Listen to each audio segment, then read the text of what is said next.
The Rayner-Slade Amalgamation by JS Fletcher. A recording by Marianne Spiegel. Chapter 1. The Midnight Ride. About 11 o'clock on the night of Monday, March 12, 1914, Marshall Allerdyke, a bachelor of 40, a man of great mental and physical activity, well known in Bradford as a highly successful manufacturer of dress goods, alighted at the central station in that city from an express which had just arrived from Manchester, where he had spent the day on business. He had scarcely set foot on the platform when he was confronted by his chauffeur, a young man in a neat, dark green livery, who took his master's travelling rug in one hand, while with the other he held out an envelope. "The housekeeper said I was to give you that as soon as you got in, sir," he announced. "There's a telegram in it that came at 4 o'clock this afternoon. She couldn't send it on because she didn't know exactly where it would find you in Manchester." Allerdyke took the envelope, tore it open, drew out the telegram, and stepped beneath the nearest lamp. He muttered the wording of the message. "On board SS Persco, 63 miles north-northeast, Burn Point, 2:15 p.m., May 12th. Expect to reach Hull this evening, and shall stop Station Hotel there for night on way to London. Will you come on at once and meet me? Want to see you on most important business. James." Allerdyke reread this message, quietly and methodically folded it up, slipped it into his pocket, and with a swift glance at the station clock turned to his chauffeur. "Gaffney," he said, "how long would it take us to run across to Hull?" The chauffeur showed no surprise at this question. He had served Allerdyke for 3 years, and was well accustomed to his ways. "Hull," he replied. "Let's see, sir. That'd be by way of Leeds, Selby, and Howden. About 60 miles in a straight line, but there's a good bit of in and out work after you get past Selby, sir. I should say about 4 hours." "Plenty of petrol in the car?" asked Allerdyke, turning down the platform. "There is? What time did you have your supper?" 10 o'clock, sir," answered Gaffney with promptitude. "Bring the car round to the hotel door at the station yard," commanded Allerdyke. "You'll find a couple of thermos flasks in the locker. Bring them into the hotel lounge bar." The chauffeur went off down the platform. Allerdyke turned up the covered way to the Great Northern Hotel. When the chauffeur joined him there a few minutes later, he was giving orders for a supply of freshly cut beef sandwiches and hard-boiled eggs. The thermos flasks he handed over to be filled with hot coffee. "Better get something to eat now, Gaffney," he said. "Get some sandwiches, or some bread and cheese, or something. It's a longish spin."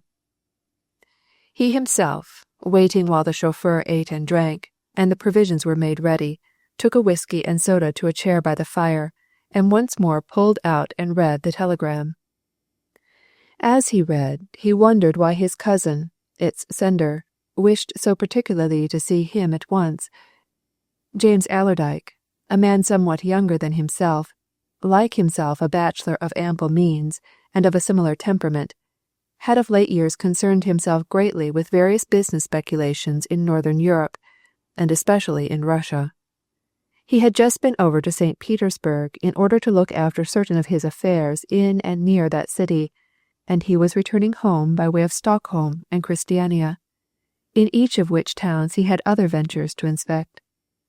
But Marshall Allerdyke was quite sure that his cousin did not wish to see him about any of these matters. Anything connected with them would have kept until they met in the ordinary way, which would have happened within a day or two. No. If James had taken the trouble to send him a message by wireless from the North Sea, it meant that James was really anxious to see him at the first available moment, and would already have landed in Hull, expecting to find him there. However, with a good car, smooth roads, and a fine moonlit night.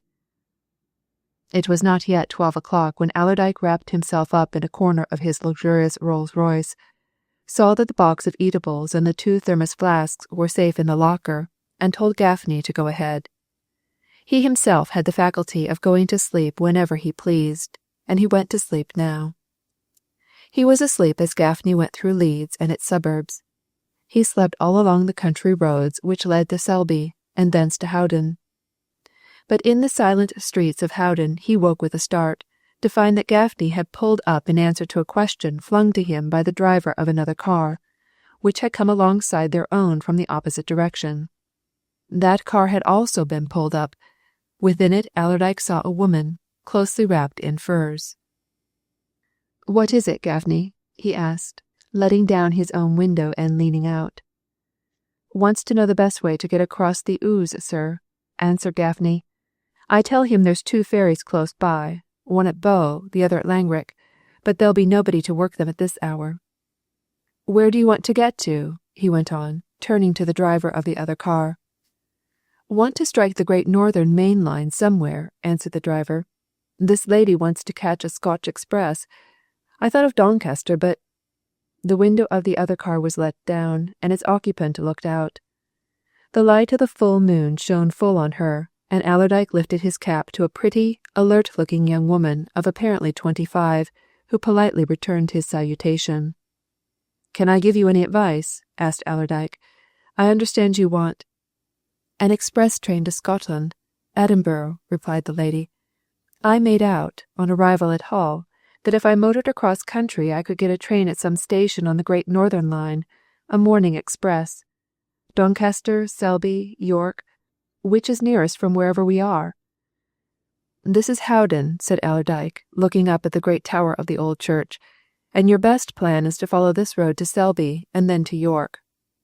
All the London expresses stop there, but they don't all stop at Selby or Doncaster, and there's no road bridge over the Ouse nearer than Selby in any case." "Many thanks," responded the lady. "Then," she went on, looking at her driver, "you will go on to York, that is, how far?" she added, favouring Allerdyke with a gracious smile. "Very far?" "Less than an hour's run," answered Gaffney for his master, "and a good road." The lady bowed. Allerdyke once more raised his cap, and the 2 cars parted company. And Allerdyke stopped Gaffney as he was driving off again, and produced the provisions. "2:30, he remarked, pulling out his watch. "You've come along in good style, Gaffney. We'll have something to eat and drink. Queer thing, eh? For anybody to motor across from Hull to catch a Great Northern express on the main line?" "Mayn't be any trains out of Hull during the night, sir," answered Gaffney, taking a handful of sandwiches. "They'll get one at York, anyway. Want to reach Hull at any particular time, sir?" "No," answered Allerdyke.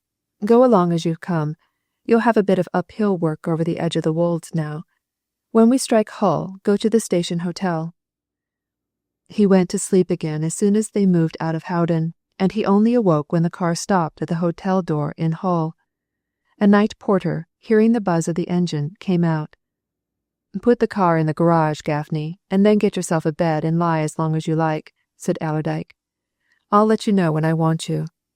He turned to the night porter. "You've a Mr. James Allerdyke stopping here, I think?" he went on. "He'd come in last night from the Christiania steamer." The night porter led the way into the hotel, and towards the office. "Mr. Marshall Allerdyke?" he asked of the new arrival. "The gentleman left a card for you. I was asked to give it to you as soon as you came." Allerdyke took the visiting card which the man produced from a letter rack, and read the lines hastily scribbled on the back.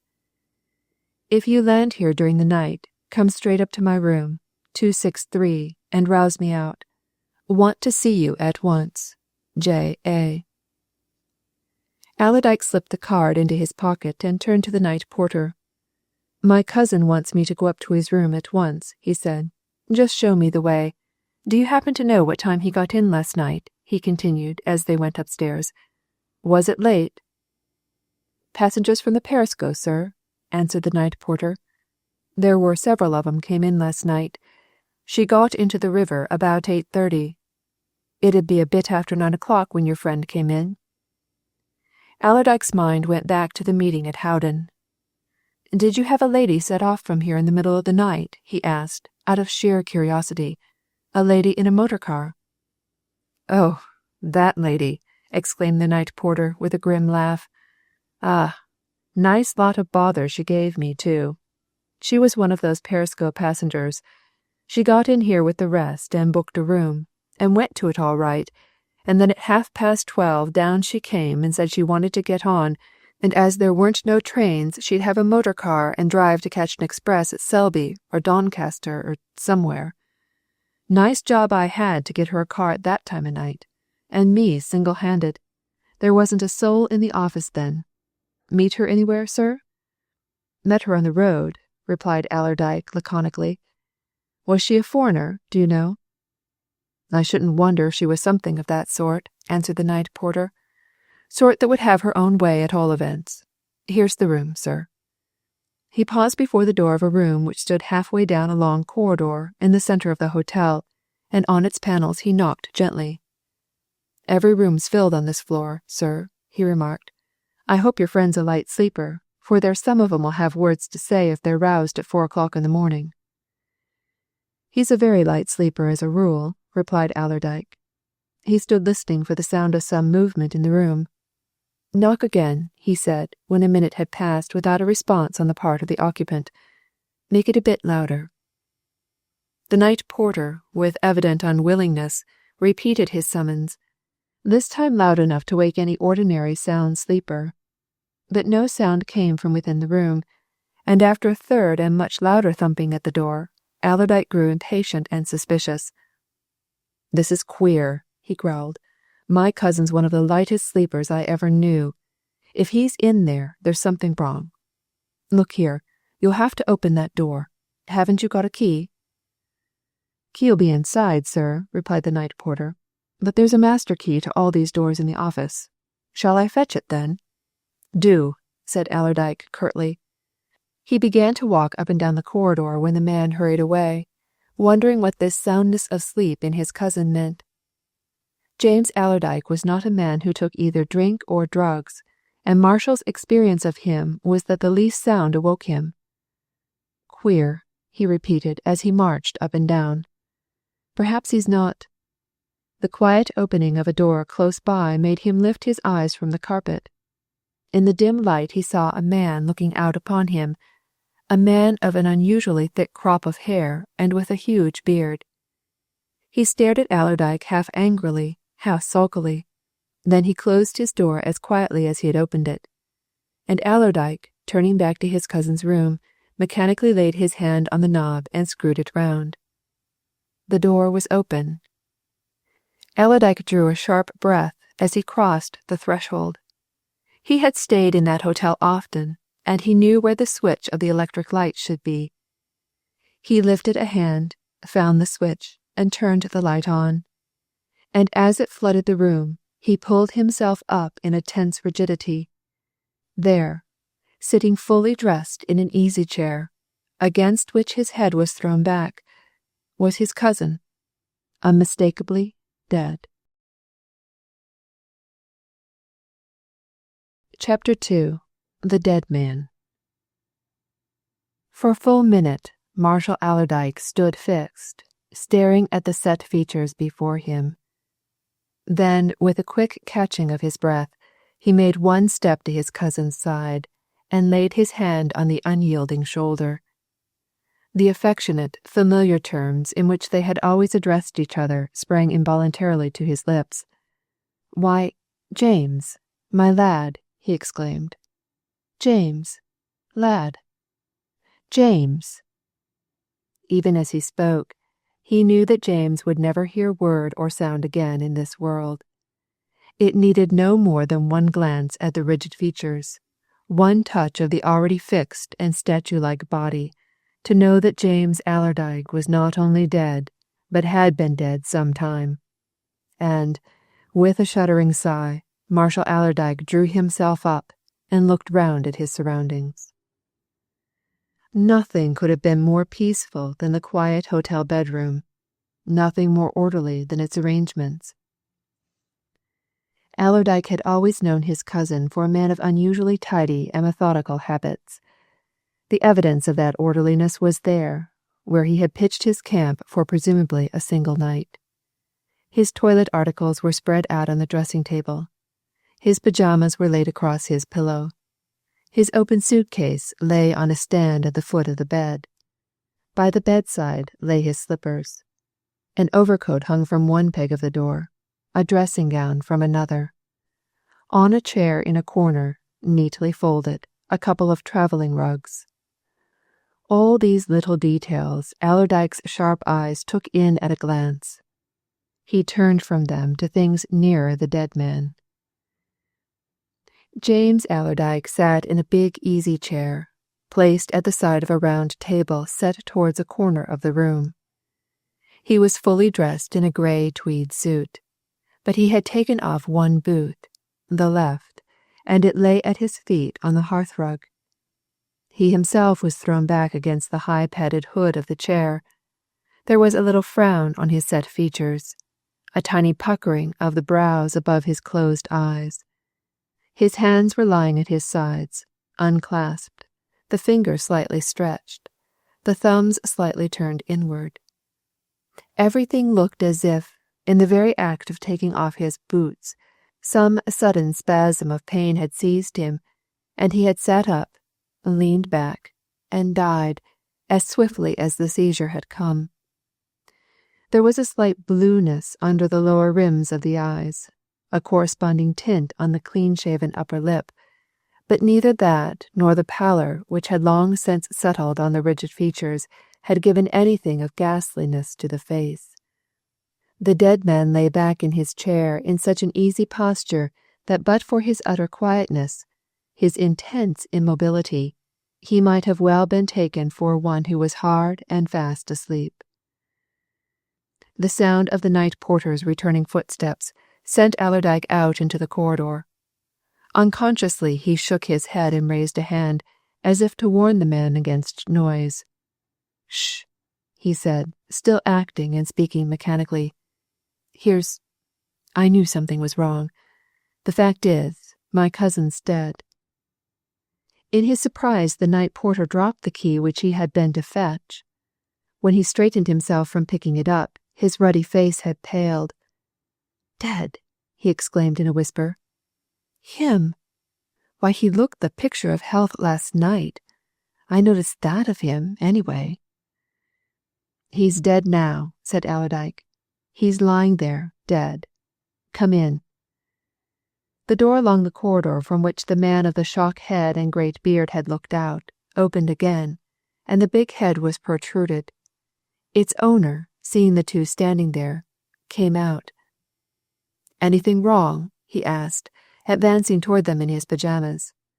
"If there's any illness, I'm a medical man. Can I be of use?" Allerdyke turned sharply, looking the stranger well over. He was not sure whether the man was an Englishman or a foreigner. He fancied that he detected a slightly foreign accent. The tone was well-meaning and even kindly. "I'm obliged to you," replied Allerdyke in his characteristically blunt fashion. "I'm afraid nobody can be of use. The truth is, I came to join my cousin here, and I find him dead. Seems to me he's been dead some time. As your doctor, you can tell, of course. Or perhaps you'll come in." He led the way back into the bedroom, the other two following closely behind him. At sight of the dead man the bearded stranger uttered a sharp exclamation. "Ah!" he said. "Mr. Allerdyke!" "You knew him, then?" demanded Marshall. "You've met him?" The other, who had stooped over the body, bestowing a light touch on face and hand, looked up and nodded. "I came over with him from Christiania," he answered. "I met him there, at a hotel. I had several conversations with him. In fact, I warned him."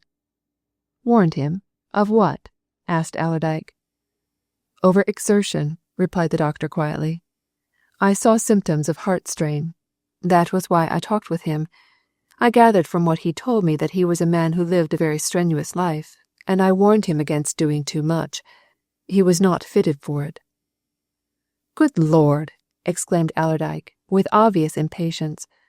"Why, I always considered him as one of the fittest men I ever knew." "Perhaps you did," said the doctor. "Laymen, sir, do not see what trained eyes see. The proof in his case is there." He pointed to the dead man, at whom the night porter was staring with astonished eyes. Allerdyke stared, too, or seemed to stare. In reality he was gazing into space, wondering about what had just been said. "Then you think he died a natural death?" he asked, suddenly turning on his companion. "You don't think there's anything wrong?" The doctor shook his head calmly. "I think he died of precisely what I should have expected him to die of," he answered. "Heart failure. It came upon him quite suddenly. You see, he was in the act of taking off his boots. He is a little fleshy, stout. The exertion of bending over and down, that was too much. He felt a sharp spasm. He sat back. He died there and then." "There and then," repeated Allerdyke mechanically. "Well, what's to be done?" he went on. "What is done in these cases? I suppose you know." "There will have to be an inquest later on," answered the doctor. "I can give evidence for you, if you like. I'm staying in Hull for a few days. For I can certainly testify to what I had observed. But that comes later. At present you had better acquaint the manager of the hotel, and I should suggest sending for a local medical man. There are some eminent men of my profession in this town, and the body should be laid out. I'll go and dress, and then do what I can for you." "Much obliged," responded Allerdyke. "Very kind of you. What name, sir?" "My name is Lindenberg," replied the stranger. "I will give you my card presently. I have the honour of addressing—" Allerdyke pulled out his own card case. "My name is Marshall Allerdyke," he answered. "I'm his cousin," he went on, with another glance at the still figure. "And, my conscience, I never thought to find him like this. I never heard of any weakness on his part. I always thought him a particularly strong man." "You will send for another medical man?" asked Dr. Lindenberg. "It will be more satisfactory to you." "Yes, I'll see to that," replied Allerdyke. He turned to look at the night porter, who was still hanging about as if fascinated. "Look here," he said. "We don't want any fuss. Just rouse the manager quietly and ask him to come here. And find that chauffeur of mine and tell him I want him. Now, then, what about a doctor? Do you know a real first-class one?" "There's several within 10 minutes, sir," answered the night porter. "There's Dr. Orwin in Coltman Street. He's generally fetched here. I can get a man to go for him at once." "Do," commanded Allerdyke. "But send me my driver first. I want him. Tell him what's happened." He waited, standing and staring at his dead cousin, until Gaffney came hurrying along the corridor. Allerdyke beckoned him into the room and closed the door. "Gaffney," he said, "you see how things are. Mr. James is dead. I found him sitting there, dead. He's been dead some time, hours. There's a doctor, a foreigner, I think, across the passage there, who says it's been heart failure. I've sent for another doctor. Now in the meantime, I want to see what my cousin's got on him, and I want you to help me. We'll take everything off him in the way of valuables, papers, and so on, and put 'em in that small handbag of his." Master and man went methodically to work, and an observer of an unduly sentimental shade of mind might have said that there was something almost callous about their measured, business-like proceedings. But Marshall Allerdyke was a man of eminently thorough and practical habits, and he was doing what he did with an idea and a purpose. His cousin might have died from sudden heart failure. Again, he might not. There might have been foul play. There might have been one of many reasons for his unexpected death. Anyway, in Allerdyke's opinion, it was necessary for him to know exactly what James was carrying about his person when death took place. There was a small handbag on the dressing table. Allerdyke opened it and took out all its contents. They were few: a muffler, a travelling cap, a book or two, some foreign newspapers, a Russian word book, a flask, the various odds and ends, small unimportant things which a voyager by sea and land picks up. Allerdyke took all these things out, and laying them aside on the table, directed Gaffney to take everything from the dead man's pockets. And Gaffney, solemn of face and tight of lip, set to his task in silence. There was comparatively little to bring to light. A watch and chain, the small pocket articles which every man carries, keys, a monocle eyeglass, a purse full of gold, loose silver, a note-case containing a considerable sum in banknotes, some English, some foreign, letters and papers, a pocket diary. These were all. Allerdyke took each as Gaffney produced them, and placed each in the bag with no more than a mere glance. "Everything there is, sir," whispered the chauffeur at last. "I've been through every pocket." Allerdyke found the key of the bag, locked it, and set it aside on the mantelpiece. Then he went over to the suitcase lying on the bench at the foot of the bed, closed and locked it, and dropped the bunch of keys in his pocket. And just then Dr. Lindenberg came back, dressed, and on his heels came the manager of the hotel, startled and anxious, and with him an elderly, professional-looking man whom he introduced as Dr. Orwin. When James Allerdyke's dead body had been lifted onto the bed, and the two medical men had begun a whispered conversation beside it, Allerdyke drew the hotel manager aside to a corner of the room. "Did you see anything of my cousin when he arrived last night?" he asked. "Not when he arrived, no," replied the manager. "But later, yes. I had some slight conversation with him after he had taken supper. It was nothing much. He merely wished to know if there was always a night porter on duty. He said he expected a friend who might turn up at any hour of the night, and he wanted to leave a card for him. That would be you, I suppose, sir?" "Just so," replied Allerdyke. "Now, how did he seem at that time, and what time was that?" 10 o'clock, said the manager. "Seem? Well, sir, he seemed to be in the very best of health and spirits. I was astonished to hear that he was dead. I never saw a man look more like living.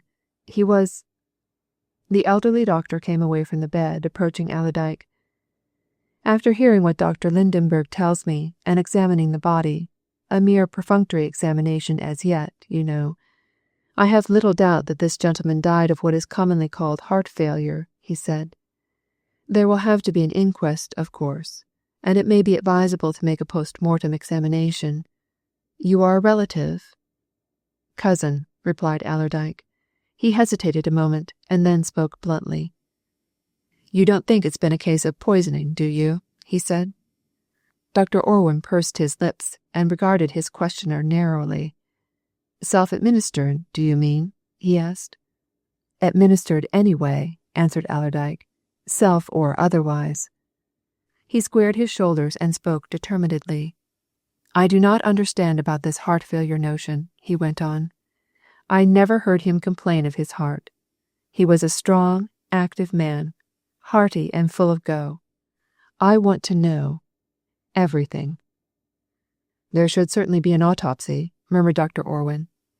He turned and looked at his temporary colleague, who nodded as if in assent. Then he turned back to Allerdyke.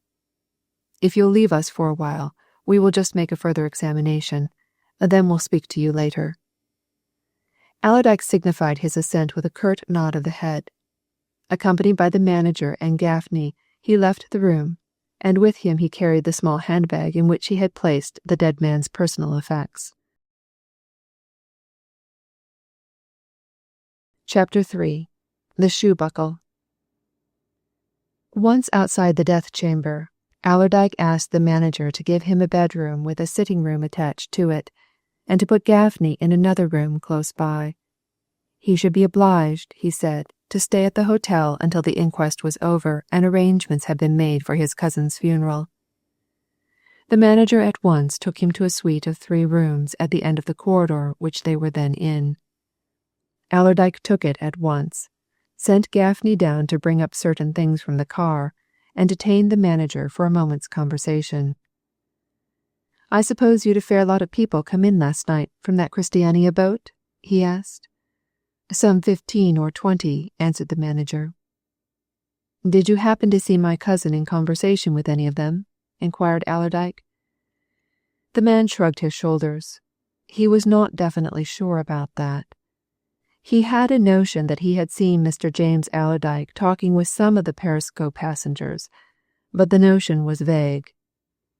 You know how it is, he went on. People come in, they stand about talking in the halls. Groups, you know. They go from one to another. I think I saw him talking to that doctor who's in there now, with Dr. Orwin, the man with the big beard, and to a lady who came in at the same time. There were several ladies in the party. The passengers were all about in the hall, and in the coffee room, and so on. There are a lot of other people in the house, too, of course. It's this way, said Allerdyke. I'm not at all satisfied about what these doctors say, so far. They may be right, of course, probably are. Still, I want to know all I can, and, naturally, I'd like to know who the people were that my cousin was last in company with. You never know what may have happened. There's often something that doesn't show at first. There was nothing missing from his room, I hope? Asked the manager with professional anxiety. Nothing that I know of, answered Allerdyke. My man and I have searched him and taken possession of everything. All that he had on him is in that bag, and I'm going to examine it now. No, I don't think anything had been taken from him, judging by what I've seen. You wouldn't like me to send for the police, suggested the manager. Not at present, replied Allerdyke. Not, at any rate, until these doctors say something more definite. They'll know more presently, no doubt. Of course, you've a list of all the people who came in last night. They would all register, answered the manager. But then, you know, sir, many of them will be going this morning. Most of them are only breaking their journey. You can look over the register whenever you like. Later on, said Allerdyke. In the meantime, I'll examine these things. Send me up some coffee as soon as your people are stirring. He unlocked the handbag when the manager had left him. It seemed to his practical and methodical mind that his first duty was to make himself thoroughly acquainted with the various personal effects which he and Gaffney had found on the dead man. Of the valuables he took little notice.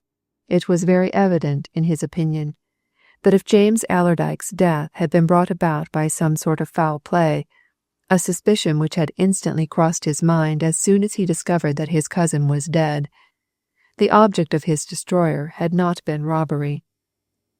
James had always been accustomed to carrying a considerable sum of money on him. Gaffney's search had brought a considerable sum to light. James also wore a very valuable watch and chain, and 2 fine diamond rings. There they all were. Not robbery. No, at least, not robbery of the ordinary sort.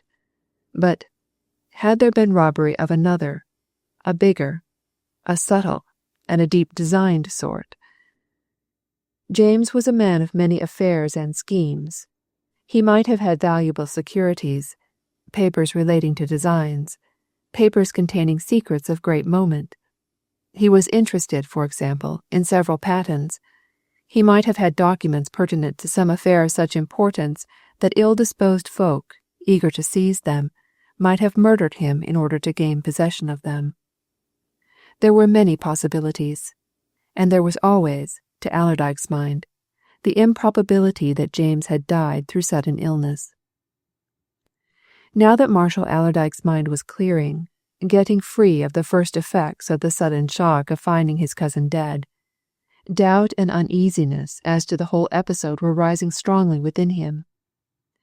He and James had been brought up together. They had never been apart from each other for more than a few months at a time during 35 years, and he flattered himself that he knew James as well as any man of James's acquaintance. He could not remember that his cousin had ever made any complaint of illness or indisposition, and he had certainly never had any serious sickness in his life. As to heart trouble, Allerdyke knew that a few years previous to his death, James had taken out a life policy with a first-rate office and had been passed as a first-class life. He remembered, as he sat there thinking over these things, the self-satisfied grin with which James had come and told him that the examining doctor had declared him to be as sound as a bell. It was true, of course, that disease might have set in after that. Still, it was only 6 weeks since he had seen James, and James was then looking in a fit, healthy, hearty state. He had gone off on one of his Russian journeys as full of life and spirits as a man could be, and had not the hotel manager just said that he seemed full of health, full of go, at 10 o'clock last night? And yet, within a couple of hours or so, according to what the medical men thought from their hurried examination, this active, vigorous man was dead, swiftly and mysteriously dead. Allerdyke felt intensely, that there was something deeply strange in all this, and yet it was beyond him, with his limited knowledge, to account for James's sudden death, except on the hypothesis suggested by the 2 doctors. All sorts of vague, half-formed thoughts were in his mind. Was there any person who desired James's death?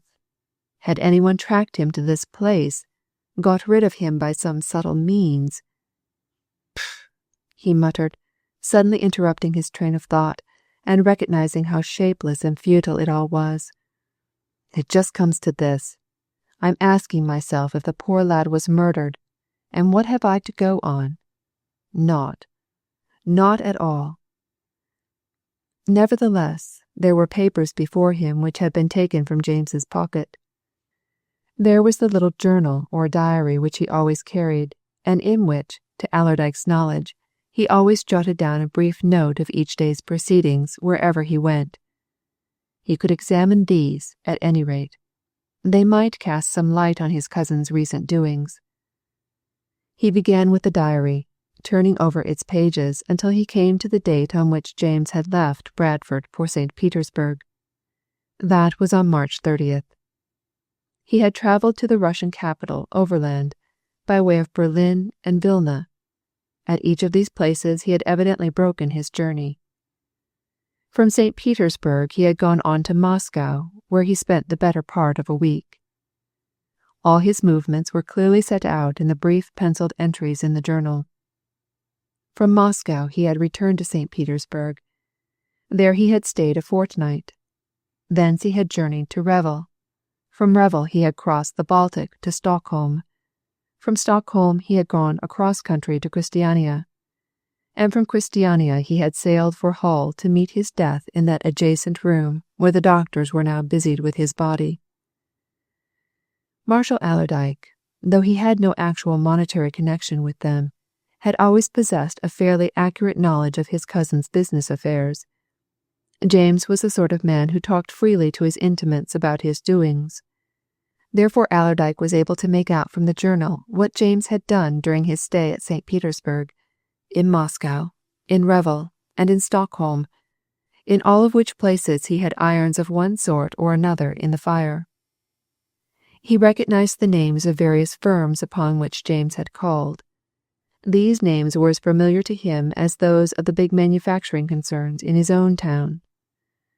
James had been to see this man had been to see James. He had dined with such a one had dined with him. Ordinarily innocent entries, all these. There was no subtle significance to be attached to any of them.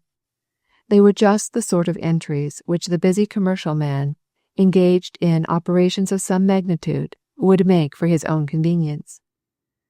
There was, in short, nothing in that tiny book, a mere waistcoat pocket sort of affair, which Allerdyke was at a loss to understand, or which excited any wonder or speculation in him, with one exception. That exception was in 3 entries, brief, bald, mere lines, all made during James's second stay, the fortnight period, in St. Petersburg. They were: April 18th, met Princess. April 20th, lunched with Princess.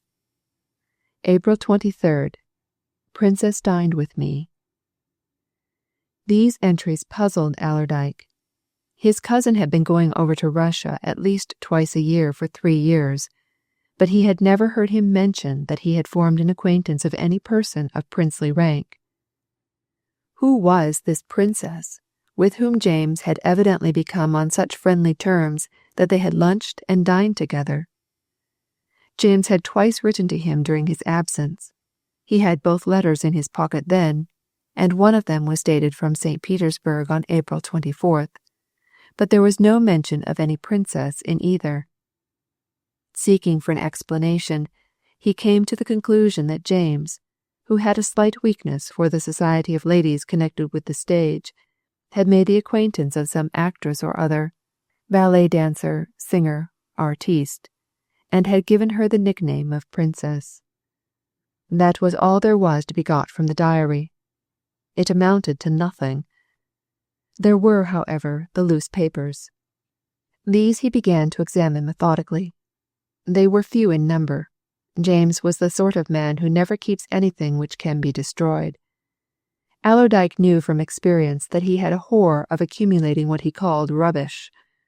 These papers, fastened together with a band of India rubber, were all business documents, with one exception, a letter from Allerdyke himself addressed to Stockholm, to wait James's arrival. There were some specifications relating to building property. There was a schedule of the timber then standing in a certain pine forest in Sweden in which James had a valuable share. There was a balance sheet of a Moscow trading concern in which he had invested money. There were odds and ends of a similar nature, all financial. From these papers, Allerdyke could only select one which he did not understand, which conveyed no meaning to him. This was a telegram, dispatched from London on April 21st, at 11 o'clock in the morning. He spread it out on the table and slowly read it. To James Allerdyke, Hotel Grand Monarch, St. Petersburg. Your wire received. If Princess will confide goods to your care to personally bring over here, have no doubt matter can be speedily and satisfactorily arranged. Have important client now in town until middle of May, who seems to be best man to approach and is likely to be a generous buyer. Franklin Fullaway, Waldorf Hotel, London.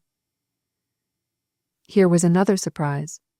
Allerdyke had never in his life heard James mention the name Franklin Fullaway. Yet here Mr. Franklin Fullaway, whoever he might be, was wiring to James as only a business acquaintance of some standing wood wire. And here again was the mention of a princess, presumably, nay, evidently, the princess to whom reference was made in the diary. And there was mention, too, of goods, probably valuable goods, to be confided to James's care for conveyance to England, to London, for sale to some prospective purchaser. If James had brought them, where were they?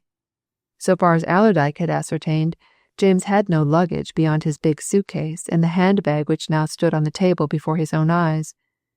He was a man for travelling light, James, and never encumbered himself with more than indispensable necessities. Where, then? A tap at the door of the sitting-room prefaced the entry of the two medical men. We heard from the manager that you were in this room, Mr. Allerdyke, said Dr. Orwin. Well, we made a further examination of your relative, and we still incline to the opinion expressed already. Now, if you approve it, I will arrange at once for communicating with the coroner, removing the body, and having an autopsy performed. As Dr. Leidenberg has business in the town which will keep him here a few days, he will join me, and it will be more satisfactory to you, no doubt, if another doctor is called. I should advise the professional police surgeon. If you will leave that to me— I'll leave everything of that sort to you, Doctor, said Allerdyke. I'm much obliged to both of you, gentlemen. You understand what I'm anxious about. I want to be certain, mind you, of the cause of my cousin's death. Now you speak of removing him, and then I'll just go and take a look at him before that's done. He presently locked up his rooms, leaving the handbag there, also locked, and went alone to the room in which James lay dead. Most folks who know Marshal Allerdyke considered him a hard, unsentimental man, but there were tears in his eyes as he stooped over his cousin's body and laid his hand on the cold forehead. Once more he broke into familiar, muttered speech. "If there's been aught wrong, lad," he said, "aught foul or underhanded, I'll right thee. By God, I will." Then he stooped lower and kissed the dead man's cheek and pressed the still hands. It was with an effort that he turned away and regained his self-command, and it was in that moment that his eyes, slightly blurred as they were, caught sight of an object which lay half concealed by a corner of the hearthrug, a glittering, shining object, which threw back the gleam of the still burning electric light. He strode across the room and picked it up. The gold buckle of a woman's shoe, studded with real, if tiny, diamonds. Chapter 4. Mr. Franklin Fullaway. Allerdyke carried his find away to his own room and carefully examined it. The buckle was of real gold. The stones set in it were real diamonds, small though they were. He deduced 2 ideas from these facts. One, that the owner was a woman who loved pretty and expensive things. The other, that she must have a certain natural carelessness about her not to have noticed that the buckle was loose on her shoe. But as he put the buckle safely away in his own travelling bag, he began to speculate on matters of deeper import. How did it come to be lying there in James Allerdyke's room? How long had it been lying there? Had its owner been into that room recently? Had she, in fact, been in the room since James Allerdyke took possession of it on his arrival at the hotel? He realized the possibility of various answers to these questions. The buckle might have been dropped by a former occupant of the room. But was that likely? Would an object sparkling with diamonds have escaped the eyes of even a careless chambermaid? Would it have escaped the keener eyes of James Allerdyke? Anyhow, that question could easily be settled by finding out how long that particular room had been unoccupied before James was put into it. A much more important question was, had the owner of the buckle been in the room between 9 o'clock of the previous evening and 5 o'clock that morning? Out of that, again, rose supplementary questions. What had she been doing there? And most important of all, who was she? That might possibly be solved by an inspection of the hotel register, and after he had drunk the coffee which was presently brought up to him, Allerdyke went down to the office to see about that necessary, yet problematic, task. As he reached the big hall on the ground floor of the hotel, the manager came across to him, displaying a telegram. "For your cousin, sir," he announced, handing it over to Allerdyke. "Just come in." Allerdyke slowly opened the envelope, and as he unfolded the message, caught the name Franklin Fullaway at its foot. "Let me know what time you arrive King's Cross today, and I will meet you. Highly important we should both see my prospective client at once." This message bore the same address which Allerdyke had found in the telegram discovered in James's pocketbook, Waldorf Hotel, and he determined to wire Mr. Franklin Fullaway immediately. He sat down at a writing table in the hall and drew a sheaf of telegraph forms toward him. But it was not easy to compose the message which he wished to send. He knew nothing of the man to whom he must address it, nothing of his business relations with James. He had no clear notion of what the present particular transaction was, nor how it might be connected with what had just happened. After considerable thought, he wrote out a telegram of some length and carried it himself to the telegraph office in the station outside. To Franklin Fullaway, Waldorf Hotel, London. Your wire to James Allerdyke opened by the undersigned, his cousin. James Allerdyke died suddenly here during the night. Circumstances somewhat mysterious. Investigation proceeding. Have found on body your telegram to him of April 21. Glad if you can explain business referred to therein, or give any other information about his recent doings abroad. From Marshall Allerdyke, Station Hotel, Hull. It was by that time 8 o'clock, and the railway station and the hotel had started into the business of another day. There were signs that people who had stayed in the hotel overnight were about to take their departure by early trains, and Allerdyke hastened back to the office to look over the register. He was anxious to know who and what the folk were who had been near and about his cousin in his last hours. But a mere glance at the big pages showed him the uselessness of his task. There were some 70 or 80 entries made during the previous 24 hours. It was impossible to go into the circumstances of each. He turned with a look of despair to the manager at his elbow. "Nothing much to be made out of that," he muttered. "Still, which are the people who came off the Perisco last night?" The manager summoned a clerk. The clerk indicated a sequence of entries, amongst which Allerdyke at once noticed the name of Dr. Lindenberg. The rest were, of course, unfamiliar to him. "There was a lady here last night who, according to your night porter, changed her mind about staying, and set off in a motor car about midnight," observed Allerdyke. "Which is she, now, in this lot?" The clerk instantly pointed to an entry made in a big, dashing, artistic-looking handwriting.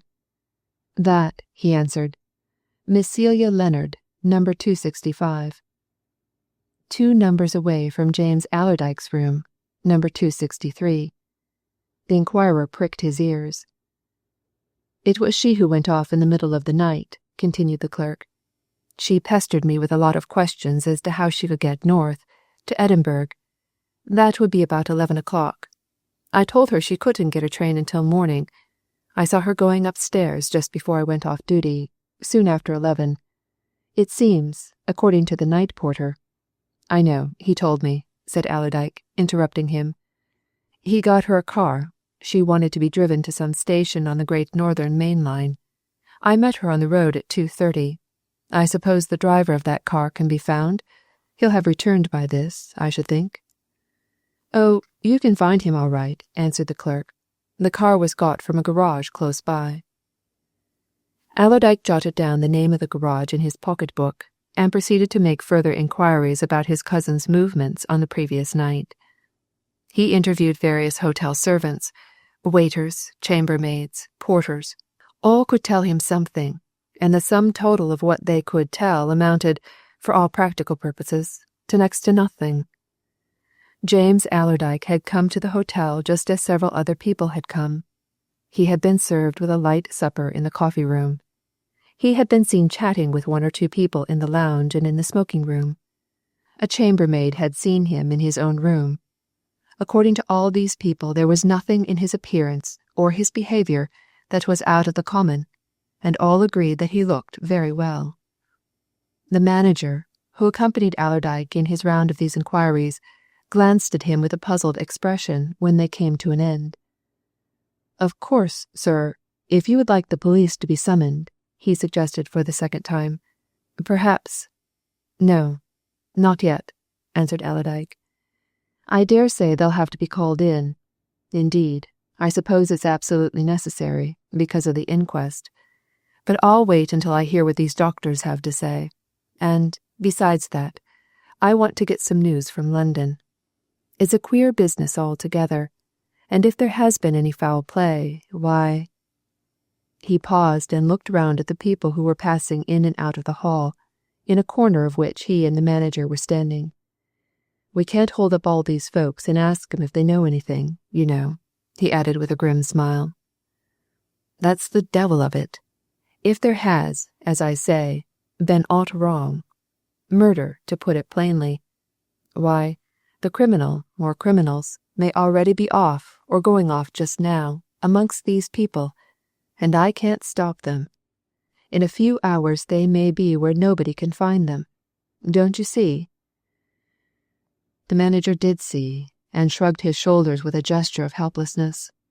Again he could only suggest expert help from the police, but this time he added to his suggestion the remark that he understood there was nothing for the police to take hold of, no clue, no signs of foul play. "Not yet," agreed Allerdyke.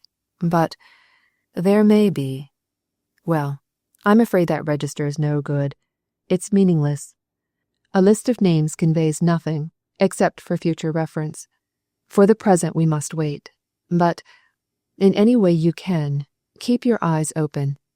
There's one thing you can do. There was a lady in here last night who took room 265 and left it at midnight to go away in a motor car which your night porter got for her. I particularly want to see the chambermaid who attended that lady. Let me see her privately. I have a question to ask her." "She shall be sent up to your sitting room as soon as I found her," responded the manager. "This is the servants' breakfast hour, but—" "Send her up there after 9 o'clock," said Allerdyke. "In the meantime, I've another inquiry to make elsewhere." He found Gaffney and sent him round to the garage from which Miss Celia Leonard had obtained her midnight car, with instructions to find the chauffeur who had driven her, and to get from him what information he could as to her movements subsequent to the reconnoitre at Howden.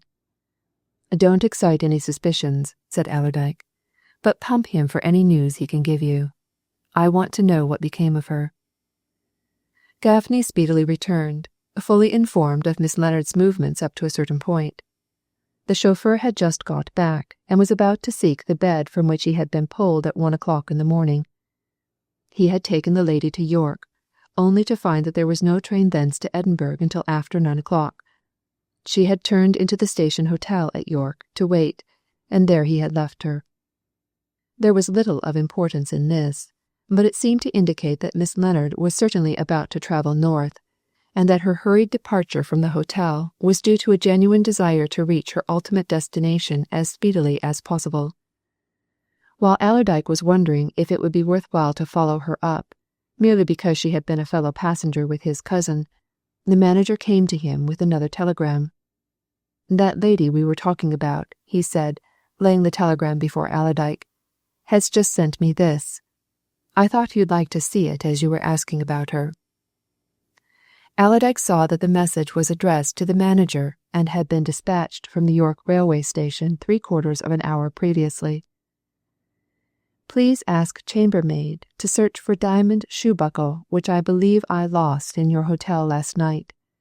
If found, send by registered post to Miss Leonard, 503A, Bedford Court, Mansions, London." Allerdyke memorized that address while he secretly wondered whether he should or should not tell the manager that the missing property was in his possession. Finally, he determined to keep silence for the moment, and he handed back the message with an assumption of indifference. "I should think a thing of that sort will soon be found," he observed. "Look here, never mind about sending that chambermaid to me just now. I'll see her later. I'm going to breakfast."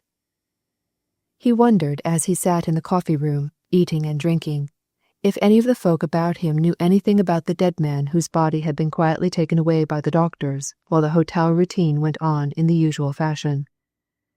It seemed odd, strange, almost weird, to think that any one of these people, eating fish or chops, chatting, reading their propped-up newspapers, might be in possession of some knowledge which he would give a good deal to appropriate. Of one fact, however, he was certain. That diamond buckle belonged to Miss Celia Leonard, and she lived at an address in London which he had by that time written down in his pocket-book. And now arose the big, and, in view of what had happened, the most important and serious question. How had Miss Celia Leonard's diamond buckle come to be in room number 263? That question had got to be answered, and he foresaw that he and Miss Leonard must very quickly meet again. But there were many matters to be dealt with first, and they began to arise and to demand attention at once. Before he had finished breakfast came a wire from Mr. Franklin Fullaway, answering his own. "Deeply grieved and astonished by your news. Am coming down at once, and shall arrive Hull 2 o'clock. In meantime, keep strict guard on your cousin's effects, especially on any sealed package. Most important this should be done."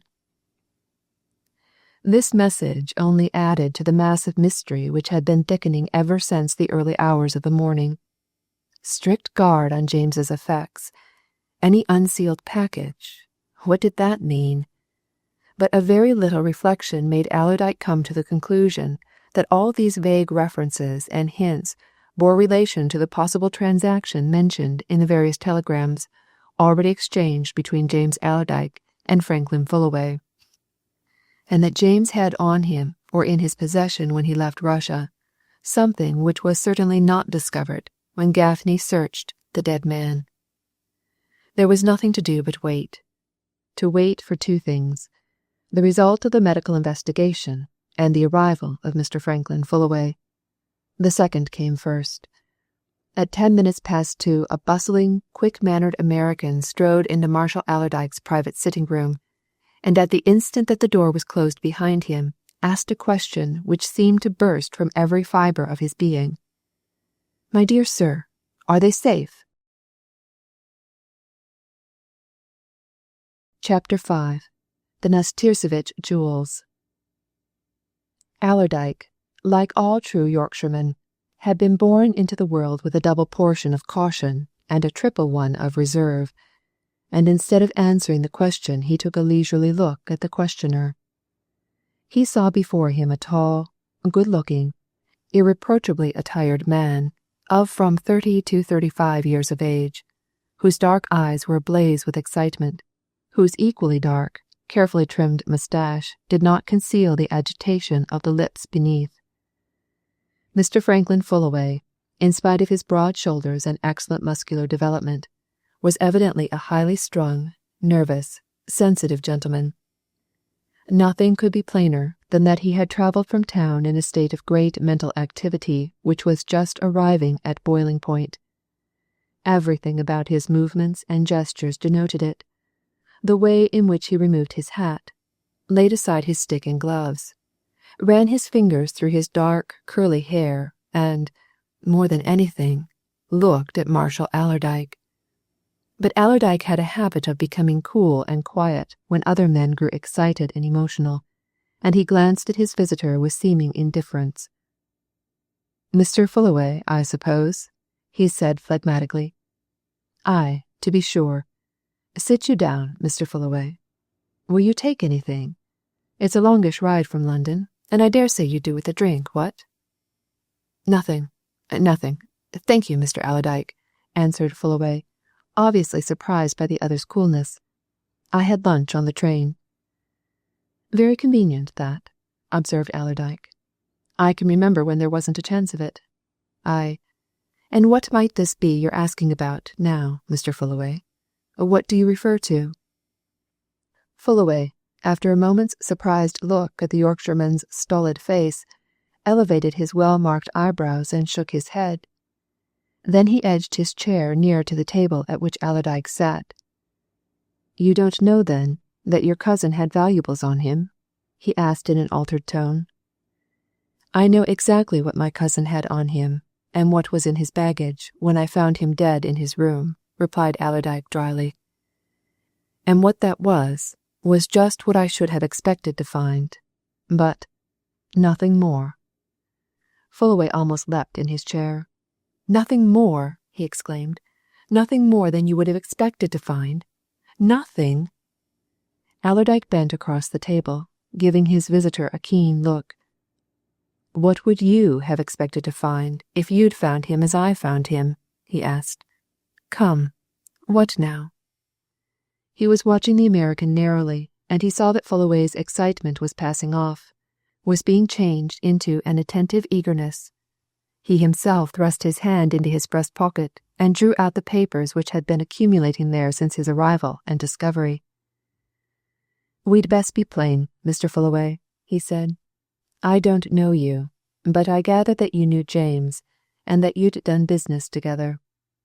"I knew Mr. James Allerdyke very well, and I've done business with him for the last 2 years," replied Fullaway. "Just so," assented Allerdyke. "And your business is?" "That of a general agent, an intermediary, if you like," answered Fullaway. "I arrange private sales a good deal between European sellers and American buyers. Pictures, curiosities, jewels, antiques, and so on. I'm pretty well known, Mr. Allerdyke, on both sides of the Atlantic." "Quite so," said Allerdyke. "I'm not in that line, however, and I don't know you. But I'll tell you all I do know, and you'll tell me all you know. When I searched my cousin for papers, I found this wire from you, sent to James at St. Petersburg. Now then, what does it refer to?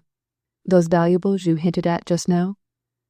"Exactly," answered Fullaway. "Nothing less." "What valuables are they?" asked Allerdyke. "Jewels, worth $250,000, replied Fullaway. "What? Dollars?" Fullaway laughed derisively. "Dollars? No, pounds. £250,000, my dear sir," he answered. "You think he had them on him?" "I'm sure he had them on him," answered Fullaway. He, in his turn, began to produce papers. "At any rate, he had them on him when he was in Christiania the other day. He was bringing them over here, to me." "On whose behalf?" asked Allerdyke. "On behalf of a Russian lady, a princess, who wished to find a purchaser for them," replied the American promptly. "In that case, to come to the point," said Allerdyke, "if my cousin James had that property on him when he landed here last night, and it wasn't, as it certainly wasn't, on him when I found him this morning, he's been robbed?" "Robbed, and murdered that he might be robbed," answered Fullaway. The two men looked steadily at each other for a while. Then Allerdyke laid his papers on the table between them. "You'd better tell me all you know about it," he said quietly. "Let's hear it all. Then we shall be getting towards knowing what to do." "Willingly," exclaimed the American. He produced and spread out a couple of cablegrams on which he laid a hand while he talked. "As I have already said, I have had several deals in business with Mr. James Allerdyke. I saw him towards the end of March, in town, and he then mentioned to me that he was just about setting out for Russia.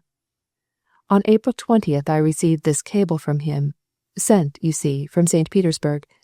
Allow me to read it to you. He says, 'The Princess Nastirsevich is anxious to find a purchaser for her jewels, valued more than once at £250,000, wants money to clear off mortgages on her son's estate, and set him going again. Do you know of anyone likely to buy in one lot? Can arrange to bring over myself for buyer's inspection if chance of immediate good sale. James Allerdyke.' Now, as soon as I received that from your cousin, I immediately thought of a possible and very likely purchaser, Mr. Delkin, a Chicago man, whose only daughter is just about to marry an English nobleman. I knew that Mr. Delkin had a mind to give his daughter a really fine collection of jewels, and I went at once to him regarding the matter. In consequence of my interview with Mr. Delkin, I cabled to James Allerdyke on April 21st, saying—" "This is it, no doubt," said Allerdyke, producing the message of the date mentioned. "That is it," assented Fullaway, glancing across the table. "Very well. You see what I said." He replied to that at once. Here's his reply. It is, you see, very brief. It merely says, "All right. Shall wire details later. Keep possible buyer on." I heard no more until last Thursday, May 8th, when I received this cablegram, sent, you see, from Christiania. In it he says, "Expect to reach Hull Monday night next. Shall come to London next day. Arranged meeting with your man. Have got all goods." Now those last 4 words, Mr. Allerdyke, if they mean anything at all, mean that your cousin was bringing these valuable jewels with him, had them on him when he cabled from Christiania, and if you did not find them when you searched him, where are they? £250,000 worth. Allerdyke took the 3 cablegrams from his visitor and carefully read them through, comparing them with the dates already known to him and with Fullaway's messages in reply. Eventually he put all the papers together, arranging them in sequence. He laid them on the table between Fullaway and himself, and for a moment or two sat reflectively drumming the tips of his fingers on them. "Who is this Princess Nastirsevich?" he asked suddenly, looking up. "Royalty, eh?" "No," answered Fullaway with a smile. "I don't know much about these European titles and dignities, but I don't think the title of princess means in Russia what it does in England. A prince there, I think, is some sort of a nobleman, like your dukes and earls and so on here. But, anyway, the Princess Nastirsevich isn't a Russian at all, except by marriage. She's a countryman of my own. I guess you've heard of her. She was Helen Hamilton, the famous dancer." Allerdyke shook his head. "Not my line at all," he said. "It was a bit in James's, though. Dancer, eh? And married a prince?" 25 years ago," replied Fullaway. "Ancient history, that. But I know a good deal about her. She made a big fortune with her dancing, and she invested largely in pearls and diamonds. I know that. I also happen to know that she'd one son by her marriage, of whom she's passionately fond. And I read this thing in this way. I guess the old prince's estates, he's dead a year or two ago, were heavily mortgaged, and she hit on the notion of clearing all off by selling her jewels, so that her son might start clear. No encumbrances on the property, you know." Allerdyke pursed his lips and rubbed his chin. "What I don't understand is that she confided $250,000 worth of goods of that sort to a man whom she couldn't know so very well," he observed. "I never heard James speak of her." "That may be," replied Fullaway, "but he may have known her very well for all that. However, there are the facts, and," he added with emphasis, "there, Mr. Allerdyke, are those 4 words, set from Christiania, 'have got all goods.' Now, we can be reasonably sure of what he meant. He'd got the princess's jewels. Very well. Where are they?" Allerdyke got to his feet and, thrusting his hands in his pockets, began to stride about the room. All this was not merely puzzling, but, in a way which he could not understand, distasteful to him. Somehow, he did not know why, or at the moment try to think why, he resented the fact that anyone knew more about his dead cousin than he did, and he began to wonder as he strode about the room how much this Mr. Franklin Fullaway knew. "Did my cousin James ever mention this princess to you?" he suddenly asked, stopping in his walk to and fro. "I mean, before he went over to Russia this last time?" "He just mentioned that he knew her. Mentioned it in a casual conversation," answered Fullaway. "She and I being fellow Americans, the subject interested me, of course, but he only said that he had met her in Russia." "Aye, well," said Allerdyke musingly, "it's true he did go across to Russia a good deal, and no doubt he knew folk there that he never told me about. Well," he went on, throwing himself into his chair again, "what's to be done? Do you honestly think that he had those things on him when he came here last night? You do? Very well. Then he's been murdered by some devil or devils who's got 'em. But how? And who are they? Or who's he? Or, good Lord, it might be who's she?" "Poisoned," said Fullaway. "That's my answer to your question of how. As to your other question, is there no clue to anything? You forget, I don't know any details. I only know that he was found dead. Under what circumstances?" Allerdyke pulled his chair nearer to his visitor. "I'd forgotten," he said. "I'll tell you the lot. See if you can make aught out of it. They always say you Yankees have sharp brains. Try to see a bit of daylight. So far it licks me." He gave the American a brief yet full account of all that had happened since his receipt of James Allerdyke's wireless message. And Fullaway listened in silence, taking everything in, making no interruption, and at the end he spoke quietly and with decision. "We must find that woman, Miss Celia Leonard, and at once," he said. "That's absolutely necessary." "Just so," agreed Allerdyke. "But look here. I've been thinking that over. Is it very likely that a woman who'd stolen £250,000 worth of stuff from a hotel would wire back to its manager, giving her address, for the sake of a shoe buckle, even one set with diamonds?" "I'm not, for the moment, supposing that she is the thief," answered Fullaway. "Why I want, and must, find her at once is to ask her a simple question. What was she doing in James Allerdyke's room? For I've an idea." "What?" demanded Allerdyke. "This," replied Fullaway. "They were fellow passengers on the Perisco. Your cousin, as I dare say you know, was the sort of man who readily makes friends, especially with women. My idea is that if this Miss Leonard went into his room last night, it was to be shown the Princess Nastirovich's jewels. Your cousin was just the sort of man who knew how a woman would appreciate an exhibition of such things. And—" At that moment a waiter tapped at the sitting-room door and announced Dr. Orwin.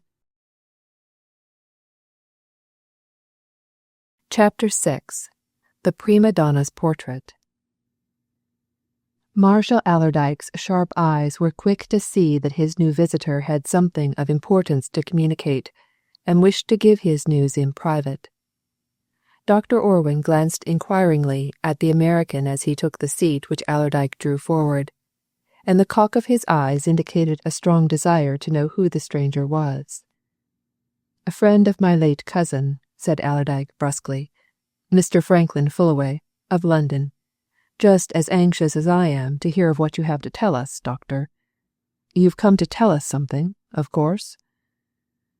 The doctor inclined his head towards Fullaway, and added a grave bow in answer to Allerdyke's question. "The autopsy has been made," he replied, "by Dr. Lindenberg, Dr. Quillett, who is one of the police surgeons here, and myself. We made a very careful and particular examination." "And the result?" asked Allerdyke eagerly. "Is it what you anticipated from your first glance at him, here?" The doctor's face became a shade grayer. His voice assumed an oracular tone. "My 2 colleagues," he said, "agreed that your cousin's death resulted from heart failure which arose from what we may call ordinary causes. There is no need for me to go into details.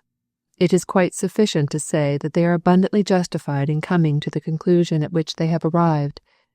It is quite certain that your cousin's heart had recently become seriously affected. But as regards myself—" Here he paused, and looking narrowly from one to the other of his 2 hearers, he sank his voice to a lower, more confidential tone. "As regards myself, I am not quite so certain as Dr. Lindenberg and Dr. Quillett appear to be. The fact of the case is, I think it very probable that Mr. James Allerdyke was poisoned." Neither of the 2 who listened so intently made any reply to this significant announcement. Instead, they kept their eyes intently fixed on the doctor's grave face. Then they slowly turned from him to each other, exchanging glances. And after a pause the doctor went on, speaking in measured and solemn accents. "There is no need, either, at present, only at present, that I should tell you why I think that," he concluded. "I may be wrong. My 2 colleagues are inclined to think I am wrong. But they quite agree with me that it will be proper to preserve certain organs, you understand, for further examination by, say, the Home Office analyst, who is always, of course, a famous pathological expert. That will be done. In fact, we have already sealed up what we wish to be further examined. But—" He paused again, shaking his head more solemnly than ever. "The truth is, gentlemen," he went on at last, "I am doubtful if even that analysis and examination will reveal anything.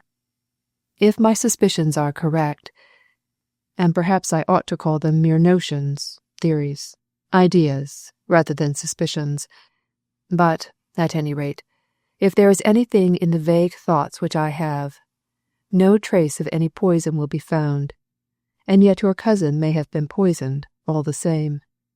"Secretly?" exclaimed Fullaway. Dr. Orwin gave the American a sharp glance which indicated that he realized Fullaway's understanding of what he had just said. "Precisely," he answered. "There are poisons, known to experts, which destroy life almost to a given minute, and of which the most skillful pathologist and expert will not be able to find a single trace. Now, please, understand my position. I say, it is quite possible, quite likely, quite in accordance with what I have seen, that this unfortunate gentleman died of heart failure brought about by even such an ordinary exertion as his stooping forward to untie his shoelace, but I also think it likely that his death resulted from poison, subtly and cunningly administered, probably not very long before his death took place. And if I only knew—" He paused at that, and looked searchingly and meaningfully at Marshal Allerdyke before he continued, and Allerdyke looked back with the same intentness and nodded. "Yes, yes," he said. "If you only knew— Say it, Doctor." "If I only knew if there was any reason why any person wished to take this man's life," responded Dr. Orwin, slowly and deliberately. "If I knew that somebody wanted to get him out of the way, for instance." Allerdyke jumped to his feet and tapped Fullaway on the shoulder. "Come in here a minute," he said, motioning towards the door of his bedroom. "Excuse us, Doctor. I want to have a word with this gentleman." "Look here," he continued when he had led the American into the bedroom and had closed the door. "You hear what he says. Shall we tell him, or shall we keep it all dark for a while? Which? What?" "Tell him under promise of secrecy," replied Fullaway after a moment's consideration. "Medical men are all right. Yes, tell him. He may suggest something. And I'm inclined to think his theory is correct, eh?" "Correct!" exclaimed Allerdyke, with a grim laugh. "You bet it's correct. Come on, then. We'll tell him all. Now, Doctor," he went on, leading the way back into the sitting-room, "we're going to give you our confidence. You'll treat it as a strict confidence, a secret between us for the present.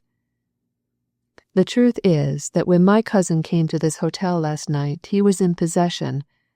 That is, we have the very strongest grounds for believing him to have been in possession of certain extremely valuable property, jewels worth a large amount, which he was carrying, safeguarding, from a lady in Russia to this gentleman in London.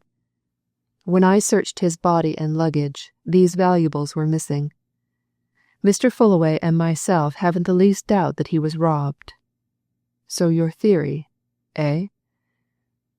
Dr. Orwin had listened to this with deep attention, and he now put two quick questions. "The value of these things was great." "Relatively, very great," answered Allerdyke. "Enough to engage the attention of a clever gang of thieves?" "Quite." "Then," said the doctor, "I am quite of opinion that my ideas are correct. These people probably tracked your cousin to this place, contrived to administer a subtle and deadly poison to him last night, and entered his room after the time at which they knew it would take effect. Have you any clue, even a slight one?" "Only this," answered Allerdyke, and proceeded to narrate the story of the shoe buckle, adding Fullaway's theory to it. "That's not much, eh?" "You must find that woman and produce her at the inquest," said the doctor. "I take it that Mr. Fullaway's idea is a correct one. Your cousin probably did invite Miss Leonard into his room to show her these jewels. That, of course, would prove that he had them in his possession at some certain hour last night. Now, about that inquest. It's fixed for 10 o'clock tomorrow morning. Let me advise you as to your own course of procedure, having an eye on what you have told me. Your object should be to make the proceedings tomorrow merely formal, so that the coroner can issue his order for an interment, and then adjourn for further evidence. It will be sufficient if you give evidence identifying the body, if evidence is given of the autopsy, and an adjournment asked for until a further examination of the reserved organs and viscera can be made. For the present, I should keep back the matter of the supposed robbery until you can find Miss Leonard. At the adjourned inquest, say in a week or 10 days hence, everything pertinent can be brought out, but you will need legal help. I am rather trespassing on legal preserves in telling you so much." "Deeply obliged to you, Doctor. And you can add to our obligations by giving us the name of a good man to go to," said Allerdyke. "We'll see him at once and fix things up for tomorrow morning." Dr. Orwin wrote down the name and address of a well-known solicitor and presently went away. When he had gone, Allerdyke turned to Fullaway. "Now, then, he said. You and I'll do one or two more things. We'll call on this lawyer, then we'll cable to the princess. But how shall we get her address? There's sure to be a Russian consul in the town, suggested Fullaway. Good idea. And I'm going to telephone to this Miss Leonard's address in London, continued Allerdyke. She evidently set off from here to Edinburgh, but, anyway, the address she gave in that wire to the manager is a London one, and I'm going to try it. Now let's get out and be at work. The ensuing conversation between these two and a deeply interested and much impressed solicitor resulted in the dispatch of a lengthy cablegram to St. Petersburg, a conversation over the telephone with the housekeeper of Miss Celia Leonard's London flat, and the interviewing of the captain and stewards of the steamship on which James Allerdyke had crossed from Christiania. The net result of this varied inquiry was small, and produced little that could throw additional light on the matter in question. The Perisco officials had not seen anything suspicious in the conduct or personality of any of their passengers. They had observed James Allerdyke in casual conversation with some of them. They had seen him talking to Miss Leonard, to Dr. Lindenberg, to others, ladies and gentlemen, who subsequently put up at the station hotel for the night. Nothing that they could tell suggested anything out of the common. Miss Leonard's housekeeper gave no other information than that her mistress was at present in Edinburgh, and was expected to remain there for at least a week. And towards night came a message from the Princess Nastirsevitch, confirming Fullaway's conviction that James Allerdyke was in possession of her jewels, and announcing that she was leaving for England at once, and should travel straight via Berlin and Calais to meet Mr. Franklin Fullaway at his hotel in London. The solicitor agreed with Dr. Orwin's suggestions as to the course to be followed with regard to the inquest. It would be wise, he said, to keep matters quiet for at any rate a few days, until they were in a position to bring forward more facts. Consequently, the few people who were present at the coroner's court next morning gained no idea of the real importance of the inquiry which was then opened. Even the solitary reporter who took a perfunctory note of the proceedings for his newspaper gathered no more from what he heard than that a gentleman had died suddenly at the station hotel, that it had been necessary to hold an inquest, that there was some little doubt as to the precise cause of his death, and that the inquest was accordingly adjourned until the medical men could tell something of a more definite nature. Nothing sensational crept out into the town. No bold-lettered headlines ornamented the afternoon editions. An hour before noon, Marshal Allerdyke entrusted his cousin's body to the care of certain kinsfolk who had come over from Bradford to take charge of it. By noon he and Fullaway were slipping out of Hull on their way to Edinburgh, to search for a witness who, if and when they found her, might be able to tell them what. Seems something like a wild goose chase, said Allerdyke, as the train steamed on across country towards York and the north. How do we know where to find this woman in Edinburgh? Her housekeeper didn't know what hotel she was at. I suppose we'll have to try every one in the place till we come across her. Edinburgh is not a very big town, remarked Fullaway. I reckon to run her down, if she's still there, within a couple of hours. It's our first duty, anyway. If she, as I guess she did, saw those jewels, then we know that James Allerdyke had them on him when he reached Hull, dead sure. And supposing she can tell that, said Allerdyke, what then? How does that help? The devils who got 'em have already had 36 hours' start of us. The American produced a bulky cigar case, found a green cigar, and lighted it with a deliberation which was in marked contrast to his usual nervous movements. Seems to me, he said presently, seems very much to me that this has been a great thing. I figure it out like this. Somehow, somebody has got to know of what the princess and your cousin were up to, that he was going to carry those valuable jewels with him to England. He must have been tracked along the way, unless... Does any unless strike you, now? Not at the moment, replied Allerdyke. So unless what? Unless the thieves and murderers We're waiting there in Hull for his arrival," said Fullaway quietly. "That's possible." "Strikes me a good many possibilities are knocking around," remarked Allerdyke, with more than his usual dryness. "As for me, I want to know a lot about these valuables and their consignment before I make up my mind in any way. I tell you frankly, I'm not running after them. I'm wanting to find the folk who killed my cousin, and I only hope this young woman'll be able to give me a hand. And the sooner we get to the bottle of hay and begin prospecting for the needle, the better." But the search for Miss Celia Leonard, to which Allerdyke alluded so gloomily, was not destined to be either difficult or lengthy. As he and his companion walked along one of the platforms in the Waverley Station in Edinburgh that evening, on their way to a cab, Allerdyke suddenly uttered a sharp exclamation and seized the American by the elbow, twisting him round in front of a big poster which displayed the portrait of a very beautiful woman. "Good Lord!" he exclaimed. "There she is! See? That's the woman! Man alive, we've hit it at once! Look!" Fullaway turned and stared, not so much at the portrait as at the big lettering above and beneath it. Zélie de Longarde, the world-famed soprano, recently returned from Moscow and St. Petersburg. Only visit to Edinburgh this year. Tonight at 8. Chapter 7. The Frantic Impresario. Fullaway slowly read this announcement aloud. When he had made an end of it, he laughed. "So your mysterious lady of the midnight motor, your Miss Celia Leonard of the Hull Hotel, is the great and only Zélie de Longarde, eh?" he said. "Well, I guess that makes matters a lot easier and clearer. But you're sure it isn't a case of striking resemblance?"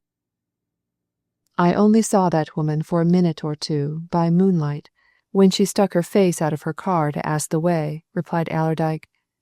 "But I'll lay all I'm worth to a penny piece that the woman I then saw is the woman whose picture we're staring at. Great Scott!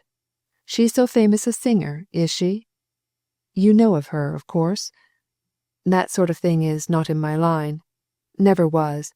I don't go to a concert or a musical party once in 5 years." "Oh, she's great, sure," responded Fullaway. "Beautiful voice.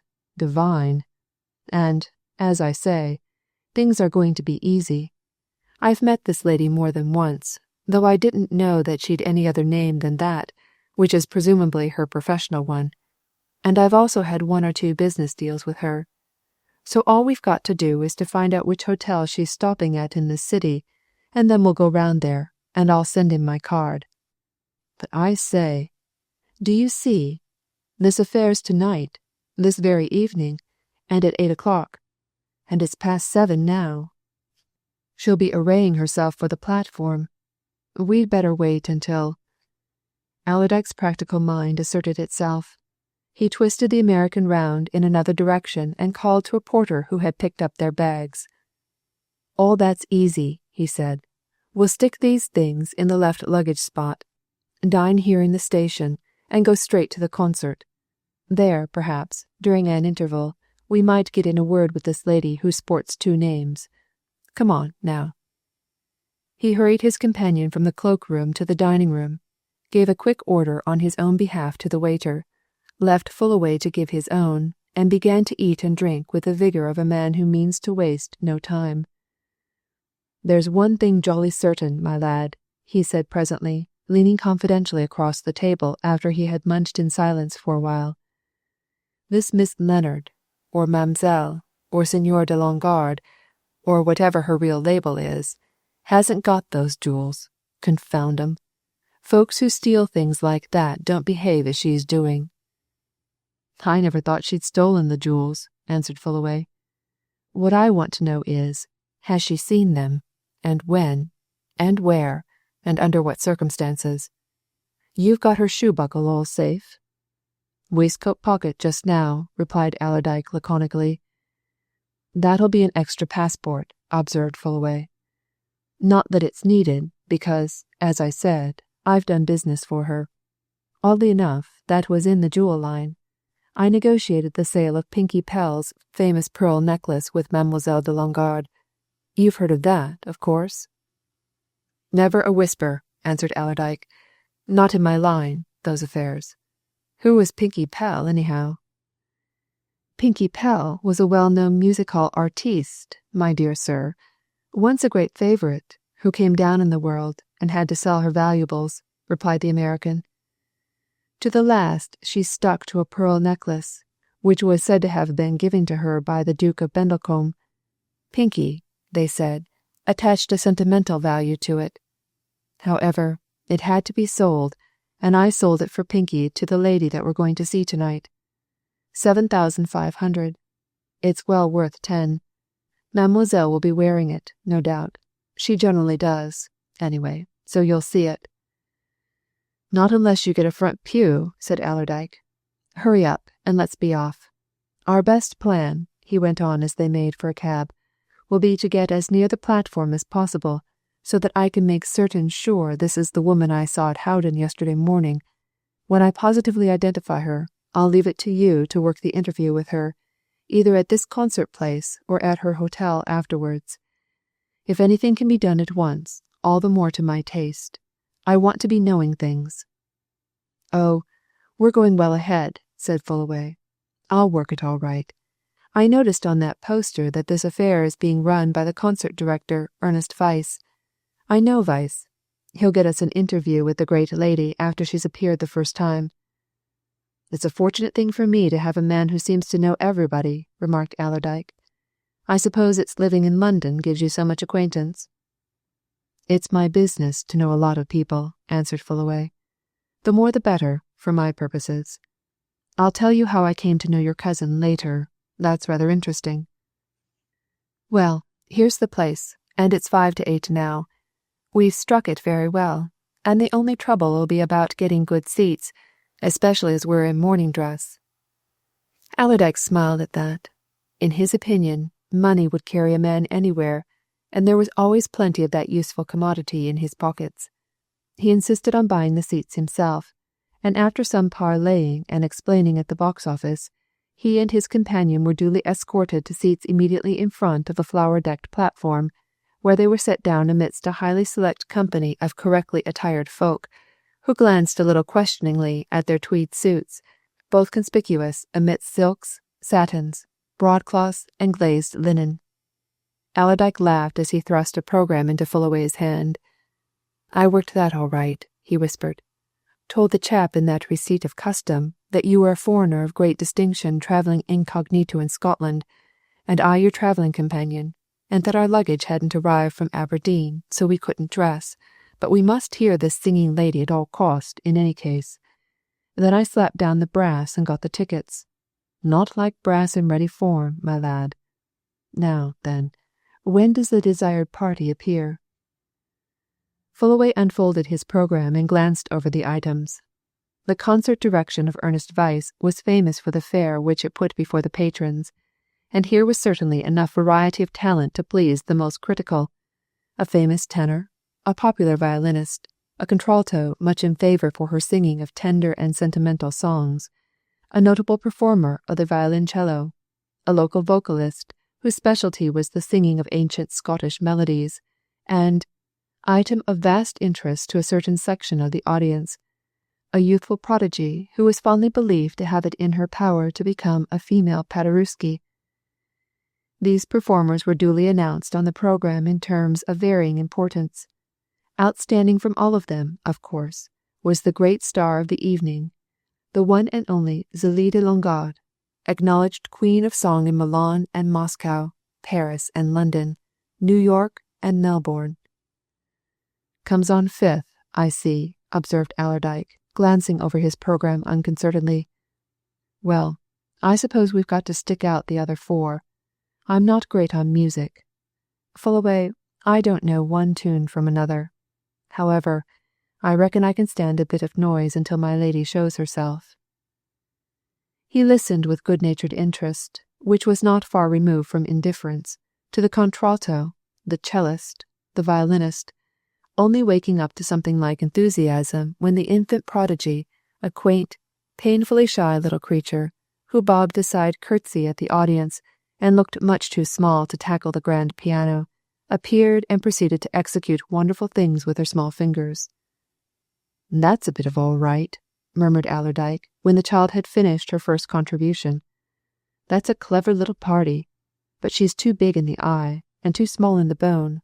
Wants plenty of new milk, and new laid eggs, and fresh air, and not so much piano thumping does that. Clever, but unnatural. Fullaway, they mustn't let her do too much at that. Well, now I suppose we shall see the shoe-buckle lady." The packed audience evidently supposed the same thing. Over it, the infant prodigy, having received her meed of applause and bobbed herself awkwardly out of sight, had come that atmosphere of expectancy which invariably heralds the appearance of the great figure on any similar occasion. It needed no special intuition on Allerdyke's part to know that all these people were itching to show their fondness for Zélie de Longarde by clapping their hands, waving their programme, and otherwise manifesting their delight at once more seeing a prime favourite.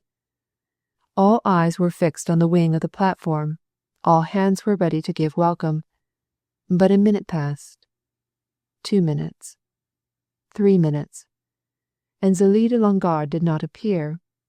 Another minute, and then, endeavouring to smile bravely and reassuringly, and not succeeding particularly well in the attempt, a tall, elaborately attired, carefully polished-up man, unmistakably German, blond, heavy, suave, suddenly walked onto the platform and did obeisance to the audience. "Weiss," whispered Fullaway, "something's wrong. Look at his face. He's in big trouble." The concert director straightened himself from that semi-military bow and looked at the faces in front of him with a mute appeal. "Ladies and gentlemen," he said, "I have to entreat the high favour of your kind indulgence. Mademoiselle de Longarde is not yet arrived from her hotel. I think, she is now on her way. In the meantime I propose, with your gracious consent, to continue our programme with the next item, at the conclusion of which, I hope, Mademoiselle will appear." The audience was sympathetic. The audience was ready to be placated. It gave cordial hearing and warm favour to the singer of Scottish melodies. It even played into Mr. Concert Director Weiss's hands by according the local singer an encore. But when he had finally retired, there was another wait, a longer one which lengthened unduly. A note of impatience sounded from the gallery. It was taken up elsewhere. And suddenly Weiss came again upon the platform, this time with no affectation of suave entreaty. He was plainly much upset. His elegant waistcoat seemed to have assumed careworn creases. His mop of blonde hair was palpably rumpled, as if he had been endeavouring to tear some of its wavy locks out by force. And when he spoke his fat voice shook with a mixture of chagrin and anger. "Ladies and gentlemen," he said, "I crave 10,000, 1,000,000, pardons for this so unheard of state of affairs. The truth is, Mademoiselle de Longarde is not yet here. What is more, I have to tell you the truth. Mademoiselle refuses to come, refuses to fulfill her honourable engagement. We have been for some time, on the telephone with her. Mademoiselle is at her hotel. She declares she has been robbed. Her jewels have all been stolen from their case in her apartments. She is, how shall I say, turning the hotel upside down. She refuses to budge 1 inch until her jewels are restored to her. How then? I cannot restore her jewels. I say to her, my colleagues say to her, it is not your jewels we desire. It is your so beautiful, so incomparable voice. She reply, I cannot tell you what she reply. In effect, no jewels, no song. Ladies and gentlemen, once more, your most kind, most considerate indulgence. I go there just now. I fly, swift, to the hotel, to entreat Mademoiselle on my knees to return with me. In the meantime.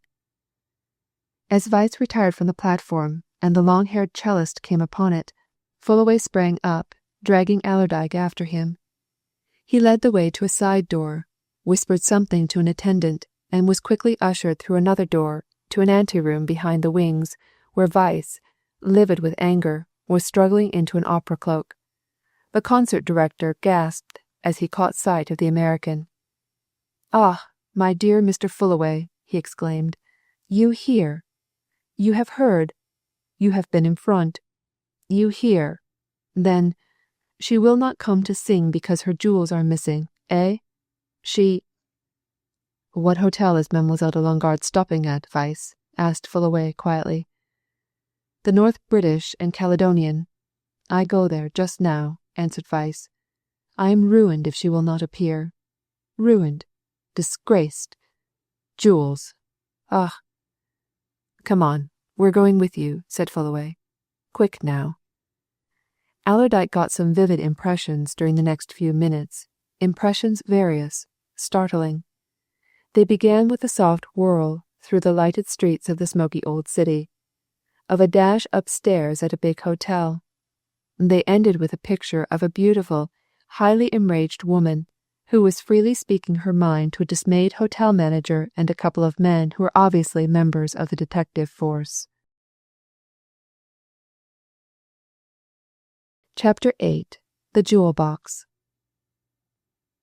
Mademoiselle Zélie de Longarde, utterly careless of the fact that her toilette was but half complete, that she wore no gown, and that the kimono which she had hastily assumed on discovering her loss had slipped away from her graceful figure to fall in folds about her feet, interrupted the torrent of her eloquence to stare at the three men whom a startled waiter ushered into her sitting-room.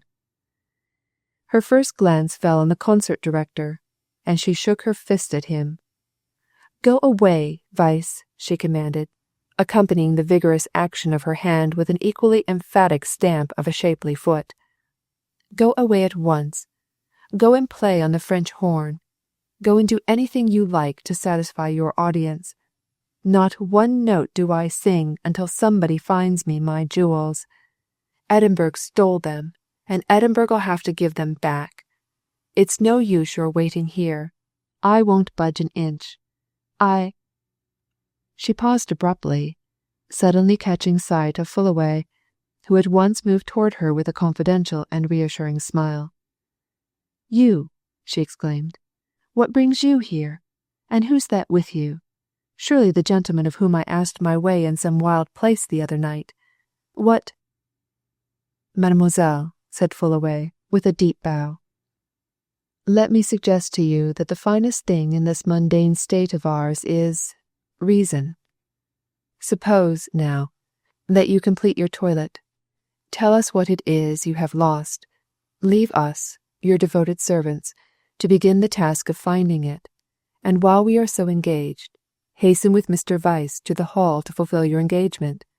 A packed audience awaits you, palpitating with sympathy and curiosity," interjected the aggrieved prima donna, as she threw a hasty glance at her deshabille and snatched up the kimono.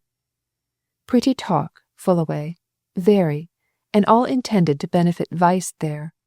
Lost, indeed. I've lost all my jewels, and up to now nobody," here she flashed a wrathful glance at the hotel manager and the two detectives, "nobody has made a single suggestion about finding them." Fullaway exchanged looks with the other men. Once more he assumed the office of spokesman. "Perhaps you have not told them precisely what it is they're to find," he suggested. "What is it now, mademoiselle? The pinky pearl necklace, for instance?" The prima donna, who was already retreating through the door of the bedroom on whose threshold she had been standing, flashed a scornful look at her questioner over the point of her white shoulder. "Pinky pearl necklace!" she exclaimed. "Everything's gone, the whole lot. Look at that. Not so much as a ring left in it." She pointed a slender, quivering finger to a box which stood, lid thrown open, on a table in the sitting-room, by which the detectives were standing, open-mouthed and obviously puzzled. Allerdyke, following the pointing finger, noted that the box was a very ordinary-looking affair, a tiny square chest of polished wood, fitted with a brass swing handle. It might have held a small typewriting machine. It might have been a medicine chest. It certainly did not look the sort of thing in which one would carry priceless jewels. But Mademoiselle de Longarde was speaking again. "That's what I always carried my jewels in their cases," she said. "And they were all in there when I left Christiania a few days ago, and that box has never been out of my sight, so to speak, since. And when I opened it here tonight, wanting the things, it was as empty as it is now. And if I behave handsomely and go with Weiss there, to fulfill this engagement, it'll only be on condition that you stop here, Fullaway, and do your level best to get my jewels back. I've done all I can. I've told the manager there, and I've told those 2 policemen, and not a man of them seems to be able to suggest anything. Perhaps you can." With that she disappeared and slammed the door of the bedroom, and the 6 men, left in a bunch, looked at each other. Then one of the detectives spoke, shaking his head and smiling grimly. "It's all very well to say we suggest nothing," he said. "We want some facts to go on first. Up to now, all the lady's done is to storm at us and at everybody. She seems to think all Edinburgh's in a conspiracy to rob her. We don't know any circumstances yet, except that she says she's been robbed. Perhaps—" "Wait a bit," interrupted Fullaway. "Let us get her off to her engagement. Then we can talk. I suppose," he continued, turning to the manager, "she first announced her loss to you?" "She announced her loss to the whole world, in a way of speaking," answered the manager, with a dry laugh. "She screamed it out over the main staircase into the hall. Everybody in the place knows it by this time. She took good care they should. I don't know how she can have been robbed. So far as I can learn, she's scarcely been out of these rooms since she came into them yesterday afternoon. The grand piano had been put in for her before she arrived, and she spent all her time singing and playing. I don't believe she's ever left the hotel. And as I pointed out to her when she fetched me up, she found the box locked when she went to it. Why didn't the thieves carry it bodily away? Why—" Just so, broke in Fullaway. "I quite appreciate your points, but there is more in this than meets the first glance. Let us get Mademoiselle off to her engagement, I say. That's the first thing. Then we can do business. Weiss," he continued, drawing the concert director aside, "you must arrange to let her appear as soon as possible after you get back to the hall, and to put forward her appearance in the second half of your program, so that she can return here as soon as possible. She'll only be in irrepressible fidgets until she knows what's been done, and you know what she is. You ought to be very thankful that she's allowed herself to be persuaded to go with you.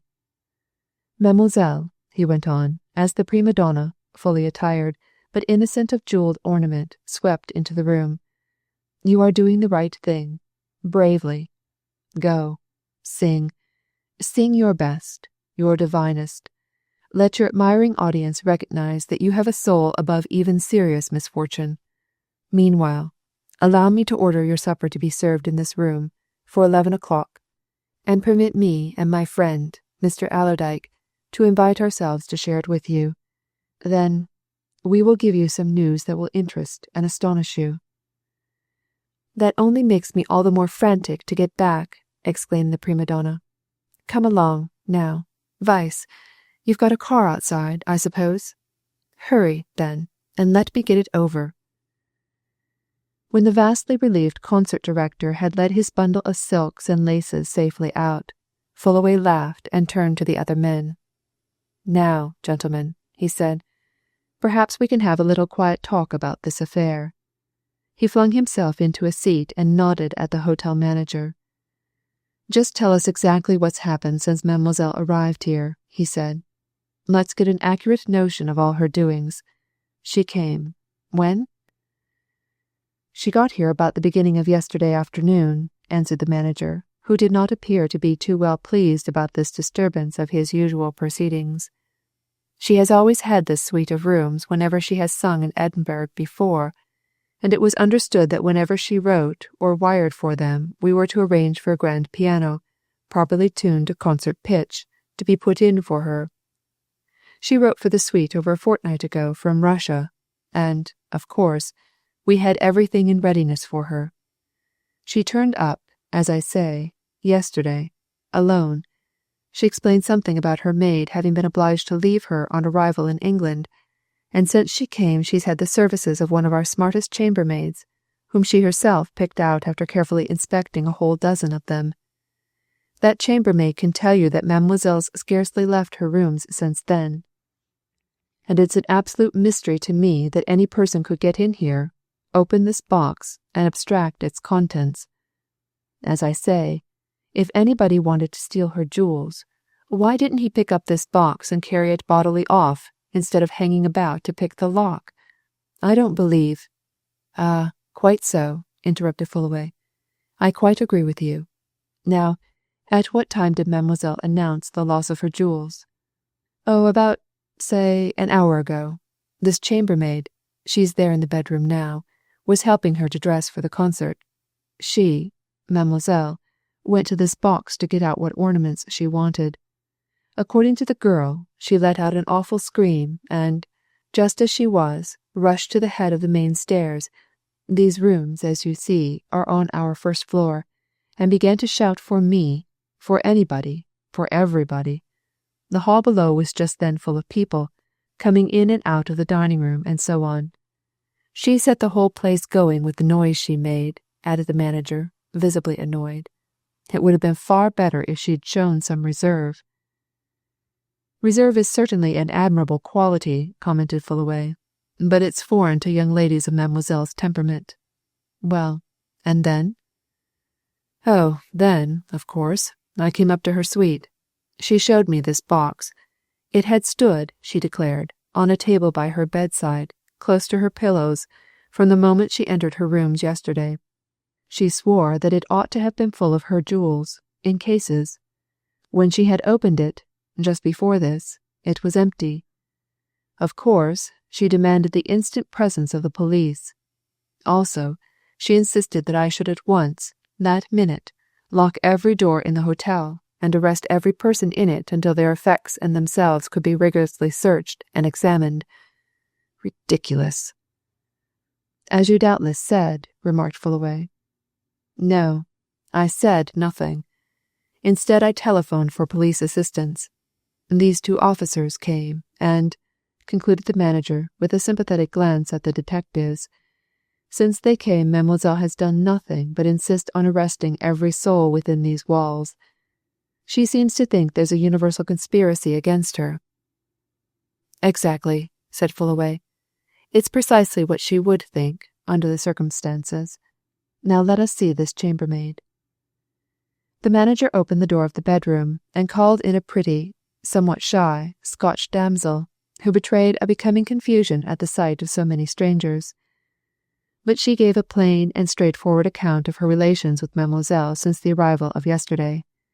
She had been in almost constant attendance on Mademoiselle ever since her election to the post of temporary maid, had never left her save at mealtimes. The little chest had stood at Mademoiselle's bedhead always. She had never seen it moved or opened. There was a door leading to the bedroom from the corridor. Mademoiselle had never left the suite of rooms since her arrival. She had talked that morning of going for a drive, but rain had begun to fall, and she had stayed in. Mademoiselle had seemed utterly horrified when she discovered her loss. For a moment she had sunk on her bed as if she were going to faint. Then she had rushed out into the corridor, just as she was, screaming for the manager and the police. When the pretty chambermaid had retired, Fullaway took up the box from which the missing property was believed to have been abstracted. He examined it with seeming indifference, yet he announced its particulars and specifications with businesslike accuracy. Well, this chest, cabinet or box, he observed carelessly. Let us look at it. Here, gentlemen, we have a piece of well-made work. It is, yes, 18 inches square all ways. It is made of, yes, rosewood. Its corners, you see, are clamped with brass. It has a swing handle, fitted into this brass plate which is sunk into the lid. It also has 3 brass letters sunk into that lid. ZDL. Its lock does not appear to be of anything but an ordinary nature. Taking it all together, I don't think this is the sort of thing in which you would believe a lady was carrying several £1,000s worth of pearls and diamonds, eh?"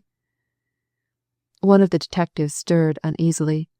He did not quite understand the American's light and easy manner, and he seemed to suspect him of persiflage. "We ought to be furnished with a list of the missing articles," he said. "That's the first thing." "By no means," replied Fullaway. "That, my dear sir, is neither the first, nor the second, nor the third thing. There's much to do before we get to that stage. At present, you, gentlemen, cannot do anything. Tomorrow morning, perhaps, when I have consulted with Mademoiselle de Longarde, I may call you in again, or call upon you. In the meantime, there's no need to detain you. Now," he continued, turning to the manager, when the detectives, somewhat puzzled and bewildered, had left the room, "will you see that your nicest supper is served, for 3, in this room at 11 o'clock, against Mademoiselle's return? Send up your best champagne. And do not allow yourself to dwell on Mademoiselle's agitation on discovering her loss. That agitation was natural. If it is any consolation to you, I will give you a conclusion which may be satisfactory to your peace of mind as a manager." "What is it?" "Merely this, that though Mademoiselle de Longarde has undoubtedly lost her jewels, they were certainly not stolen from her in this hotel." Chapter 9. The Lady's Maid's Mother. When the manager, much appeased and relieved in mind, had gone, Fullaway tapped at the door of the bedroom, summoned the pretty chambermaid, and handed her the rosewood box. "Put this back exactly where Mademoiselle has kept it since she came here," he commanded.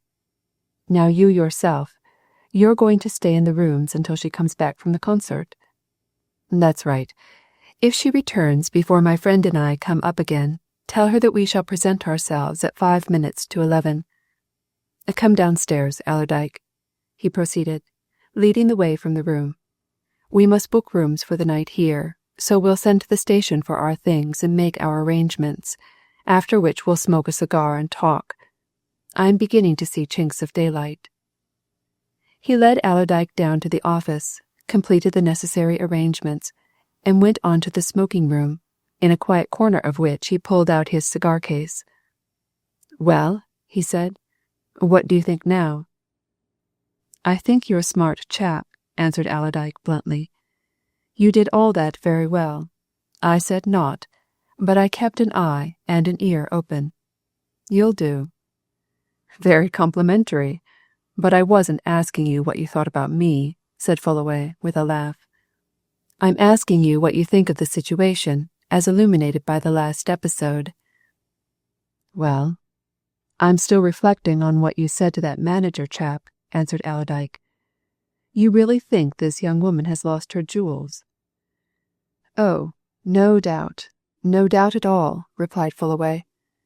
"Mademoiselle is impetuous, impulsive, demonstrative, much given to insisting on her own way, but she's absolutely honest and truthful, and I've no doubt whatever, none, that she has been robbed. But not here. She never brought those jewels here. They were not in that box when she came here. Mademoiselle, my dear sir, was relieved of those jewels either on the steamer as she crossed from Christiania to Hull, or during the few hours she spent at the Hull Hotel. The whole thing, the robbery from your cousin, the robbery from Mademoiselle de Longarde, is all the work of a particularly clever and brilliant gang of international thieves. And by the holy smoke, sir, we've got our hands full, for there isn't a clue to the identity of the operators, so far, unless the lady with whom we are going to sup can help us to one." Allerdyke ruminated over this for a moment or two. Then, after lighting the cigar which Fullaway had offered him, he shook his head, in grim affirmation. "I shouldn't wonder," he said. "Certainly it seems a big thing. You're figuring on its having been a carefully concocted scheme. No mere chance affair, eh?" "This sort of thing's never done by chance," responded the American. "This is the work of very clever and accomplished thieves, who somehow became aware of two facts. One, that your cousin was bringing with him to England the jewels of the Princess Nastirsevitch. The other, that Mademoiselle Zélie de Longarde carried her pearls and diamonds in an innocent-looking rosewood box.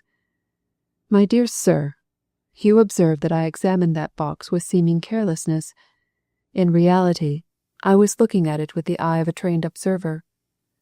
I am one of those people who, from having knocked about the world a lot, engaging in a multifarious variety of occupations, have picked up a queer scrap heap of knowledge, and I will lay you any odds you like that I am absolutely correct in affirming that the box which I just now handed to Maggie, the chambermaid, was newly made by a Russian cabinet maker within the last 4 weeks." "For a purpose?" suggested Allerdyke. "Just so. For a purpose," assented Fullaway. "That purpose being, of course, its substitution for the real original article. You did not handle the box which is now upstairs. It is carefully weighted, though it is empty. I believe, nay, I am sure, it contains a sheet of lead under its delicate lining of satin. That, of course, was to deceive Mademoiselle.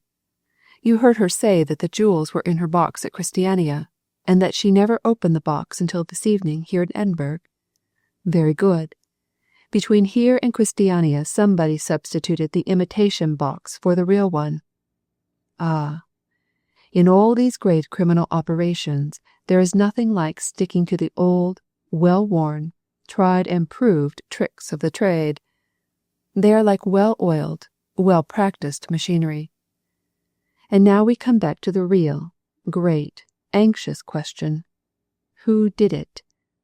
And there, Allerdyke, we are at present, only at present, mind, up against a very big, blank wall. On the other side of which, my lad, lies the secret of the murder of my cousin, said Allerdyke grimly. Mind you that. That's what I'm after, Fullaway. Damn all these jewels and things, in comparison with that. It's that I'm after, I tell you again, and 1,000 times again. And I'm considering if I'm doing any good hanging round here after this singing woman, when the probable sphere of action lies yonder away at Hull, eh? The proper, not probable, sphere of action, my dear sir, is the supper table to which we're presently going, answered Fullaway, with supreme assurance. What the singing woman, as you call her, can tell us will most likely make all the difference in the world to our investigations. Remember the shoe buckle. Have it ready to exhibit when I lead up to it. Then, we shall see. The prima donna, back for her engagement at 11 o'clock, came in flushed and smiling. The extraordinary warmth and fervour of her reception by the audience, which she had at first been so inclined to treat with scant courtesy, had restored her to good humour. And when she had eaten a few mouthfuls of delicate food, and drunk her first glass of champagne, she began to laugh almost light-heartedly. Well, I suppose you've been doing your best, Fullaway, she said, with easy familiarity. I declare you turned up at the very moment, for that fat vice would have been no good. But I'm still wondering how you came to be here, and what this gentleman, Mr. Allerdyke, is it, is doing here with you. Allerdyke, now. Well, that's the same name as that of a man I came across from Christiania and left at Hull. Fullaway kicked Allerdyke under the table. You haven't heard of that Mr. Allerdyke since you left him at Hull, then? He asked, gazing intently at their hostess. Heard? How should I hear? Asked the prima donna. He was just a travelling acquaintance. All the same, I had certainly fixed up to see him in London on a business matter. You don't read the newspapers, then? Suggested Fullaway. Not unless there's something about myself in them, she answered, with an arch smile at Allerdyke. If you'd read this morning's papers, you'd have seen that Mr. Allerdyke, with whom you travelled, this gentleman's cousin, by the by, was found dead in his room at the hotel in Hull not long after you quitted it," said Fullaway coolly. "In fact, he must have been dead when you passed his door on your way out." The prima donna was genuinely shocked. She set down the glass which she was just lifting to her lips. Her large, handsome eyes dilated. Her lips quivered a little. She turned a look of sympathy on Allerdyke, who, at that moment, realized that she was a very beautiful woman. "You don't say so," she exclaimed. "Well, I'm really grieved to hear that. I am. Dead. And when I left. Why, I was in his room that very night we reached Hull, having a talk on the business matter I mentioned just now. He was well enough and lively enough then, I'll swear. Dead. Why, what did he die of?" The two men looked at each other. There was a brief pause.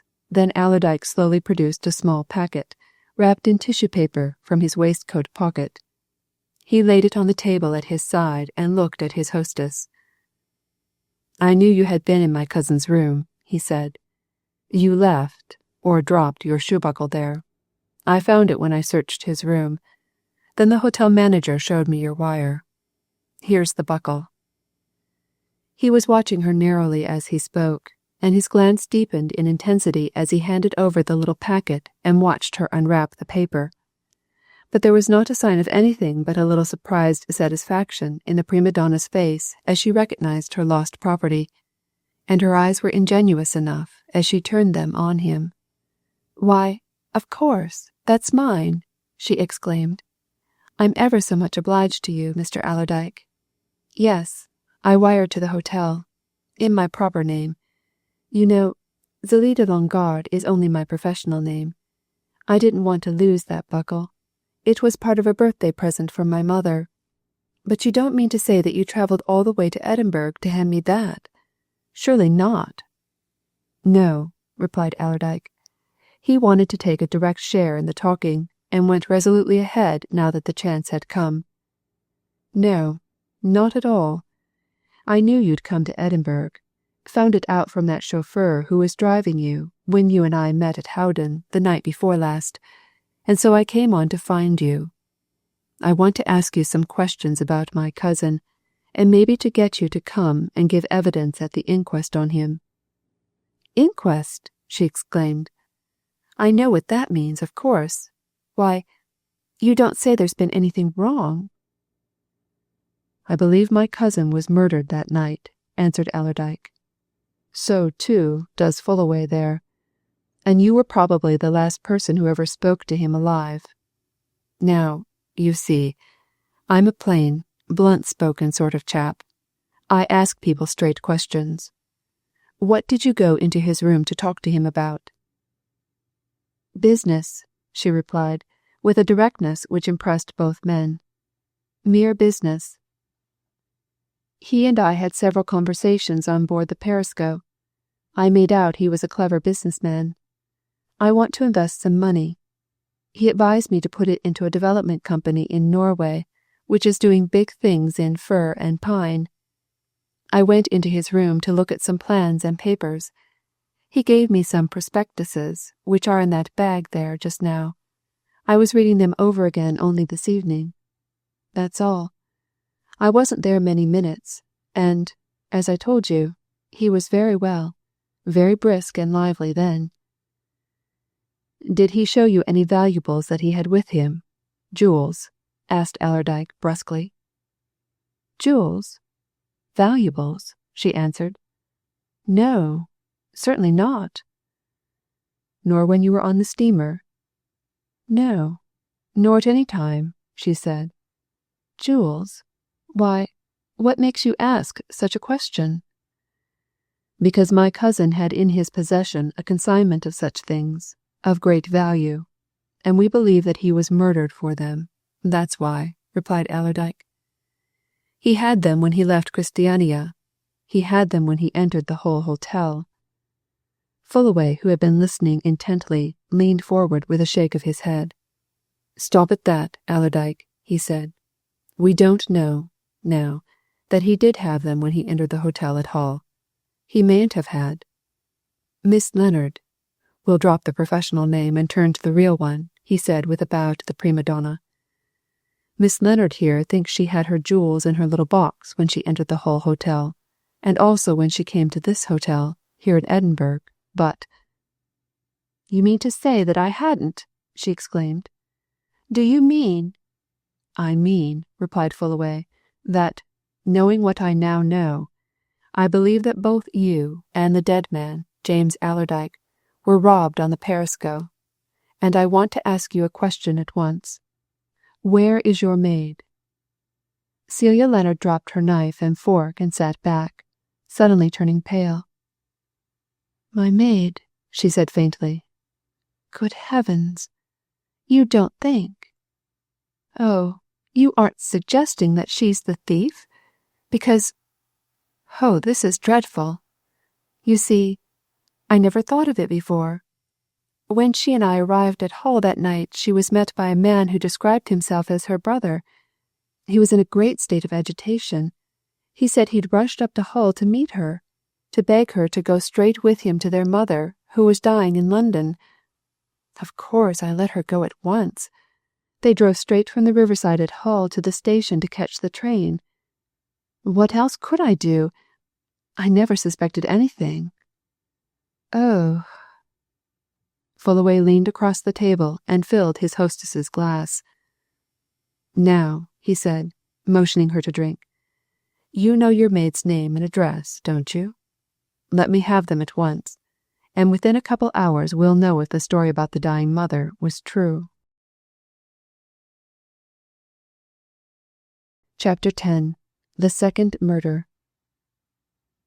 It had been very evident to Allerdyke that ever since Fullaway had mentioned the matter of the missing maid, Celia Leonard had become a victim to doubt, suspicion, and uncertainty. Her colour came and went. Her eyes began to show signs of tears. Her voice shook. And now, at the American's direct question, she wrung her hands with an almost despairing gesture. "But I can't," she exclaimed. "I don't know her address. How should I? It's somewhere in London. Bloomsbury, I think. But even then I don't know if that's where her mother lives, to whom she said she was going. I did know her address. I mean, I remembered it for a while, at the time I engaged her, a year ago, but I've forgotten it. Oh, do you really think she's robbed me, or helped to rob me?" "Never mind opinions," answered Fullaway curtly. "They're no good. Is this the maid you brought with you once or twice when you called at my office some time ago, over the Pinky Pell deal?" Yes, the same," she answered. "A Frenchwoman," said Fullaway. "Yes, Lisette. Of course she went with me to your office. That was 8 or 9 months ago, and I've had her a year, and I had excellent testimonials with her, too. Oh, I can't think that—" "Can't you make an effort to remember her address?" urged Fullaway. "What can we do until we know that?" Celia drew her fine eyebrows together in a palpable effort to think. "I've got it somewhere," she said at last. "I must have it somewhere. Most likely in an address book at my flat. I should be sure to put it down at the time." "Who is there at your flat?" asked Fullaway. "My housekeeper and a maid," answered Celia. "They're always there, whether I'm home or not. But they couldn't get at what you want. All my papers and things are locked up, and in a hopeless state of confusion, too." Fullaway pushed aside his plate. "Then there's only one thing to be done," he said, with an accent of finality. "We must go up to town at once." Allerdyke, still quietly eating his supper, looked up. "That's just what I was going to suggest," he said. "There's no good to be done hanging about here. Let's get on to the scene of operations. If Miss Leonard's maid has stolen her jewels, she's probably had some hand in the theft from my cousin. We must find her. Now then, let me come in. I'll look up the train, settle up with these hotel folk, and we'll be off. You give your attention to your packing, Miss Leonard, and leave the rest to me. You won't mind travelling the night?"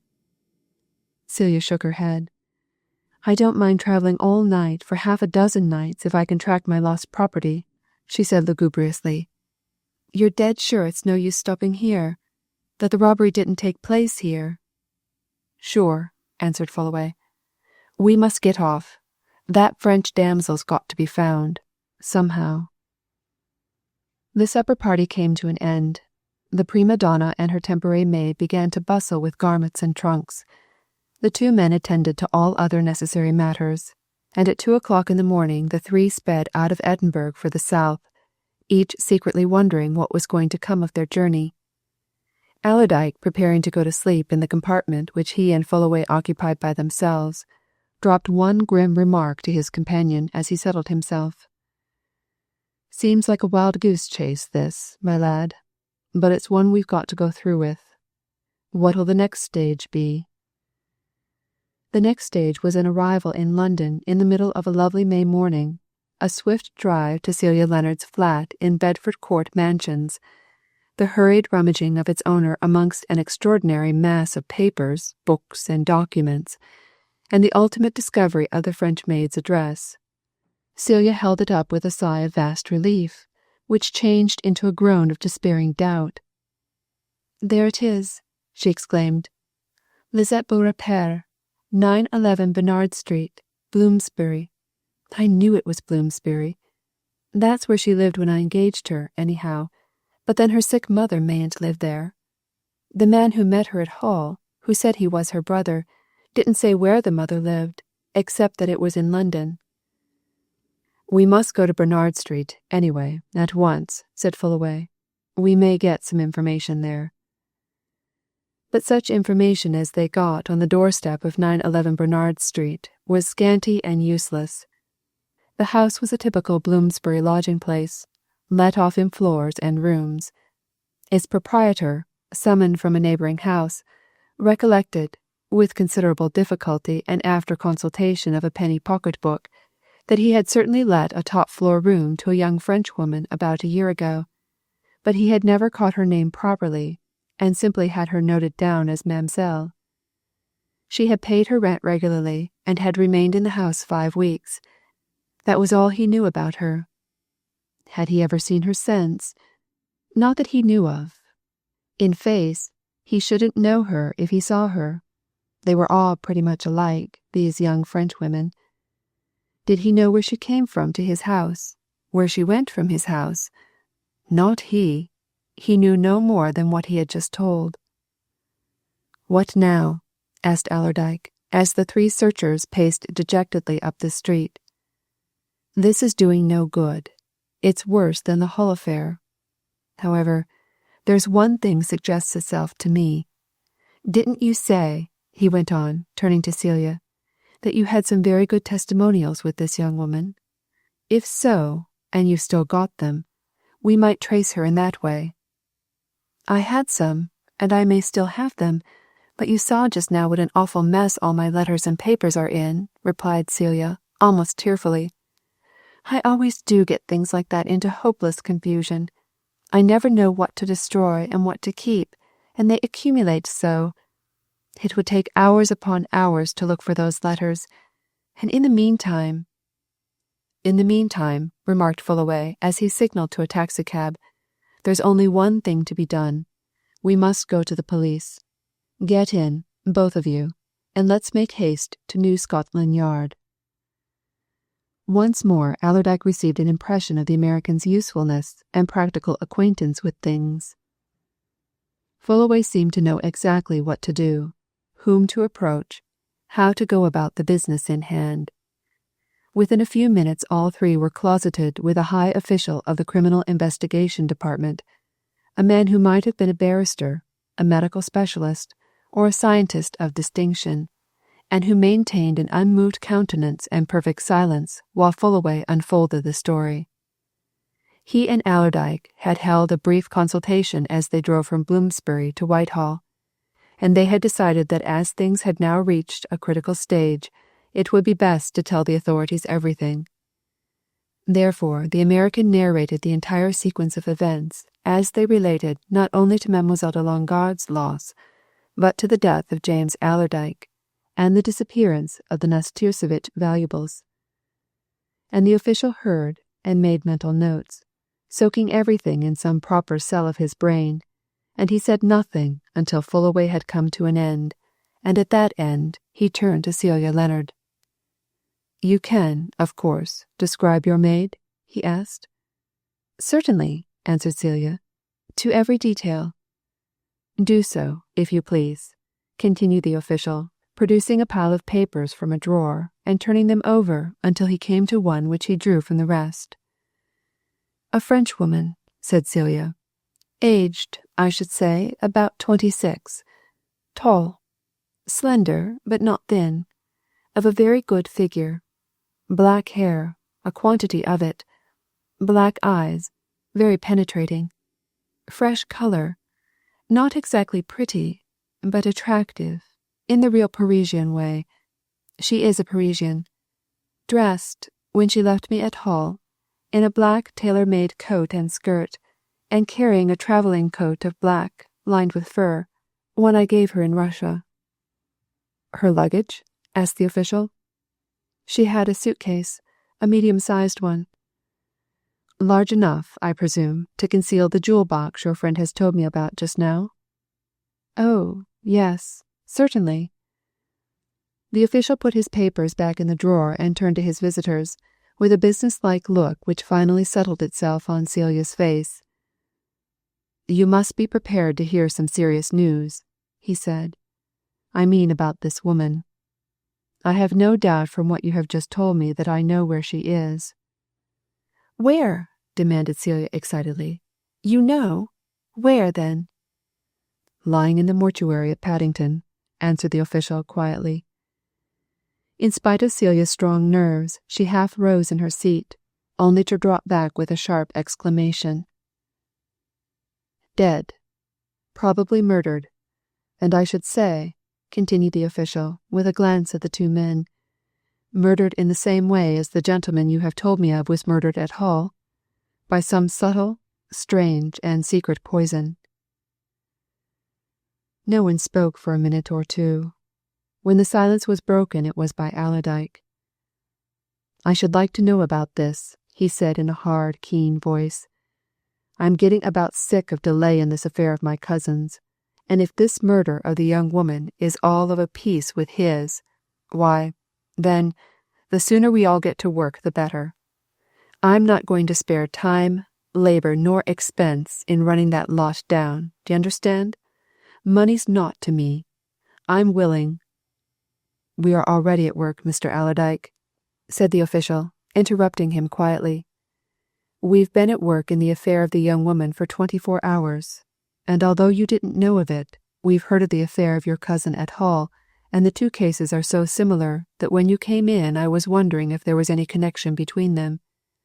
Now, as regards the young woman, you may or may not be aware that in Eastbourne Terrace, Paddington, a street of houses which runs alongside the departure platform of the Great Western Railway, there are a number of small private hotels, which are largely used by railway passengers.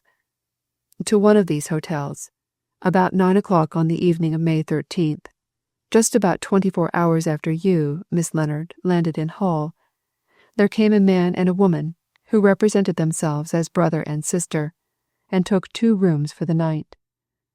The young woman answers the description of your maid. As to the man, I will give you a description of him later. These 2, who had for luggage such a medium-sized suitcase as Miss Leonard has spoken of, partook of some supper and retired. There was nothing noticeable about them.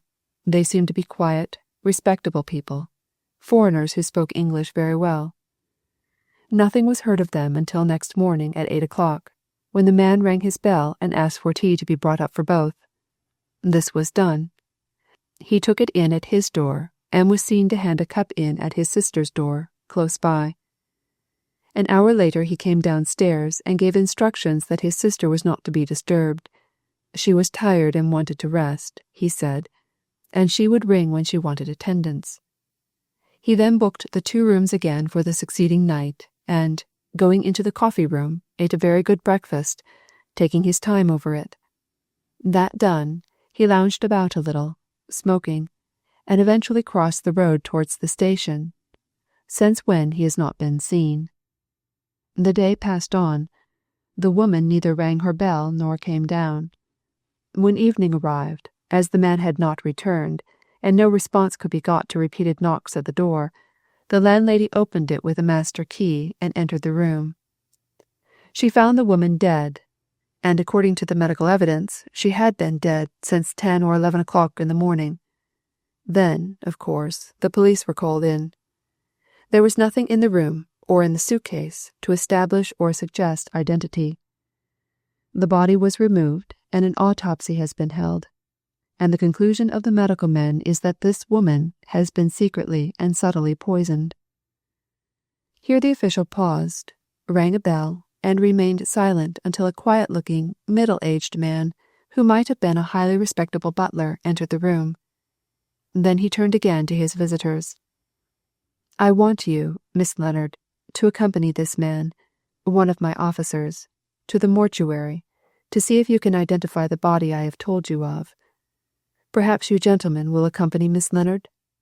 Then," he continued, rising, "if you will all return here, we will go into this matter further and see if we can throw more light on it."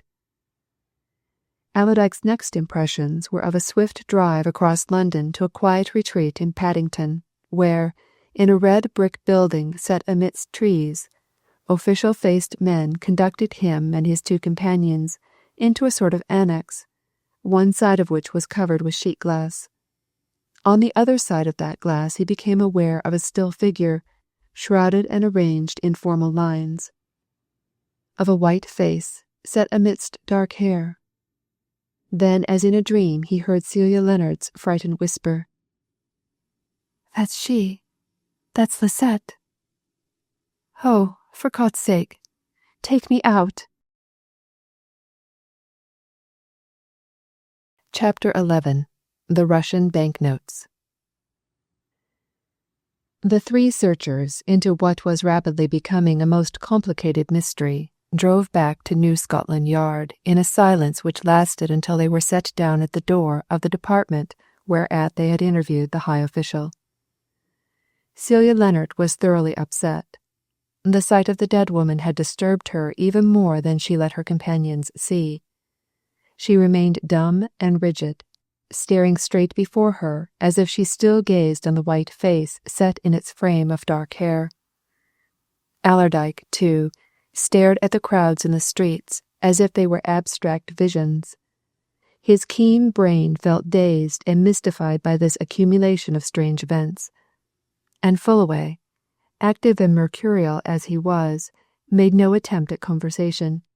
He sat with a knitted forehead, trying to think, to account, to surmise, only conscious that he was up against a bigger mystery than life had ever shown him up to then. The detective who had accompanied them to the mortuary conducted the 3 straight back into his chief's office. The chief, noticing the effect of the visit on Celia, hastened to give her a chair at the side of his desk, and looked at her with a lessening of his official manner. He signed to the other 2 to sit down, and motioned the detective to remain. Then he turned to Celia.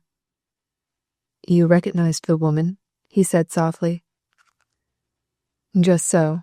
I thought you would, and I was sorry to ask you to perform such an unpleasant task, but it was absolutely necessary. Now," he continued, taking up his bundle of papers again, "I want you to describe the man who met you and your maid on your arrival at Hull the other night. Of course you saw him?" "Certainly I saw him," replied Celia, "and I should know him again anywhere. The scoundrel!" The high official smiled and glanced at Fullaway. "You are thinking, Miss Leonard, that the man you then saw is the man who accompanied your maid to the hotel in which she was found dead," he said. "Well, that may be so, but it mayn't. That is why I want you to give us an accurate description of the man you saw. You described the maid very well indeed. Now describe the man." "I can do that quite well," said Celia, with assurance. "And I can tell you the circumstances. The steamer, the Perisco, got into the river at Hull at about 9:15 and anchored off the Victoria Pier. We understood that she couldn't get into dock just then because of the tide, and that we must go on shore by tender. A tender came off. Some of the people on board it came on our deck. There was a good deal of bustle. I went down to my cabin to see after something or other. Lisette came to me there, evidently much agitated, saying that her brother had come off on the tender to fetch her at once to their mother, who was ill in London. Dying. She begged to be allowed to go with him. Of course, I said she might. She immediately picked up her suitcase and travelling coat out of our pile of luggage, and I went up with her on deck. She and the man, her brother, as I understood it, got into a small boat which was alongside and went straight off to the pier. The tender was not leaving for shore for some time, and that was the last I saw of her. It was all done in a minute or two." "Now, the man," suggested the chief softly. "A young man, about Lisette's age, I should say. 27 to 30 anyway. Tallish.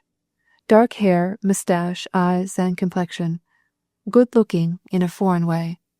I had no doubt he was her brother. He looked French, though he spoke English quite well and without accent. Very respectably dressed in dark clothes and overcoat. He would have passed for a well-to-do clerk, that type. I spoke to him, a few words. He spoke well, had very polite, almost polished manners. Of course he was hurried, wanting to get Lisette away. He said they could just catch the last train to London." The chief shook his head. "Not the man who accompanied her to the Paddington Hotel," he said. "Listen. This is the description of that man, as given to the police by the landlady and her servants. Age, presumably between 40 and 45 years, medium height. Brown hair, clean-shaven. Dressed in grey tweed suit, over which he wore a fawn-coloured overcoat. Deerstalker hat, light brown. Brown brogue shoes. That, you see," continued the chief, "describes a quite different person. You do not recognize the description as that of any man you have ever seen in company with your late maid, Miss Leonard." "I never saw my maid in any man's company," replied Celia. "Since I first engaged her we have not been much in London. She was in New York and Chicago for a time last year, then in Paris, then in Milan and Turin, lately in Moscow and St. Petersburg. When we were at home, here in London, she certainly had time of her own. Her evenings out, you know. But of course I don't know with whom she spent them. No, I don't know any man answering that description." The chief folded up his papers and restored them to his desk. "Now that you are here," he said, "you may as well give me a few particulars about your doings on the Perisco, especially as they relate to Mr. James Allerdyke. When and where did you make his acquaintance?" "On the steamer, a few hours after we left Christiania," replied Celia. "Just as fellow passengers, I suppose?" "Quite so, just that. We sat next to each other at meals." "Do you know where his cabin was on the steamer?" "Yes, exactly opposite my own. He and I believe, were the only passengers who had cabins all to ourselves." "Did he ever mention to you these valuables which Mr. Fullaway tells us he was carrying to England?" "No, never at any time." "Did you see him leave the Perisco for the shore?" "Why, yes, certainly.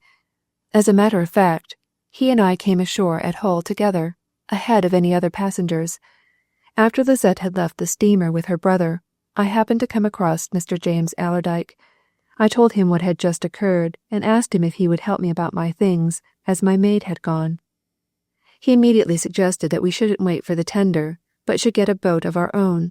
There were several lying around. He said he was in a great hurry to get ashore, because he'd a friend awaiting him at the station hotel.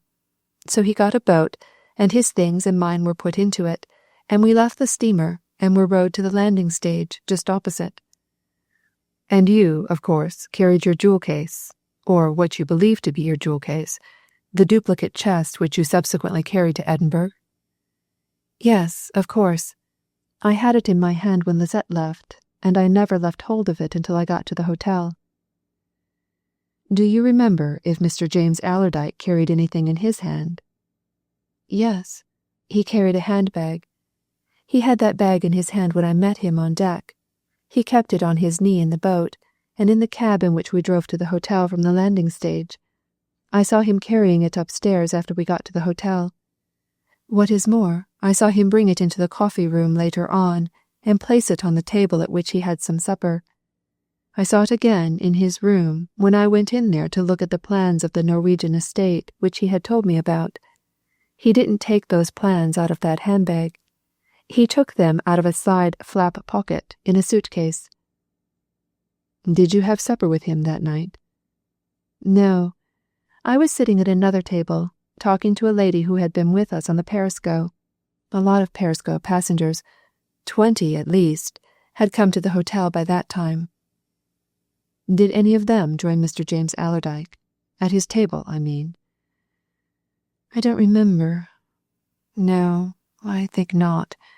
He sat at a table, one end of which adjoined the wall.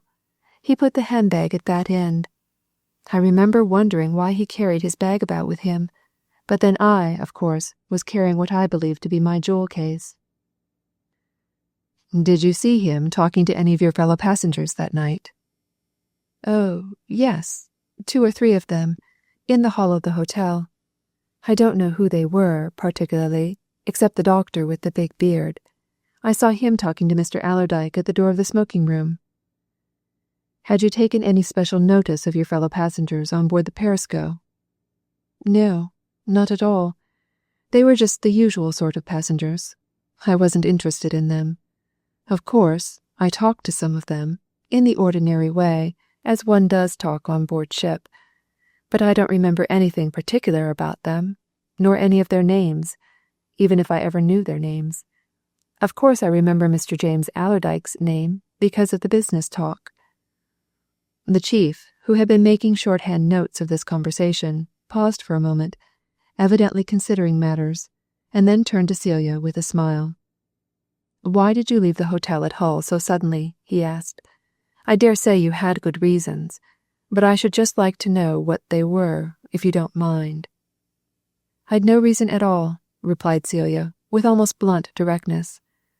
At least, if I had, they were only a woman's reasons. I was a bit upset at being left alone. I didn't like the hotel. I knew I shouldn't sleep. It was a most beautiful moonlight night, and I suddenly thought I'd like to go motoring. I knew enough of the geography of those parts to know if I motored across country I should strike the Great Northern Main Line somewhere and catch a train to Edinburgh in the morning. So I just cleared out. Ah, you see you had quite a number of reasons, said the chief, smiling again. Very well. Now then, before you go, Miss Leonard, I want you to do just one more thing which may be useful to us in our work. He turned to the detective. Get those things, he said quietly. Bring the lot in here. Celia made a little sound of distaste as the detective presently returned to the room carrying in one hand a brown leather suitcase and in the other a cardboard dress box, to which was strapped a travelling coat lined with fur. Her face, which had regained its colour, paled again. Lisette's things, she muttered. Oh, I don't like to see them. What is it you want? We want you to identify them, and, if you will, to look them over, replied the chief. The cardboard box contains everything she was wearing when she went to the hotel in Eastbourne Terrace. The suitcase and coat are what she took in with her. Spread the things out on that side table, he continued, turning to the detective. Let Miss Leonard look them over. Celia performed the task required of her with dislike. It seemed somehow as if she were inspecting the dead woman afresh. She hurried over the task. All these things are hers, of course, she said. That's the suitcase she had with her when she left me at Hull, and that's the coat I gave her. And the other things are hers, too. Oh, I don't like looking at them. Can't we go, please? One moment, said the chief. I wanted to tell you that amongst all these things there is nothing that establishes the woman's identity. I mean in the way of papers or anything of that sort.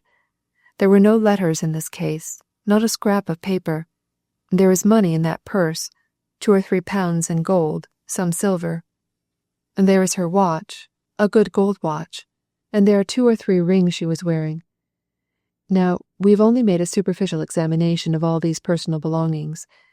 Can you, as her mistress, suggest if she was likely to hide anything in her clothing, and if so, in what article? You might save us some trouble, Miss Leonard. Allerdyke, who was more interested in Celia than in what was going on, saw a sudden gleam come into her eyes. Her feminine spirit of curiosity was aroused. She hesitated, turned back to the side table, paused before the various articles laid out there, took up and fingered 2 or 3, and suddenly wheeled round on the men, exhibiting a quilted handkerchief case. There's something been sewn into the padding of this, she said. I can feel it. Can anyone lend me pocket scissors or a penknife? The men gathered round as Celia's deft fingers ripped open the satin covering. A moment later she drew out a wad of folded paper and handed it to the chief. Fullaway and Allerdyke craned their necks over his shoulder as he unwrapped and spread the bits of paper out before them. And it was Fullaway who broke the silence with a sharp exclamation. "Banknotes," he said. "Russian banknotes, and new ones." Chapter 12. The Third Murder. Fullaway's exclamation was followed by a murmur of astonishment from Celia, and by a low growl which meant many things from Allerdyke. The chief turned the banknotes over silently, moved to his desk, and picked up a reference book. "I'm not very familiar with Russian money, paper or otherwise," he remarked. "How much does this represent in ours, now?" "I can tell you that," said Fullaway, taking the wad of notes and rapidly counting them.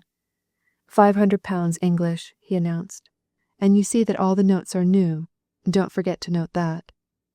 "Yes? And what do you argue from it?" asked the chief, with obvious interest. "It proves what?" "That these new notes were given to this woman in Russia, recently, most likely in St. Petersburg," replied the American. "And, in my opinion, their presence, their discovery, proves more. It suggests, at any rate, that this woman, the dead maid, was a tool in the conspiracy to rob Miss Leonard and Mr. James Allerdyke, that this money is her reward, or part of it, and that the whole scheme was hatched and engineered in Russia."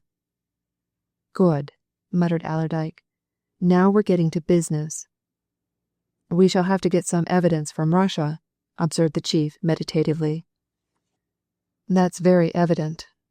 If the thing began there, or was put into active shape there—" "The Princess Nastirsevitch is on her way now," said Fullaway. He pulled out his pocket-book and began searching amongst its papers. "Here you are," he continued, producing a cablegram. "That's from the Princess. You see, she says she's leaving for London at once, via Berlin and Calais, and will call upon me at my hotel as soon as she arrives. Now, that was sent off 2 days ago. She'd leave St. Petersburg that night. It's 72 hours' journey, 3 days. She'll be in London tomorrow evening." The chief sat down at his desk and picked up a pen. "Give me your addresses, please, all of you," he said. "Then I can communicate with you at any moment. Miss Leonard, you mentioned Bedford Court Mansions. What number?" "Right. Yours, Mr. Fullaway, is the Waldorf Hotel? Permanently there? Very good. You, Mr. Allerdyke, live in Bradford. It would be advisable, if you really want to clear up the mystery of your cousin's death, to remain in town for a few days, at any rate. Now that we've got all this in hand, you'd better be close to the centre of things. Can you give me an address here?" "I've a London office," answered Allerdyke. "I can always be heard of there when I'm in town. Allerdyke and Partners, Limited, Gresham Street. Ask for Mr. Marshall Allerdyke. But as I'll have to put up here, I'll go to the Waldorf with Mr. Fullaway, so if you want me, you'll find me there. And look here," he went on, as the chief noted these particulars, "I want to know, to have some idea, of what's going to be done. I tell you, I'll spare no time, labor, or expense in getting at the bottom of this. If it's a question of money, say the word and—" "All right, Mr. Allerdyke, leave it to us, for the present," said the chief, with an understanding smile. "I know what you mean. We're only beginning. This affair is doubtless a big thing, as Mr. Fullaway has suggested, and will need some clever work. Now, at present, this case, the joint case of the Hull affair and the Eastbourne Terrace affair, for they're without a doubt both parts of one serious whole, is in the hands of two of my best men. This is one of them, Detective Sergeant Blindway. If and when Blindway wants any of you, he'll come to you. Miss Leonard, you'll be wanted at the inquest on your late maid. The coroner's office will let you know when. You two gentlemen will doubtless go with Miss Leonard. You'll all three certainly be wanted at that adjourned inquest at Hull. Now, that's all, except that when you, Miss Leonard, return home, you must at once begin searching for the references you had with your maid. Let me have them as soon as they're found. And that you, Mr. Fullaway, must bring the Princess Nastirsevitch here as soon as you can after her arrival." Outside New Scotland Yard, Celia Leonard relieved her feelings with a fervent exclamation. "I wish I'd never spent a penny on pearls or diamonds in my life," she said vehemently. "Insane folly! What good have they done? Leading to all this bother, and to murder. What fools women are! All that money thrown away, for of course I shall never see a sign of them again." "That's a rather hopeless way of looking at it," observed Fullaway. "You've got the cleverest police in Europe on the search for them. Also, you've got our friend Allerdyke and myself on the run, and we're neither of us exactly brainless. So hasten home in this taxicab, get some lunch, have an hour's nap, and then begin putting your papers straight and looking for those references. Search well, you don't know what depends on it." He and Allerdyke strolled up Whitehall when Celia had gone, in silence at first, both wrapped in meditation. "There's only one thing one can say with any certainty about this affair, Allerdyke," remarked the American at last. "And that is precisely what the man we've been talking to said. It's a big do.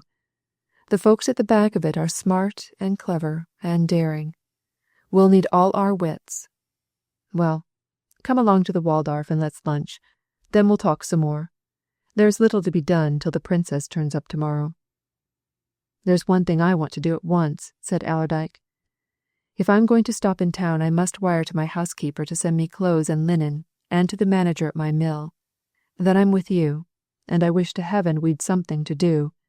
What I can't stand is this forced inaction, this hanging about, waiting, wondering, speculating, and doing naught." "We may be in action before you know it's at hand," said Fullaway. "In these cases you never know what a minute may bring forth.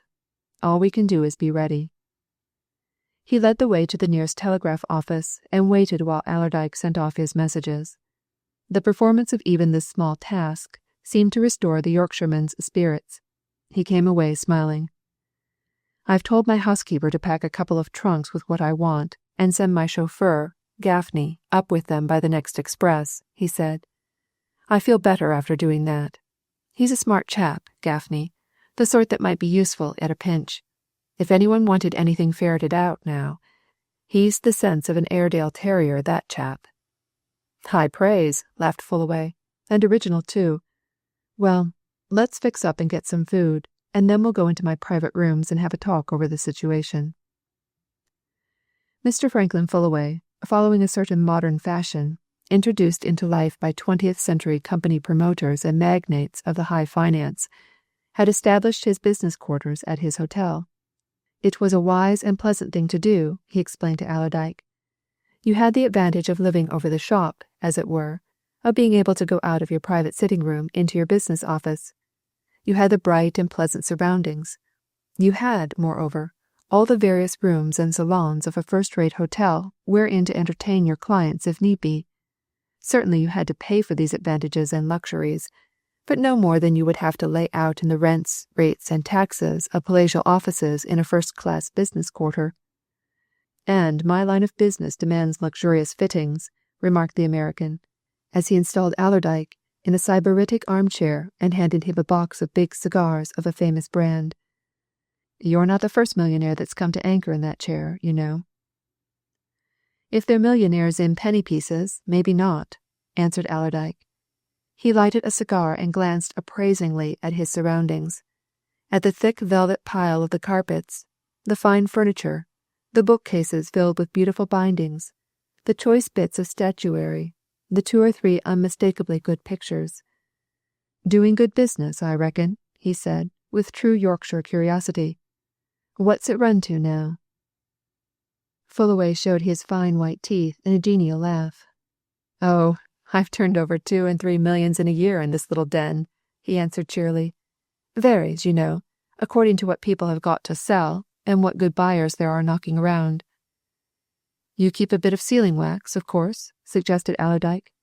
"Take care that some of the brass sticks when you handle it, no doubt." "Commission and percentage, of course," responded Fullaway. "Ah, well, you've an advantage over chaps like me," said Allerdyke. "Now, you shall take my case. We've made a pile of money in our firm, grandfather, father, and myself. But, Lord, man, you wouldn't believe what our expenses have been. Building mills, fitting machinery, and then wages. Why, I pay wages to 600 workpeople every Friday afternoon. Our wages bill runs to well over £1,400 a week. You've naught of that sort, of course. No great staff to keep up?" "No," answered Fullaway. He nodded his head towards the door of a room through which they had just passed on their way into the agent's private apartments. "All the staff I have is the young lady you just saw, Mrs. Marlowe. Invaluable." "Married woman?" inquired Allerdyke laconically. "Young widow," answered Fullaway just as tersely. "Excellent businesswoman. Been with me ever since I came here. 3 years.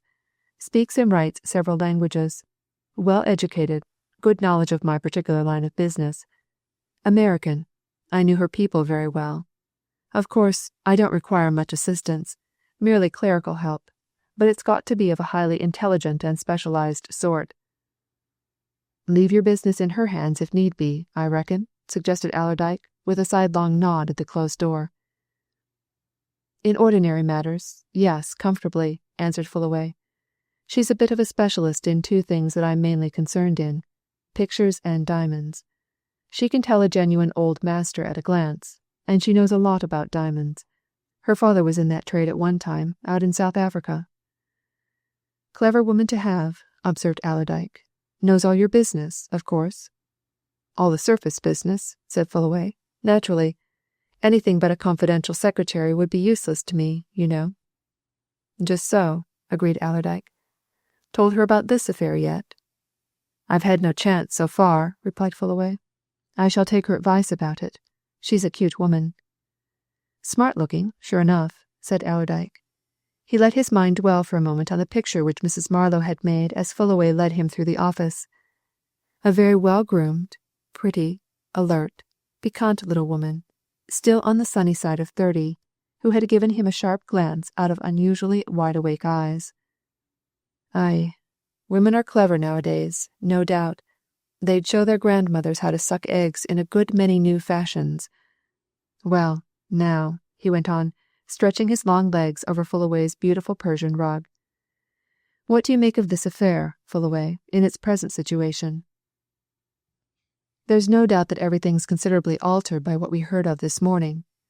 Do you really think that this French maid affair is all of a piece, as one may term it, with the affair of my cousin James?"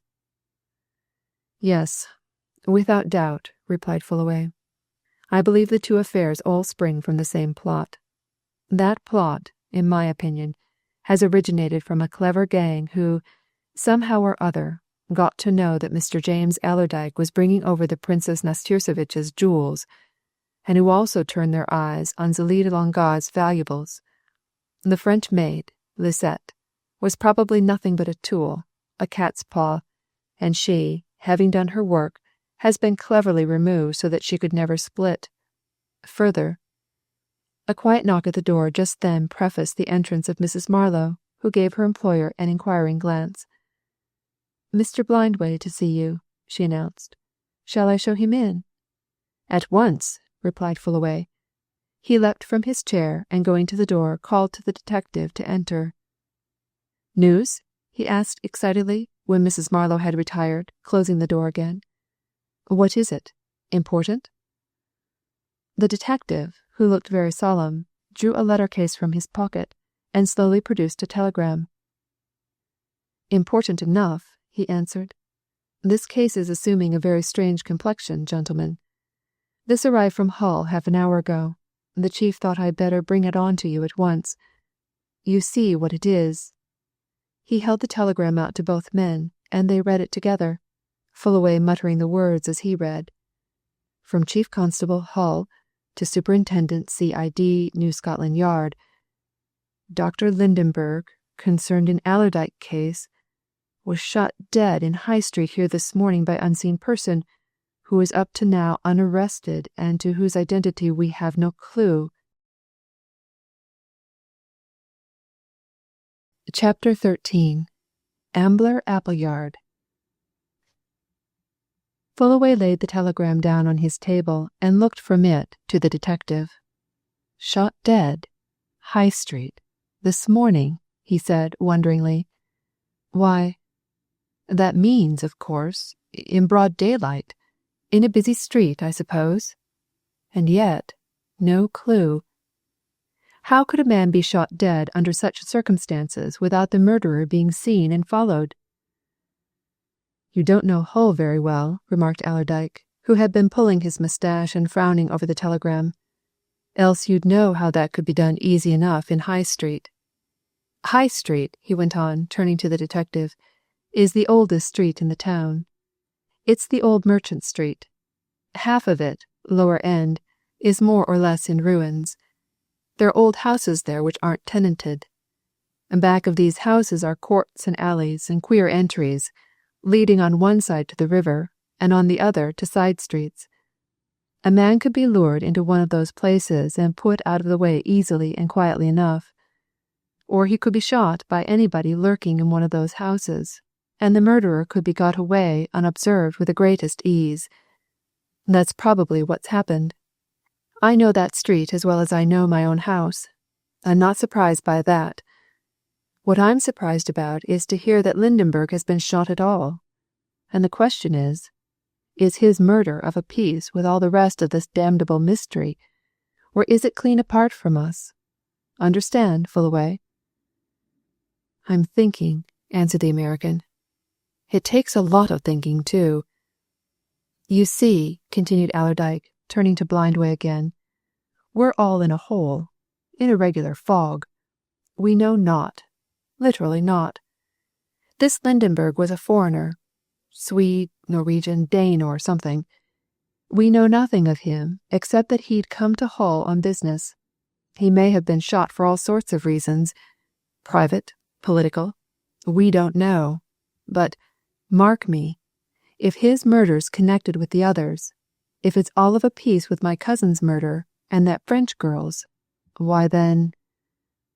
He paused, shaking his head emphatically, and the other two, impressed by his earnestness, waited until he spoke again. Then, he continued at last, after a space of silence during which he seemed to be reflecting with added strenuousness. Then, by heaven, we're up against something that's going to take it out of us before we get at the truth. That's a dead certainty. If this is all conspiracy, it's a big 'un, a colossal thing. What say, Fullaway? I should say you're right, replied Fullaway. I've been trying to figure things up while you talked, though I gave you both ears. It looks as if this Lindenberg had been shot in order to keep his tongue quiet forever. Maybe he knew something and was likely to split.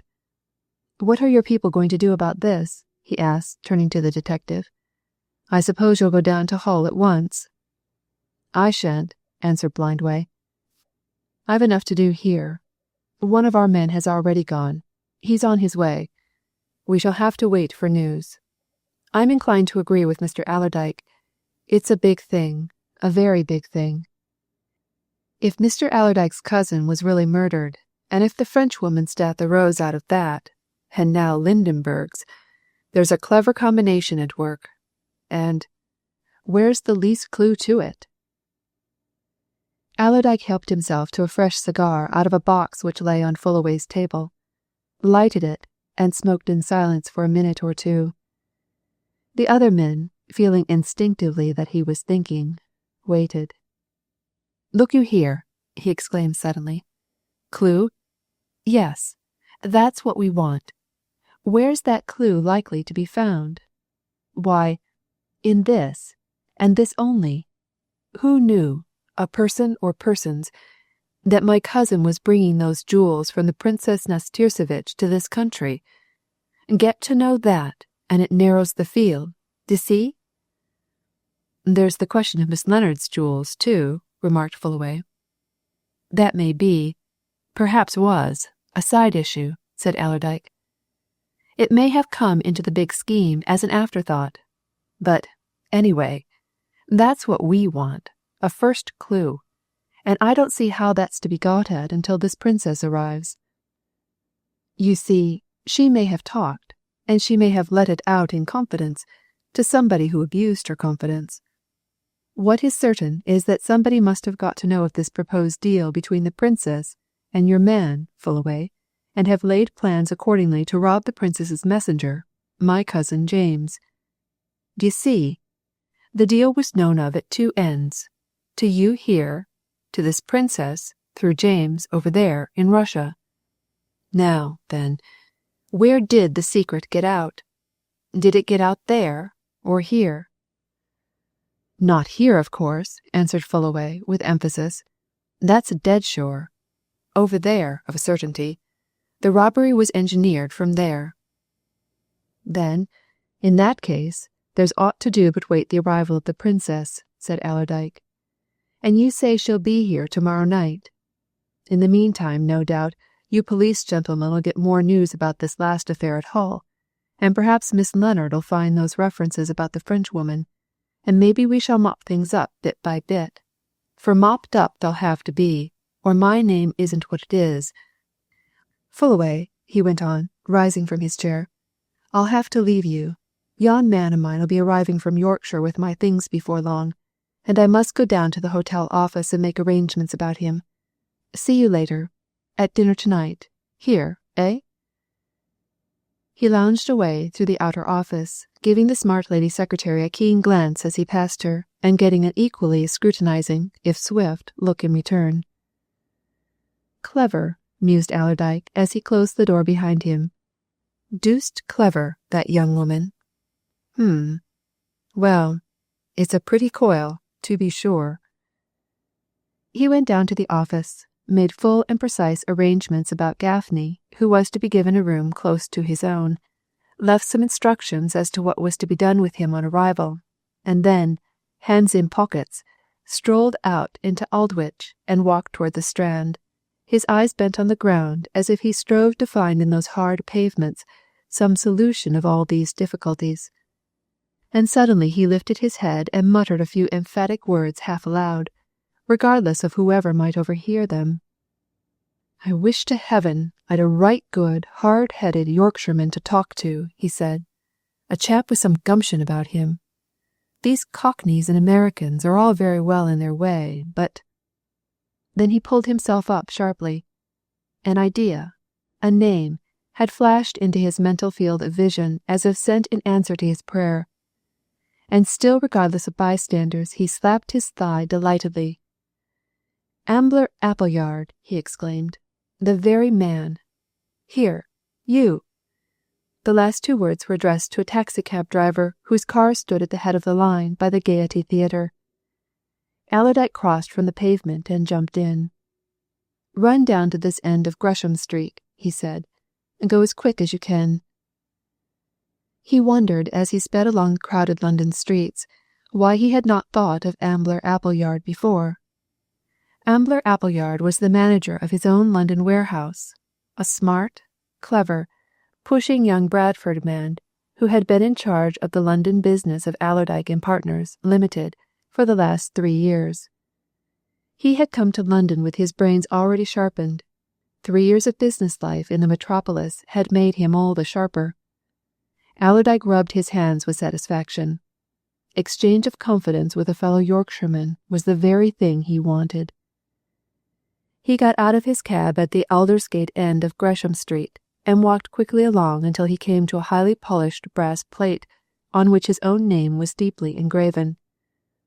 Running up a few steps into a warehouse stored with neat packages of dress goods, he encountered a couple of warehousemen engaged in sorting and classifying a consignment of fabrics just arrived from Bradford.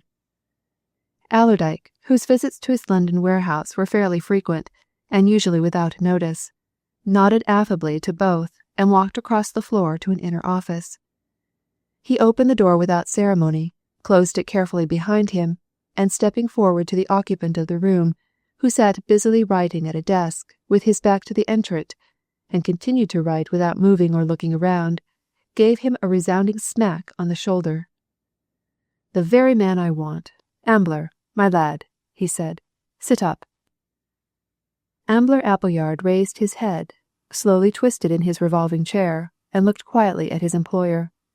And Allerdyke, dropping into an easy-chair by the fireplace, over which hung a fine steel engraving of himself, flanked by photographs of the Bradford Mills and the Bradford warehouse, looked at his London manager, secretly admiring the shrewdness and self-possession evidenced in the young man's face.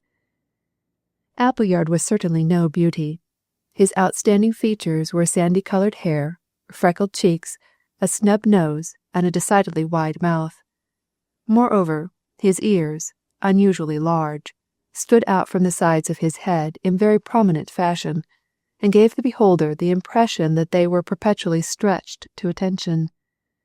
But he was the owner of a well-shaped forehead, a pair of steady and honest blue eyes, and a firmly cut, square chin, and his entire atmosphere conveyed the idea of capacity, resource, and energy. It pleased Allerdyke, too, to see that the young man was attentive to his own personal appearance. His well-cut garments bore the undoubted stamp of the Savile Row tailor. The silk hat which covered his crop of sandy hair was the latest thing in Saxville Street headgear. From top to toe he was the smart man about town.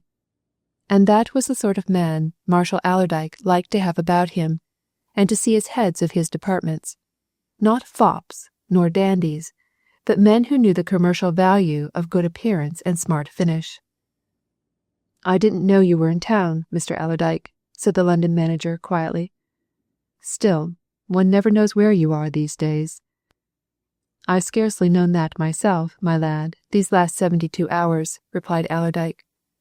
"You mightn't think it, but at this time yesterday I was going full tilt up to Edinburgh. I want to tell you about that, Ambler. I want some advice. But business first. Aught new?" "I've brought that South American contract off," replied Appleyard. "Fixed it this morning." "Good," said Allerdyke. "What's it run to, like?" 75,000, answered Appleyard.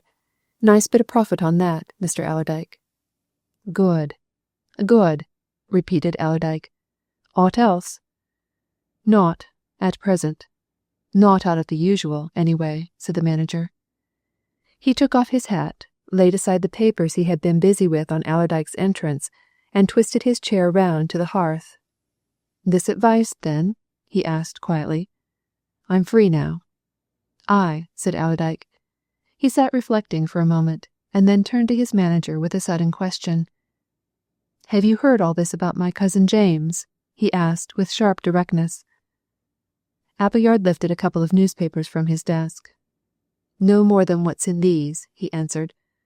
"One tells of his sudden death at Hull, the other begins to hint that there was something queer about it." "Queer!" exclaimed Allerdyke. "Aye, and more than queer, my lad. Our James was murdered. Now, then, Ambler, I've come here to tell you all the story. You must listen to every detail. I know your brains. Keep 'em fixed on what I'm going to tell you. Hear it all, weigh it up, and then tell me what you make of it. For I'm damned if I can make either head or tail, back, side, or front of the whole thing. So far. Happen you can see a bit of light. Listen, now." Allerdyke, from long training in business habits, was a good teller of a plain and straightforward tale. Appleyard, for the same reason, was a good listener. So one man talked, in low, earnest tones, checking off his points as he made them, taking care that he emphasized the principal items of his news and dwelt lightly on the connecting links, and the other listened in silence, keeping a concentrated attention and storing away the facts in his memory as they were duly marshalled before him. For a good hour one brain gave out and the other took in, and without waste of words. It came to an end at last, and master looked at man. "Well?" said Allerdyke, after a silence that was full of meaning. "Well?" "Take some thinking about," answered Appleyard tersely. "It's a big thing, a devilish clever thing, too. There's one fact that strikes me at once, though. The news about the Nastirsevitch jewels leaked out somewhere, Mr. Allerdyke. That's certain. Either here in London or over there in Russia, it leaked out. Now until this princess comes, you've no means of knowing if the leakage was over yonder. But there's one thing you do know now, at this very minute. There were 3 people here in England who knew that the jewels were on the way from Russia in Mr. James Allerdyke's charge. Those 3 were this man Fullaway, his lady secretary, and Delkin, the Chicago millionaire. Now then, Mr. Allerdyke, how much, or what, do you know about any one of 'em?" Chapter 14. £50,000 Reward. Allerdyke encountered this direct question with a long, fixed stare of growing comprehension. His silence showed that he was gradually taking in its significance. "Aye, just so," he said at last. "Just so. How much do I know of any of 'em? Well, of Fullaway no more than I've seen, of his secretary no more than what I've seen and heard, of Delkin no more than such a man exists. Sum total, what?" "Next to naught," said Appleyard. "In a case like this you ought to know more. Fullaway may be all right. Fullaway may be all wrong. His lady secretary may be as right as he is, or as wrong as he is. As to Delkin, he might be a creature of Fullaway's imagination. Put it all to yourself now, Mr. Allerdyke. On the face of what you've told me, these 3 people, 2 of 'em, at any rate, for a certainty, knew about these valuables coming over Mr. James's charge. So far as you know, your cousin had 'em when he left Christiania and reached Hull. There they disappear. So far as you're aware, nobody but these people know of their coming. No other people in England knew, at any rate, so far, I repeat, as your knowledge goes. I should want to know something about these 3, if I were in your place, Mr. Allerdyke." "Aye, aye," replied Allerdyke. "I see your point. Well, I've been in Fullaway's company now for 2 days. There's no denying he's a smart chap, a clever chap, and he seems to be doing good business. Moreover, Ambler, my lad, James knew him, and James wasn't the sort to take up with the wrong 'uns. As to the secretary, I can't say. Besides, Fullaway said this afternoon that he hadn't told her all about it yet." "All about the Hull affair and the Leonard affair, I took that to mean from your account," remarked Appleyard. "If she's his confidential secretary, with access to his papers and business, she'd know all about the princess transaction. Now, of course, an inquiry or 2 of the usual sort would satisfy you about Fullaway, I mean as a businessman. An inquiry or 2 would tell you all about Delkin. But you can't get to know all about Mrs. Marlowe from an inquiry, and you can't find out all about Fullaway from an inquiry. He may be the straightest businessman in all London, and yet have a finger in this pie, and his secretary with him. £250,000 worth of jewels, Mr. Allerdyke, is a temptation. And these folks knew the jewels were on their way. What's more, they'd time to intercept their bearer, Mr. James." Allerdyke rubbed his chin and knitted his brows in obvious bewilderment. "There must have been more than them in at it," he said musingly. "A regular gang of 'em, judging by results." Every gang has its ganger, replied Appleyard, with a knowing smile. There's no doubt this is a big thing, but there must be a central point, a head, a controlling authority in it. We come back, you see, after all, to where we started. These people are the only people in England who knew about these jewels, so far as we know.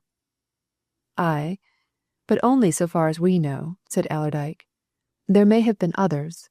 There may have been folks who got to know about them over there in Russia, and who communicated their knowledge to some folks here. And there's always this to be borne in mind. The affair, the plot, may have been originated there and worked from here. Remember that. Quite so, and you can't decide on anything relating to that until this princess comes, agreed Appleyard. It'll have to rest till you've heard all she has to say, and then you'll know where you are. But in the meantime you can find out a bit about Fullaway and this millionaire man. I can find out for you, if you like, in a few hours. Do, my lad, said Allerdyke. It's always well to know what you're dealing with. Aye, make an inquiry or two. But remember that all I can inquire about will be in the ordinary business way, continued Appleyard. I can ascertain if there's a Delkin in town who's a Chicago millionaire, and if Fullaway's a reputable businessman, but that'll be all. As to the secretary, I can't do anything. I'll keep an eye on her myself, said Allerdyke. Well, do this, then, and let me know the results. I've put up at the Waldorf, and there I shall stop while all this is being investigated here in London. But I shall pop in and out here, of course. And now I'll go back there and find out if there's any fresh news from the police or from Hull. I reckon there'll be some fine reading in the newspapers in a day or two, Ambler. It'll all have to come out now. In this supposition Allerdyke was right. The police authorities, finding that the affair had assumed dimensions of an astonishing magnitude, decided to seek the aid of the press and to publish the entire story in the fullest possible fashion. And Allerdyke and all London woke next morning to find the newspapers alive with a new sensation, and every other man asking his neighbour what it all meant. 3 mysterious murders, 2 big thefts. Together, the newspaper world had known nothing like it for years, and the only regrets in Fleet Street were those of the men who would have sacrificed their very noses to have got the story exclusively to themselves. But the police authorities had exercised a wise generosity, and no one newspaper knew more than another at that stage. They all, as Fullaway said to Allerdyke at breakfast, got a fair start, and from that one could run their own race. We shall be to these pressmen as a pot of honey to flies, he observed. Take my advice, Allerdyke. See none of them, and if you should, as you will, get buttonholed and held up, refuse to say a word. You can leave that to me, answered Allerdyke with a twitch of his determined jaw. It'd be a clever newspaper chap that would get aught out of me. I've other fish to fry than to talk to these gentry. And what good will all this newspaper stuff do? Lots, replied Fullaway. It will draw attention. There'll already be a few thousand amateur detectives looking out for the man who left the French maid dead in Eastbourne Terrace, and a few hundred amateur criminologists racking their brains for a plausible theory of the whole thing. Oh, yes. It's a good thing to arouse public interest, Allerdyke. All that's wanted now is a rousing reward. Have you thought of that? Didn't I mention it to the man at Scotland Yard yesterday? Said Allerdyke. I'm game to find aught reasonable in the way of brass. But, he added with a touch of true Yorkshire caution, I've been thinking that over during the night, and it seems to me that there are 2 other parties who ought to come in at it, with me, of course. Miss Leonard and the princess, do you see? If they're willing, I am. You mean a joint reward for the detection of the murderer and the recovery of the jewels, suggested Fullaway. Well, you can be pretty certain, by now, that the murders and the thefts are all the work of one gang, replied Allerdyke. So it's long as it's short. These 2 women want their pearls and their diamonds back. I want to know who killed my cousin James. We're all 3 in the same boat, really. So if we make up a good, substantial purse between us, what? Good, agreed Fullaway. We'll hear what the princess says when she arrives tonight. I guess we shall all know better where we exactly are when we've heard what she has to say." "If she's like most women that's lost aught in the way of finery," replied Allerdyke dryly, "she'll have plenty to say." That night he had abundant opportunity of hearing the Princess Nastirsevitch's views on the situation, freely expressed. He himself fetched Celia Leonard to the conference at New Scotland Yard. They found Fullaway and the Princess already there, in full blast of debate. Allerdyke inspected the new arrival with keen interest and found her a well-preserved, handsome woman of middle age, sharp, smart, and American to the fingertips. The official whom they had met before was already questioning her, and for Allerdyke's benefit he repeated what had already transpired. "The Princess affirms, Mr. Allerdyke, that not a soul but herself and your cousin, Mr. James Allerdyke, knew of this affair," he said. "I am right, am I not, madam," he went on, turning to the Princess, "in saying that not one word of this transaction, or proposed transaction, was ever mentioned by you to any person but Mr. James Allerdyke?" "To no other person than Mr. James Allerdyke," assented the Princess firmly. "It would have been strange conduct on my part, I think, if I had told anybody else anything about it. My object, of course, being secrecy. From the moment I first mentioned it to Mr. James Allerdyke until I arrived here just now and met Mr. Fullaway there, I never spoke of the matter to anyone." The official looked at Allerdyke as if inviting him to ask any question that occurred to him, and Allerdyke immediately brought up that which had been in his mind ever since his discovery of James Allerdyke's pocket diary. "How came you to repose such confidence in my cousin, ma'am?" he asked brusquely. "I always thought I was pretty deep in his counsels, but I never heard him mention your name. Did he know you well?" "I had known Mr. James Allerdyke for little over a year," replied the Princess. "I met him first in Paris, then on the Riviera, then in Russia. The fact is, he did some business for me. I had every confidence in him, the fullest confidence. I knew he was a thoroughly straight man, and just as I had decided to sell these jewels, all my own property, mind, in order to clear off the whole lot of the mortgages on my son's estate, so's he could come into them quite unencumbered, I happened to meet Mr. James Allerdyke in St. Petersburg. That's, of course, a few weeks ago, and I immediately took him into my confidence and asked his help, with the result," added the Princess, "that he cabled to Mr. Fullaway there, and that all this has come about. I tell you in the most emphatic manner at my command," she went on, turning to the official and tapping the edge of his desk as if to accentuate her words. "It's impossible that anybody over there in Russia could have known of my arrangements with Mr. James Allerdyke. Utterly impossible. For I never spoke of them to anyone there, and I'm sure he would not." "Impossible is a big word, Princess," said the official. "There may have been ways of leakage. Did you exchange any correspondence on the matter?" "Not a line," replied the Princess. "There was no need. We met 3 times and arranged everything.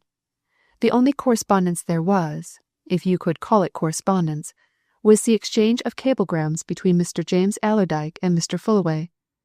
I saw those cablegrams. Of course the jewels were mentioned. But I don't believe Mr. James Allerdyke was the sort of man to leave his cablegrams lying around for somebody else to see. I know he had them in his pocketbook.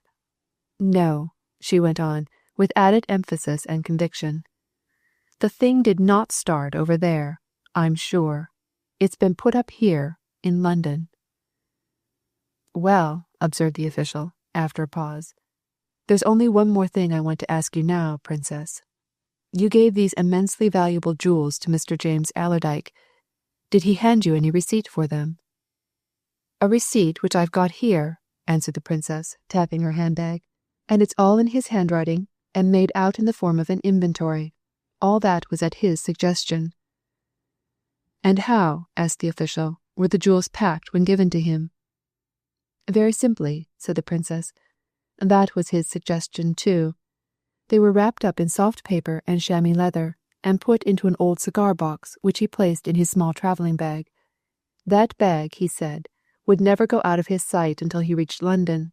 where, when he'd exhibited the jewels to Mr. Fullaway's client, he was to lodge them in a bank. It seemed to him that the cigar box was a good notion. The jewels themselves didn't take up so much room as you might think, and he laid some very ordinary things over the top of the package, a cake or two of soap, a sponge, and things like that, so that, supposing the cigar box had been opened, its contents would have seemed very ordinary.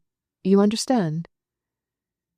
And yet, the official said softly, the thieves evidently went straight for that cigar box when the critical moment came. Well, he continued, looking round at his visitors, I don't know that we can do more tonight. Is there anything any of you ladies or gentlemen wish to suggest? Yes, said Allerdyke. In my opinion, the most important thing. It's my decided conviction that in this case we've got to offer a reward. No mere trifling sum, but one that'll set a few fingers tingling. And it's my concern, and the princess's, and Miss Leonard's. And if you'll permit us three to have a quiet talk in yon corner of the room, I'll tell you its result when we've finished. The result of that quiet talk, chiefly conducted by Allerdyke with masculine force and vigour, was that by noon of the next day the exterior of every London police station attracted vast attention by reason of a freshly posted bill. It was a long bill, and it set out the surface particulars of 3 murders and of 2 robberies in connection therewith. The particulars made interesting reading enough, but the fascination of the bill was in its big, starring headline, £50,000 reward. Chapter 15. The Bayswater Boarding House. Some time previous to these remarkable events, Marshal Allerdyke, being constantly in London, and having to spend much time on business in the Mansion House region, had sought and obtained membership of the City Carlton Club in St. Swithin's Lane, and at noon of the day following the arrival of the Princess Nastirsevitch, he stood in a window of the smoking-room, looking out for Appleyard, whom he had asked to lunch. In one hand he carried a folded copy of the reward bill, which Blindway had left at the Waldorf Hotel for him, and while he waited, the room being empty just then save for an old gentleman who read the Times in a far corner, he unfolded and took a surreptitious glance at it, chuckling to himself at the thought of the cupidity which its contents and promises would arouse in the breasts of the many thousands of folk who would read it. £50,000, he thought, with high amusement. Egad, some of 'em 'd feel like Rothschild himself if they could shove that bit in their pockets. They'd take on all sorts of airs of a Croesus. The thought of the Rothschild wealth made him lift his eyes and glance through the window at the gate of the quiet, ultra-respectable establishment across the way. Allerdyke, like all men of considerable means, had a mighty respect for wealth in its colossal forms, and he never visited the City Carlton, nor looked out of its smoking-room windows, without glancing with interest and admiration at the famous Rothschild offices immediately opposite. It amused him to speculate and theorize about the vast amounts of money which must needs be turned over in theory and practice within those soberly quiet walls, to indulge in fancies about the secrets, financial and political, which must be discussed and locked up in human breasts there. To him the magic address, Newcourt, St. Swithin's Lane, was as full of potential mystery as the Sphinx is to an imaginative traveller. He glanced at its gates, and at its sign now with an almost youthful awe and reverence, the reverence of the man of considerable wealth for the men of enormous wealth. And while his eyes were thus busy, a taxicab came along the lane, stopped by the entrance to Newcourt, and set down Mrs. Marlowe. Allerdyke instinctively shrank back within the curtains of the smoking-room window. There was no reason why he should have done so. He had no objection to Franklin Fullaway's secretary seeing him standing in a window of the City Carlton Club. He knew no reason why Mrs. Marlowe should object to being seen getting out of a cab in St. Swithin's Lane. Yet he drew back and, from his concealed position, watched. Not that there was anything out of the ordinary to watch. Mrs. Marlowe, who looked daintier, prettier, more charming than ever, paid her driver, gave him a smiling nod, and tripped into New Court, a bundle of papers in her well-gloved hand. "Business with Rothschilds, eh?" mused Allerdyke. "Well, I dare say there's a vast lot of folk in this city who do business across there. Smart little woman that, and no doubt as clever as she's smart. I'd like to know." Just then the ancient hall porter of the club, who surely missed his vocation in life and should have been a bishop, or at least a dean, ushered in Appleyard, whom Allerdyke immediately beckoned to join him amongst the window curtains. "I say," he whispered, with a side glance at the Times-reading old gentleman, "you remember me telling you yesterday about the lady secretary of Fullaway's, Mrs. Marlowe? What a smart bit she looked to be, eh?" "Well," replied Appleyard, "of course. What about her?" "She's just gone into Rothschild's across there," answered Allerdyke. "Come here, this corner. She'll be coming out before long, no doubt, and then you'll see her. As I told you about her, I want you to take a look at her. She's worth seeing for more reasons than one." Appleyard allowed himself to be drawn into the embrasure. He waited patiently and in silence. Presently Allerdyke dug a finger into his ribs. "She's coming," he whispered. "Now." Appleyard looked half carelessly across the street. The next instant he was devoutly thanking his stars that since boyhood he had sedulously trained himself to control his countenance. He made no sign, gave no indication of previous acquaintance, as he watched Mrs. Marlowe's svelte figure trip out of New Court and up away St. Swithin's Lane. His face was as calm and unemotional, his eyes as steady as ever when he turned to look at his employer. "Pretty woman," he said. "Looks a sharp 'un, too, Mr. Allerdyke. Well," he went on, turning away into the room as if Mrs. Marlowe no longer interested him, "I got those 2 reports for you. Shall I tell you about them now?" "Aye, for sure," replied Allerdyke. "Come into this corner. We'll have a glass of sherry. It's early for lunch yet. Those reports, eh? About Fullaway and Delkin, you mean?" "Just so," said Appleyard, settling himself in the corner of a lounge and lighting the cigarette which Allerdyke offered him. "They're ordinary business reports, you know, got through the usual channels. Fullaway's all right, so far as the various commercial agencies know. Nothing ever been heard against him, anyhow. The account of himself and his business which he gave you is quite correct. To sum up, he's a sound man, quite straight, on the business surface, which is, of course, all we can get at. As for Delkin, that's a straight story, too. Anyway, there's a Chicago millionaire of that name been in town some weeks. He's stopping at the Hotel Cecile, has a palatial suite there, and his daughter's about to marry Lord Hexwater. All correct there, Mr. Allerdyke, too. I mean, as regards all that Fullaway told you." "Well, there's something in knowing all that, Ambler, my lad," answered Allerdyke. "You can't get to know too much about the folks you're dealing with, you know. Very good. We'll leave that now. What do you think of this?"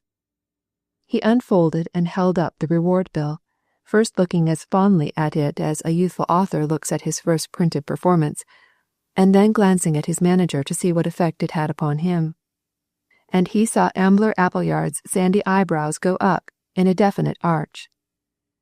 50,000, muttered Appleyard. "Whew!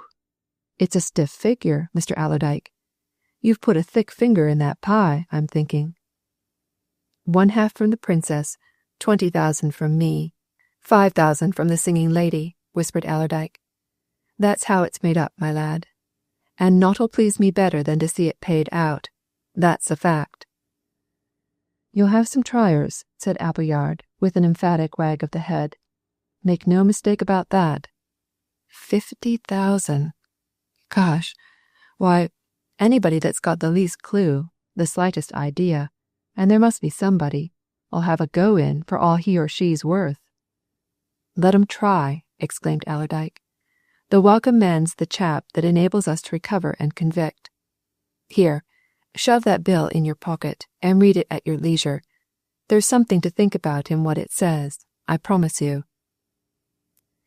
Appleyard went away from the club an hour and a half later, thinking hard enough. But he was not thinking about the reward bill. What he was thinking about, had been thinking about from the moment in which Allerdyke had drawn him into the smoking room window and pointed her out to him, was Mrs. Marlowe. For Appleyard knew Mrs. Marlowe well enough, but always those buts in life, he reflected with a cynical laugh as he threaded his way back to Gresham Street. He knew her by another name, Miss Slade. And now he was wondering why Miss Slade, or Mrs. Marlowe, had two names, and why she appeared to be one person as he knew her in private life, and another as he had seen her that very morning. On Appleyard's first coming to town in the capacity of sole manager of the London warehouse of Allerdyke and Partners Limited, he had set himself up in 2 rooms in a Bloomsbury lodging-house. He knew little of London life at that time, or he would have known that he was thus condemning himself to a drab and dreary existence.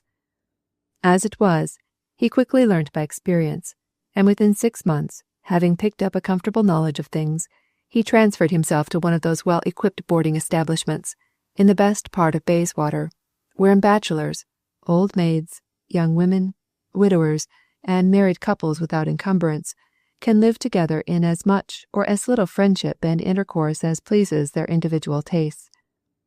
Ambler Appleyard took his time and selected the likeliest place he could find after much inspection of many similar places. His salary of 1,000 a year, to which was to be added a handsome, if varying, commission, enabled him to pick and choose. The house which he did choose, in the immediate neighbourhood of Lancaster Gate, was of the luxurious order. Its private rooms were models of the last thing in comfort. Its public rooms were equal to those of the best modern hotels. If you wanted male society, you could find it in the smoking room and the billiard room. If you desired feminine influences, there was a pleasing variety in the drawing room and the lounges. You could be just as much alone, and just as much in company as you pleased. Anyway, the place suited Ambler Appleyard, and there he had lived for 2.5 years. And during a good 2 of them, the young lady whom he knew as Miss Slade had lived there too. With Miss Slade, Appleyard, as a fellow resident in the same house, was on quite friendly terms. He sometimes talked to her in one of the drawing-rooms. He knew her for a clever, rather brilliant young woman, with ideas, and the power to express them. It was evident to him that she had travelled and had seen a good deal of the world and its men and women. She could talk politics with far more knowledge and insight than most women. She knew more than a little of economic matters, and was inclined, like Appleyard himself, to utilitarianism in all things affecting government and society. But of herself she never spoke directly. All Appleyard knew of her concerns was that she was engaged in business of some nature, and went to it every morning as regularly and punctually as he went to his. He judged that whatever her business was, she must be well paid for it, or must possess means of her own. Nobody, man or woman, could possibly live at that boarding-house, or private hotel, as its proprietors preferred to call it, for anything less than 4 guineas a week. Well, here was the explanation of Miss Slade's business. She was evidently private secretary to Mr. Franklin Fullaway, and competent to do business at a place like Rothschild's. And why not? Yet, why did she call herself Miss Slade at the boarding-house, and Mrs. Marlowe in her business capacity? And yet, why shouldn't she? Asked Appleyard of himself. A woman's a right to do what she likes in that way, and she isn't necessarily deceitful because she passes as a single woman in one place and a widow in another. I dare say she could give a very good reason for all this. But who's got any right to ask her for one? Not me, certainly. He had no intention of asking Miss Slade anything when he left the city for Bayswater that evening, but chance threw him into her immediate company in one of the lounges, where, after dinner, they met at a table on which the evening newspapers were laid out. As Miss Slade picked one up, Appleyard picked up another. Certain big, strong letters on the front sheets of both gave him an opening. "Have you read anything about this affair?" he asked, with apparent carelessness, pointing to a row of capitals. "This extraordinary murder-robbery business which is becoming the talk of the town. Murders of 3 people, theft of nearly £300,000 worth of jewels, and £50,000 reward. It's colossal." Miss Slade, without showing the slightest shade of interest, shook her head. "I don't read murders," she answered. £50,000 reward. That's an awful lot, isn't it?" "Worth trying for, anyway," replied Appleyard. He gave her a sly look and smiled grimly. "I think I'll try for it," he said. 50,000. "How could anyone try unless he or she's some clue?" she asked. "If you don't know anything about it, or any of the persons concerned, where would you begin?" "There are plenty of persons named in these accounts about whom one could find something out, at any rate," replied Appleyard, tapping the newspaper with his finger. "There's a Russian princess with a sleazy sort of name, a Yorkshire manufacturer named Allerdyke, an American man called Franklin Fullaway. All seem to be well-known people in town. You ever hear of any of them?" Miss Slade turned a face of absolute indifference on him and the paper to which he was pointing. "Never," she answered calmly. "But I dare say I shall hear of them now, for 9 days." Then she went off with her own newspaper, and Appleyard carried his to a corner and sat down. "That's a lie," he said to himself, "and a woman who will tell a lie as calmly and quietly as that will tell 1,000 with equal assurance and cleverness. She—" There he stopped. In the doorway Miss Slade had also stopped to speak to another resident, a man, about whom Ambler Appleyard had often wondered as keenly as he was now wondering about Miss Slade herself. Chapter 16. Mr. Gerald Rayner. There were various reasons why Ambler Appleyard's wonder had often been aroused by the man to whom Miss Slade had stopped to speak. He wondered about him, first of all, because of his personal appearance. That was striking enough to excite wonder in anybody, for he was one of those remarkable men who possess great beauty of countenance, allied to unfortunate deformity of body. The face was that of a poet and a dreamer, the body that of a hunchback and a cripple. Painter or sculptor alike would have rejoiced to depict the face on canvas or carve it in marble. Its perfect shape, fine tinting, the lines of the features, the beauty of the eyes, the wealth of the dark, clustering hair, were all as near artistic perfection as could be. But all else spoke of deformity: the badly bent back, the twisted body, the short leg, the misshapen foot. It was as if nature had endeavoured in some wickedly mischievous freak to show how beauty and ugliness can be combined in one creature. That was one reason for wonder in Appleyard's mind. He had never come across quite this type before, though he knew that hunchbacks and cripples are often gifted with unusual strength and more than usual good looks, as if in ironic compensation for their other disadvantages. But there were others. Mr. Gerald Rayner, everybody knew everybody else's name in that private hotel, for they were all more or less permanent residents, was something of a mystery man. In spite of his deformity, he was the best-dressed man in the house. They were all smart men there, but none of them came up to him in the way of clothes, linen, and personal adornment, always in the best and most cultured taste. Also, it was easy to gather that he was a young man of large means. Although he made full use of the public rooms, and was always in and about them of an evening, from dinner-time to a late hour, he tenanted a private suite of apartments in the hotel. Those residents, few in number, who had been privileged to obtain entrance to them spoke with almost awed admiration of their occupants' books, pictures, and objects of art. Mr. Gerald Rayner, it was evident, was a man of culture. That, indeed, was shown by his conversation. And at first Appleyard had set him down as a poet, or an artist, or a writing man of some sort, a dilettante who possessed private means. Then, being a sharp observer of all that went on around his own centre, he began to perceive that he must be mistaken in that. Rayner was obviously a businessman, like himself, for every morning, at precisely 9:30, a smart motor brougham arrived at the door of the private hotel and carried Rayner off citywards. Every afternoon, at exactly 5:30, the same conveyance brought him back. Only businessmen, said Appleyard, are so regular, so punctual. Therefore Rayner must be a businessman. But nobody in that hotel knew anything whatever of Rayner, beyond what they saw of him within its walls. Nobody knew whither the motor brougham carried him, what he did when he reached his destination. Nobody knew what or who he was. Appleyard, who was always knocking about the heart of the city, who was forever in its business streets, who knew all the city clubs, all the best city restaurants, and was familiar with all sorts and shades of life in the city, never saw Rayner in any of his own purlieus.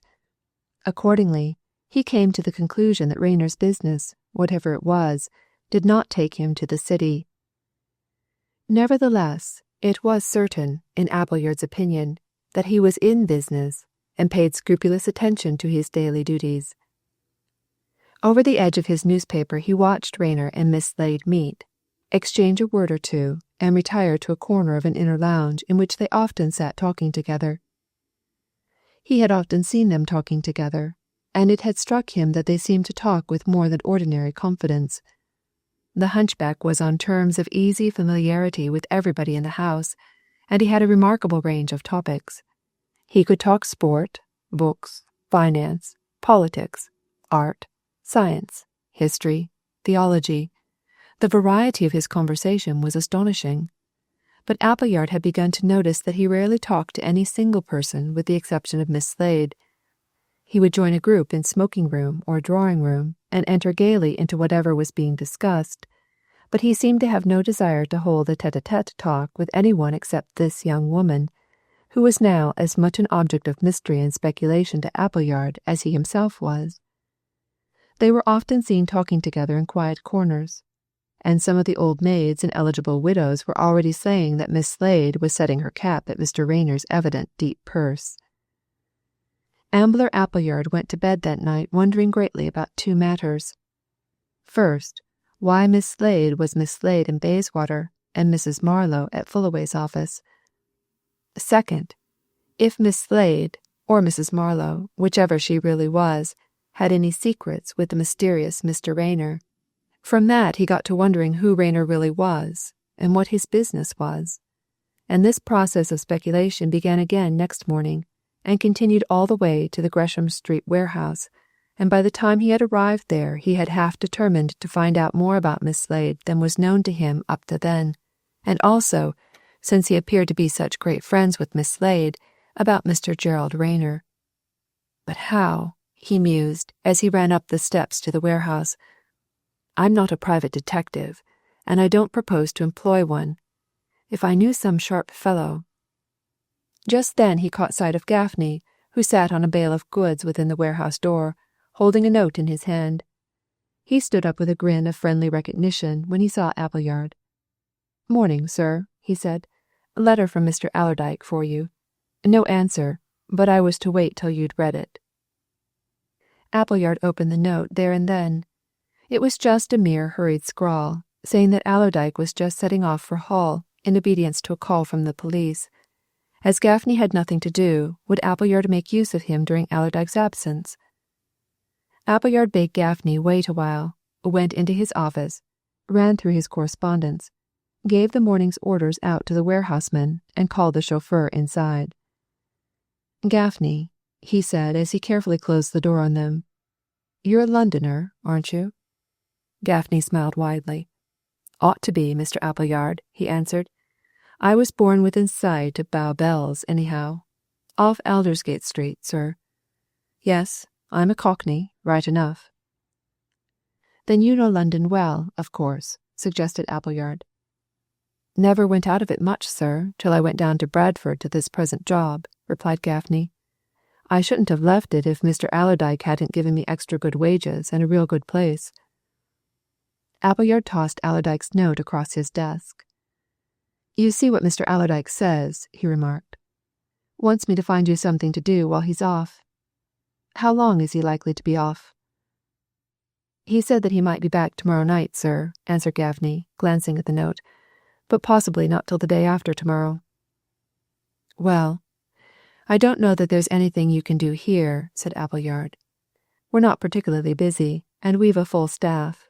But," he continued, with a sharp glance at the chauffeur, "there's something you can do for me, privately, tomorrow morning.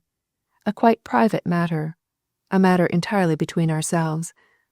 I'll account to Mr. Allerdyke for your time, but I don't want even him to know about this job that you can do for me. I'll pay you for doing it out of my own pocket." "Just as you think right, sir," answered Gaffney. "So long as you make it right with the governor, I'm willing." "Very well," said Appleyard. He paused a moment and then lowered his voice. "You've seen about this tremendous reward that's being offered in Mr. James Allerdyke's case?" he asked, with another sharp look. "You know what I mean?" Gaffney's shrewd face grew shrewder, and he nodded knowingly. "I know," he said. 50,000. A fortune, sir." "What I want you to do," continued Appleyard, "may lead to something relating to that, and it mayn't. Anyway, I'll make you all right. Now, listen carefully. Do you think you could get hold of a private motor tomorrow morning? A smart, private cab in which you could put a friend of yours, well dressed, would be the thing, early?" "Easy as winking, sir," answered Gaffney. "Know the cab, and a friend of mine who'd sit in it, as long as you like." "Very good," said Appleyard. "Now, then, do you know Lancaster Gate?" "Do I know St. Paul's?" exclaimed Gaffney, half derisively. "Used to drive for an old gent who lived in Porchester Terrace." "Oh," replied Appleyard. "Then I dare say you know the Pompadour Private Hotel?" "As well as I know my own fingers," responded Gaffney. "Driven to and from it many 100 times." "Just the man I want, then," continued Appleyard. "Now, tomorrow morning, get your cab early, put your friend in it, dressed up, of course, and at 9:30 to the very minute drive slowly past the front door of the Pompadour. You'll see a private motor brougham there, dark green. You'll also see a hunchbacked gentleman enter it. You can't mistake him. Follow him. Never mind where he goes, or how long it takes to get there, or how few minutes it takes to get there, for that matter.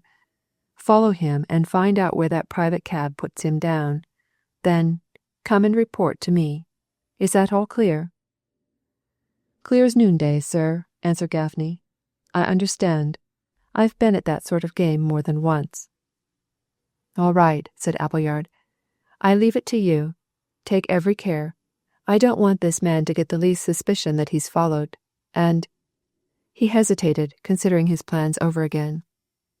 "Yes," he went on, "there's just another detail that I may mention. It'll save time. This hunchbacked gentleman's name is Rayner, Mr. Gerald Rayner. Can you remember it?" "As well as my own," answered Gaffney. "Mr. Gerald Rayner. I've got it." "Very good. Now then, can you trust this friend of yours?" asked Appleyard. "Is he a chap of common sense?" "It's my own brother," replied Gaffney. "Some people say I'm the sharper of the two, some say he is. There's a pair of us, anyhow." "That'll do," said Appleyard. "Now, wherever you see this Mr. Rayner set down, let your brother get out of your cab and take particular notice if he goes into any shop, office, flats, buildings, anything of that sort, which bears his name, Rayner. You see? I want to know what his business is. And now that you know what I want, you and your brother put your heads together and try to find it out, and come to me when you've done, and I'll make it worth your while. You'd better go now and make your arrangements." Gaffney went away, evidently delighted with his commission, and Appleyard turned to his business of the day, wondering if he was not going to waste the chauffeur's time and his own money. Next morning he purposely hung about the Pompadour until the time for Rayner's departure arrived. From one of the front windows he saw the hunchback enter his brougham and drive away. At the same moment he saw a neat private cab, driven by Gaffney, and occupied by a smart-looking young gentleman in a silk hat, come along and follow in quite an ordinary and usual manner. And on that he himself went to Gresham Street and waited. Gaffney and his brother turned in during the morning, both evidently primed with news. Appleyard shut himself into his office with them. "Well?" he asked. "Easy job, Mr. Appleyard," replied Gaffney. "Drove straight through the Park, Constitution Hill, the Mall, Strand, to the top of Arundel Street. There he got out. Brougham went off. Back he walked down the street. So my brother here, he got out too, and strolled down street after him. He'll tell you the rest, sir." "Just as plain as what he's told," said the other Gaffney. "I followed him down the street. He walked one side, I t'other side." He went into Clytemnestra House, one of those big houses of business flats and offices, almost at the bottom. I waited some time to see if he was settled like, or if it was only a call he was making. Then I went into the hall of Clytemnestra House, as if I was looking for somebody. There are 2 boards in that hall with the names of tenants painted on 'em, but there's not that name, Gerald Rayner. Still, I tell you what there is, sir. There's a name that begins with the same initials, G.R. "What name?" asked Appleyard. "The name," replied the second Gaffney, "is Gavin Ramsay, agent." Chapter 17. The Photograph. Allerdyke went off to Hull, post-haste, because of a telephone call which roused him out of bed an hour before his usual time. It came from Chettle, the New Scotland Yard man who had been sent down to Hull as soon as the news of Lindenberg's murder arrived. Chettle asked Allerdyke to join him by the very next express, and to come alone. He asked him, moreover, not to tell Mr. Franklin Fullaway whither he was bound. And Allerdyke, having taken a quick glance at a timetable, summoned Gaffney, told him of his journey, bade him keep his tongue quiet at the Waldorf, wrote his hasty note to Appleyard, dressed, and hurried away to King's Cross. He breakfasted on the train, and was in Hull by 1 o'clock, and Chettle hailed him as he set foot on the platform, and immediately led him off to a cab which awaited them outside the station. "Much obliged to you for coming so promptly, Mr. Allerdyke," said the detective, "and for coming by yourself. That was just what I wanted." "Aye, and why?" asked Allerdyke. "Why by myself? I've been wondering about that all the way down." Chettle, a sleek, comfortable-looking man with a quiet manner and a sly glance, laughed knowingly, twiddling his fat thumbs as he leaned back in the cab. "Oh, well, it doesn't do, in my opinion, to spread information amongst too many people, Mr. Allerdyke," he said. "That's my notion of things, anyway. I just wanted to get into a few matters with you, alone, d'ye see? I didn't want that American gentleman along with you, eh?" "Now, why?" asked Allerdyke. "Out with it." "Well, you see, Mr. Allerdyke," answered the detective, "we know you. You're a man of substance. You've got a big stake in the country. You're Allerdyke, of Allerdyke and Partners Limited, Bradford and London. But we don't know Fullaway. He may be all right, but you could only call him a bird of passage, like. He can close down his business and be away out of England tomorrow. And, personally, I don't believe in letting him into every secret about all this affair until we know more about him. You see, Mr. Allerdyke, there's one thing very certain. So far as we've ascertained at present, nobody but Fullaway, and possibly whoever's in his employ, was acquainted with the fact that your cousin was carrying those jewels from Russia to England. Nobody in this country, at any rate. And it's a thing of serious importance, sir." Just what Appleyard had said. What, indeed, no one of discernment could help saying, thought Allerdyke. The sole knowledge, of course, was with Fullaway and his lady clerk, so far as was known. Therefore, Just so, he said aloud. I see your point. Of course I've already seen it. Well, what are we going to do? Now, you've brought me down here for something special, no doubt. Quite so, sir, answered Chettle composedly. I want to draw your attention to some very special features and to ask you certain questions arising out of them. We'll take things in order, Mr. Allerdyke. We're driving now to the High Street. I want to show you the exact spot where Lindenberg was shot dead. After that, we'll go to the police station, and I'll show you 2 or 3 little matters, and we'll have a talk about them. And now, before we get to the High Street, I may as well tell you that on examining Lindenberg's body very little was found in the way of papers, scarcely anything, and nothing connecting him with your cousin's affair. In fact, the police here say they never saw a foreign gentleman with less on him in that way. But in the inside pocket of his overcoat there was a postcard, which had been posted here in Hull. Here it is, and you'll see that it was the cause of taking him to the spot where he was shot.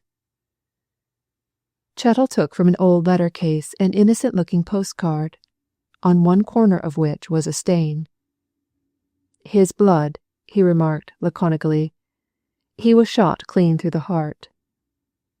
Well, you see, it's a mere line. Allerdyke took the card and looked at it with a mingled feeling of repulsion and fascination. The writing on it was thin, angular, upright, and it suggested foreign origin.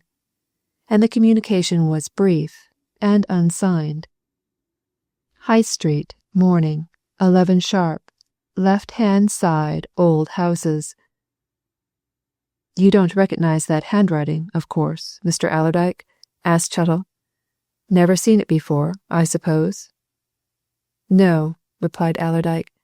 Never. But I should say it's like a foreigner's. Very likely, assented Chettle. Aye. Well, sir, it lured the man to his death. And now I'll show you where he died, and how easy it was for the murderer to kill him and get away unobserved. He pulled the cab up at the corner of the High Street and turned southward towards the river, looking round at his companion with one of his sly smiles.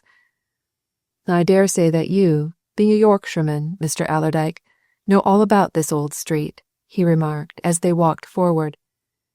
I never saw it, never heard of it, until the other day, when I was sent down on this Lindenberg business, but it struck me at once. I should think it's one of the oldest streets left in England. It is, answered Allerdyke. I know it well enough, and I've seen it changed. It used to be the street of the old Hull merchants. They had their houses and warehouses all combined, with gardens at the back running down to the River Hull. Queer old places there used to be in this street, I can tell you when I was a lad. Of late years they've pulled a lot of property down that had got what you might call thoroughly worm-eaten. Oh, yes, the place isn't half as ancient or picturesque as it was even 20 years ago. There's plenty of the ancient about it still, for all that, observed Chettle, with a dry laugh. There was more than enough of it for Lindenberg the other day, at any rate. Now then, you remember what it said on the postcard.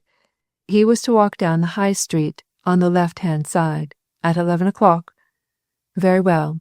Down the High Street he walks, on this side which we are now. He strolls along by these old houses, looking about him, of course, for the person he was to meet. The few people who were about down here that morning, and who saw him, said that he was looking about from side to side. And all of a sudden a shot rang out, and Lindenberg fell, just here, right on this very pavement. He pulled Allerdyke up in a narrow part of the old street, pointed to the flags, and then to the house behind them, an ancient, ramshackle place, the doors and windows of which were boarded up, the entire fabric of which showed unmistakable readiness for the pick and shovel of the housebreaker. And he laid a hand on one of the shattered windows, close by a big hole in the decaying wood. There's no doubt the murderer was hidden behind this shutter, and that he fired at Lindenberg from it, through this hole," he said. So, you see, he'd only be a few feet from his man. He was evidently a good shot, and a fellow of resolute nerve, for he made no mistake. He only fired once, but he shot Lindenberg clean through the heart. Dead. "Anybody see it happen?" asked Allerdyke, staring about him at the scene of the tragedy, and thinking how very ordinary and commonplace everything looked. "I suppose there'd be people around, though the street, at this end anyway, isn't as busy as it once was." "Several people saw him fall," answered Chettle. "They say he jumped, spun round, and fell across the pavement, and they all thought it was a case of suicide. That, of course, gave the murderer a bigger and better chance of making off. You see, as these people saw no assailant, it never struck 'em that the shot had been fired from behind this window. When they collected their thoughts, found it wasn't suicide, and realized that it was murder, the murderer was, Lord knows where. From behind these old houses, Mr. Allerdyke, there's a perfect rabbit warren of alleys, courts, slums, twists and turns. The man could slip out at the back, go left or right, mix himself up with the crowd on the quays and wharves, walk into the streets, go anywhere, all in a minute or two." "Clever. Very clever. You've no clue?" asked Allerdyke. "None. Not a scrap," replied the detective. "Bless you, there's scores of foreigners knocking about Hull. Scores. Hundreds. We've done all we can, the local police and myself. We've no clue whatever. But, of course, it was done by one of the gang." "By one of the gang?" exclaimed Allerdyke. "Ah, you've got a theory of your own, then?" Chettle laughed quietly as they turned and retraced their steps up the street. "It'd be queer if I hadn't by this time," he answered. "Oh yes, I've thought things out pretty well, and I should say our people at the Yard have come to the same conclusion that I have. I'm not conceited enough, Mr. Allerdyke, to fancy that I'm the only person who's arrived at a reasonable theory. Not I." "Well, what is your theory?" asked Allerdyke. "This," replied the detective. "The whole thing, the theft of the Princess Nastirsevitch's jewels from your cousin, of Mr. Longard's, or Leonard's jewels, was the work of a peculiarly clever gang, though it may be of an individual, who made use both of Lindenberg and the French maid as instruments, and subsequently murdered these two in order to silence them forever. I say it may be the work of an individual. It's quite possible that the man who killed the Frenchwoman is also the man who shot Lindenberg, but it may be the work of 1, 2, or 3 separate persons, acting in collusion. I believe that Lindenberg was the actual thief of the princess's jewels from your cousin, that the Frenchwoman actually stole her mistress's jewels. But as to how it was worked, as to who invented and carried out the whole thing, and to the real secret of the whole matter, we haven't got the ghost of a clue," muttered Allerdyke. "That's about it, eh?" Chettle laughed, a sly, suggestive laugh. He gave his companion one of his half-apologetic looks. "I'm not so sure, Mr. Allerdyke," he said. "We may have, and that's why I wanted to see you by yourself. Come round to the police station." In a quiet room, in the usual drab and dismal atmosphere which Allerdyke was beginning to associate with police affairs, Chettle produced the personal property of the dead man, all removed, he said, from the station hotel for safe keeping. "There's little to go on, Mr. Allerdyke," he said, pointing to one article after another. "You'll remember that the man represented himself as being a Norwegian doctor who had come to Hull on private business. He may have been that. We're making inquiries about him in Christiania, where he hailed from. According to those who are in a position to speak, his clothing, linen, boots, and so on, are all of the sort you'd get in that country. But he'd no papers on him to show his business, no private letters, no documents connecting him with Hull in any way. He hadn't even a visiting card. He'd a return ticket from Hull to Christiania, and he'd plenty of money, English and foreign. When I got down here, I helped the local police to go through everything. We even searched the linings of his clothing and ripped his one handbag to pieces. But we've found nothing more than I've said. However, I've found something. Nobody knows that I've found it. I haven't told the people here. I haven't even reported it to headquarters in London. I wanted you to see it before I spoke of it to a soul. Look here. Chettle opened a square cardboard box in which certain personal effects belonging to Lindenberg had been placed. 1 or 2 rings, a pocket-knife, his purse and its contents, a cigar case, his watch and chain. He took up the watch, detached it from the chain, and held it towards Allerdyke, who was regarding these proceedings with intense curiosity. You see this watch, Mr. Allerdyke, he said. It's a watch of foreign make, Swiss, and it's an old one, a good many years old, I should say. Consequently, it's a bit what we might call massive. Now, I was looking at it yesterday, late last night, in fact, and an idea suddenly struck me. In consequence of that idea, I opened the back of the watch and discovered that. He snapped open the case of the watch as he spoke and showed Allerdyke, neatly cut out to a circle, neatly fitted into the case, a photograph. The photograph of James Allerdyke. And Allerdyke started as if he had been shot, and let out a sharp exclamation. My God, he cried. James! James! By all that's holy, and in there! You recognize it, of course, said Chettle with a grim smile. No doubt of it, eh? Doubt. Recognize, exclaimed Allerdyke. Lord, man. Why, I took it myself, not 2 months ago. Chapter 18. Definite Suspicion. Chettle laughed, a low, suggestive, satisfied chuckle. He laid the watch, its case still open, on the table at which they were standing, and tapped the photograph with the point of his finger. That may be the first step to the scaffold, for somebody, he said with a meaning glance. Ah, it's extraordinary what little, innocent-looking things help to put a bit of rope around a man's neck. So you took this, Mr. Allerdyke? Took it yourself, you say? Took it myself, some 8 or 9 weeks ago, answered Allerdyke. I took it in my garden one Sunday afternoon when my cousin James happened to be there. I do a bit in that way, amusement, you know. I just chanced to have a camera in my hand, and I saw James in a very favourable light and position, and I snapped him. And it was such a good 'un when developed that I printed off a few copies. The detective's face became anxious. How many, now? He asked. How many, Mr. Allerdyke? I hope you can remember. It's a point of the utmost seriousness.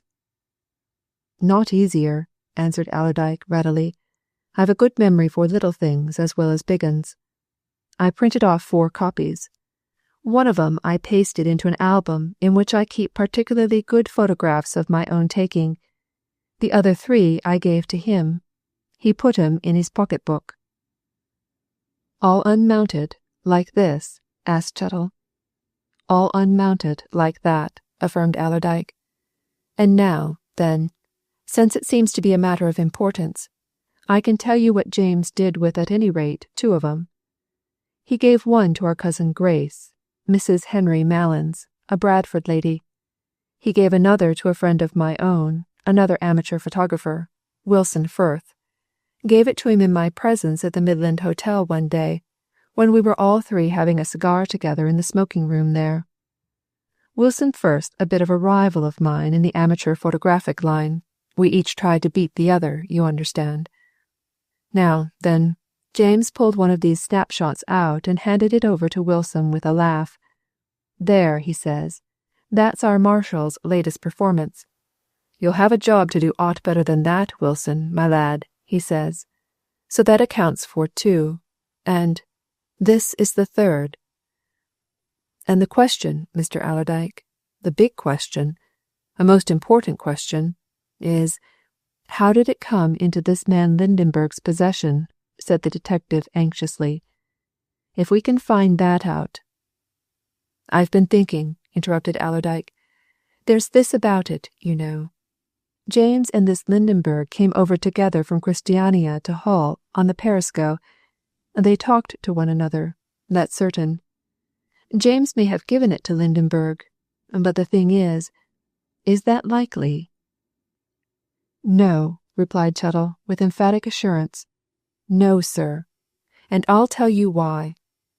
If your cousin had given this photo to Lindenberg, as he might, of course, have given it to a mere passing acquaintance, because that acquaintance took a fancy to it, or something of that sort, Lindenberg would in all reasonable probability have just slipped it into his pocket-book, or put it loose amongst his letters and papers. But, as we see, however Lindenberg became possessed of this photo, he took unusual pains and precautions about it. You see, he cut it down, most carefully and neatly, to fit into the cover of his watch. He took the trouble to carry it where no one else would see it, but where he himself could see it at a second's notice. He'd nothing to do but to snap open that cover. No, sir, your cousin didn't give that photograph to Lindenberg. That photo was sent to Lindenberg, Mr. Allerdyke. Sent. And it was sent for one purpose only. What? That he should be able to identify Mr. James Allerdyke as soon as he set eyes on him. Allerdyke nodded his head, in complete understanding and affirmation. He was thinking the same thing. Thinking, too, that here at least was a clue, a real tangible clue. Aye, he said, I agree with you. Then, of course, the one and only thing to do is to find out who the person was that your cousin gave this particular print to, said Chettle eagerly. Of course, it's a big field. So far as I understand things, he'd been knocking round a good bit between the time of your taking this photo and his death. He'd been in London, hadn't he? And in Russia, in 2 or 3 places. How can we find out when and how he parted with this? For give it to somebody he did, and that somebody was a person who knew of the jewel transaction and employed Lindenberg in it, and sent the photo to Lindenberg so that he should know your cousin by sight, at once. Mr. Allerdyke, the secret of these murders and thefts is there. Chettle replaced the watch in the cardboard box from which he had taken it, produced a bit of sealing wax from his pocket, sealed up the box, and put it and the other things belonging to Lindenberg back in the small trunk from which he had withdrawn them to show his companion. And Allerdyke watched him in silence, wondering and speculating about this new development. What do you want me to do? He asked suddenly. You've got some scheme, of course, or you wouldn't have got me down here alone. Just so, agreed Chettle. I have a scheme, and that's why I did get you down here alone. Mr. Allerdyke, you're a sharp, shrewd man. All you Yorkshiremen are. At least, all that I've ever come across. You're good hands at ferreting things out. Now, Mr. Allerdyke, let's be plain. There's no 2 ways about it, no doubt whatever of it. The only people in England who we're aware of who knew about this Nastirsevich jewel transaction are Fullaway and whoever he has in his employ. We know of nobody else, unless, indeed, it's the Chicago millionaire, Delkin, and he's not very likely to have wanted to go in for a job of this sort. No, sir. Fullaway is the suspected person, in my opinion, though I'm going to take precious good care to keep that opinion to myself yet a while, I can tell you. Fullaway, Mr. Allerdyke. Fullaway. Well, demanded Allerdyke, and so I want to use your utmost ingenuity to find out if your cousin James gave that photo to Fullaway, continued Chettle. We know very well that he was in touch with Fullaway before he went off to Russia. I have it in my notes that when Fullaway came to see you here in Hull, at the Station Hotel, the day of your cousin's death, He told you that he and Mr. James Allerdyke had been doing business for a couple of years, and that they'd last met in London about the end of March, just before your cousin set off on his journey to Russia. Is that correct?" "Quite correct. To the letter," answered Allerdyke. "Very well," said Chettle. "Now, according to you, that'd be not so very long after you took that snapshot of your cousin. So, he'd probably have the third print of it, the one we've just been looking at, on him when he was in London at that time." "Very likely," assented Allerdyke. "Then," said Chettle, with great eagerness, "try, Mr. Allerdyke, try your best and cleverest to find out if he gave it to Fullaway. You can think, you with a sharp brain, of some cunning fashion of finding that out. What?" "I don't know," replied Allerdyke, slowly and doubtfully. He possessed quite as much ingenuity as Chettle credited him with, but his own resourcefulness in that direction only inclined him to credit other men with the possession of just the same faculty. "I don't know about that. If James did give that print to Fullaway, and if Fullaway made use of it as you think, Fullaway'll be far too cute ever to let on that it was given to him. See?" "I can see that. Been seeing it all through," answered Chettle. "All the same, there's ways and means. Think of something. You know Fullaway a bit by this time. Try it." "Oh, I'll try it, you bet," exclaimed Allerdyke. "I'll try it for all it's worth, and as cleverly as I can. In fact, I've already thought of a plan, and if you don't want me any more just now, I'll go to the post office and send off a telegram that's something to do with it." "Nothing more now, sir," answered Chettle. "But look here, you're not going back to town tonight?" "Why, that's just what I meant to do," replied Allerdyke. "There's naught to stop here for, is there?" "I'm expecting a message from the Christiania police sometime this afternoon or evening," said Chettle. "I cabled to them yesterday making full inquiries about Lydenburg. He represented himself here, to Dr. Orwin and the police surgeons especially, as being a medical man in practice in Christiania, who had come across to Hull on some entirely private family business. Now, we've made the most exhaustive inquiries here in Hull. There isn't a soul in the town knows anything whatever of Lydenburg. I'm as certain as I am that I see you, that he'd no business here at all, except to kill and rob your cousin. And so, of course, we want to know if he really was what he said he was, over there. I pressed upon the Christiania police to let me know all they could within 36 hours. So if you'll stop the night here, I'll likely be able to show you their reply to me." "Right," answered Allerdyke. "I'll put up at the station hotel. You come and have your dinner with me there at 7 o'clock. "Much obliged, Mr. Allerdyke," replied Chettle. "I'll come." Then Allerdyke went off to the General Post Office and sent a telegram to his housekeeper in Bradford. "Send off at once by registered parcel post to me at Waldorf Hotel, London, the Morocco-bound photograph album lying on right-hand corner of my writing desk in the library. Marshall Allerdyke." He went out of the post office, laughing cynically. Bit by bit things were coming out, he said to himself as he strolled away towards the hotel. Link after link the chain was being forged. But around whom, in the end, was it going to be fastened? It was the first time in his life that he had ever been brought face to face with crime, and the seeking out of the criminal was beginning to fascinate him. "Egad, it's a queer business," he muttered. "A thread here, a thread there. Heaven knows what it'll all come to, but this Chettle's a good 'un. He's like to do things." Chettle joined him in the smoking room of the hotel at 6:45, and immediately produced a telegram. "Came half an hour ago," he said as they sat down in a corner. "Nobody but myself seen it up to now, and it's just what I expected. Read it." Allerdyke slowly read the message through, pondering over it. "We have made fullest inquiries concerning Lydenburg. He was certainly not in practice here, either under that or any other name. Nothing is known of him as a resident in this city. We have definitely ascertained that he came to Christiania from Copenhagen, by land, via Lund and Copenhagen, arriving Christiania May 7th, and that he left here by steamship Perisco for Hull May 10th. You notice the dates, observed Chettle. May 7th and 10th.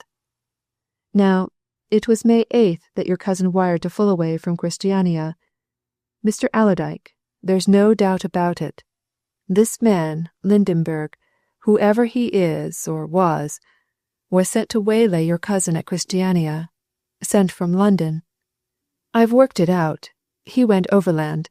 Belgium, Holland, Germany, Denmark, Sweden, Norway. Sounds a lot, but it's a quick journey. Sir, he was sent, and the sooner we find out about that photograph, the better. I'm at work, answered Allerdyke. Leave it to me. He found his Morocco-bound photograph album awaiting him when he arrived at the Waldorf Hotel next day, and during the afternoon he took it in his hand and strolled quietly and casually into Franklin Fullaway's rooms. Everything there looked as he had always seen it. Mrs. Marlowe, charming as ever, was tapping steadily at her typewriter. Fullaway, himself a large cigar in his mouth, was reading the American newspapers, just arrived in his own sanctum. He greeted Allerdyke with enthusiasm. Been away since yesterday, eh? He said after warm greetings. Home? Aye, I've been down to Yorkshire, responded Allerdyke offhandedly. One or two things I wanted to see to, and some things I wanted to get. This is one of 'em. Family Bible? Inquired Fullaway, eyeing the solemnly bound album. No, photos, answered Allerdyke. He was going to test things at once, and he opened the book at the fateful page. I'm a bit of an amateur photographer, he went on with a laugh. Here's what's probably the last photo ever taken of James. What do you think of it? Fullaway glanced at the photograph, all unconscious that his caller was watching him as he had never been watched in his life. He waved his cigar at the open page. Oh, he said airily, a remarkably good likeness. Wonderful. I said so when I saw it before. Excellent likeness, Allerdyke. Excellent. Couldn't be beaten by a professional. Excellent. Marshal Allerdyke felt his heart beating like a sledgehammer as he put his next question, and for the life of him he could not tell how he managed to keep his voice under control. Ah, he said. You've seen it before, then? James show it to you? Fullaway nodded towards the door of the outer room, from which came the faint click of the secretary's machine. He gave one to Mrs. Marlowe the very last time he was here, he answered. They were talking about amateur photography, and he pulled a print of that out of his pocket and made her a present of it. Said it couldn't be beaten. You're a clever hand, Allerdyke. Most lifelike portrait I ever saw. Well, any news? Chapter 19. The Late Call. It was with a mighty effort of will that Allerdyke controlled himself sufficiently to be able to answer Fullaway's question with calmness. This was for him a critical moment. He knew now to whom James Allerdyke had given the photograph which Chettle had found concealed in Lindenberg's watch. He knew that the recipient was sitting close by him, separated only from him by a wall and a door. Knew that between her and Lindenberg, or those who had been in touch with Lindenberg, there must be some strange, secret, and sinister connection. From Mrs. Marlowe to Lindenberg that photograph had somehow passed, and, as Chettle had well said, the entire problem of the murders and thefts was mixed up in its transference. All that was certain. What seemed certain, too, was that Fullaway knew nothing of these things, and was as innocent as he himself. And for the fraction of a second he was half-minded to tell all he knew to Fullaway there and then, and it was only by a still stronger effort of will that he restrained his tongue, determined to keep a stricter silence than ever, and replied to the American in an offhand, casual tone. News? He said with a half-laugh. Nay, not that I know of. They take their time, those detective chaps. You heard aught? Nothing particular, answered Fullaway, except that the Princess was in here this morning, and that Miss Leonard came in at the same time, but neither of them had anything of importance to tell. The Princess has been ransacking her memory about all her affairs with your cousin. She's more certain than ever now that nobody in Russia but he and she knew anything about the jewel deal. They were always in strict privacy when they discussed the matter. No one was present when she gave him the jewels. She never mentioned the affair to a soul, and she's confident from what she knew of him that he wouldn't. So she's more convinced than ever that the news got out from this side. And Miss Leonard? What did she want? Asked Allerdyke. Oh, she's found the various references, 2 or 3 of 'em, that she had with the French maid, replied Fullaway. I looked at them. There's nothing in them but what you'd expect to find. 2 of the writers are well-known society women. The third was a French marquis. I don't think anything's to be got out of them, but, anyway, I sent her off to Scotland Yard with them. It's their work, that. Fine photos there, Allerdyke, he continued, turning over the leaves of the album. Some of your places in Bradford, eh? Allerdyke, who was particularly anxious that he should not seem to have had an ulterior object in bringing the album up to Fullaway's office, hailed the question with relief. He began to point out and explain the various pictures. Photographs of his mills, warehouses, town office, his own private house, grounds, surroundings, chatting unconcernedly about each. And while the 2 men were thus engaged, in came Mrs. Marlowe, bringing letters which needed Fullaway's signature. Mrs. Marlowe knows more about amateur photography than I do, remarked Fullaway, with a glance at his secretary. Here, Mrs. Marlowe, these are some of Mr. Allerdyke's productions. You remember that his cousin, Mr. James Allerdyke, gave you a photo which this Mr. Allerdyke had taken? Allerdyke, keenly watching the secretary's pretty face as she laid her papers on Fullaway's desk, saw no sign of embarrassment or confusion. Fullaway might have made the most innocent and ordinary remark in the world, and yet, according to Allerdyke's theory and positive knowledge, it must be fraught with serious meaning to this woman. Oh, yes, she flashed, without as much as the flicker of an eyelash. I remember. A particularly good photo. So like him. Allerdyke's ingenuity immediately invented a remark. He was at that stage when he wanted to know as much as possible. I wonder which print it was that he gave you, he said. One of them, I only did a few, had a spot on it that'll spread. If that's the one you've got, I'll give you another in its place, Mrs. Marlowe. Have you got it here? But Mrs. Marlowe shook her head and presented the same unabashed front. No, she answered readily enough. I took it home, Mr. Allerdyke, but there's no spot on my print. I should have noticed it at once. May I look at your album when Mr. Fullaway's finished with it? Allerdyke left the album with them and went away. He was utterly astonished by Mrs. Marlowe's coolness. If, as he already believed, she was mixed up in the murders and robberies, she must know that the photograph which James Allerdyke had given her was a most important factor, and yet she spoke of it as calmly and unconcernedly as if it had been a mere scrap of paper. Of course she hadn't got it at the office, nor at her home either. It was there at Hull, fitted into the cover of Lindenberg's old watch. A cool hand, soliloquized Allerdyke as he went downstairs. Cool, clever, calm, never off her guard. A damned dangerous woman. That's the long and short of it. And what next? Experience and observation of life had taught Marshal Allerdyke that good counsel is one of life's most valuable assets. He could think for himself and decide for himself at any moment, but he knew the worth and value of putting 2 heads together, especially at a juncture like this. And so, the afternoon being still young, he went off to his warehouse in Gresham Street, closeted himself with Ambler Appleyard, and having pledged himself to secrecy, told him all that had happened since the previous morning. Ambler Appleyard listened in silence.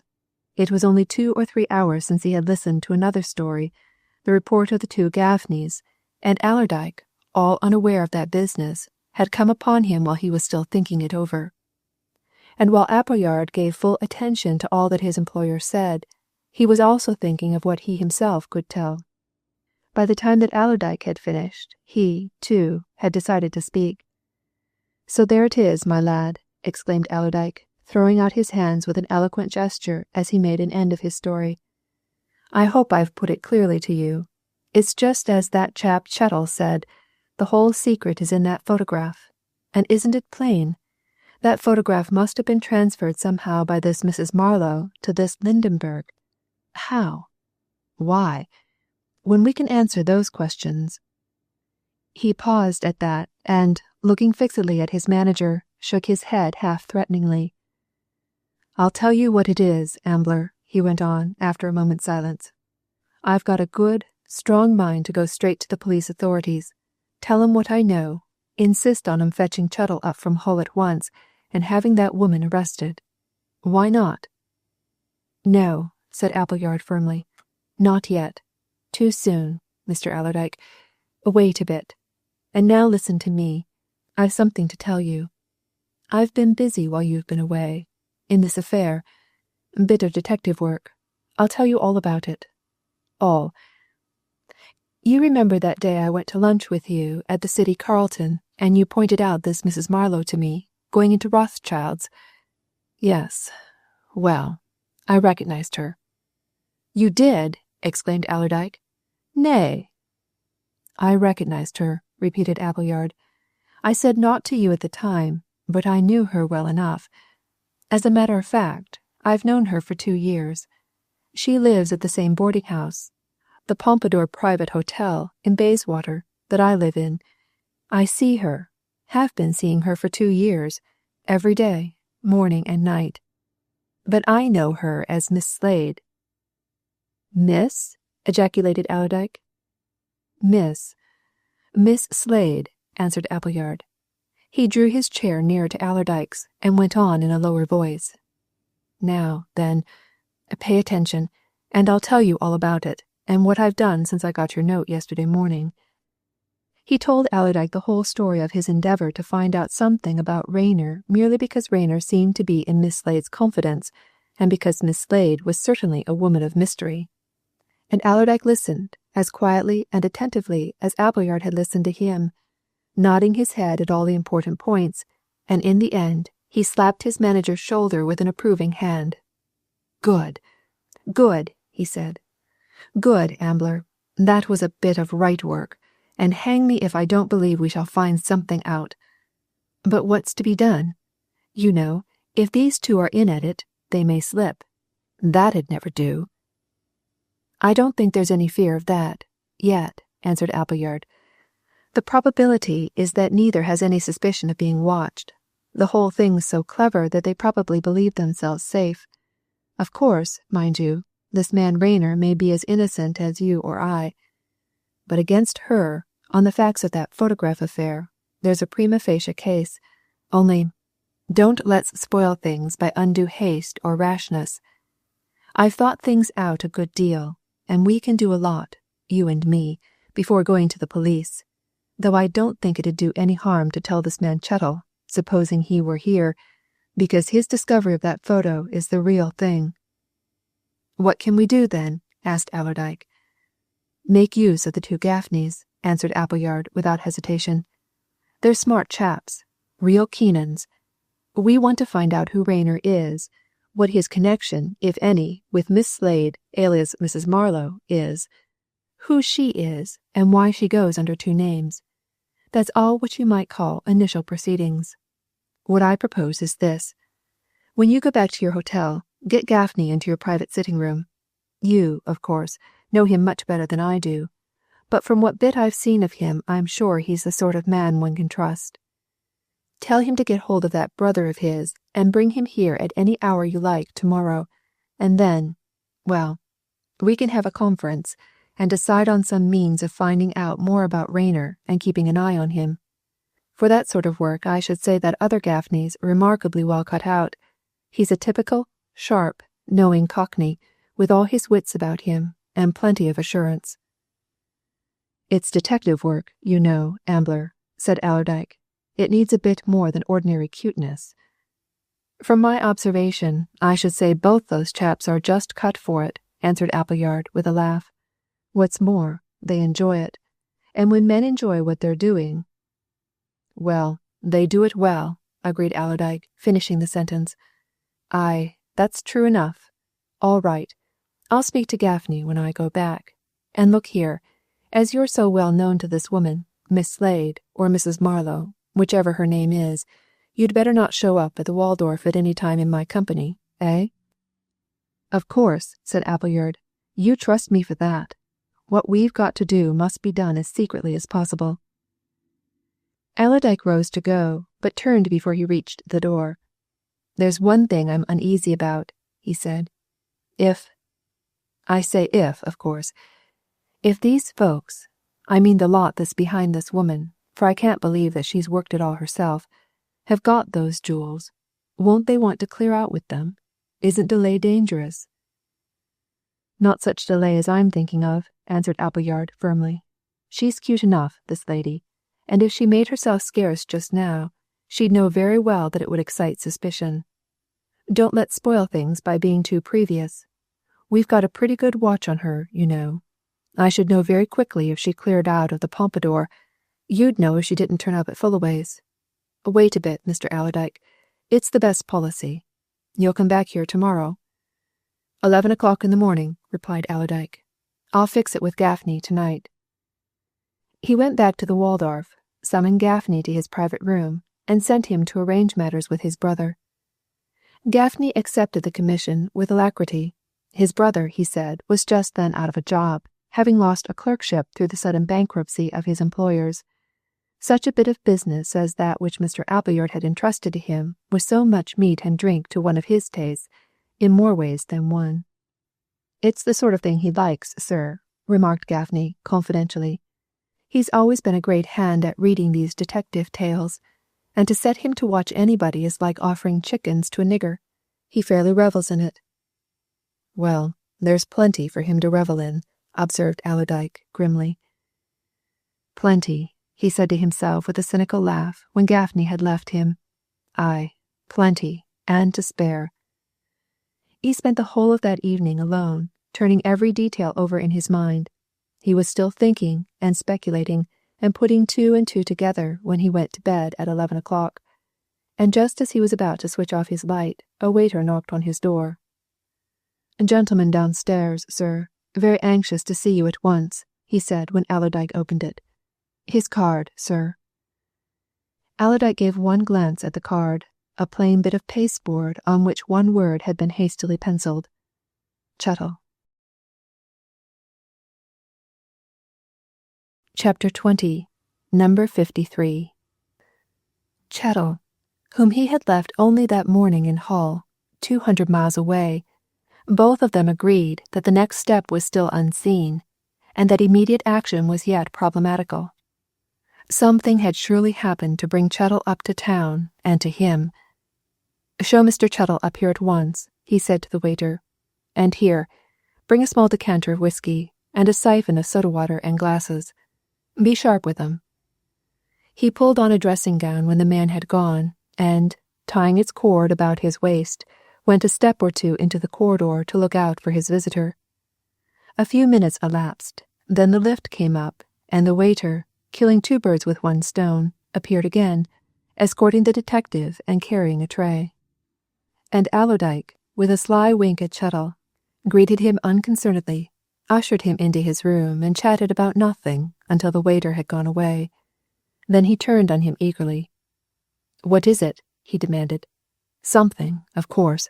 Aught new? For answer, Chettle thrust his hand inside his overcoat and brought out a small package, wrapped in cartridge paper and sealed. He began to break the seals and unwrap the covering. Well, it brought me up here, straight, he said. I think I shall have to let our people at the yard know everything, Mr. Allerdyke, but I came to you first.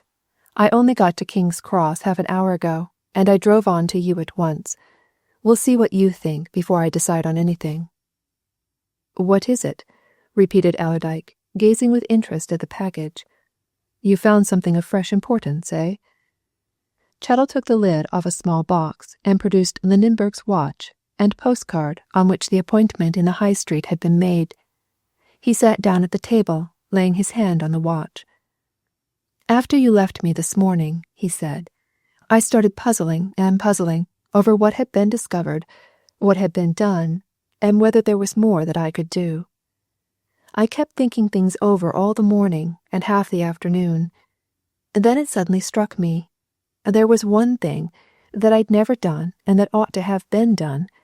I don't know why I'd never thought of it till then, but I'd never had this photograph out of the watch. And so I went back to the police station and got the watch and opened it, and look there, Mr. Allerdyke." He had snapped open the case of the watch as he talked, and now he detached the photograph, and turning it over, laid the reverse side down on the table by the postcard. "Look at it," he went on. "Don't you see? There's writing on it. You see what it says? This is J.A. Burn this when made use of. You see? And it's the same handwriting as that on this card, making the appointment. Here, look at both for yourself. Hold them closer to the light. Mr. Allerdyke, that was all written by the same hand, or I'm no good." Allerdyke went close to the electric globe above his dressing table, the photograph in one hand, the postcard in the other. He looked searchingly at both, brought them back, and laid them down again. "No doubt of it, Chettle," he said. "No doubt of it. It doesn't need any expert to be certain sure of that. The same, identical fist, without a shadow of a doubt. Well, what do you make of it? Here, have a drink." He mixed a couple of drinks, pushed one glass to the detective, and took the other himself. "Egad," he muttered after drinking. "Things are getting hottish, anyway. As I say, what do you make of this? Of course, you've come to some conclusion?" "Yes," answered Chettle, taking up his glass and silently bowing his acknowledgments. "I have. The only one I could come to.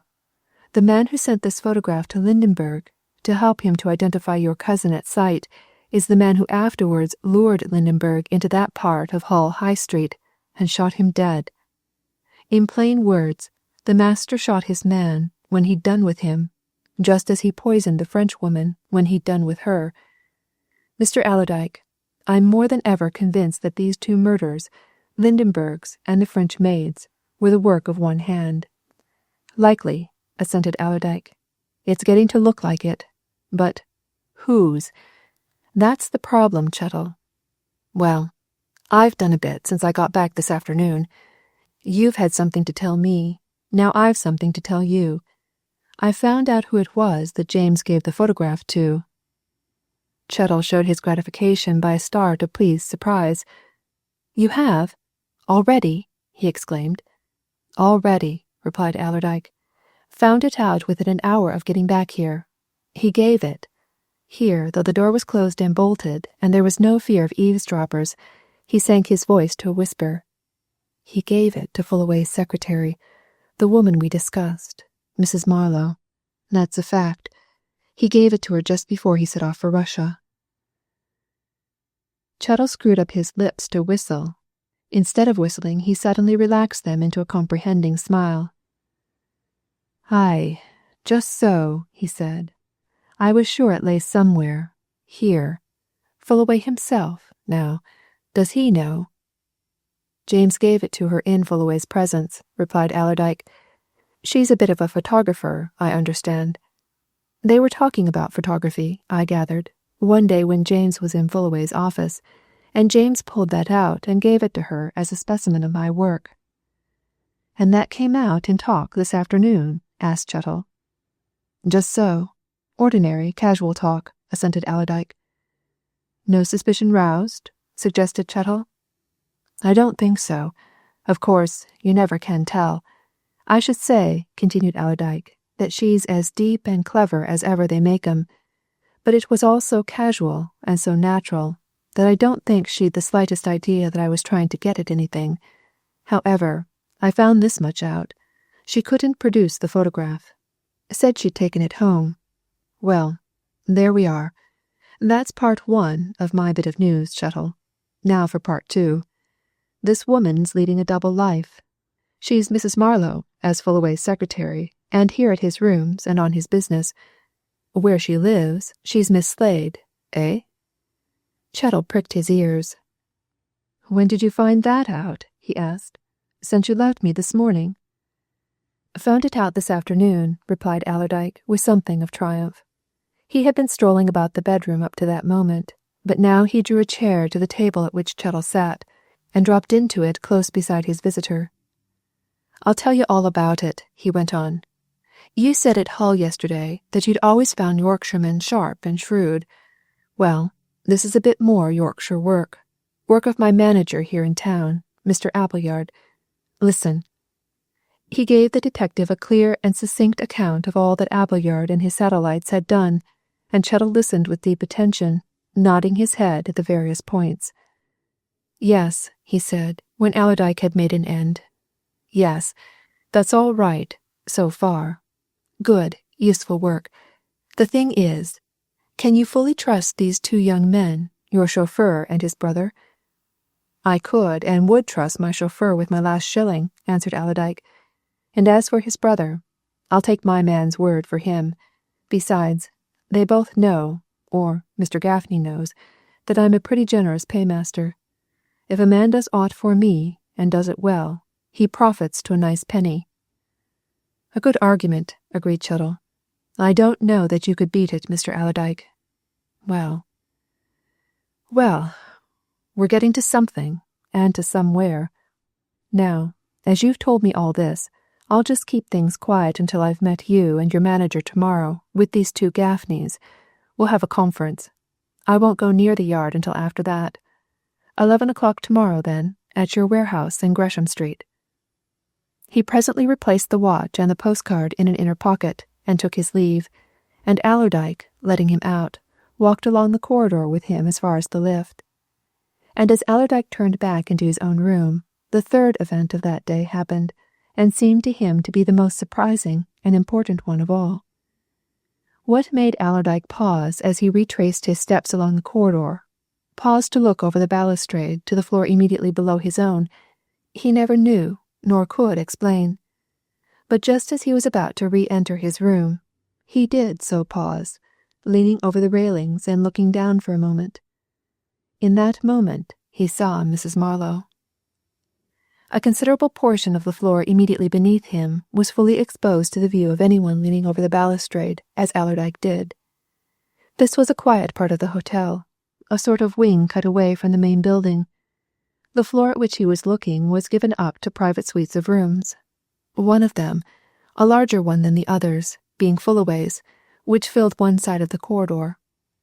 The others were suites of 2, in some cases of 3 rooms. As he looked over and down, Allerdyke suddenly saw a door open in one of these smaller suites, open silently and stealthily. Then he saw Mrs. Marlowe look out, and she glanced right and left about her. The next instant, she emerged from the room with the same stealthiness, closed and locked the door with a key which she immediately pocketed, slipped along the corridor, and disappeared into Franklin Fullaway's suite. It was all over in less than a minute, and Allerdyke turned into his own door, smiling cynically to himself. She looked right and left, but she forgot to look up, he muttered. Ah, those small details. And what does that mean? Anyway, I know which door she came out of. He glanced at his watch. Precisely 11:30. He made a note of the time in his pocketbook and went to bed. And next morning, rising early as was his custom, he descended to the ground floor by means of the stairs instead of the lift, and as he passed the door from which he had seen Mrs. Marlowe emerge, he mentally registered the number. 53. Number 53. Allerdyke, who could not exist without fresh air and exercise, went for a stroll before breakfast when he was in London. He usually chose the Embankment as being the nearest convenient open space, and thither now he repaired, thinking things over. There were many new features of this affair to think about, but the one of the previous night now occupied his thoughts to the exclusion of the others. What was this woman doing, coming, with evident secrecy, out of one set of rooms and entering another at that late hour? He wanted to know. He must find out. And he would find out with ease, and indirectly, from Fullaway. Fullaway always took his breakfast at a certain table in a certain corner of the coffee room at the hotel. There Allerdyke had sometimes joined him. He found the American there, steadily eating, when he returned from his walk, and he dropped into a chair at his side with a casual remark about the fine morning. "Didn't set eyes on you last night at all," he went on, as he picked up his napkin. "Off somewhere, eh?" "Spent the evening out," answered Fullaway. "Not often I do, but I did, for once in a way. Van Koon and I— You don't know Van Koon, do you? He's a fellow countryman of mine, stopping here for the summer, and a very clever man. We dined at the Carlton, and then went to the Haymarket Theatre. I was going to ask you to join us, Allerdyke, but you were out and hadn't come in by the time we had to go." "Thank you. No, I didn't get in until 7 o'clock or so," answered Allerdyke. "So I'd a quiet evening." "No news, I suppose?" asked Fullaway, going vigorously forward with his breakfast. "Heard nothing from the police authorities?" "Nothing," replied Allerdyke. "I suppose they're doing things in their own way, as usual." "Just so," assented Fullaway. "Well, it's an odd thing to me that nobody comes forward to make some sort of shot at that reward. Most extraordinary that the man of the Eastbourne Terrace affair should have been able to get clean away without anybody in London having seen him, or at any rate that the people who must have seen him are all unable to connect him with the murder of that woman. Extraordinary." "It's all extraordinary," said Allerdyke. He took up a newspaper, which Fullaway had thrown down, and began to talk of some subject that caught his eye, until Fullaway rose, pleaded business, and went off to his rooms upstairs. When he had gone, Allerdyke reconsidered matters. So Fullaway had been out the night before, had he? Dining out, and at a theatre. Then, of course, it would be quite midnight before he got in. Therefore, presumably, he did not know that his secretary was about his rooms, and entering and leaving another suite close by. No, Fullaway knew nothing. That seemed certain. The remembrance of what he had seen sent Allerdyke, as soon as he had breakfasted, to the hall of the hotel, and to the register of guests. There was no one at the register at that moment, and he turned the pages at his leisure until he came to what he wanted, and there it was, in plain black and white. Number 53, Mr. John Van Koon, New York City, USA. Chapter 21. The Young Man Who Led Pugs. Allerdyke, with a gesture peculiar to him, thrust his hands in the pockets of his trousers, strolled away from the desk on which the register lay open, and going over to the hall door stood there a while, staring out on the tide of life that rolled by, and listening to the subdued rattle of the traffic in its ceaseless traverse of the Strand. And as he stood in this apparently idle and purposeless lounging attitude, he thought of a certain birthday of his, a good 30 years before, whereon a kind, elderly aunt had made him a present of a box of puzzles. There were all sorts of puzzles in that box, things you had to put together, things that had to be arranged, things that had to be adjusted. But there was one in particular which had taken his youthful fancy, and had at the same time tried his youthful temper. A shallow tray, wherein were a vast quantity of all sorts and sizes of bits of wood, gaily coloured. There were quite 100 of those bits, and you had to fit them one into the other. When, after much trying of temper, much exercise of patience, you had accomplished the task, there was a beautiful bit of mosaic work, a picture, a harmonious whole, lovely to look upon, something worthy of the admiring approbation of uncles and aunts, grandmothers and grandfathers. But the doing of it! Not, however, to this confounded thing, mused Allerdyke, gazing at and not seeing the folk on the broad sidewalk. When all the bits of this puzzle have been fitted into place, I dare say one'll be able to look down on it as a whole, and say it looks simple enough when finished, but, egad, they're of so many sorts and shapes and queer angles that they're more than a bit difficult to fit at present. Now who the deuce is this Van Koon?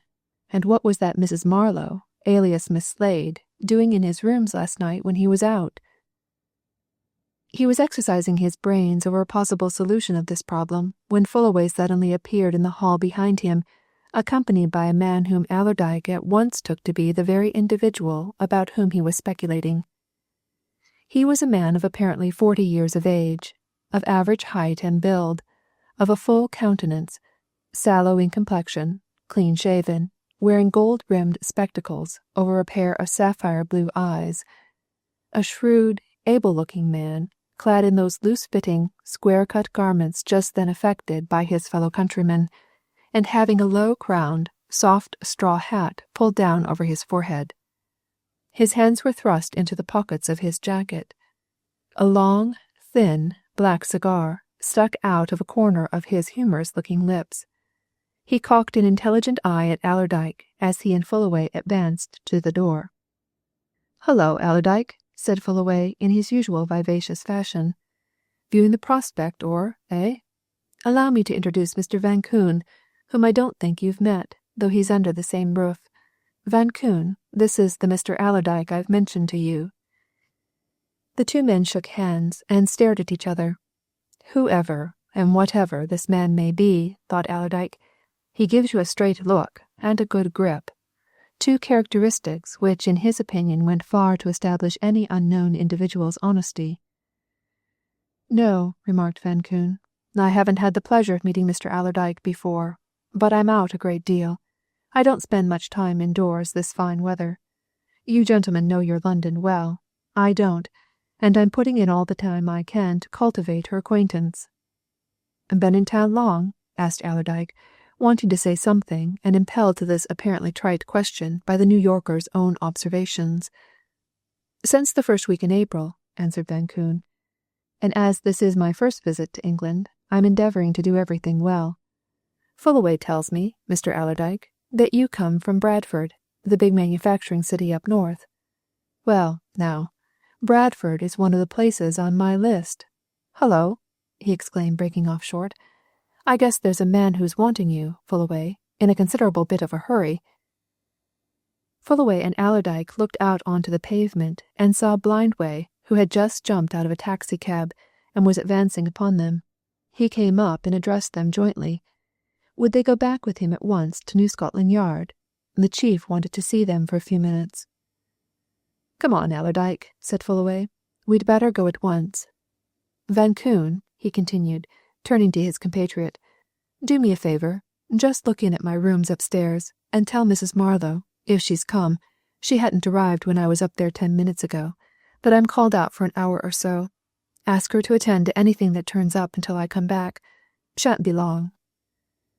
Van Koon nodded and walked back into the hotel, while Allerdyke and Fullaway joined the detective in the cab and set out westward. "What is it?" asked Fullaway. "Something new?" "Can't say, exactly," replied Blindway. "The chief's got some woman there who thinks she can tell something about the French maid, so he sent me for you, and he's sent another man for Miss Leonard. It may be something good, it mayn't. Otherwise," he continued with a shake of the head that was almost dismal, "otherwise, I don't know of anything new. Never knew of a case in my life, gentlemen, in which less turned up than's turning up in this affair, and £50,000 going a-begging." "I suppose this woman's after it," remarked Fullaway. "You didn't hear of anything she had to tell?" "Nothing," answered Blindway. "You'll hear it in a minute or two." He took them straight up into the same room, and the same official whom they had previously seen, and who now sat at his desk with Celia Leonard on one side of him, and a middle-aged woman, evidently of the poorer classes, on the other. Allerdyke and Fullaway, after a brief interchange of salutations with the official and the prima donna, looked at the stranger, a quiet, respectably dressed woman who united a natural shyness with an evident determination to go through with the business that had brought her there. She was just the sort of woman who can be seen by the hundred, laundress, seamstress, charwoman, caretaker, got up in her Sunday best. Odd, indeed, it would be, thought Allerdyke, if this quiet, humble-looking creature should give information which would place £50,000 at her command. "This is Mrs. Perrigo," said the chief pleasantly, as he motioned the two men to chairs near Celia's and beckoned Blindway to his side. "Mrs. Perrigo of— where is it, ma'am?" "I live in Alpha Place, off Park Street, sir," announced Mrs. Perrigo, in a small, quiet voice. "Number 14, sir. I am a clear-starcher by trade, sir." "Put that down, Blindway," said the chief, "and take a note of what Mrs. Perrigo tells us. Now, Mrs. Perrigo, you think you've seen the dead woman, Lisette Beaurepaire, at some time or another, in company with a young man. Where and when was this?" "Well, 3 times, sir. 3 times that I'm certain of. There was another time that I wasn't certain about, at least, that I'm not certain about now. If I could just tell you about it in my way, sir." "Certainly, certainly, Mrs. Perrigo. Exactly what I wish. Tell us about it in your own way. Take your own time." "Well, sir, it'd be, as near as I can fix it, about the middle of March, 2 months ago, sir," began Mrs. Perrigo. "You see, I had the misfortune to burn my right hand very badly, sir, and having to put my work aside, and it being nice weather, and warm for the time of year, I used to go and sit in Kensington Gardens a good deal, which, of course, when I see this young lady whose picture's been in the paper of late, and—" "A moment, Mrs. Perrigo," interrupted the official. "Miss Leonard, it will simplify matters considerably if I ask you a question. Were you and your late maid in town about the time Mrs. Perrigo speaks of, the middle of March?" "Yes," replied Celia promptly. "We were here from March 3rd, when we came back from the Continent, to March 29th, when we left for Russia." "Continue, Mrs. Perrigo, if you please," said the official. "Take your time. Tell things your own way." "Yes, sir," said Mrs. Perrigo dutifully. "If you please, sir. Well, when I see those pictures in the papers, several papers, sir, of the young lady with the foreign name, I says to myself, and to my neighbour, Mrs. Watson, which is all I ever talk much to, that, I says, is the young woman I see in Kensington Gardens a time or two, and remarks of for her elegant figure and smart air in general. I could have picked her out from 1,000, I says. Which there was, and is a particular spot, sir, in Kensington Gardens, where I used to sit, and you pays a penny for a chair, which I did, and there's other chairs about, near a fallen tree, which is still there, for I went to make sure last night. And there, on 3 afternoons while I was there, this young lady came at about, say, 4 o'clock each time, and was met by this here young man, what I don't remember as clear as I remember her, me not taking so much notice of him. And—" "Another moment, Mrs. Perrigo." The chief turned again to Celia. "Did your maid ever go out in the afternoons about that time?" he asked. "Probably every afternoon," replied Celia. "I myself was away from London from the 11th to the 18th of March, staying with friends in the country. I didn't take her with me, so, of course, she'd nothing to do but follow her own inclinations." The chief turned to Mrs. Perrigo again. "Yes," he said, "you saw the young woman whose photograph you have seen in the papers meet a young man in Kensington Gardens on 3 separate occasions." "Yes." "3 separate occasions, close by, on penny chairs, sir, where they sat and talked foreign, which I didn't understand, and on another occasion, when I see 'em walking by the round pond, me being at some distance, but recognizing her by her elegant figure. I took particular notice of the young woman's face, sir, me being a noticing person, and I'll take my dying oath, if need be, that this here picture is hers." Mrs. Perrigo here produced a much worn and crumpled illustrated newspaper, and laid her hand solemnly upon it. That done, she shook her head. "But I ain't so certain about the young man as met her," she said sorrowfully. "Him I did not notice with such attention, being, as I say, more attracted to her. All the same, he was a young man, and spoke the same foreign language as what she did. Of them facts, sure I am, sir." "They sat near you, Mrs. Perrigo?" "As near, sir, as I am now to that lady, and paid their pennies for their chairs in my presence. Leastways, the young man paid. Always the same place it was, and always the same time. 3 days, all within a week, and then the day when I see him walking at a distance." "Can't you remember anything about the young man, Mrs. Perrigo?" asked the chief. "Come, try to think. This is the really important thing. You must have some recollection of him, you know, some idea of what he was like." Mrs. Perrigo took a corner of her shawl between her fingers and proceeded to fold and pleat it while she thoughtfully fixed her eyes on Blindway's unmovable countenance, as if to find inspiration there. And after a time she nodded her head as though memory had stirred within her.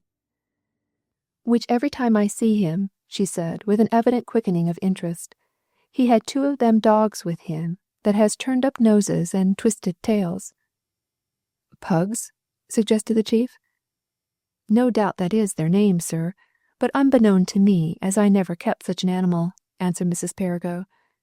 "My meaning being clear, no doubt, and there being no mistaking of 'em, their tails and noses being of that order, and had 'em always on a chain. Gentlemen's dogs, you could say they was, and carefully looked after, with blue bows at the back of their necks, same as if they were Christians. And him, I should say, speaking from memory, a dark young man. Such is my recollection."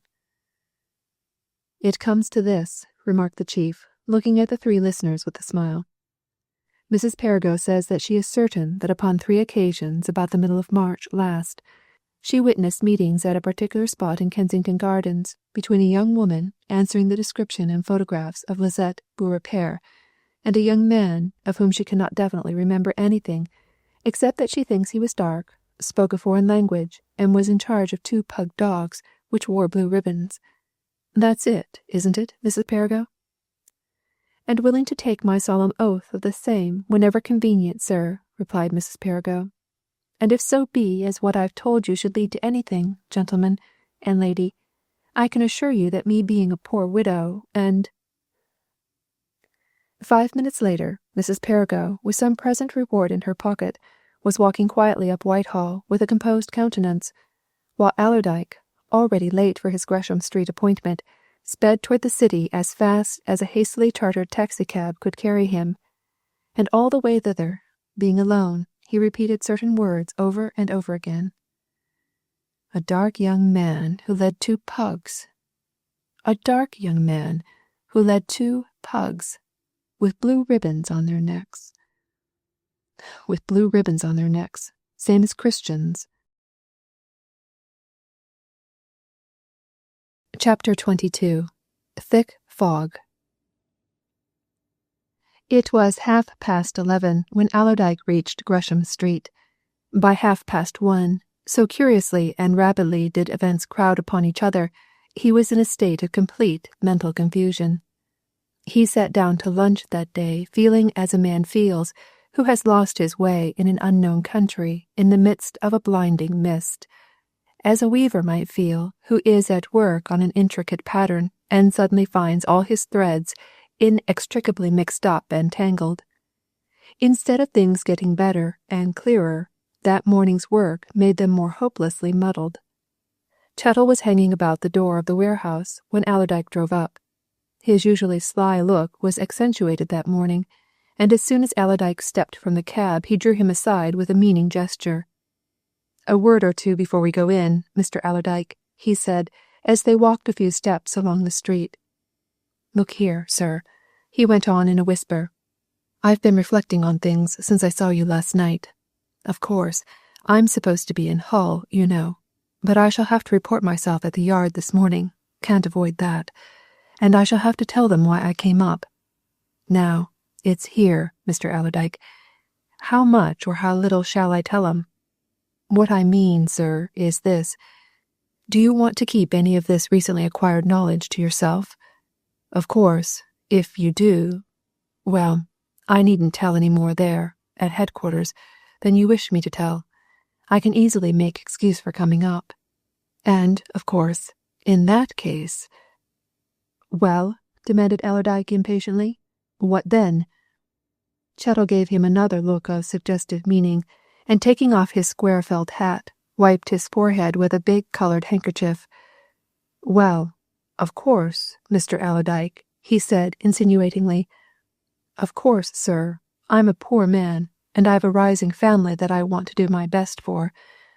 I could do with a substantial amount of that reward, you know, Mr. Allerdyke. We've all a right to do the best we can for ourselves, sir. And if you're wanting to follow this affair out on your own, sir, independent of the police, eh?" Allerdyke's sense of duty arose in strong protest against this very palpable suggestion. He shook his head. "No, no," he said. "That won't do, Chettle. You must do your duty to your superiors. You'll find that you'll be all right. If the police solve this affair, that reward'll go to the police, and you'll get your proper share. No underhand work. You make your report in your ordinary way. No more of that." "Aye, but do you understand, Mr. Allerdyke?" said the detective anxiously. "Do you comprehend what it'll mean? You know very well that there's a lot of red tape in our work. They go a great deal by rule and precedent, as you might say. Now, if I go to the yard, as I shall have to, as soon as you've done with me, and tell the chief that I found this photo of your cousin in Lindenberg's watch, and that you're certain that your cousin gave that particular photo to Mrs. Marlowe, alias Miss Slade, do you know what'll happen?" "What?" asked Allerdyke. "They'll arrest her within half an hour," answered Chettle. "Dead certain." "Well," said Allerdyke, "and what then?" "Why, it'll probably upset the whole bag of tricks," exclaimed Chettle. "The thing'll be spoiled before we've properly worked it out. See?" Allerdyke did see. He had sufficient knowledge of police matters to know that Chettle was right, and that a too hasty step would probably ruin everything. He turned towards the warehouse. "Just so," he said. "I take your meaning. Now then, come in, and we'll put it before my manager, Mr. Appleyard. I've great faith in his judgment. Let's see what he's got to say." The two Gaffneys were waiting just within the packing room of the warehouse. Allerdyke bade them wait a little longer, and took the detective straight into Appleyard's office. There, behind the closed door, he told Appleyard of everything that had happened since their last meeting, and of what Chettle had just said. The problem was, in view of all that, of the mysterious proceedings of Mrs. Marlowe the night before, and of what Allerdyke had just heard at New Scotland Yard, what was best to be done, severally and collectively, by all of them? Amber Appleyard grasped the situation at once and solved the problem in a few direct words. There was no need whatever, he said, for Chettle to do more than his plain duty, no need for him to exceed it. He was bound, being what he was, to make his report about his discovery of the photograph and the writing on it. That he must do. But he was not bound to tell anything that Allerdyke had told him. He was not bound to give information which Allerdyke had collected. Let Chettle go and tell the plain facts about his knowledge of the photo, and leave Allerdyke, for the moment, clean out of the question. Allerdyke himself could go with his news in due course. And, wound up Appleyard, who had a keen knowledge of human nature and saw deep into Chettle's mind, Mr. Allerdyke would doubtless see that Chettle lost nothing by holding his tongue about anything that wasn't exactly ripe for discussion. At present, he repeated, let Chettle do his duty, not exceed it. "That's it," agreed Allerdyke. "You've hit it, Ambler. You go and tell what you know of your own knowledge," he went on, turning to Chettle. "Leave me clean out for the time being. I'll come in at the right moment. Say naught about me or what I've told you. And if you're sent back to Hull, just contrive to see me before you go. And, as Mr. Appleyard says, I'll see you're all right, anyhow." When Chettle had gone, Allerdyke closed the door on him and turned to his manager with a knowing look. "That chap's right, you know, Ambler," he said. "A false move, a too hasty step will ruin everything. If that woman's startled, if she gets a suspicion, egad, it's all mixed up about as badly as can be. Now, about these Gaffneys—" "Wait a while," said Appleyard. "I don't know that we want their services just yet. I've found out a thing or two that may be useful. About this man Rayner, now, who's in evident close touch with Miss Slade. By the by, you saw her at the Waldorf at 11:30 last night, and I saw her come into the Pompadour at 12:30, with Rayner." and about whom we accordingly want to know something. I've found out, through ordinary business channels, that he does carry on a business at Clytemnestra House, in Arundel Street, under the name of Gavin Ramsay, and, if we want to know more of him, I've an idea. You go and see him, Mr. Allerdyke, on business." "I? Business?" exclaimed Allerdyke. "What sort of business?" "He's an inventor's agent," replied Appleyard. "It's a profession I never heard of before, but he seems to act as a go-between. Folks that have got an invention go to him. He helps them about it, helps them to perfect it, patent it, get it on the market. You've a good excuse. There's that patent railway chair of your man Gank Rogers, been lying there in that corner for the past year, and you promised Gank Rogers you'd help him about it. Put it in a cab and go to this Rayner, or Ramsay. There's your excuse, and you can say you heard of him in the city, from Wilmington's. It was they who told me what he was. It's a good notion, Mr. Allerdyke." "What object?" asked Allerdyke. "Simply to get a look at him," replied Appleyard. "Look here. You know very well that there's a strong suspicion against Miss Slade. Miss Slade, to my knowledge, is in close touch with Rayner. Therefore, let's know what we can about Rayner. You're the man to go and see him at his own place. Do it, and we'll consider the question of having him watched by the two Gaffneys when you've seen and talked to him." Allerdyke considered this somewhat strange proposal in silence for a while. At last he rose with a look of decision. "Well, I've certainly a good excuse," he said. "Here, have that thing packed up and put in a cab. I'll go." Half an hour later he found himself shown into a smartly furnished office where Mr. Gavin Ramsay sat at a handsome desk surrounded by shelves and cabinets, whereon and wherein were set out the products of the brains of many inventors. Models of machines, mechanical toys, labor-saving notions, things plainly useful, things obviously extravagant. The occupant of this museum glanced at Allerdyke and the box which he carried with an amused smile, and Allerdyke said to himself that Appleyard was right in his description. If the man was crippled and deformed, he certainly possessed a beautiful face. "Mr. Marshall Allerdyke," said the hope of inventors, glancing at the card which his visitor had sent in. "The same, sir," replied Allerdyke, setting down his box. "Mr. Ramsay, I presume. I heard of you, Mr. Ramsay, through Wilmington's in the city. Heard you can be of great use to inventors. I have here," he continued, opening the box, "a railway chair, invented by one of my workmen, a clever fellow. You see, it'd do away with the present system of putting wooden blocks in the chairs now used. This would fasten the sleepers and rails together automatically. It is patented, provisionally protected, anyhow, but my man's never got a railway company to try it, so far. Think you can do anything, Mr. Ramsay?" The hunchback got up from his desk, took the invention out of its box, and carefully inspected it, asking Allerdyke a few shrewd questions about the thing's possibilities, which showed the caller that he knew what he was talking about. Then he sat down again and went into business details in a way which impressed Allerdyke. Clearly this man, whoever he was, and whatever mystery might attach to him, was a smart individual. Also, he had a frank, direct way of talking which gave his visitor a very good first opinion of him. "Very well, Mr. Allerdyke," he said in conclusion.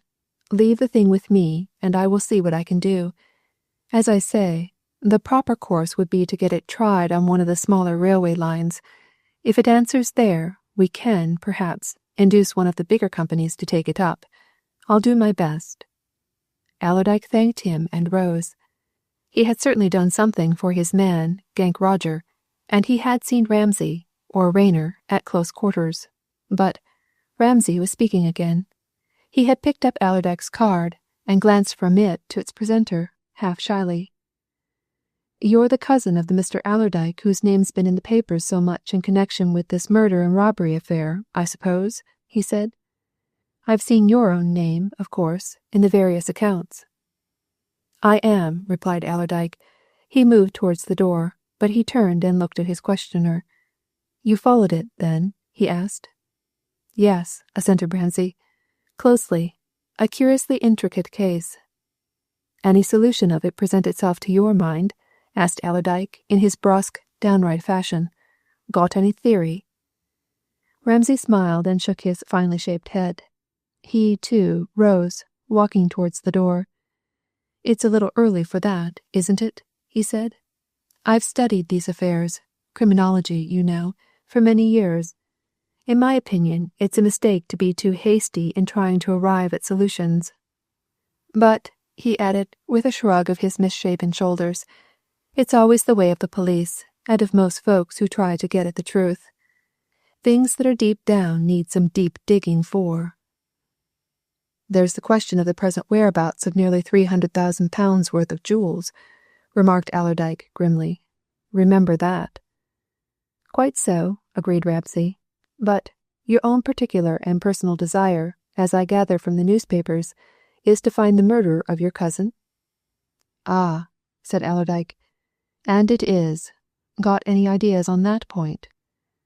Ramsay smiled as he opened the door. I think, he said, with a quiet significance, I think that you'll be having all this mystery explained and cleared up all of a sudden, Mr. Allerdyke, in a way that'll surprise you. These things are like warfare. There's a sudden turn of events, a sudden big event just when you're not expecting it. Well, goodbye. Thank you for giving me a chance with your man's invention. Allerdyke found himself walking up Arundel Street before he had quite realized that this curious interview was over. At the top he paused, staring vacantly at the folk who passed and repassed along the Strand. I'd lay £1 to a penny that chap's all right, he muttered to himself. He's not a wrong 'un, unless he's damned deceitful. All the same, he knows something. What? My conscience, was there ever such a confounded muddle in this world as this is? But the muddle was a deeper one within the next few minutes. He crossed over to his hotel, and as he was entering he met Mrs. Marlowe coming out, fresh, dainty, charming as usual.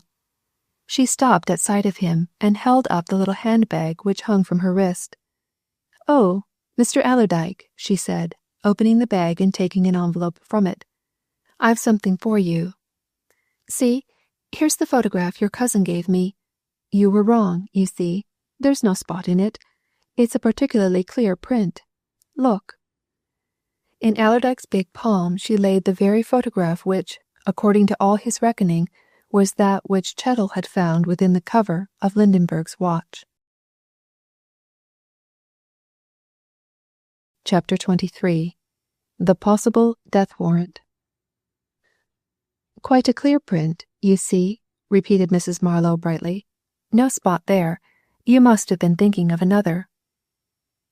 Aye, just so, replied Allerdyke, absent-mindedly. Another, yes, of course. To be sure, you're right. No spot on that, certainly.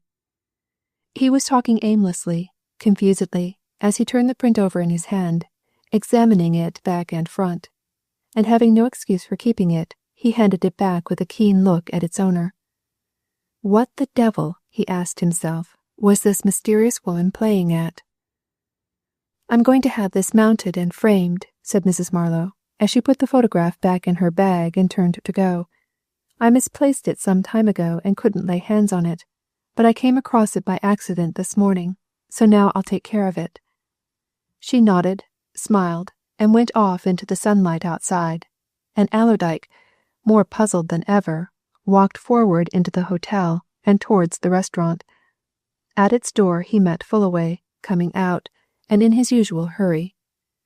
Fullaway started at the sight of Allerdyke, buttonholed him, and led him into a corner. Oh, I say, Allerdyke, he said in his bustling fashion. Look here, a word with you. You've no objection, have you? He went on in subdued tones. If Van Koon and I have a try for that reward, it doesn't matter to you, or to the princess, or to Miss Leonard, who gets the reward, so long as the criminals are brought to justice and the goods found, eh? And you know 50,000 is what it is. You've got an idea? Asked Allerdyke, regarding his questioner steadily. Frankly, yes. An idea. A notion, answered Fullaway. Van Koon and I have been discussing the whole affair, just now. He's a smart man, and has had experience in these things on the other side. But, of course, we don't want to give our idea away. We want to work in entire independence of the police, for instance. What we're thinking of requires patience and deep investigation. So we want to work on our own methods, see? It doesn't matter to me who gets the reward, as you say, said Allerdyke slowly. I want justice. I'm not so much concerned about the jewels as about who killed my cousin. I believe that man Lindenberg did the actual killing, but who was at Lindenberg's back? Find that out, and— Exactly, broke in Fullaway. The very thing. Well, you understand, Allerdyke. Van Koon and I will want to keep our operations to ourselves. We don't want police interference. So, if any of these Scotland Yard chaps come to you here for talk or information, don't bring me into it. And don't expect me to tell what we're doing until we've carried out our investigations. No interim reports, you know, Allerdyke. Personally, I believe we're on the track. Do just what you please, replied Allerdyke. You're not the only two who are after the reward. Go ahead, your own way. He turned into the restaurant and ordered his lunch, and while it was being brought, sat drumming his fingers on the table, staring vacantly at the people about him and wondering over the events of the morning. Rayner's, or Ramsay's, vague hint that something might suddenly clear everything up, Fullaway's announcement that he and Van Koon had put their heads together, Mrs. Perigo's story of the French maid and the young man who led blue-ribboned pug dogs. But all these were as nothing compared to the fact that Mrs. Marlowe had actually shown him the photograph, which he had until then firmly believed to lie hidden in the case of Lindenberg's watch. That beat him. Is my blessed memory going wrong? He said to himself. Did I actually print more than 4 copies of that thing? No, I'm shot if I did. My memory never fails.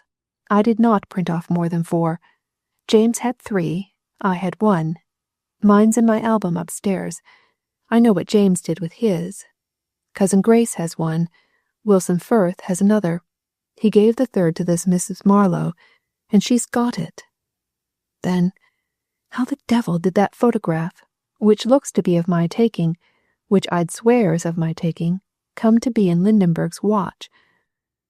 Gad, it's enough to make a man's brain turn to pap.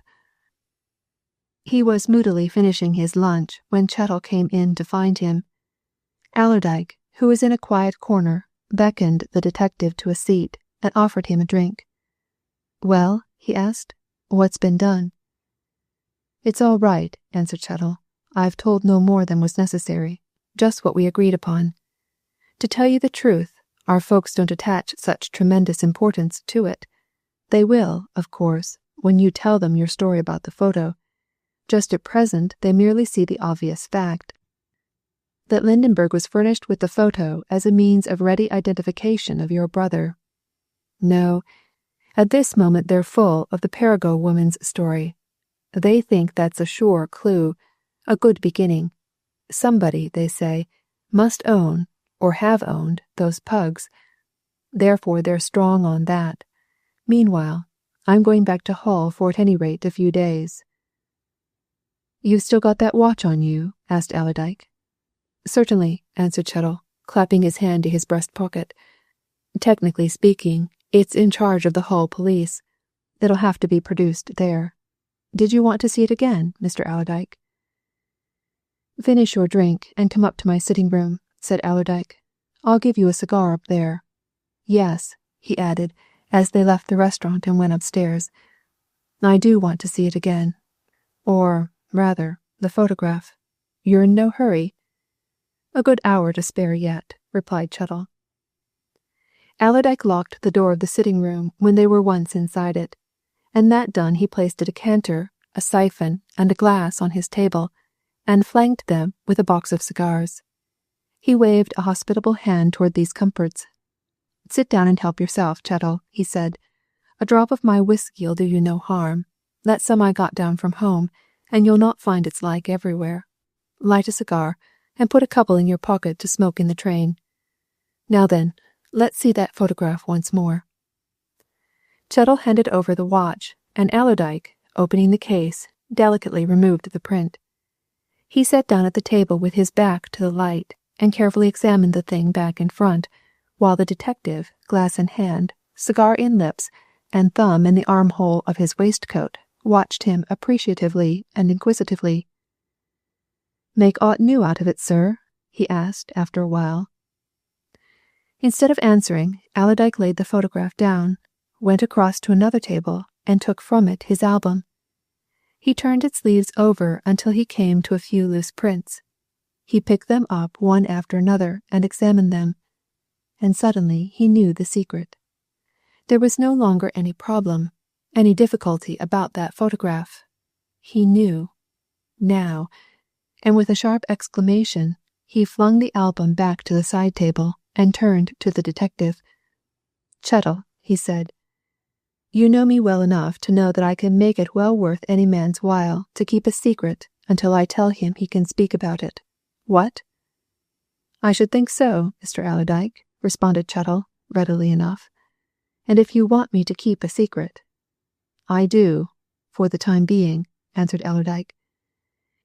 He sat down again and picked up the photograph which had exercised his thoughts so intently. "I've found out the truth concerning this," he said, tapping it with his finger. "Yes, I've hit it. Listen, now. I told you I'd only made 4 prints of this photo, and that I knew exactly where they all were. 1 in my own album there, 2 given by James to friends in Bradford, 1, as we more recently found out, given by James to Mrs. Marlowe. That one, the Mrs. Marlowe one, we believed to be this. "And isn't it, Mr. Allerdyke?" asked Chettle wonderingly.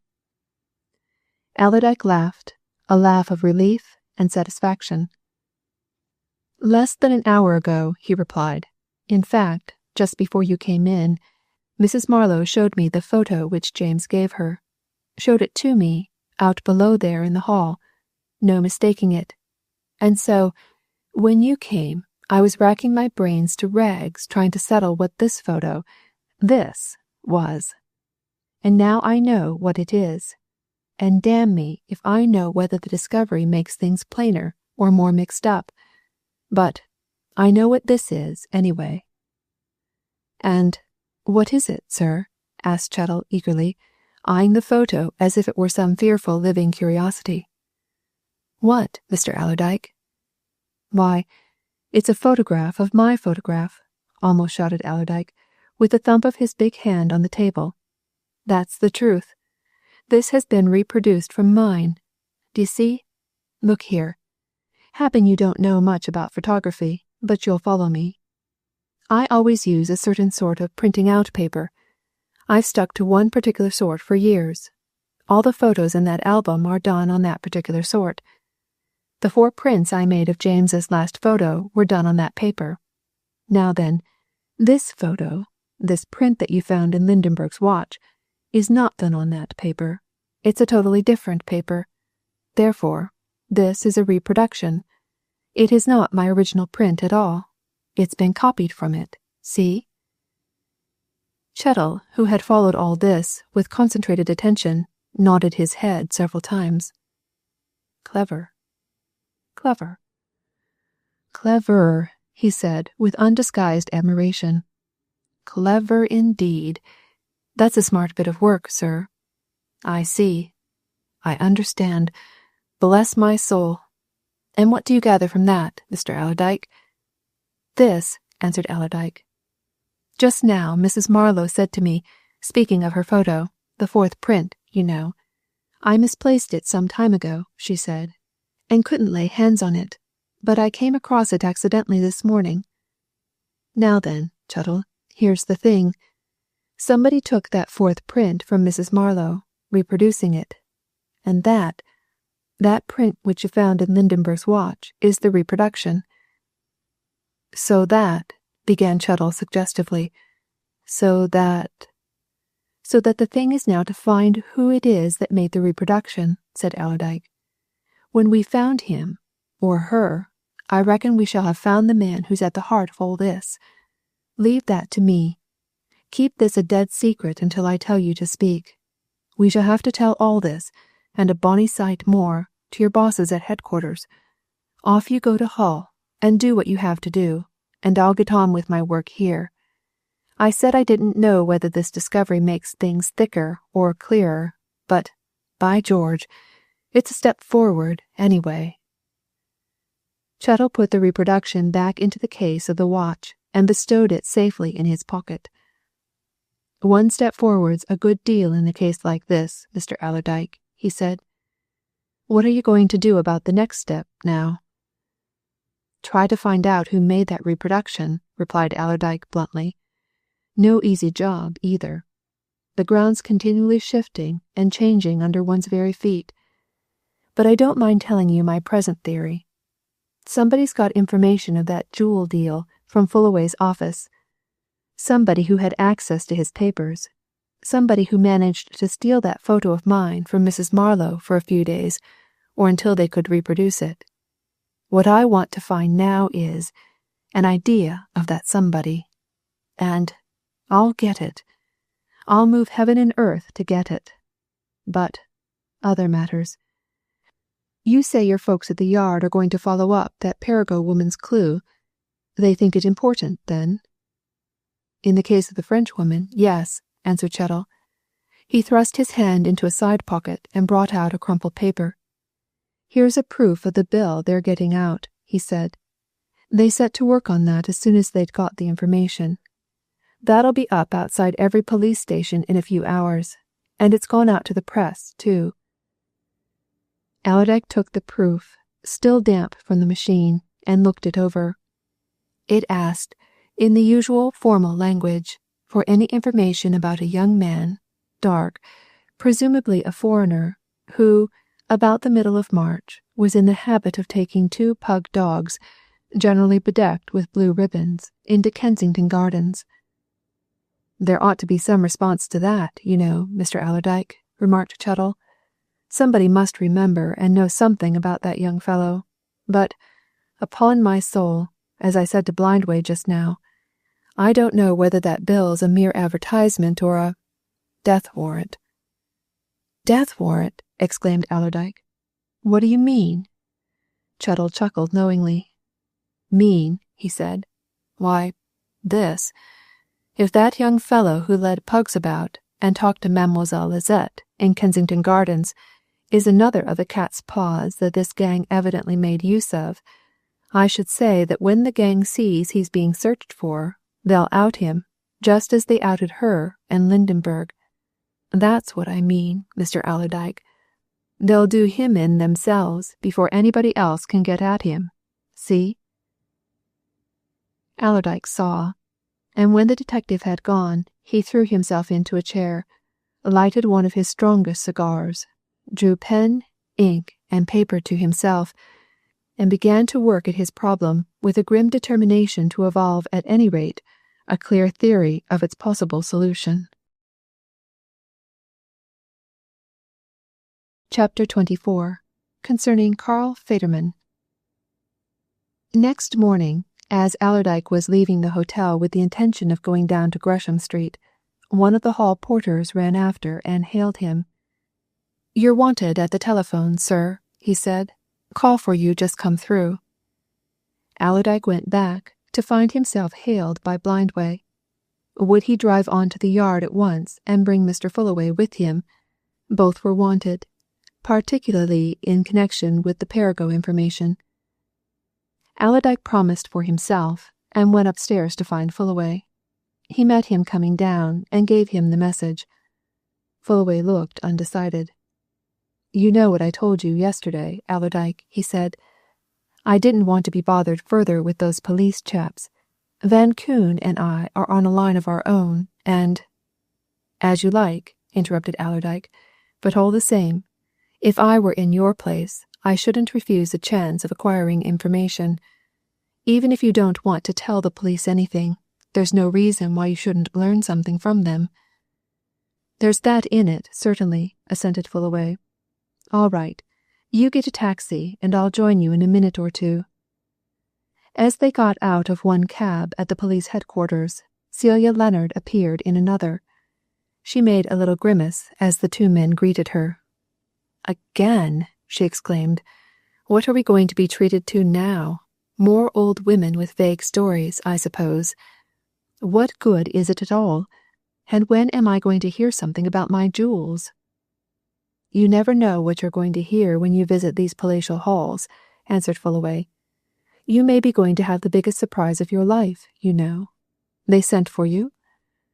"Rang me up in the middle of my breakfast," answered Celia. "Well, let's find out what new sensation this is. Some extraordinary creature on view again, of course." The creature on view proved to be a little fat man, obviously French or Swiss, who sat, his rotund figure tightly enveloped in a frock coat, the lapel of which was decorated with a bit of ribbon, on the edge of a chair facing the chief's desk. He was a nervous, alert little man. His carefully trimmed moustache and pointed beard quivered with excitement. His dark eyes blazed. And at sight of the elegantly attired lady, he bounced out of his chair, swept his silk hat to the ground, and executed a deep bow of the most extreme politeness. "This," observed the chief, with a smile at his visitors, "is Monsieur Aristide Bonnechose. Monsieur Bonnechose believes that he can tell us something. It is a supplement to what Mrs. Perrigo told us yesterday."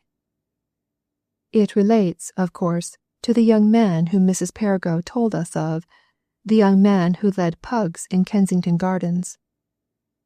"The pugs of Madame, my spouse," said Monsieur Bonnechose, with a bow and a solemn expression. "Two pugs, Fifi and Chow Chow." "Monsieur Bonnechose," continued the chief, regarding his company with yet another smile, "is the proprietor of a— What is your establishment, monsieur?" "A café-restaurant, monsieur," replied Monsieur Bonnechose, promptly and politely. "Small, but elegant. Of my name, monsieur. The Café Bonnechose, Oxford Street. Established 9 years. I succeeded to a former proprietor, Monsieur Jules, on his lamented decease." "I think Monsieur Bonnechose had better tell us his history in his own fashion," remarked the chief, looking around. "You are aware, Mr. Allerdyke, and you too, Mr. Fullaway, and I suppose you are, Miss Leonard, that after hearing what Mrs. Perrigo had to tell us, I put out a bill asking for information about the young man Mrs. Perrigo described, and the matter was also mentioned in last night's and this morning's papers. Monsieur Bonnechose read about it in his newspaper, and so he came here at once.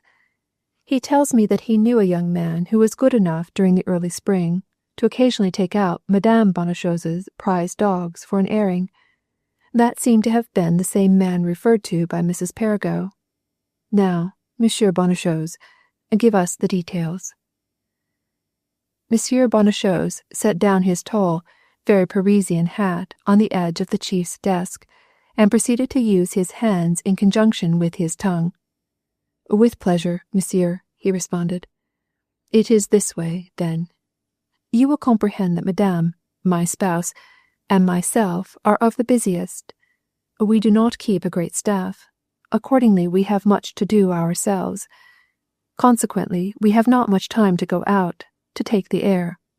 Madame, my spouse, she has a love for the dogs. She keeps 2, Fifi and Chow Chow, pugs, what they call pedigree dogs, valuable, beautiful animals, but needing exercise. It is a trouble to Madame that they cannot disport themselves more frequently. Now, about the beginning of this spring, a young man, compatriot of my own, a Swiss from the Vaud Canton, he begins coming to my café. Sometimes he comes for his lunch. Sometimes he drops in, as they say, for a cup of coffee. We find out, he and I, that we come from the same district. In the event, we become friendly." "This young man's name, Monsieur Bonnechose?" asked the chief. what we knew him by. Federman, replies Monsieur Bonnechose. Carl Federman. He told me he was looking out for a job as valet to a rich man. He had been a waiter, somewhere in London, some hotel, I think. I did not pay much attention. Anyway, while he was looking for his job, he certainly had plenty of money. Plenty. He do himself very well with his lunches. Sometimes he come and have his dinner at night. We are not expensive, you understand. Nice lunch for 2 shillings, nice dinner for 3. Nothing to him, that. He always carry plenty of money in his pockets. Well, then, of course, having nothing to do, often he talks to me and Madame. One day we talk of the Pogs, then walking about the establishment. He remarks that they are too fat. Madame sighs, and says the poor darlings do not get sufficient exercise. He is good-natured, this Federman. He say at once, I will exercise them. I, myself. So he come next day, like a good friend. Madame puts blue ribbons on the Pogs, and bids them behave nicely. Away they go with Federman for the excursion. Many days he thus takes them, to Hyde Park, to Kensington Gardens, out of the neighbourliness, you understand. Madame is much obliged to him. She regards him as a kind young man, eh? And then, all of a sudden, we do not see Federman any more. No. Nor hear of him until Monsieur asks for news of him in the papers. I see that news last night. Madame sees it. We start. We look at each other. We regard ourselves with comprehension. We both make the same exclamation. It is Federman. He is wanted. He has done something. Then Madame says, Aristide, in the morning you will go to the police commissary. I say, it shall be done. We will have no mystery around the Café Bonnechose. Monsieur, I am here, and I have spoken. And that is all you know, Monsieur Bonnechose? Asked the chief. All, monsieur. Absolutely all. About when was it that this young man first came to your café, then? About the beginning of March, or end of February, monsieur. It was the beginning of the good weather, you understand? And he left off coming. When? Beginning of April, monsieur. After that we never see him again. Often we say to ourselves, Where's Federman? The Pogs, they look at the seat which he was accustomed to take, as much as to ask the same question. But, concluded Monsieur Bonnechose, with a dismal shake of his close-cropped head, and a spreading forth of his hands, he never visit us no more. No. Now, listen, Monsieur Bonnechose, said the chief. Did this man ever give you any particulars about himself? None but what I have told you, monsieur, and which I do not now remember. Never tell you where he lived in London at the time he was visiting you? No, monsieur, never. Did he ever come to your place accompanied by anybody? Bring any friends there? Monsieur Bonnechose put himself in an attitude of deep thought. He remained in it for a moment or two, then he exchanged it for one of joyful recollection. On one occasion, a lady, he exclaimed, a Frenchwoman, tall, that is, taller than is usual amongst Frenchwomen, slender, elegant, dark black eyes, not beautiful, you understand, but engaging. Lisette, muttered Celia. On only one occasion, you say, Monsieur Bonnechose? Asked the chief. When was it? About the time I speak of, monsieur. They came in one night, rather late. They had a light supper, nothing much. He did not tell you who she was? Not a word, monsieur. He was, as a rule, very secretive, this Federman, saying little about his own affairs. You don't remember that he ever brought anyone else there? No men, for instance? Monsieur Bonnechose shook his head. Then, once again, his face brightened. No, he said, but once, just once, I saw Federman talking to a man in the street. Shaftesbury Avenue. A clean-shaven man, well-built, brown hair, a Frenchman, I think, but, of course, a stranger to me. The chief exchanged a glance with Allerdyke and Fullaway. Both knew what that glance meant. Monsieur Bonnechose's description tallied remarkably with that of the man who had gone to Eastbourne Terrace Hotel with Lisette Beaurepaire. "A clean-shaven man, with brown hair and well-built, eh?" said the chief.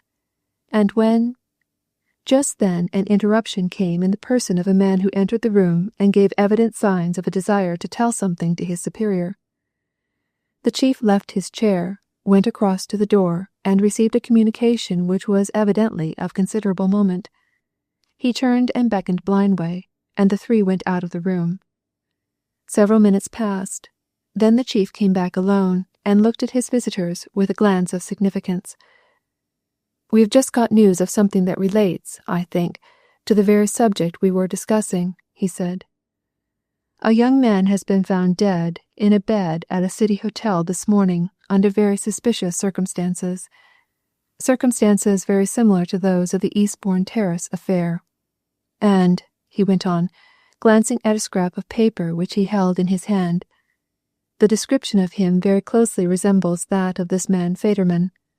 Of course, it's not an uncommon type, but—" "Another of 'em!" exclaimed Allerdyke. He had suddenly remembered what Chettle had said about the new bill being a possible death warrant, and the words started irrepressibly to his lips. "Good Lord!" The chief gave him a quick glance. It seemed as if he instinctively divined what was passing in Allerdyke's mind. "I'm sorry to trouble you," he said, without referring to Allerdyke's interruption, "but I'm afraid I must ask you, all of you, to run down to this city hotel with me. We mustn't leave a stone unturned, and if any of you can identify this man—" "Oh, you don't want me, surely," cried Celia. "Please let me off. I do so hate that sort of thing." "Naturally," remarked the chief, "but I'm afraid I want you more than anyone, Miss Leonard. You and Monsieur Bonnechose. Come, we'll go at once. Blindway has gone down to get 2 cabs for us." Blindway, Monsieur Bonnechose, and Fullaway rode to the city in one cab. Celia, Allerdyke, and the chief in another. Their journey came to an end in a quiet old street near the docks, and at the door of an old-fashioned looking hotel. There was a much worried landlord, and a detective or two, and sundry police to meet them, and inquisitive eyes looked out of doors and round corners as they went upstairs to a door which was guarded by 2 constables. The chief turned to Celia with a word of encouragement. "One look will answer the purpose," he said quietly. "But look closely." The next moment, all 6 were standing round a narrow bed on which was laid out the dead body of a young man. The face, calm, composed, looked more like that of a man who lay quietly and peacefully asleep than one who had died under suspicious circumstances. "Well," asked the chief presently, "what do you say, Miss Leonard?" Celia caught her breath. This is the man who came to Hull," she whispered. "The man, you know, who called himself Lisette's brother.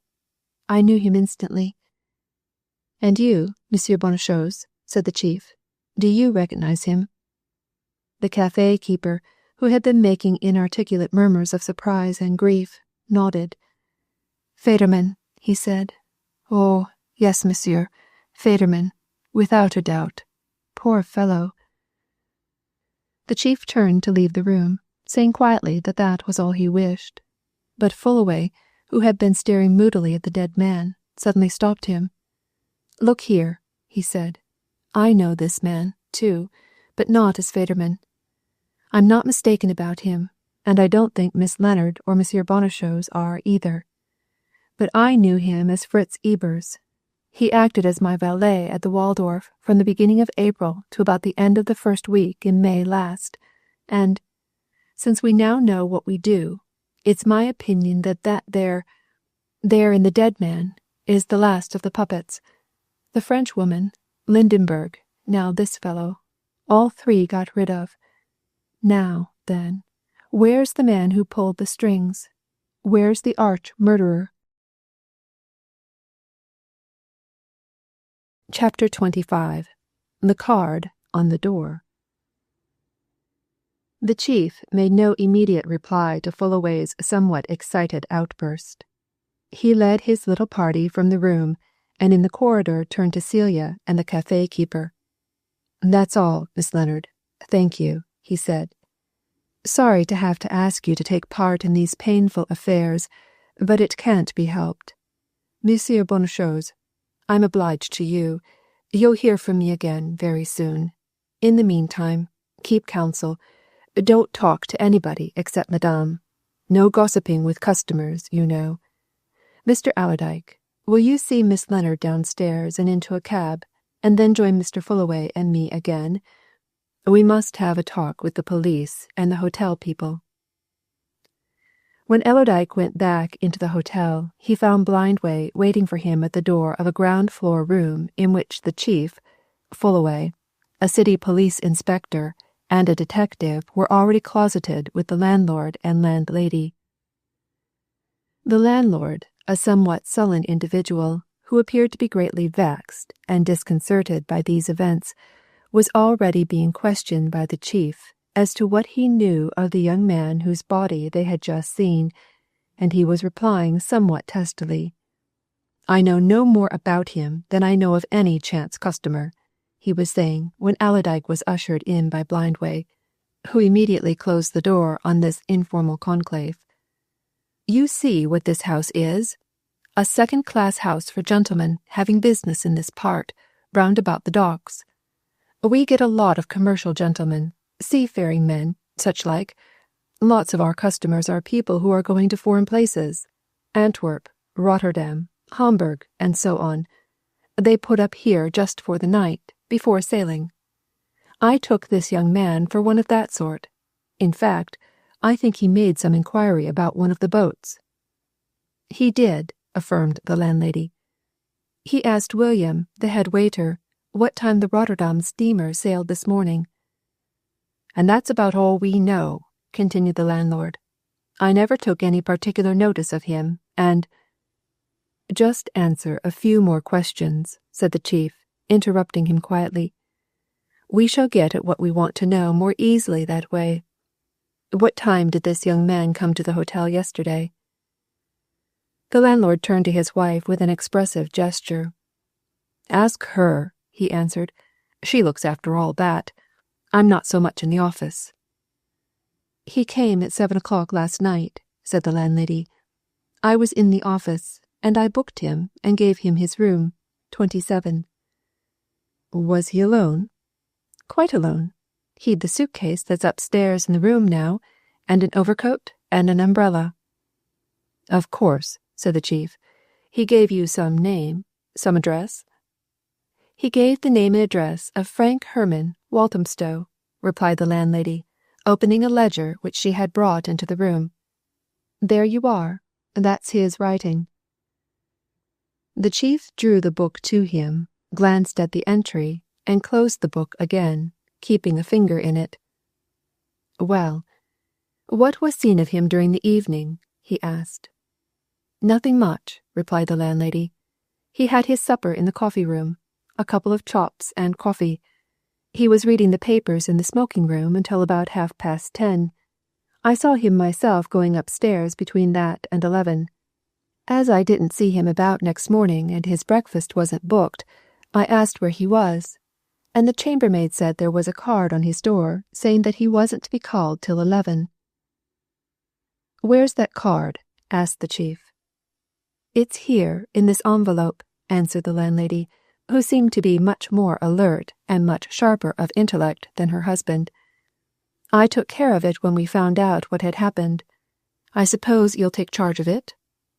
"If you please," answered the chief. He took the envelope, looked inside it to make sure the card was there, and turned to the landlady again. "Yes," he said, "when you found out what had happened. Now, who did find out what had happened?"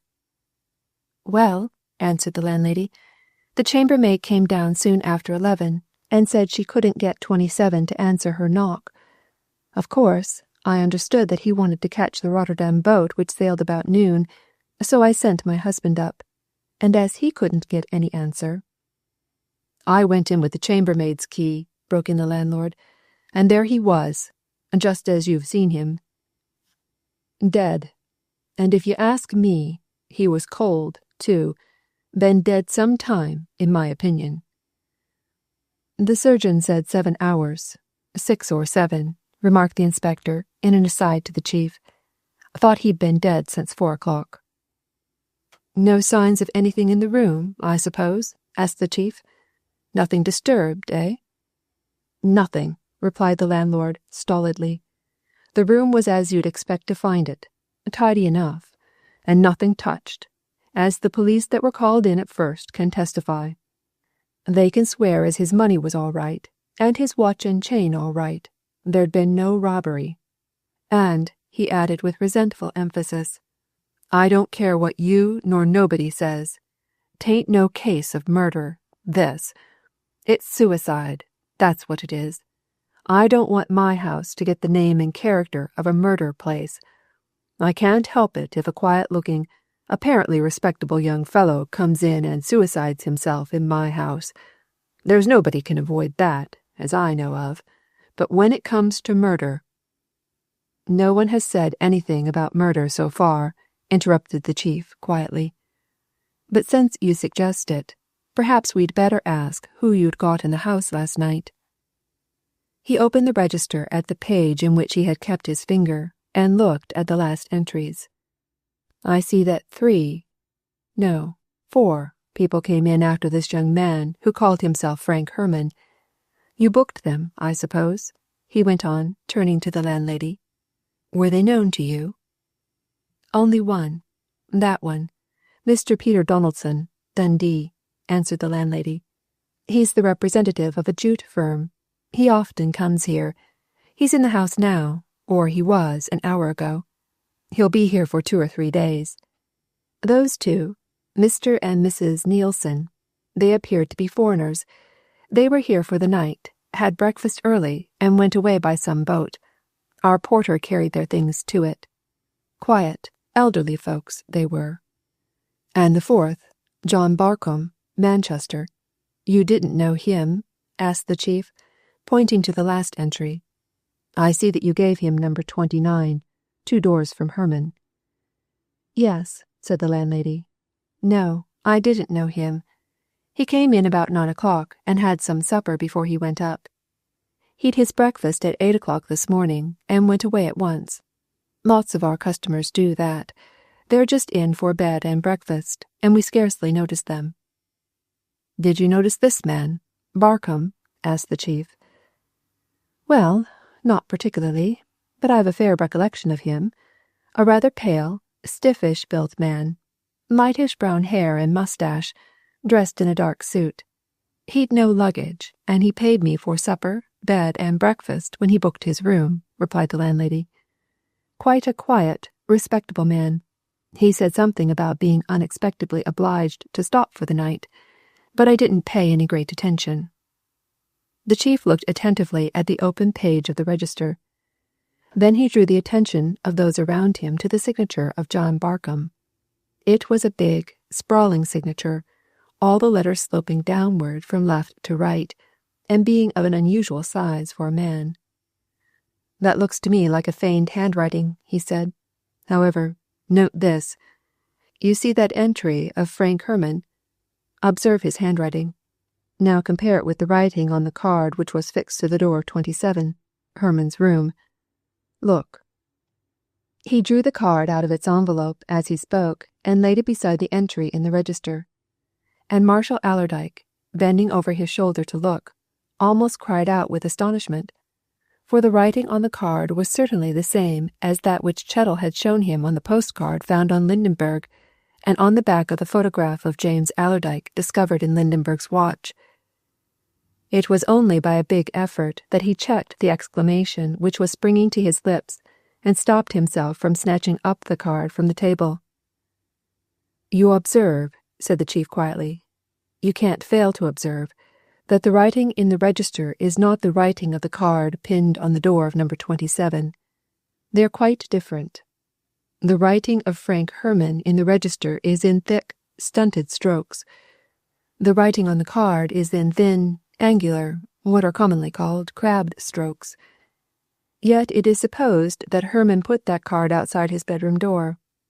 How is it, then, that Herman's handwriting was so thick and stunted when he registered at 7 o'clock, and slender and a bit shaky when he wrote this card at, say, 10:30 or 11? Of course, Herman, or whatever his real name is, never wrote the line on that card, and never pinned that card to his door. The landlord opened his heavy lips and gasped.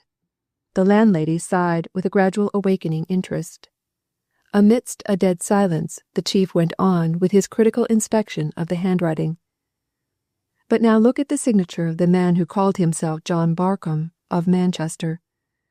You will observe that he signed that name in a great, sprawling hand across the page, and that the letters slope from left to right, downward, instead of in the usually accepted fashion of left to right, upward.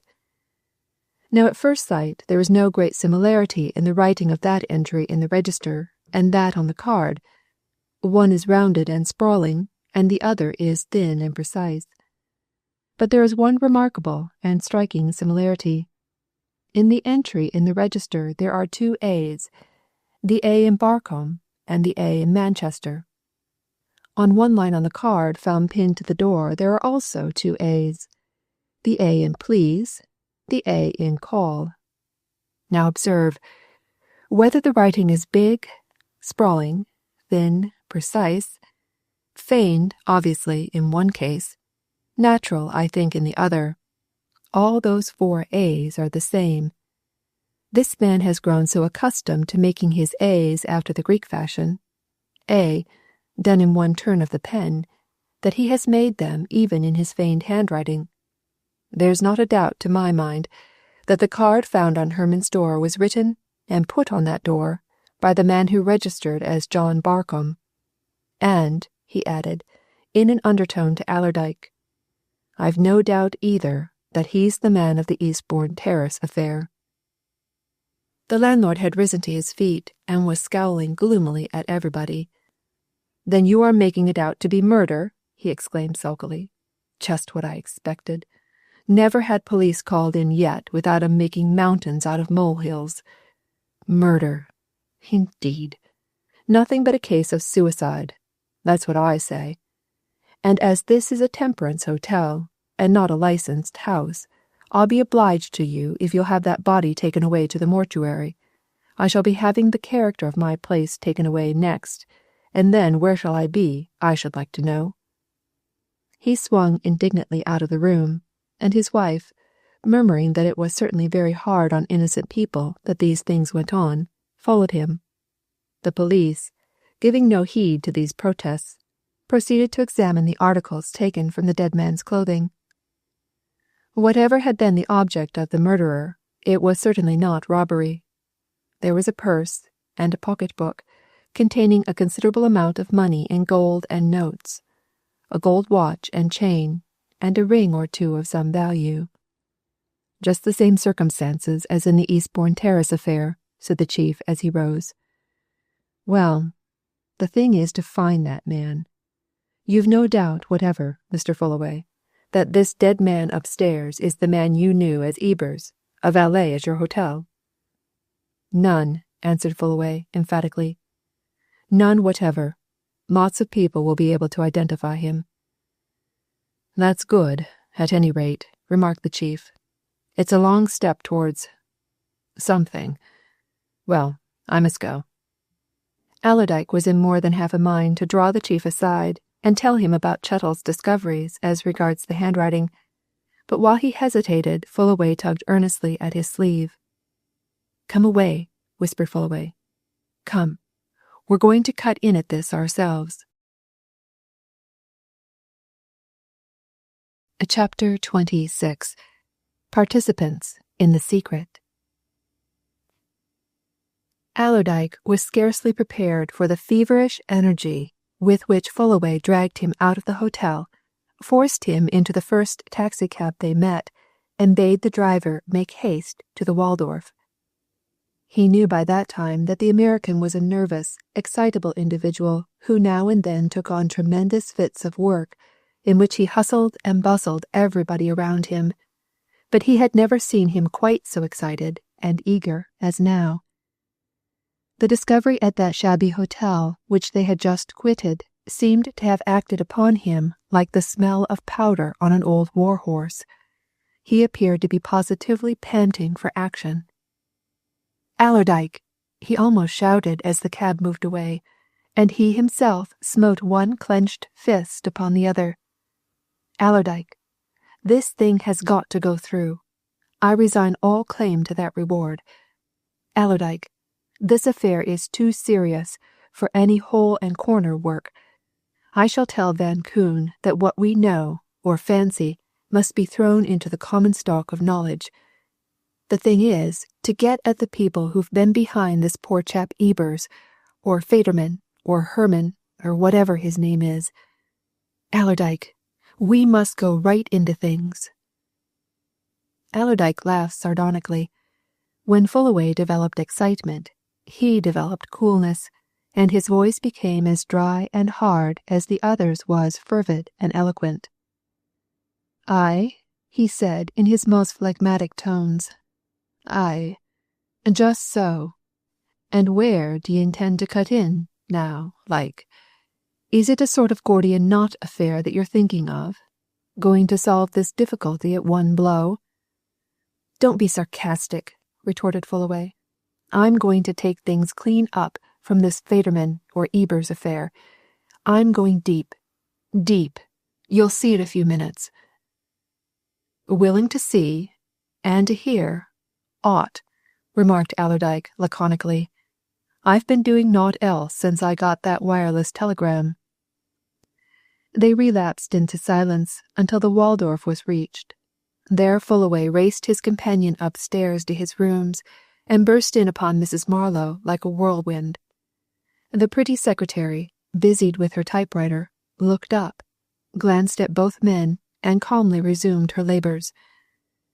"Mrs. Marlowe," exclaimed Fullaway, "just step to Mr. Van Koon's rooms and beg him to come back here to my sitting-room with you. Important business, Mrs. Marlowe. I want you, too." Allerdyke, closely watching the woman around whom so much mystery centred, saw that she did not move so much as an eyelash. She laid her work aside, left the room, and within a minute returned with Van Koon, who gazed at Fullaway with an air of half-amused inquiry. "Something happened?" he asked, nodding to Allerdyke. "Town on fire?" "Van Koon, sit down," commanded Fullaway, pushing his compatriot into the inner room. "Mrs. Marlowe, fasten that outer door and come in here. We're going to have a stiff conference. Sit down, please, all of you. Now," he went on, when the other three had ranged themselves about the centre table, "there is news, Van Koon. Allerdyke and I have just come away from a hotel in the docks, where we've seen the dead body of a young man, who's been found dead there under precisely similar circumstances to those which attended the death of the French maid in Eastbourne Terrace. We've also heard a description of a man who was at this hotel in the docks last night. It corresponds to that of the fellow who accompanied Lisette Beaurepaire. I, personally, have no doubt that this man, whoever he is the murderer of Lisette and of this youngster whose body we've just seen. Mrs. Marlowe, this dead young fellow, from whose death chamber we've just come, is that valet I used to have here, Ebers. You remember him?"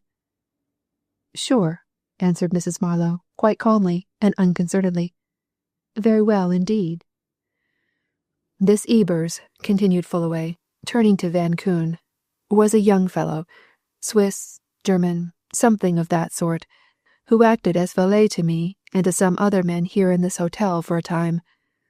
I needn't go into too many details now, but there's no doubt that he knew, and was in touch with, Lisette Beaurepaire, and Miss Leonard positively identifies him as the man who met her and Lisette at Hull, and represented himself as Lisette's brother. Now then, Ebers, we'll stick to that name for the sake of clearness, was in and out of my rooms a good deal, of course, And what I want to know now, Mrs. Marlowe, is, do you think he got access to our letters, papers, books? Could he find out, for instance, that I was engaged in this deal between the Princess Nastirsevitch and Mr. Delkin, and that Miss Leonard had bought the Pinky Pell pearls? Think." Mrs. Marlowe had evidently done her thinking. She replied without hesitation.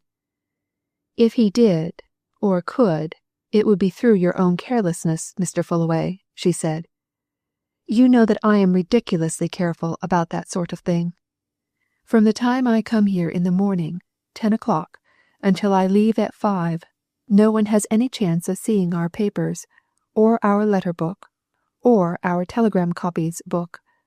They are always on my desk while I am in the office, and when I go downstairs to lunch I lock them up in the safe. But you're not careful. How many times have I come in the morning and found that you've taken these things out of the safe overnight and left them lying about for anybody to see? Dozens of times." I know, admitted Fullaway with a groan. "I'm frightfully careless. Always was. I quite admit it, Mrs. Marlowe. Quite." "Of course," continued Mrs. Marlowe, in precise, even tones, "of course, if you left the letter book lying around, and the book in which the duplicates of all our telegrams and cablegrams are kept, too, why, this Ebers man could easily read what he liked for himself when he was in here of a morning before you got up. He was in and out a great deal, that's certain. And as regards those two affairs, the documents we have about them are pretty plain, Mr. Fullaway.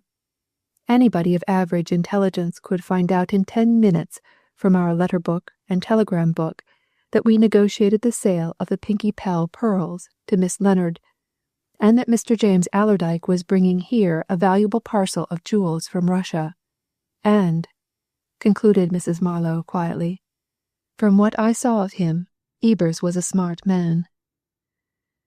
Van Koon, who had been listening attentively to all this, turned a half-whimsical, half-reproving glance on Fullaway, who sat in a contrite attitude, drumming his fingers on the polished table. "I guess you're a very careless individual, my friend," he said, shaking his head. "If you will leave your important papers lying about, as this lady says you're in the habit of doing, what do you expect? Now, you've been wondering who got wind of this jewel deal, and here's the very proof that you gave every chance to this Ebers to acquaint himself with it. And what I'd like to know now, Fullaway, is this. What use do you suppose this young fellow made of the information he acquired? That seems to me to be the point." "Yes," exclaimed Allerdyke suddenly. "That is the point."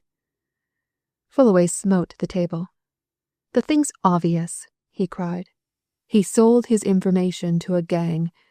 There must have been, must be, a gang. It's utterly impossible that all this could have been worked by one man. The man we've heard of in connection with the deaths of Lisette Beaurepaire and of Ebers himself is only one of a combination. I'm as sure of that as I am that I see you. But who are they?" Nobody answered this question. Allerdyke plunged his hands in his pockets and stared at Fullaway. Mrs. Marlowe began to trace imaginary patterns on the surface of the table. Van Koon produced a penknife and began to scrape the edges of his filbert nails with a preoccupied air.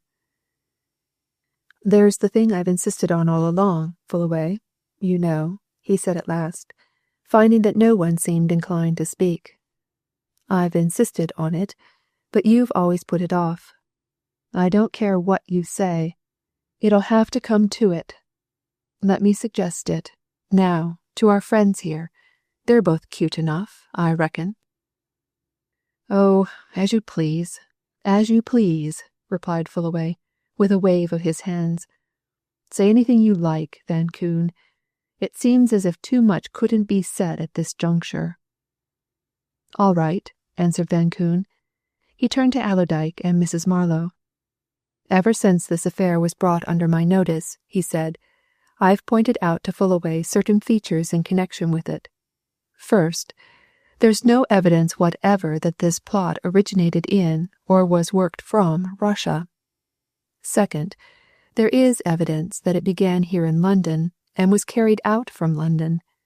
And following on that second proposition comes another. Fullaway knew that these jewels were coming. He paused and gave the secretary a keen look, and Allerdyke, watching her just as keenly, saw her face and eyes as calm and inscrutable as ever. It was absolutely evident that nothing could move this woman, no chance word or allusion take her unawares. Van Koon smiled and leaned nearer. But, he said, tapping the table in emphasis of his words, there was somebody else who knew of this deal, somebody whose name Fullaway there steadily refuses to bring in. Delkin. Fullaway suddenly laughed, throwing up his arms. Delkin, he exclaimed satirically. A millionaire several times over. The thing's ridiculous, Van Koon. Delkin would kick me out if I went and asked him. Delkin will have to be asked, interrupted Van Koon. You will not face the facts, Fullaway. Millionaire, multi-millionaire, Delkin was the third person. I'm leaving this valet, Ebers, clean out, though I've not the slightest doubt he was one of the pieces of the machine, who knew that James Allerdyke was bringing £250,000 worth of jewels for his, Delkin's, approval. That's a fact, Fullaway, which cannot be got over. Sh! Exclaimed Fullaway. I suppose you think Delkin, who could buy up the best jeweler's shop in London or Paris and throw its contents to the street children to play with.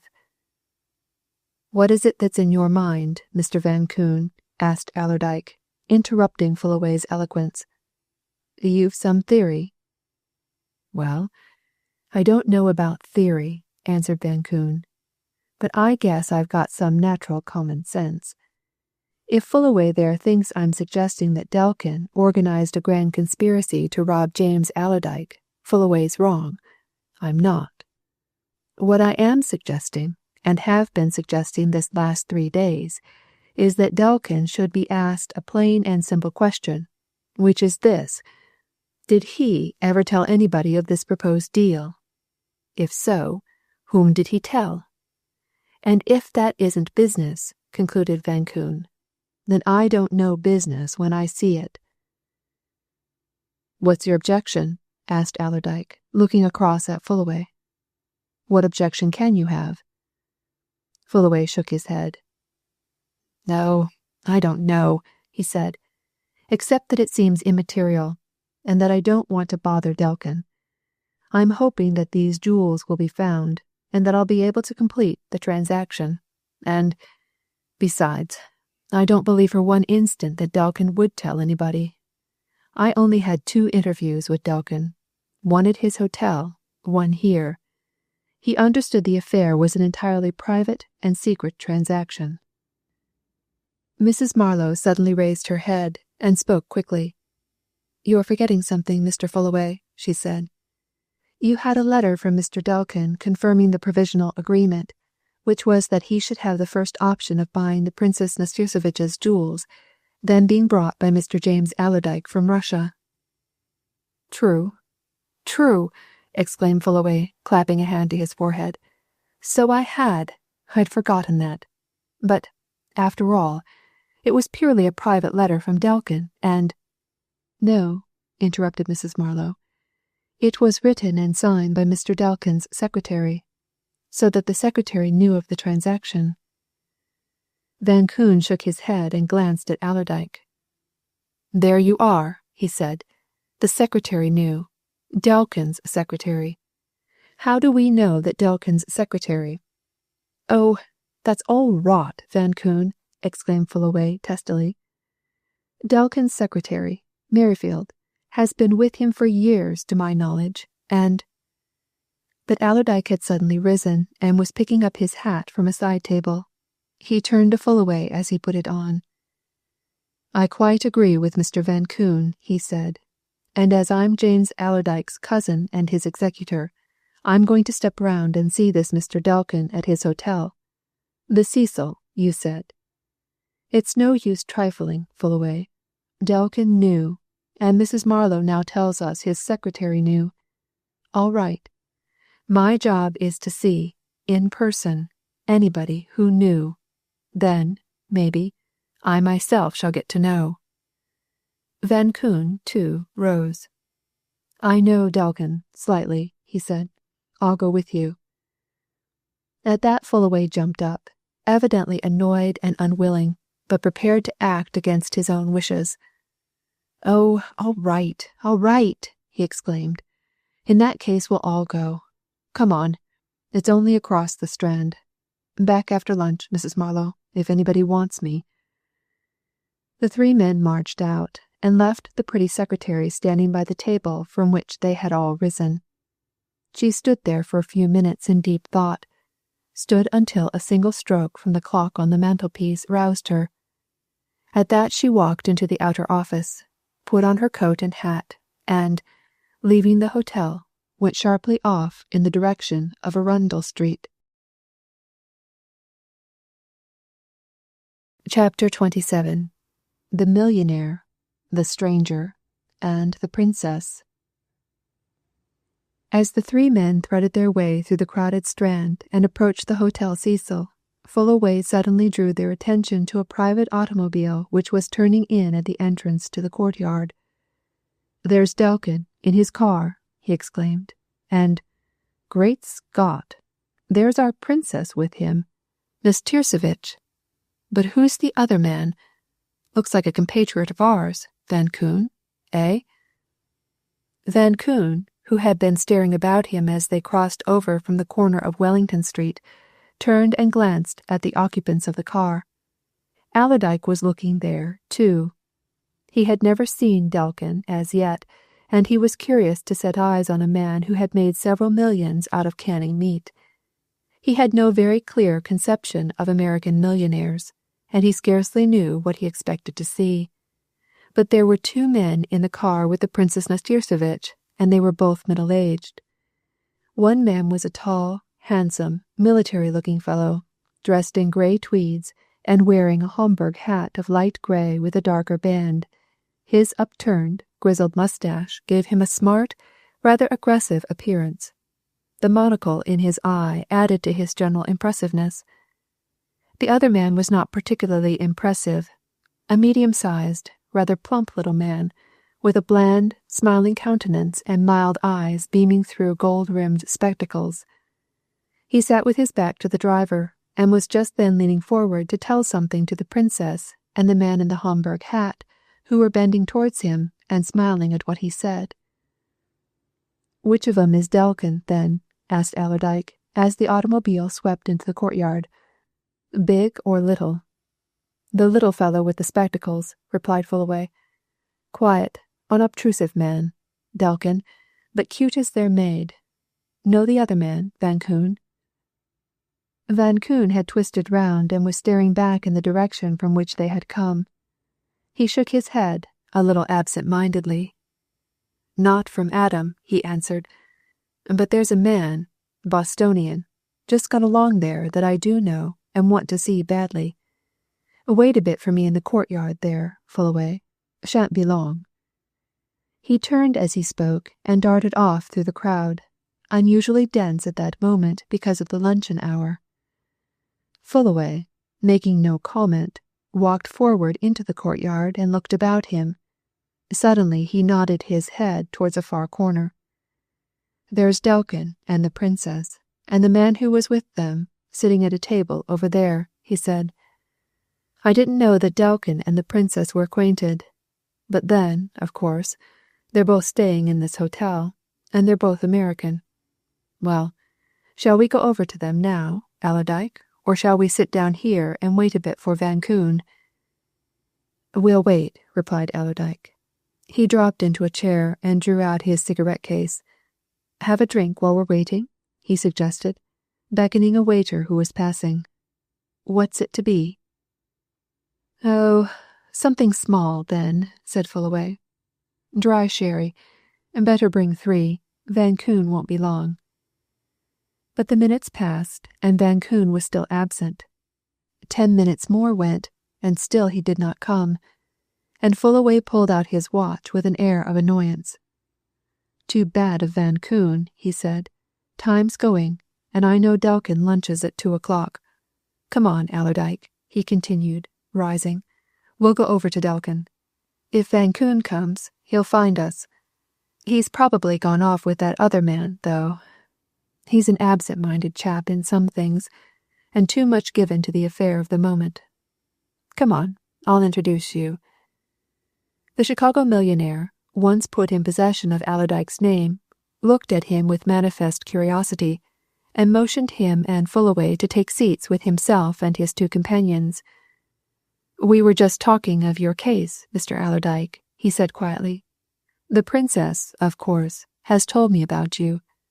Fullaway, I don't know if you know this gentleman. His name's well enough known, anyway. This gentleman is Mr. Chilverton, the famous New York detective. Chilverton, Mr. Fullaway, Mr. Allerdyke." Fullaway and Allerdyke both looked at the man in the Homburg hat with great interest as they shook hands with him. Fullaway, at any rate, knew of his worldwide reputation. Allerdyke faintly remembered that he had heard of him in connection with some great criminal affair. "Been telling Mr. Chilverton about our business, Mr. Delkin?" asked Fullaway pleasantly. "Asking his expert advice?" "I've told him no more than what he could read for himself in the newspapers," answered Delkin. "He's got stuff of his own to attend to, here in London. About our affair, now, as you call it, Fullaway. It's not my affair, or I guess I'd have been more into it by this time. The princess here thinks things are going real slow, and so do I. What do you think, Mr. Allerdyke?" "It's a case in which things go slow of sheer necessity," replied Allerdyke. "It's a case of widespread ramifications, to use a long word. But we keep having developments, Mr. Delkin. There's been one this morning. We came to see you about it, and perhaps you'll let Fullaway tell? He'll put things into fewer words than I should." "Sure," answered the millionaire. "Go ahead, Fullaway. We're all interested." Fullaway briefly told the story of the discovery at the hotel in the docks that morning, and explained the deductions which had been made from it. He detailed the connection of Ebers, alias Federman or Herman, with himself, and reported the conversation which had just taken place at his own rooms. And then he turned to Allerdyke with an expressive gesture. "I'll let Allerdyke say why we came here," he said. "It was his idea, and Van Koon's, not mine. Your turn, Allerdyke." "I shan't be slow to take it," responded Allerdyke, stirring himself. "I'm one businessman, Mr. Delkin's another. I only want to ask you, Mr. Delkin, if you ever talked of this jewel transaction to anybody beyond your own secretary. It's a plain question, and you'll understand why I ask it." "Of course," replied Delkin genially. "Quite right to ask. I can answer it in one word. No. As to telling my secretary, Merrifield, who's been with me 12 years, and is a thoroughly trustworthy man, I merely told him sufficient for him to write and send that formal letter. He knew, and knows, at least not from me, no details. No, sir, never a word from me got about, not even to my own daughter. Of course, the princess here and myself have discussed matters since she came, and now that you're here, Fullaway, I'll tell you what I think, straight out. I think this affair has all been planned from your own office." Fullaway flushed and sat up in an attitude of sudden indignation. "Oh, come, Mr. Delkin," he exclaimed. "Go softly, young man," said Delkin. "I mean no harm to you, and no reflections on you. But you know, I've been in your office a few times, and I have eyes in my head. What do you know about that fascinating young woman you have there? I'm a pretty good judge of human nature and character, and I should say that young lady is as clever and deep as they make 'em. Who is she? There's one thing sure from what you've just told us, Fullaway. You let her know all your business secrets." Fullaway made no attempt to conceal his chagrin and vexation. "I've had Mrs. Marlowe in my employ for 3 years," he answered. "She came to me with excellent testimonials and references. I've just as much reason to trust her as you have to trust Merrifield. If she'd been untrustworthy, she could have robbed or defrauded me many a time over. Did she ever have the chance of getting hold of $250,000 worth of jewels before?" asked Delkin, with a shrewd glance at Allerdyke. "Come now. Even the most trusted people fall before a very big temptation. All business folk know that. What's Mr. Allerdyke think?" Allerdyke was not going to say what he thought. He was wondering if Fullaway knew what he knew, that Mrs. Marlowe was also Miss Slade, that she had some relations with a man who also bore 2 different names, that her actions were somewhat suspicious. But that was not the time to say all this. He said something non-committal instead. "There seems to be no doubt that the knowledge that my cousin was carrying the jewels leaked out here, and from Fullaway's office," he answered. "Through this fellow Ebers," broke in Fullaway excitedly. "It's all rot to think that Mrs. Marlowe had anything to do with it. Great Scott! Do any of you mean to suggest that she engineered several murders and—" Delkin laughed, a soft, cynical laugh. "You're lumping a lot of big stuff all together, Fullaway," he remarked dryly. "Do you know what I think of all this business? I think that everybody's jumping at conclusions. There are a lot of questions, problems, difficulties that want solving and answering before I come to any conclusion. I'll tell you what they are," he went on, bending forward in his lounge chair and looking from one to the other of the faces around him, and beginning to tick off his points on the tips of his fingers. "Listen. 1. Was James Allerdyke really murdered, or did he die a natural death? 2. Had James Allerdyke those jewels in his possession when he entered that S hotel at Hull? 3. Has the robbery, or disappearance, of the Princess Nastirsevitch's jewels anything whatever to do with the theft of Mademoiselle de Longarde's property? 4. Was that man Lindenberg shot in Hull as a result of some connection with either, or both, of these affairs, or was he murdered for private or political reasons? Let me get a clear understanding of everything that's behind all these problems," he concluded with a knowing smile, "and I'll tell you something." "You think it possible that the Nastirsevitch affair is the work of one lot, and that the Leonard affair the work of another?" asked Allerdyke thoughtfully. "In that case, I'll ask you a question, Mr. Delkin. How do you account for the fact that my cousin James, the Frenchwoman, Lisette Beaurepaire, and his valet, Ebers, or Federman, or Herman, were all found dead under similar circumstances? Come now." "Aye, but were they?" demanded Delkin, clapping his hands together with a smile of triumphantly suggestive doubt. "Were they? You don't know, and the expert analysts don't know yet, and perhaps never will. I'll grant you that there's a strong probability that Ebers and the French maid were victims of the same murderer, but that doesn't prove that your cousin was. No, sir. My impression is that everybody is taking too much for granted. And whether it offends you or not, Fullaway, and my intention's good, you ought to make drastic researches into your office procedure. You know what I mean. The leakage of the secret, sir, came from there." Fullaway rose. "Well, I shan't do any good sitting here," he said a little huffily. "If I'm going to begin these drastic researches, I'd better begin. Coming, Allerdyke?" The 2 men walked away together after taking leave of the millionaire and the princess. But before they were clear of the courtyard, Chilverton caught them and tapped Fullaway on the elbow. "Say," he said confidentially, "you won't mind my asking you, who's this Van Koon that you mentioned?" "Man from our side who's been here in London all this spring," answered Fullaway promptly. "He was coming with Allerdyke and me just now, but he turned back, just when you and Delkin drove in here." Chilverton gave Fullaway a quick look. Did he see me? He asked. Sure, replied Fullaway. Asked who you were, or I did. You did, remarked Allerdyke. Then he went off. Describe him, said Chilverton. He listened attentively while Fullaway gave him a sketch of Van Koon's appearance. He continued. Do you mind my walking to your hotel with you? I believe I know that man, and I'd like to see him. A hall porter was standing at the door of the Waldorf, who had been there when the three men went out together at 1 o'clock. Fullaway beckoned him. Seen anything of Mr. Van Koon? He asked. Mr. Van Koon? Yes, sir. He came back a few minutes after you and Mr. Allerdyke and he had gone out. Got a suitcase from upstairs. Left word that he'd be away for the night, and went off in a taxi, sir, answered the man.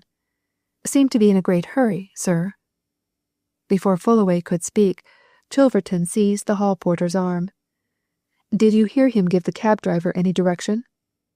Yes, sir, replied the man promptly. St. Pancras Station, sir. Without a word, Chilverton turned, hurried out to the pavement, and leapt into a taxicab that was standing there unengaged. In another instant the taxicab was off, and Allerdyke and Fullaway turned to each other. Then Allerdyke laughed. That's why Van Koon turned back, Fullaway, he said in a low voice. He recognized Chilverton. Now, then, why did that recognition make him run? And who is he? Chapter 28. The First Pursuit.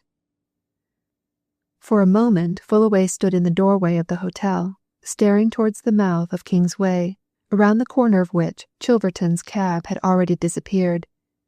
Then he turned, gave Allerdyke a look of absolute non-comprehension, and with a sudden gesture, as of surrender to circumstances, walked into the hotel and made for the stairs. That licks everything, he muttered, as he and Allerdyke went up to the first floor. Tell you what it is, Allerdyke. My poor brain's getting into a whirl.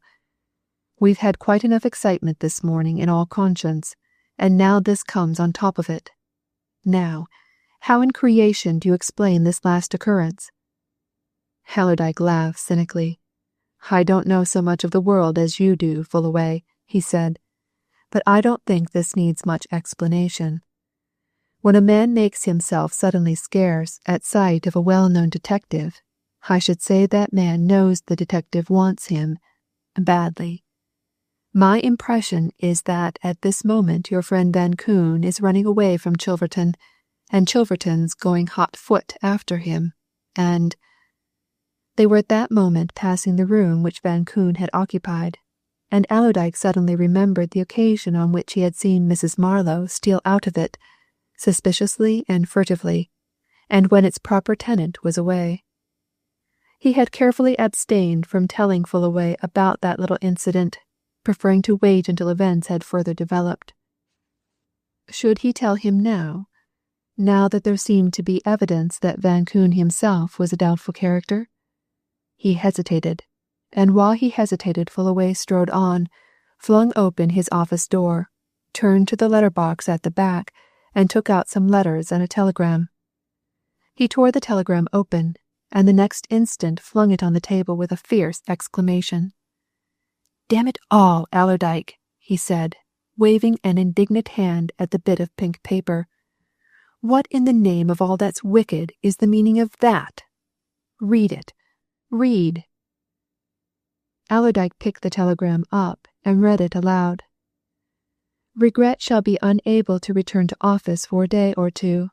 Called away on extremely urgent private business. Marlowe. He laughed again as he put the telegram back and turned to Fullaway, who, hands plunged deep in pockets and black of countenance, was stamping up and down the room. Said Allerdyke. Now, in my humble opinion, Fullaway, that's a good deal queerer than the Van Koon incident. For you look here. Your secretary was talking to us in your room there at less than 5 minutes to 1, and we left her here when we went out on the stroke of 1. And yet, look at the wire. She handed that in at the East Strand post office within 10 minutes after we'd left her. What do you make of that?" "Damnation!" exclaimed Fullaway. "How the blazes do I know what to make of it? I seem to be surrounded with God knows what hellish mysteries. Allerdyke, is there a regular devil's conspiracy, or what is there?" Allerdyke made a show of looking at the telegram again. In reality, he was considering matters. Should he tell Fullaway what he knew? He was more than a little tempted to do so, but his natural sense of caution and reserve stopped the words before they reached his tongue, and he took another tack. "You said just now, in talking to Delkin, that you'd the greatest confidence in this Mrs. Marlowe, and had the best references with her. Fullaway," he remarked. "What references?" "Good business references," answered Fullaway excitedly. "The best. Firms of high standing in the city. Couldn't have had better. Go and ask any of them about her. I'll lay my last dollar they will say the same. Capital secretary, clever woman, thoroughly trustworthy." "What do you know about her private life?" asked Allerdyke. "What the deuce has the woman's private life to do with me?" snapped Fullaway. "I know nothing. So long as she comes here at 10, stops till 5, and does her duty, hang her private life." "Do you know where she lives?" asked Allerdyke imperturbably. "But of course you do." "Then I don't," retorted Fullaway. "Somewhere uptown, I believe. West End somewhere. I don't know. I've nothing to do with her private affairs. I never have anything to do with the private affairs of any employee of mine." "She makes her private affairs have something to do with you, though," said Allerdyke, tapping the telegram significantly. "But, in my opinion, that wire's nothing but an excuse. What are you going to do?" "Oh, I don't know," exclaimed Fullaway. "I'm about sick of the whole thing." Allerdyke pulled out his watch. "I must go," he said. "I've a business appointment. I'll see you later." Fullaway made no reply, and Allerdyke left him, went downstairs, and sought Gaffney, whom, having found, he led outside to the street. "How soon can you lay hands on that brother of yours?" he asked. 20 minutes, in a cab, sir," replied Gaffney. "Get a cab, then, find him, and drive, both of you, to the warehouse," commanded Allerdyke. "You'll find me there." He himself got a cab, too, and went off to Gresham Street, more puzzled and doubtful than ever. He closeted himself with Ambler Appleyard, and told him all the details of the eventful morning, and the manager listened in silence, taking everything in and making his own mental notes. And with his usual acuteness of perception, he quickly separated the important from the momentarily unimportant. "You don't want to bother your head about what Mr. Delkin says just now, Mr. Allerdyke," he said, when Allerdyke had brought this story to an end. "Never mind his theories. There may be a lot in 'em, and there mayn't be any more than his personal opinion in them. Never mind, too, what Chilverton wants with Van Koon, nor if there's any connection between Van Koon and Miss Slade or Mrs. Marlowe. The thing to do is to find her." "You think she's hooked it?" said Allerdyke. "I should say that something said by you at that talk this morning in Fullaway's room has started her into action," answered Appleyard. "Now let's get at facts. You say she sent that wire from the East Strand post office within 10 minutes of your leaving her? Very well. I should say she was on her way to Arundel Street to see Rayner, alias Ramsay. I wish we'd had a constant watch kept on him, but we'll soon repair that if you've sent for young Gaffney." The two Gaffneys arrived at that moment, and Appleyard, after some further talk, assigned them their duties. Gaffney, the chauffeur, was to go at once and get himself a room at an inn in close proximity to the Pompadour Hotel, so that he would be at Appleyard's disposal at any hour of the coming evening and night. Albert Gaffney, the clerk, was to devote himself to watching Rayner. He was to follow Rayner wherever Rayner went from the time of his leaving Clytemnestra House that afternoon, Even if Rayner should leave town by motor or by train, he was to follow. For, as Appleyard sagely observed, it was not likely that Mrs. Marlowe, alias Miss Slade, would return to the Pompadour Hotel that night if her fears had been aroused by what had taken place that morning, and it was a reasonable presumption that if she and Rayner were in league, she would have communicated with him on leaving Fullaway's house, and that they would meet again somewhere before the day was over. The only thing now, said Appleyard, when the two Gaffneys had been presented with funds sufficient to carry each through all possible immediate emergencies, is to arrange for a meeting tonight. There are two matters we want to be certain about. First, if Albert Gaffney witnesses any meeting between Rayner and Miss Slade, and, in that case, if he can tell us where they go and what they do. Second, if they both return, or either of them returns to the Pompadour tonight. So it had better be near the Pompadour, somewhere in that district, anyhow. Can you suggest any place? He continued, turning to the chauffeur. You know that district well, don't you? Tell you the very spot, sir, answered Gaffney promptly. Lancaster Gate itself, sir. Close by there. Convenient pub, sir. Stands back a bit from the road. Bar parlour, sir. Quiet corners. What time, sir? Appleyard fixed 11:30. By that time, he said, he should know if Mr. Rayner and Miss Slade had returned to the Pompadour. By that time, too, Albert Gaffney would be in a position to report his own doings and progress.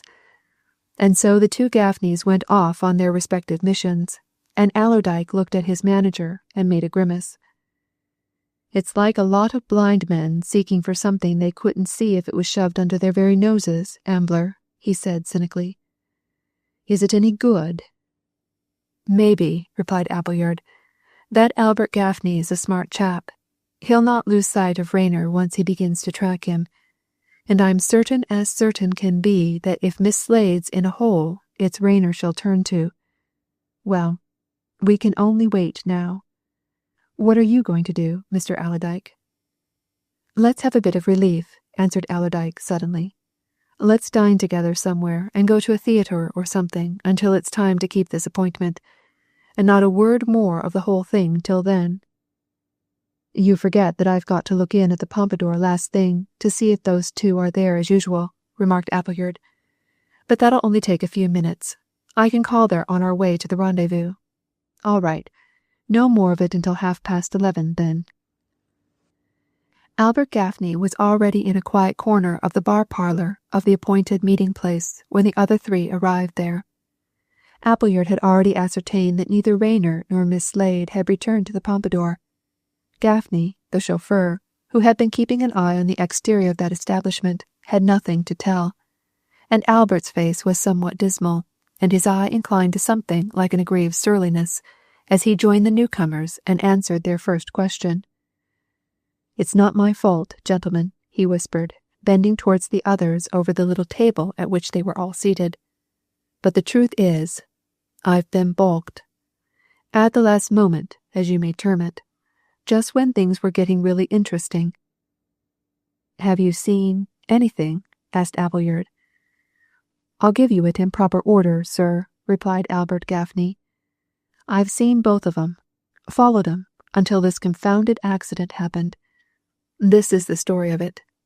I kept watch there, outside C House, you know where I mean, till near on to 6 o'clock. Then he came out, but he didn't get into his motor, though it was waiting for him. He sent it away. Then he walked to the Temple station, and I heard him book for Cannon Street. So did I, and followed him. He got out at Cannon Street, and went up into the main line station and to the bookstall.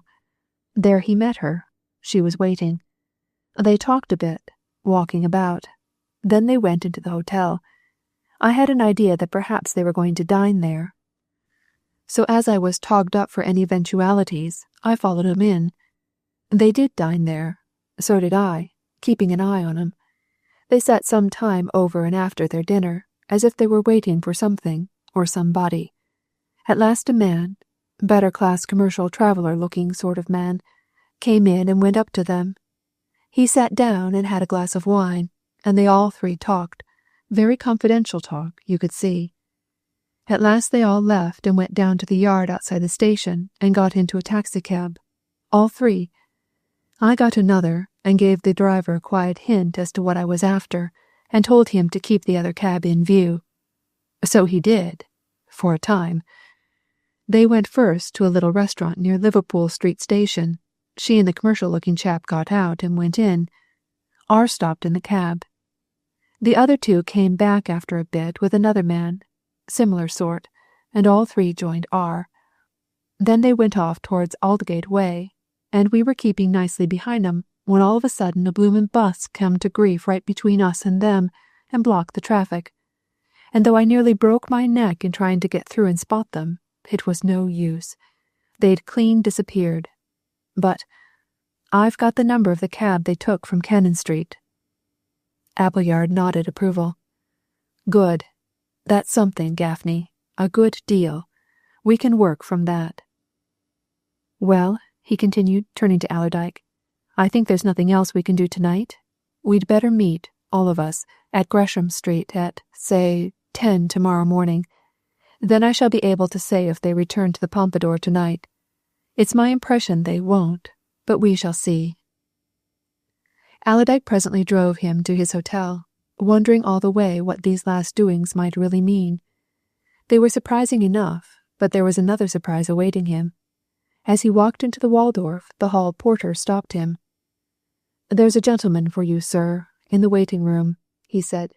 Been waiting a good hour. Name of Chettle. Chapter 29.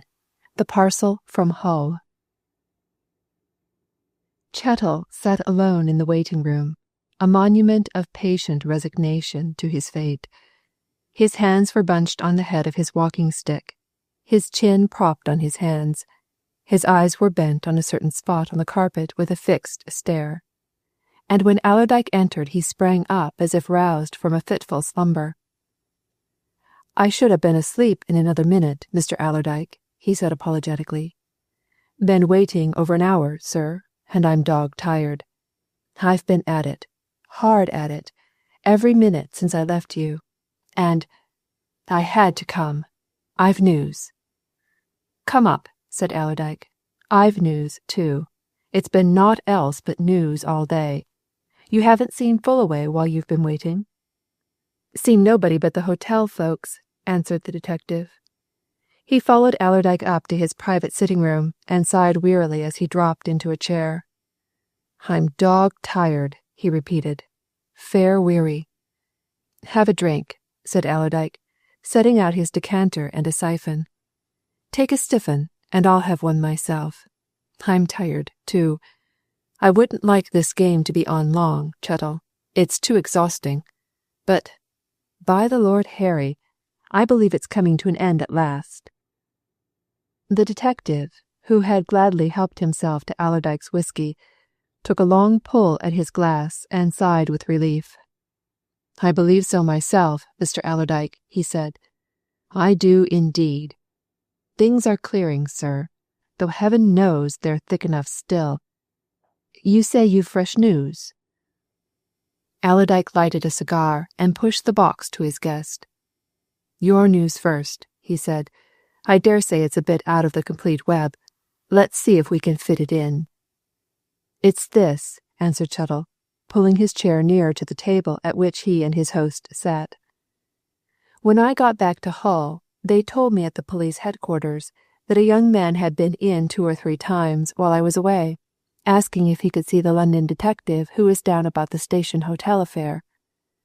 They told him I'd gone up to town again and tried to find out what he wanted, but he wouldn't tell them anything, said he'd either see me or go up to London himself. So then they let him know I was coming back, and told him he'd probably find me there at noon today. And at noon today he turns up at the police station, a young fellow about 25 or so, who looked like what he was, a clerk. A very cute, sharp chap he was, the sort that's naturally keen about his own interests. Name of Martindale. And before he'd said a word he wanted to see my credentials, and made me swear to treat what he said as private. and then he pulled out a copy of that reward bill of yours, and wanted to know a rare lot about that, all of which amounted to wanting to find out what chance he had of getting hold of some of the 50,000, if not all. And, continued Chettle, with a laugh, I'd a lot of talking and explaining and wheedling to do before he'd tell anything. Had he aught to tell? Asked Allerdyke. So many of 'em think they have, and then they haven't. Oh, he'd something to tell, replied Chettle. Right enough. He'd a good deal to tell. This, he told me at last, as if every word he let out was worth a ransom, that he was a parcels office clerk in the North-Eastern Railway Station at Hull, and that since the 13th of May until the day before yesterday, he'd been away in the north of Scotland on his holidays, been home to his people, in fact. He is a Scotsman, which of course accounts for his keenness about the money. Now, then, on the night of May 12th, the night, as you know, Mr. Allerdyke, of your cousin's supposed murder, but anyway, of his arrival at Hull, this young man Martindale was on duty in the parcels office till a very late hour. About 10 to 10:15, as near as he could recollect, a gentleman came into the parcels office, carrying a small, square parcel, done up in brown paper and sealed in several places with black wax. He wanted to know when the next express would be leaving for London, and if he could send the parcel by it. Martindale told him there would be an express leaving for Selby very shortly, and there would be a connection there for a Great Northern Express to King's Cross. The gentleman then wanted to know what time his parcel would be likely to be delivered in London if he sent it by that train. Martindale told him that as near as he could say it would be delivered by noon on the next morning, and added that he could, by paying an extra fee, have it specially registered and delivered. The gentleman at once acceded to this, handed the parcel over, paid for it, and left. And in a few minutes after that, Martindale himself gave the parcel to the guard of the outgoing train. Chettle paused for a moment and took a reflective pull at his glass. Now, then, he went on, after an evident recollecting of his facts. Martindale, of course, never saw the gentleman again, and dismissed such a very ordinary matter from his mind. Early next morning he went off on his holiday. Where he went, right away up in Sutherland, papers are few and far between. He only heard mere bits of news about all this affair. But when he got back he turned up the whole newspapers, and became convinced that the man who sent that parcel was your cousin. Aye, said Allerdyke, nodding his head. Aye, I expected that. He was sure it was your cousin, continued Chettle, from the description of him in the papers, and from one or two photos of him that had appeared, though, as you know, Mr. Allerdyke, those were poor things. But to make sure, I showed him the photo which is inside Lindenberg's watch case. That's the man, he said at once. I should have known him again anywhere. I'd a particularly good look at him. Very well. That established who the sender of the parcel was. Now then, the next thing was, to whom was it sent? Well, this Martindale had copied down the name and address from the station books, and handed me the slip of paper. Can you make any guess at it, Mr. Allerdyke? Damn guesswork, replied Allerdyke. Speak out. Chettle leaned nearer, with an instinctive glance at the door. He lowered his voice to a whisper. That parcel was addressed to Franklin Fullaway, Esquire, the Waldorf Hotel, Aldwych, London, he said. There. Allerdyke slowly rose from his seat, stared at his visitor, half moved across the floor, as if he had some instinctive notion of going somewhere, and then suddenly sat down again. Aye, he said.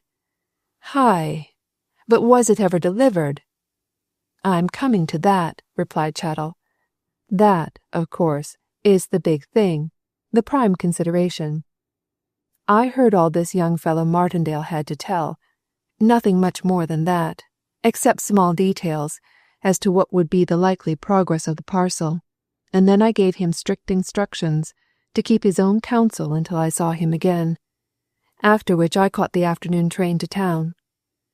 Martindale had told me where the parcel would be delivered from, so as soon as I arrived at King's Cross I went to the proper place.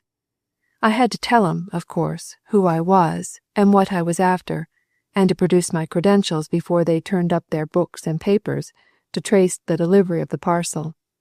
That, of course, wasn't a long or difficult matter, as I had the exact date, May 13th. They soon put the delivery sheet of that particular morning before me, and there it all was. And it was delivered to and received by who? Broke in Allerdyke eagerly. Who, man? Signed for by Mary Marlowe for Franklin Fullaway, answered Chettle in the same low tones. Delivered here, about 12:30. So, there you are. That is, if you know where we are. Allerdyke, whose cigar had gone out, relighted it with a trembling hand. My God, he said in a fierce, concentrated voice as he flung the match away. This is getting... You're sure there was no mistaking the signature? He went on, interrupting himself. No mistake about it? It was a woman's writing, and an educated woman's writing, anyway, said Chettle, and plain enough. But there was one thing that rather struck me, and that they couldn't explain, though they said I could have it explained by inquiry of the clerk who had the books in charge on May 13th, and the boy who actually delivered the parcel. Neither of 'em was about this evening. What? Demanded Allerdyke. Why, this, answered Chettle. The parcel had evidently been signed for twice. The line on which the signatures were placed had 2 initials in pencil on it, scribbled hurriedly. The initials were FF. Over that was the other in ink. What I tell you, Mary Marlowe for Franklin Fullaway. Allerdyke let his mind go back to the events of May 13th. You say the parcel was delivered here at 12:30 noon on May 13th, he said presently. Of course. Fullaway wasn't here then. He'd set off to me at Hull 2 or 3 hours before that. He joined me at Hull soon after 2 that day. And what I'm wondering is, does he know of that parcel's arrival here in his absence? Did he ever get it? If he did, why has he never mentioned it to me, coming, as it did, from James? There's a much more important question than that, Mr. Allerdyke, said Chettle. This. What was in that parcel? Allerdyke started. So far he had been concentrating on the facts given him by the detective. Further he had not yet gone. Why, he asked, a sudden suspicion beginning to dawn on him. Good God! You don't suggest... My belief, Mr. Allerdyke, said Chettle, quietly and emphatically, is that the parcel contained the Russian lady's jewels. I do believe it, and I'll lay anything I'm right, too. Allerdyke shook his head. Nay, he said incredulously. I can't think that James would send £250,000 worth of jewels in a brown paper parcel by train. Come now. Chettle shook his head, too, but in contradiction. I've known of much stranger things than that, Mr. Allerdyke, he said confidently. Very much stranger things. Your cousin, according to your account of him, was an uncommonly sharp man. He was quick at sizing up things and people. He was the sort, as you've represented him to me, that was what's termed fertile in resource. Now, I've been theorizing a bit as I came up in the train. One's got to in my line, you know. Supposing your cousin got an idea that thieves were on his track. Supposing he himself fancied that there was danger in that hotel at Hull. What would occur to him but to get rid of his valuable consignment, as we call it? And what particular danger was there in sending a very ordinary-looking parcel as he did? The thing's done every day, By train or post, every day, valuable parcels of diamonds, for instance, are sent between London and Paris. The chances of that parcel being lost between Hull and this hotel were infinitesimal. I honestly believe, sir, that those jewels were in that parcel, sent to be safe." "In that case you'd have thought he'd have wired Fullaway of their dispatch," said Allerdyke. "How do we know that he didn't intend to, first thing in the morning?" asked Chettle. "He probably did intend to, but he wasn't there to do it in the morning, poor gentleman." "No. And now the thing is, Mr. Allerdyke, prompt action. What do you think, sir?" "You mean, go and tell everything to your people at headquarters?" asked Allerdyke. "I shall have to," answered Chettle. "There's no option for me, now. What I meant was, are you prepared to tell them all you know?" "Yes," replied Allerdyke. "At least, I will be in the morning, first thing. I'll just tell you how things have gone today. Now," he continued, when he had given Chettle a full account of the recent happenings, "you stay here tonight. You can have my chauffeur's room, next to mine, and in the morning I'll telephone to Appleyard to meet us outside of New Scotland Yard, and after a word or two with him, we'll see your chief, and then—" Chettle shook his head. "If that woman's got a night's start, Mr. Allerdyke," he began. "Can't help it now," said Allerdyke decisively. "Besides, you don't know what Appleyard mayn't have learned during the night." But when Appleyard met them in Whitehall next morning, in response to Allerdyke's telephone summons, his only news was that neither Rayner nor Miss Slade had returned to the Pompadour, and without another word, Allerdyke motioned Chettle to lead the way to the man in authority. Chapter 30. The Packet in the Safe. It was to a hastily called together gathering of high police officials that the three visitors told all they knew. One after another they related their various stories. Chettle of his doings and discoveries at Hull, Allerdyke of what had gone on at the hotel, Appleyard of the mysterious double identity of the woman who was Miss Slade in one place and Mrs. Marlowe in another. The officials listened quietly and absorbedly, rarely interrupting the narrators except to ask a searching question. And in the end they talked together apart, after which all went away except the man who had kept his hands on the reins from the beginning. He turned to his visitors with an air of decision. "Well, of course, there's but one thing to be done, now," he said. "We must get a warrant for this woman's arrest at once. We must also get a search warrant and examine her belongings at that private hotel you've told us of, Mr. Appleyard. All that shall be done immediately. But first I want you to tell me one or two things. What are those two men you spoke of doing, the Gaffneys?"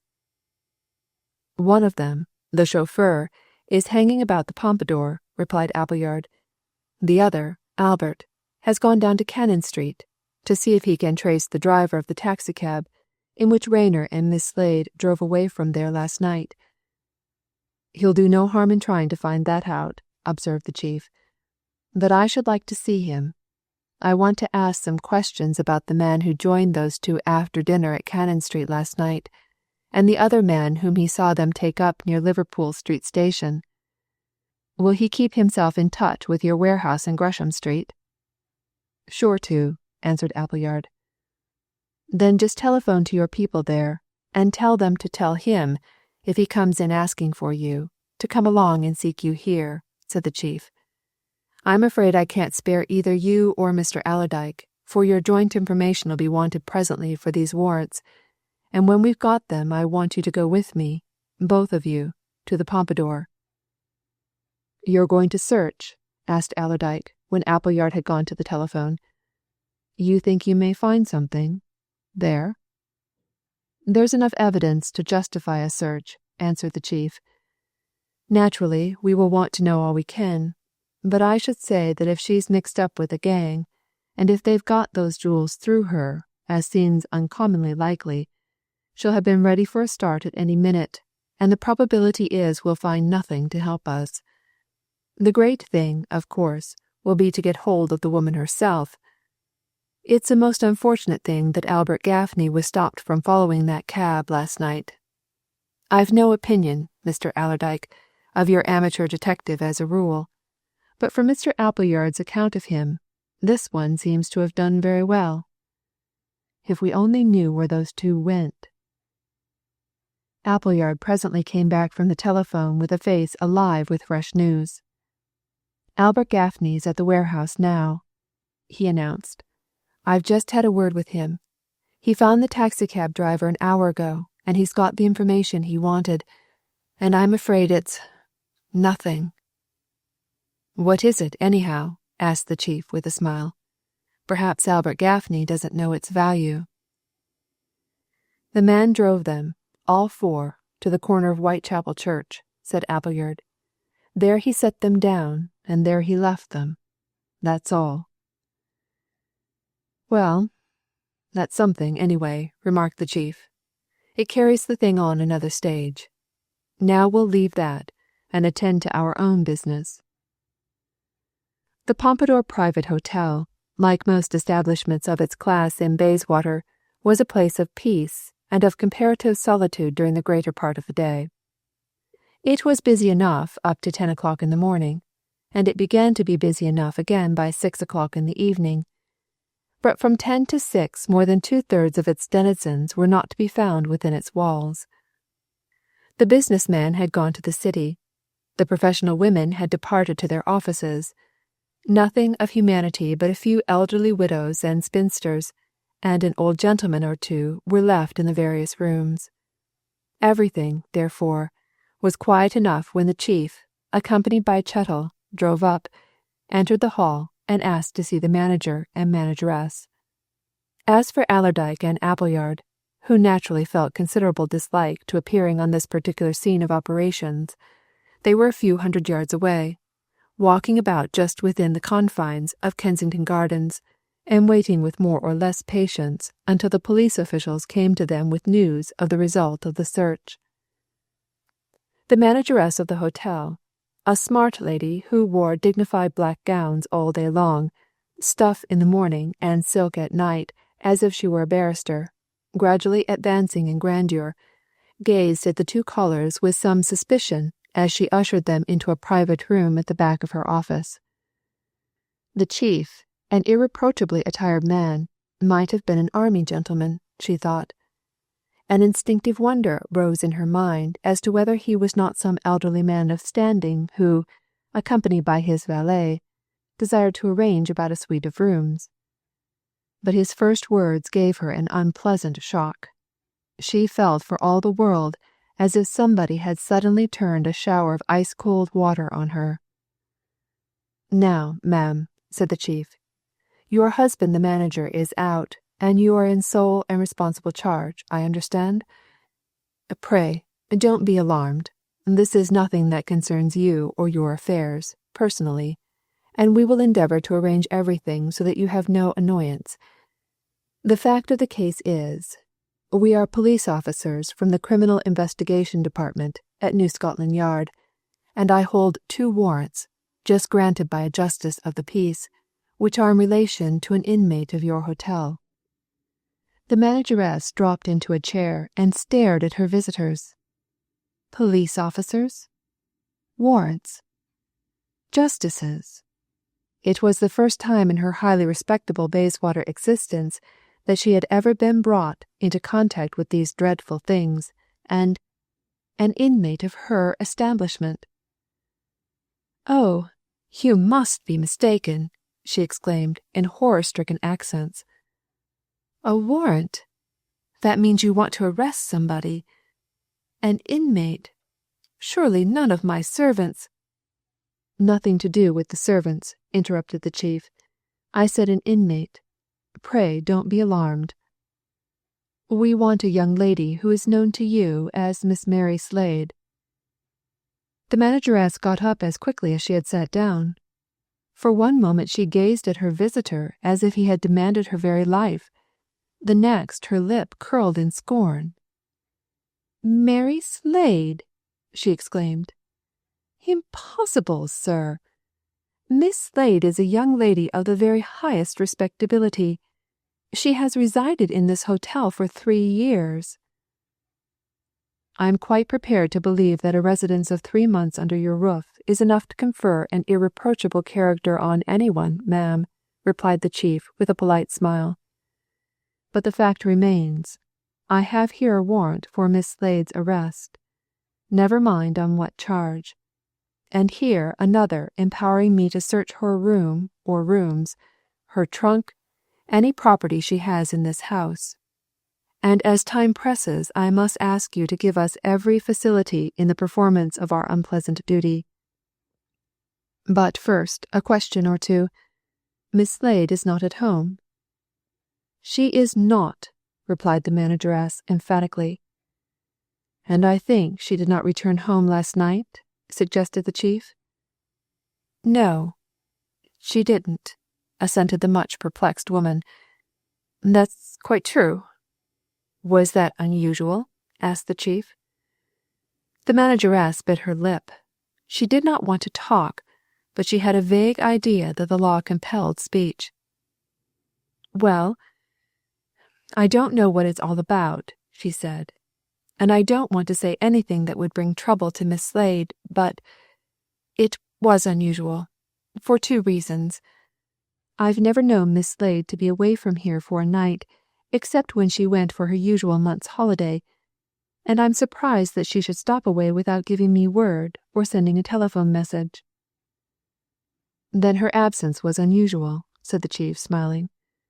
"Now, was there anything else that was unusual, last night, in connection with it?" The manageress started and looked at her visitor as if she half suspected him of possessing the power of seeing through brick walls. "Well," she said, a little reluctantly, "there was certainly another of our guests away last night, too. One who scarcely ever is away, and certainly never without letting us know that he's going away. And it's quite true he's a very great friend of Miss Slade's. Somebody did say, jokingly this morning, that perhaps they'd run away and got married." "Ah," said the chief, with another smile. "I scarcely think Miss Slade would contract such an important engagement at this moment. She has evidently much else to think about. But now let us see Miss Slade's apartment, if you please, and I shall be obliged to you, ma'am, if you will accompany us." Not only did the manageress accompany them, but the manager also, who just then arrived and was filled with proper horror to hear that such things were happening. But, being a man, he knew that it is every citizen's duty to assist the police, and he accepted his fate cheerfully, and bade his wife give the gentleman every help that lay in her power, after which both conducted the 2 visitors to Miss Slade's room, and became fascinated in acting as spectators. Miss Slade's apartment was precisely that of any other young lady of refined taste. It was a good-sized, roomy apartment, half bedroom, half sitting room, and it was bright and gay with books and pictures, and evidences of literary and artistic fancies and leanings.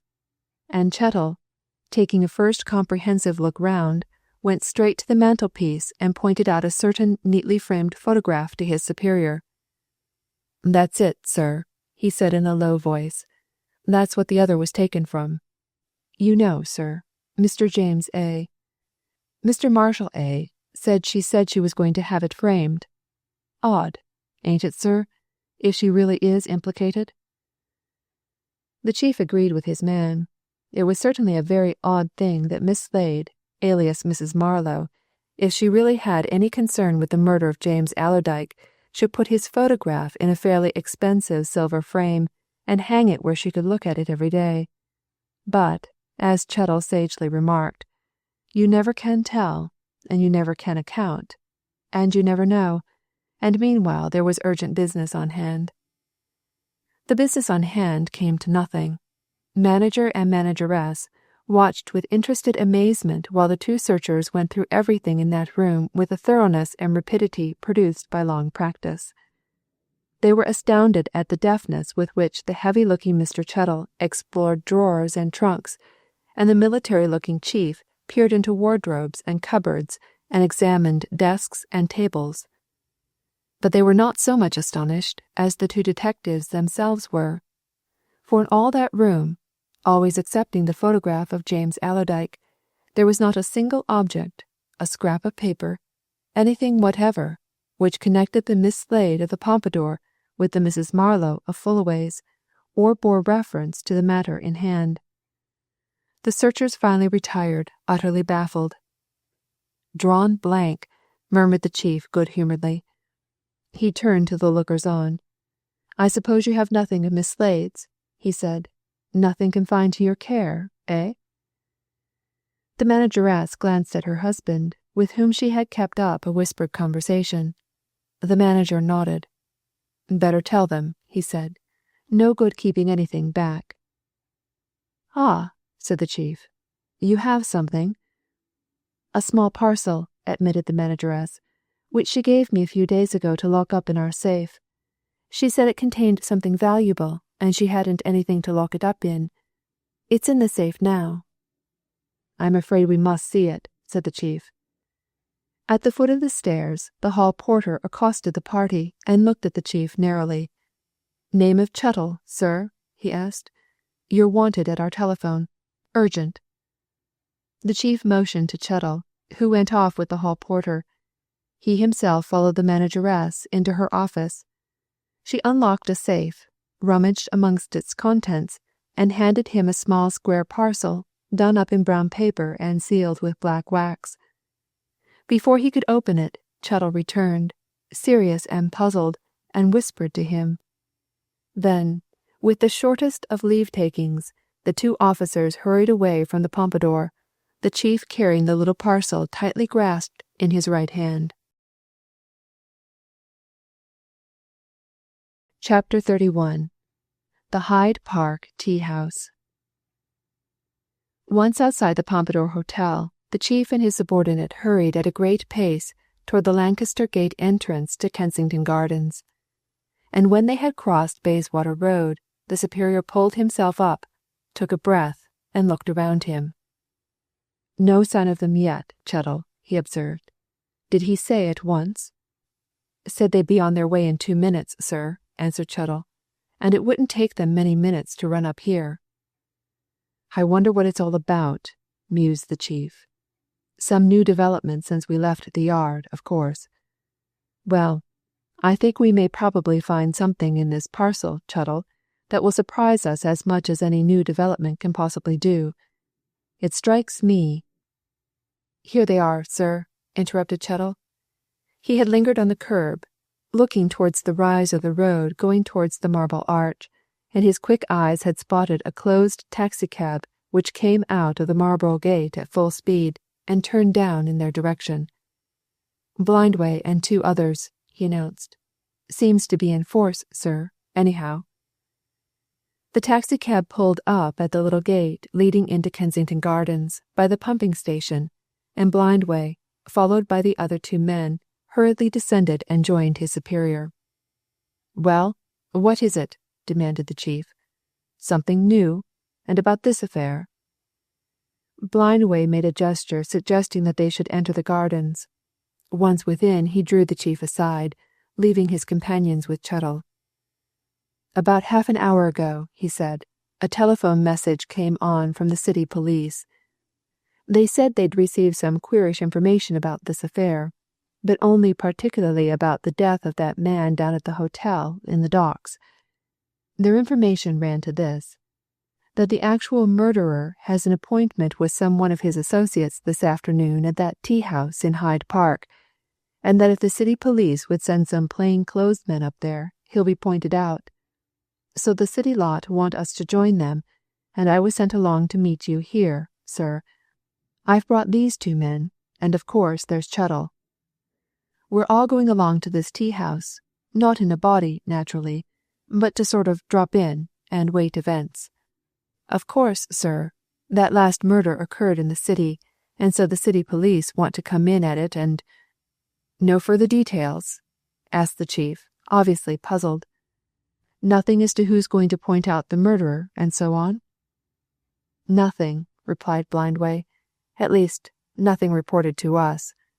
All we've got to do is to be there, on the spot, and keep our eyes open for the critical moment. And what time is the critical moment to be? Asked the chief, a little superciliously. It all seems remarkably vague, Blindway. Why couldn't they give us more news? Don't know, sir. They seem purposely vague, replied the detective. However, the time fixed is 2 o'clock. To be there about 2, that was the request. At least 4 of us. The chief turned and summoned the other 3 men.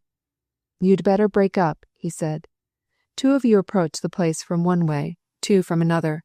It's now 1:15. You've plenty of time. Stroll across the park to this spot.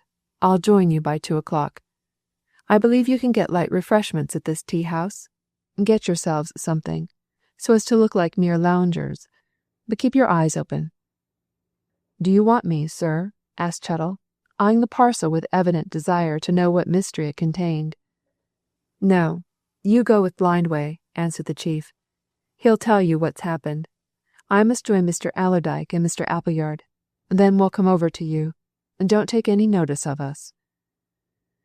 The 4 detectives went off into Hyde Park, and there separated into couples.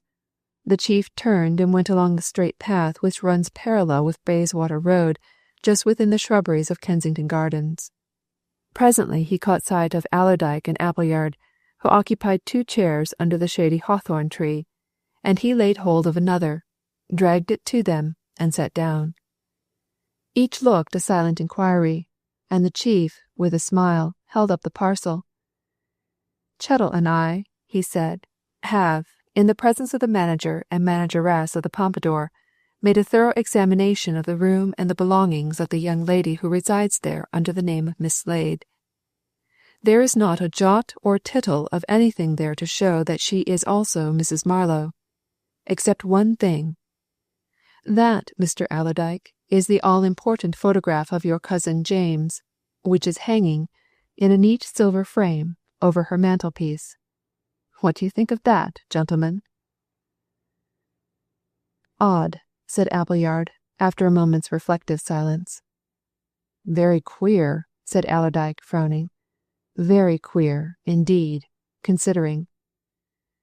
Queer and odd, assented the chief. As to considering, well, I don't quite know what it is that we are considering. If Miss Slade, alias Mrs. Marlowe, is a member of the gang, if there is one, which killed and robbed James Allerdyke, it's a decidedly odd and queer thing that she should frame the victim's portrait and hang it where she'll see it last thing at night and first thing in the morning. Most extraordinary. And it's made me think a good deal. I believe you once said, Mr. Allerdyke, that your cousin was a bit of a ladies' man? Bit that way inclined, was James, replied Allerdyke laconically. Yes, he fancied the ladies a bit, no doubt. In quite a proper way, you know. Liked their society, and so on. Just so, assented the chief. Well, I wonder if he and Miss Slade, alias Mrs. Marlowe, knew each other at all, outside business. But it's not much use to speculate on that just now. We've more urgent matters to attend to. And first, this. He had put a copy of a morning newspaper round the small brown paper parcel, and now took it off and showed the parcel itself to the 2 wondering men. One of them, at any rate, uttered a sharp exclamation. Brown paper, sealed with black wax, said Allerdyke, remembering what Chettle had told him. Good Lord, what? I don't suppose this is the original brown paper, nor these the original dabs of black wax, remarked the chief, as he produced a pocket penknife. But this parcel, gentlemen, was recently confided by Miss Slade to the care of the manageress of the Pompadour, to be put in the hotel safe, from which it was produced to me 20 minutes ago, and I am now going to see what it contains. The others sat in absorbed silence while the chief delicately removed the wrappings of the mysterious parcel. a sheet of brown paper, a sheet of cartridge paper beneath it, and within these very ordinary envelopings, an old cigar box, loosely tied about with a bit of knotted string. "Now for it," said the chief. "The box contains—" He raised the lid as the other two leaned nearer. A stray ray of sunlight, filtering through the swaying boughs of the hawthorn, shot down on the box as the chief lifted a wad of soft paper and revealed a glittering mass of pearls and diamonds. "The Princess Nastirsevitch's jewels," said the chief softly. "That's just what I expected ever since the manageress gave me this parcel. This, of course, is the parcel which your cousin sent that night from Hull, Mr. Allerdyke. It fell into Mrs. Marlowe's hands, alias Miss Slade, and here it is. That's all right." The other two men stared at the contents of the cigarette box, then at the chief, then at each other. A deep silence had fallen. It was some minutes before Allerdyke broke it. "All wrong, I should say," he muttered. "However, if those are the things, I only say if, mind. I suppose we're a step nearer to something else. But what?" The chief, who appeared to both of them to be strangely phlegmatic about the whole affair, proceeded to close the box, reinvest it in its wrappings, and tie it about with the original string. "We are certainly a step nearer to a good deal," he said, making a neat job of his parcel and patting it affectionately as if he had been a milliner's apprentice doing up a choice confection. "And the next thing we do is to take a walk together into Hyde Park. On the way I will tell you why we are going there. That is, I will tell you what I know of the reason for such an expedition. It isn't much, but it has certain possibilities." The two North Countrymen listened with great curiosity as they marched across the grass towards the tea-house. Each possessed the North Country love of the mysterious and the bizarre. This last development tickled their fancy and stirred their imagination. "What on earth do you make out of it all?" asked Allerdyke. "Gad! It's more like a children's game of hide-and-seek in an old house of nooks and corners than what I should have imagined police proceedings would be. What say you, Ambler?" "I don't know how much romance and adventure there usually are in police proceedings," replied Appleyard cautiously. "A good answer, Mr. Appleyard," said the chief, laughing. "Ah, there's a lot more of both than civilians would think, in addition to all the sordid and dismal details. What do I make out of it, Mr. Appleyard? Why, I think somebody has all this time been making a special investigation of this mystery for himself, and that at last he's going to wind it up with a sensational revelation to us. Don't you be surprised if you've an application for that £50,000 reward before tonight." "You really think that?" exclaimed Allerdyke incredulously. "I shouldn't be surprised," answered the chief. "Something considerable is certainly at hand. Now let us settle our plan of campaign. This tea garden, I remember, is a biggish place. We'll sit down at one of the tables. We will appear to be three quiet gentlemen disposed to take a cup of coffee with our cigars or cigarettes. We will be absorbed in our own conversation and company, but at the same time we will look about us. Therefore, use your eyes, gentlemen, as much as you like, but don't appear to take any particular interest in anything you see, and don't openly recognize any person you set eyes on." It was a very warm and summer-like day, and the lawns around the tea-house were filled with people, young and old. Some were drinking tea, some coffee, some were indulging in iced drinks. Nursemaids and children were much in evidence under the surrounding trees. Waitresses were flitting about hither and thither. There was nothing to suggest that this eminently London park scene was likely to prove the setting of the last act of a drama. "You are much more likely to see and to recognize than we are," remarked Allerdyke, as the three gathered round about a table on the edge of the crowd. "For my part, I see nothing but men, women, and children, except that I also see Chettle sitting across yonder with another man who's no doubt one of your lot." "Just so," assented the chief. He gave an order for coffee to a passing waitress, lighted a cigar which Allerdyke offered him, and glanced round as if he were looking at nothing in particular. Just so. Well, I see my own 4 men. I also see at least 6 detectives who belong to the city police, and there may be more, but I know those 6 personally. They are spread about, all over the place, and I dare say that every man is very much on the stretch, innocent enough as he looks." "6!" exclaimed Appleyard. "And 4 of yours? That looks as if they'd expected to have to tackle a small army." "You never know what you may have to tackle in affairs like this," replied the chief. "Nothing like having reserves in hand, you know. Now let me give you a tip. It is almost exactly 2 o'clock. Never mind the people who are already here, gentlemen. Keep your eyes open on any newcomers. Look out, quietly, for folks who seem to drop in as casually as we do. Look, for example, at those 2 well-dressed men who are coming across the sward there, swinging their sticks. Allerdyke suddenly bent his head toward the table. "Careful," he said. "Gad, I know one of 'em anyhow. Van Koon, as I live." Chapter 32.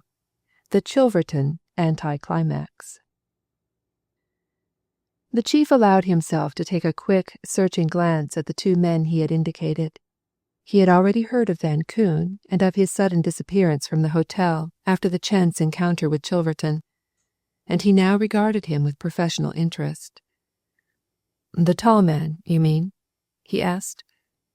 "Just so," answered Allerdyke. "The other man I don't know, but that's Van Koon. What's he here for, now? Is he in this, after all?" The chief made no reply. He was furtively watching the 2 men, who had dropped into chairs at a vacant table beneath the shade of the trees, and were talking to a waitress.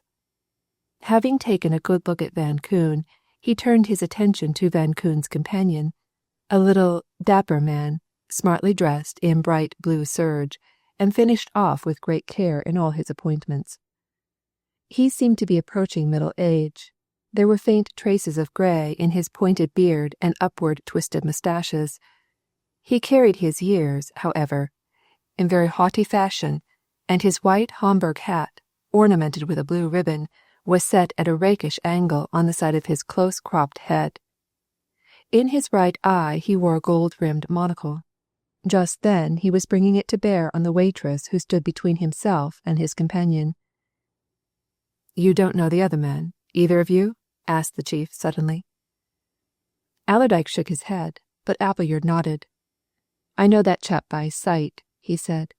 "I've seen him in the city, about Threadneedle Street, 2 or 3 times of late. He's always very smartly dressed. I took him for a foreigner of some sort." The chief turned to his coffee. "Well, never mind him," he said. "Pay no attention. So long as that man is Van Koon, I'll watch him quietly. But you may be sure he has come here on the same business that has brought us here. Allerdyke, whose sharp eyes were perpetually moving round the crowded enclosure and the little groups which mingled outside it, suddenly nudged the chief's elbow. "Miss Slade," he whispered, and "Rayner." Appleyard had caught sight of his 2 fellow inmates of the Pompadour at the very moment in which Allerdyke espied them. He slightly turned away and bent his head, Allerdyke following his example. "You can't mistake them," he said to the chief. "I've described the man to you, a hunchback. They're crossing through the crowd towards the tea-house door." "And they've gone in there," replied the chief in another minute. This is getting more mysterious than ever. I wish I could get a word with some of our men who really know something. It seems to me—" But at that moment Blindway came strolling along, his nose in the air, his eyes fixed on the roofs of the houses outside the park, and he quietly dropped a twisted scrap of paper at his superior's feet as he passed. The chief picked it up, spread it out on the marble-topped table, and read its message aloud to his companions. "City men say the informant is here and will indicate the men to be arrested in a few minutes." The chief tore the scrap of paper into minute shreds and dropped them on the grass. "Things are almost at the crisis," he murmured with a smile. "It seems that we, gentlemen, are to play the part of spectators. The next thing to turn up." "Is Fullaway," suddenly exclaimed Allerdyke, thrown off his guard and speaking aloud. "And, by gad, he's got that man Chilverton with him. By the Lord Harry, he's caught sight of us too." Fullaway was coming quickly up the lawn from the direction of the Serpentine.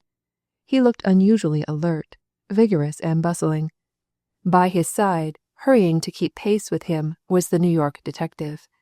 And Fullaway's keen eyes, roving about, fell on Allerdyke and the chief, and he made through the crowd in their direction, beckoning Chilverton to follow. "Hullo! Hullo!" he exclaimed, clapping a hand on Allerdyke's shoulder, nodding to the chief, and staring inquisitively at Appleyard. "So you're here too, eh, Allerdyke? It wasn't you who sent me that mysterious message, was it?" "What message?" growled Allerdyke. "Be careful. Don't attract attention. There are things going on here, I promise you. Drop into that chair, man. Tell Chilverton to sit down. What message are you talking about?" Fullaway, quick to grasp the situation, sat down in a chair, while Appleyard pulled forward and motioned his companion to follow his example. "I got a queer message, typewritten, on a sheet of notepaper which bore no address about an hour ago," he said. "It told me that if I came here, to this Hyde Park tea-house, at 2:00, I'd have this confounded mystery explained. No signature, nothing to show who or where it came from. So I set out. And just as I was stepping into a taxi to come on here, I met Chilverton, so he came along with me. What brings you, then?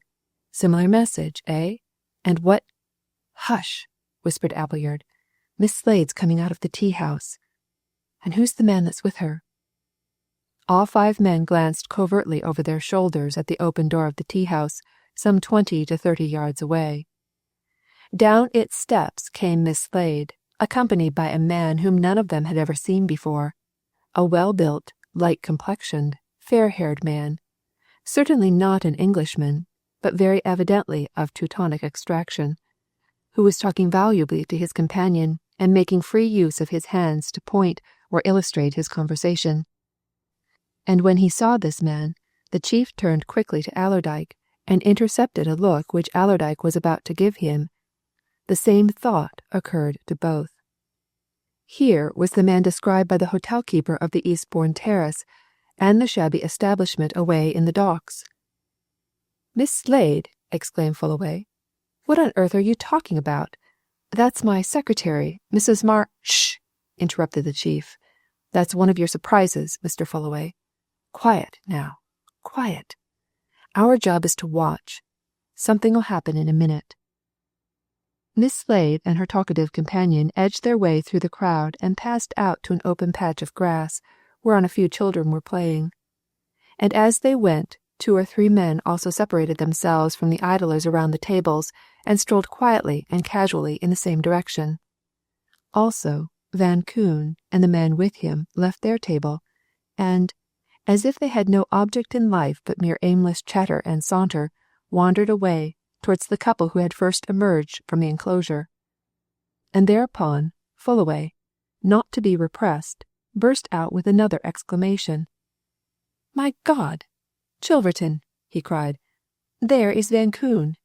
And, by all that's wonderful, Merrifield with him! Now what—" The New York detective, who was under no orders, and knew no reason why he should restrain himself, wasted no time in words. Like a flash, he had leapt from his chair, threaded his way through the surrounding people, and was after his quarry. And, with a muttered exclamation of anger, the chief rose and followed, and it seemed to Allerdyke that almost at the same instant a score of men, up to that moment innocently idling and lounging, rose in company. "Damn it," he growled, as he and Appleyard got up. "That chap's going to spoil everything. What is he after? Confound you, Fullaway! Why couldn't you keep quiet for a minute? Look there." Van Koon had turned and seen Chilverton.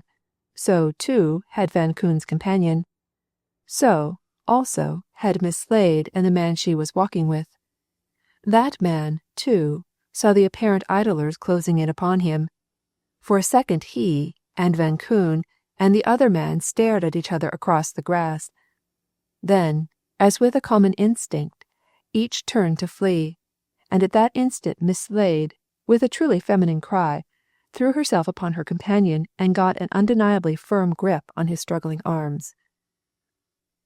"This is the Eastwood Terrace man," she panted, as Allerdyke and half a dozen detectives relieved her. "Get the other two, Van Koon and Merrifield. Quick!" But Van Koon was already in the secure grip of Chilverton, and the person in the light blue suit was being safely rounded up by a posse of grim-faced men. Chapter 33. The Smart Miss Slade. In no city of the world is a crowd so quickly collected as in London. In none is one so easily satisfied and dispersed. Within 5 minutes the detectives had hurried their 3 captives away towards the nearest cab rank, and the people who had left their tea and their cakes to gather round, to stare, and to listen, had gone back to their tables to discuss this latest excitement. But the chief and Allerdyke, Fullaway and Appleyard, Miss Slade and Rayner stood in a little group on the grass and looked at each other.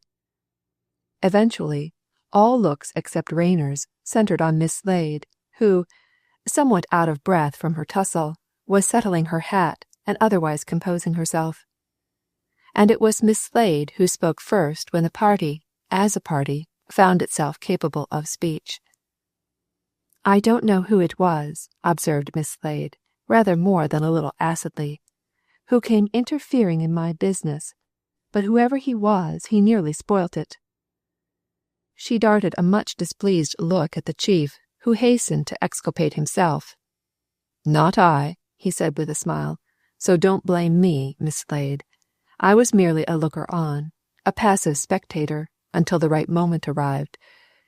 Do I gather that the right moment had not actually arrived, for your purpose?" "You do," answered Miss Slade. "It hadn't." "If you had all waited a few moments, you would have had all 3 men in conference round one of those tables, and they could have been taken with far less fuss and bother, and far less danger to me. It's the greatest wonder in the world that I'm not lying dead on that grass." "We are devoutly thankful that you are not," said the chief fervently, "but you're not. And the main thing is that the 3 men are in custody, and as for interference—" "It was Chilverton," interrupted Fullaway, who had been staring at his mysterious secretary as if she were some rare object which he had never seen before. "Chilverton. All Chilverton's fault. As soon as he set eyes on Van Koon, nothing would hold him. And what I want to know—" "We all want to know a good deal," remarked the chief, glancing invitingly at Miss Slade. "Miss Slade has no doubt a good deal to tell. I suggest that we walk across to those very convenient chairs which I see over there by the shrubbery. Then, perhaps—" "I want to know a good deal, too," said Miss Slade. "I don't know who you are, to start with, and I don't know why Mr. Appleyard happens to be here, to end with." Appleyard answered these 2 questions readily. "I'm here because I happen to be Mr. Allerdyke's London representative," he said. "This gentleman is a very highly placed official of the Criminal Investigation Department." Miss Slade, having composed herself, favoured the chief with a deliberate inspection. "Oh, in that case," she remarked, "in that case, I suppose I had better satisfy your curiosity. That is," she continued, turning to Rayner, "if Mr. Rayner thinks I may?" "I was going to suggest it," answered Rayner. "Let's sit down and tell them all about it." The party of 6 went across to the quiet spot which the chief had indicated, and Fullaway and Appleyard obligingly arranged the chairs in a group. Seated in the midst and quite conscious that she was the centre of attraction in several ways, Miss Slade began her explanation of the events and mysteries which had culminated in the recent sensational event. "I dare say," she said, looking round her, "that some of you know a great deal more about this affair than I do. What I do know, however, is this. The 3 men who have just been removed are without doubt the arch spirits of the combination which robbed Miss Leonard, attempted to rob Mr. James Allerdyke, possibly murdered Mr. James Allerdyke, and certainly murdered Lindenberg, Lisette Beaupere, and Ebers. Van Koon is an American crook, whose real name is Vankin. Merrifield, as you know, is Mr. Delkin's secretary. The other man is one Otto Schmall, a German chemist, and a most remarkably clever person, who has a shop and a chemical manufactory in Whitechapel. He's an expert in poison, and I think you will have some interesting matters to deal with when you come to tackle his share. Well, that's plain fact. And now you want to know how I, and Mr. Rayner, found all this out." "Chiefly you," murmured Rayner. "Chiefly you." "You had better let your minds go back to the morning of the 13th May last," continued Miss Slade, paying no apparent heed to this interruption. "On that morning I arrived at Mr. Fullaway's office at my usual time, 10 o'clock, to find that Mr. Fullaway had departed suddenly, earlier in the morning, for Hull. I at once guessed why he had gone. I knew that Mr. James Allerdyke, in charge of the Princess Nastirsevitch's jewels, was to have landed at Hull the night before, and I concluded that Mr. Fullaway had set off to meet him. But Mr. Fullaway has a bad habit of leaving letters and telegrams lying about, for anyone to see, and within a few minutes I found on his desk a telegram from Mr. Marshall Allerdyke, dispatched early that morning from Hull, saying that his cousin had died suddenly during the night. That, of course, definitely explained Mr. Fullaway's departure, and it also made me wonder, knowing all I did know, if the jewels were safe.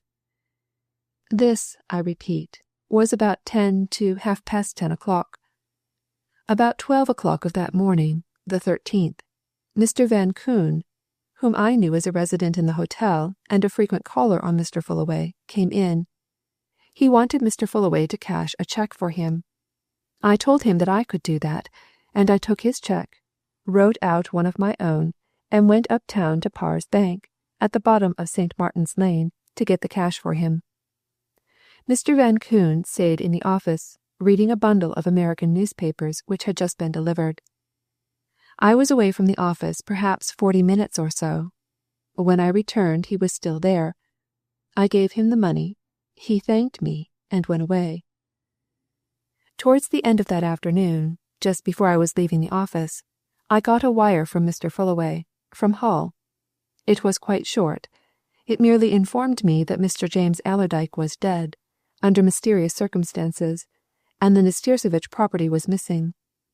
Of course, I knew what that meant, and I drew my own conclusions. Now I come to the 14th, a critical day, so far as I am concerned.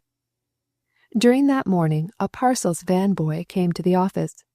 He said that on the previous day, about 12:30 o'clock, he had brought a small parcel there, addressed to Mr. Fullaway, and had handed it to a gentleman who was reading newspapers, and who had answered yes when inquired of as Mr. Fullaway. This gentleman, who, of course, was Van Koon, had signed for the parcel by scribbling 2 initials, F.F., in the proper space. The boy, who said he was new to his job, told me that the clerk at the parcels office objected to this as not being a proper signature, and had told him to call next time he was passing and get the thing put right. He accordingly handed me the sheet, and I, believing that this was some small parcel which Van Koon had taken in, signed for, and placed somewhere in the office or in Mr. Fullaway's private room, signed my own name, for Franklin Fullaway, over the penciled initials. And as I did so, I noticed that the parcel had been sent from Hull. When the boy had gone, I looked for that parcel. I could not find it anywhere. It was certainly not in the office nor in any of the rooms of Mr. Fullaway's suite. I was half-minded to go to Mr. Van Koon and ask about it, but I decided that I wouldn't. I thought I would wait until Mr. Fullaway returned. But all the time I was wondering what parcel it could be that was sent from Hull, and certainly dispatched from there on the very evening before Mr. Fullaway's hurried journey. Nothing happened until Mr. Fullaway came back. Then a lot of things happened all at once. There was the news he brought about the Hall affair. Then there was the affair of the French maid. A great deal got into the newspapers. Mr. Rayner and I, who live at the same boarding house, began to discuss matters. I heard, through Mr. Fullaway, that there was likelihood of a big reward, and I determined to have a try for it, in conjunction with Mr. Rayner, and so I kept my own counsel and said nothing about the affair of the parcel. Fullaway, who had been manifesting signs of impatience and irritation during the last few minutes, here snapped out a question. "Why didn't you tell me at once about the parcel?" he demanded. "It was your duty." Miss Slade gave her employer a cool glance. "Possibly," she retorted. "But you are much too careless to be entrusted with secrets, Mr. Fullaway. I knew that if I told you about that parcel, you'd spoil everything at once. I wanted to do things my own way. I took my own way, and it's come out all right for everybody. Now, don't you or anybody interrupt me again. I'm telling it all in order." Fullaway made an inarticulate growling protest, but Miss Slade took no notice and continued in even, dispassionate tones, as if she had been explaining a mathematical problem. The affair prospered. The princess came. The reward of £50,000 was offered. Then Mr. Rayner and I put our heads together more seriously. Much, of course, depended upon me, as I was on the spot. I wanted a chance to get into Van Koon's rooms, sometime when he was out. Fortunately, the chance came. One afternoon, when Van Koon was in our office, he and Mr. Fullaway settled to dine out together and go to the theatre afterwards. That gave me my opportunity. I made an excuse about staying late at Mr. Fullaway's office, and when both men were clear away, I let myself into Van Koon's room. I'd already made preparations for that, and proceeded to search. I found the parcel. It was a small, square parcel, done up in brown paper and sealed with black wax. It had been opened, the original wrapper put on again, and the seals resealed. I took it into Mr. Fullaway's rooms and opened it, carefully. Inside I found a small cigar box, and in it the princess's jewels. I took them out. Then I put certain articles of corresponding weight into the box, did it up again precisely as I had found it, smeared over the seals with more black wax, went back to Van Koon's room with it, and placed it again where I had found it, in a small suitcase. I now knew, of course, that Mr. James Allerdyke had sent those jewels directly to Mr. Fullaway immediately on his arrival in Hull, and that they had fallen by sheer accident into Van Koon's hands. But I wanted to know more. I wanted to know if Van Koon had any connection with this affair, and if, when he saw that the parcel was from Hull, he had immediately jumped to the conclusion that it might be from James Allerdyke and might contain the actual valuables. Fortunately, Mr. Rayner had already made arrangements with a noted private inquiry agent to have Van Koon most carefully and closely watched. And the very day after I found and took possession of the jewels, we received a report from this agent that Van Koon was in the habit of visiting the shop and manufactory of a German chemist named Schmall in Whitechapel. Further, he had twice come away from it, after lengthy visits, in company with a man whom the agent's employees had tracked to the Hotel Cecil, and whom I knew from their description to be Mr. Merrifield, Mr. Delkin's private secretary. Naturally, having discovered this, we gave instructions for a keener watch than ever to be kept on both these men. But the name of the German chemist gave me personally a new and most important clue.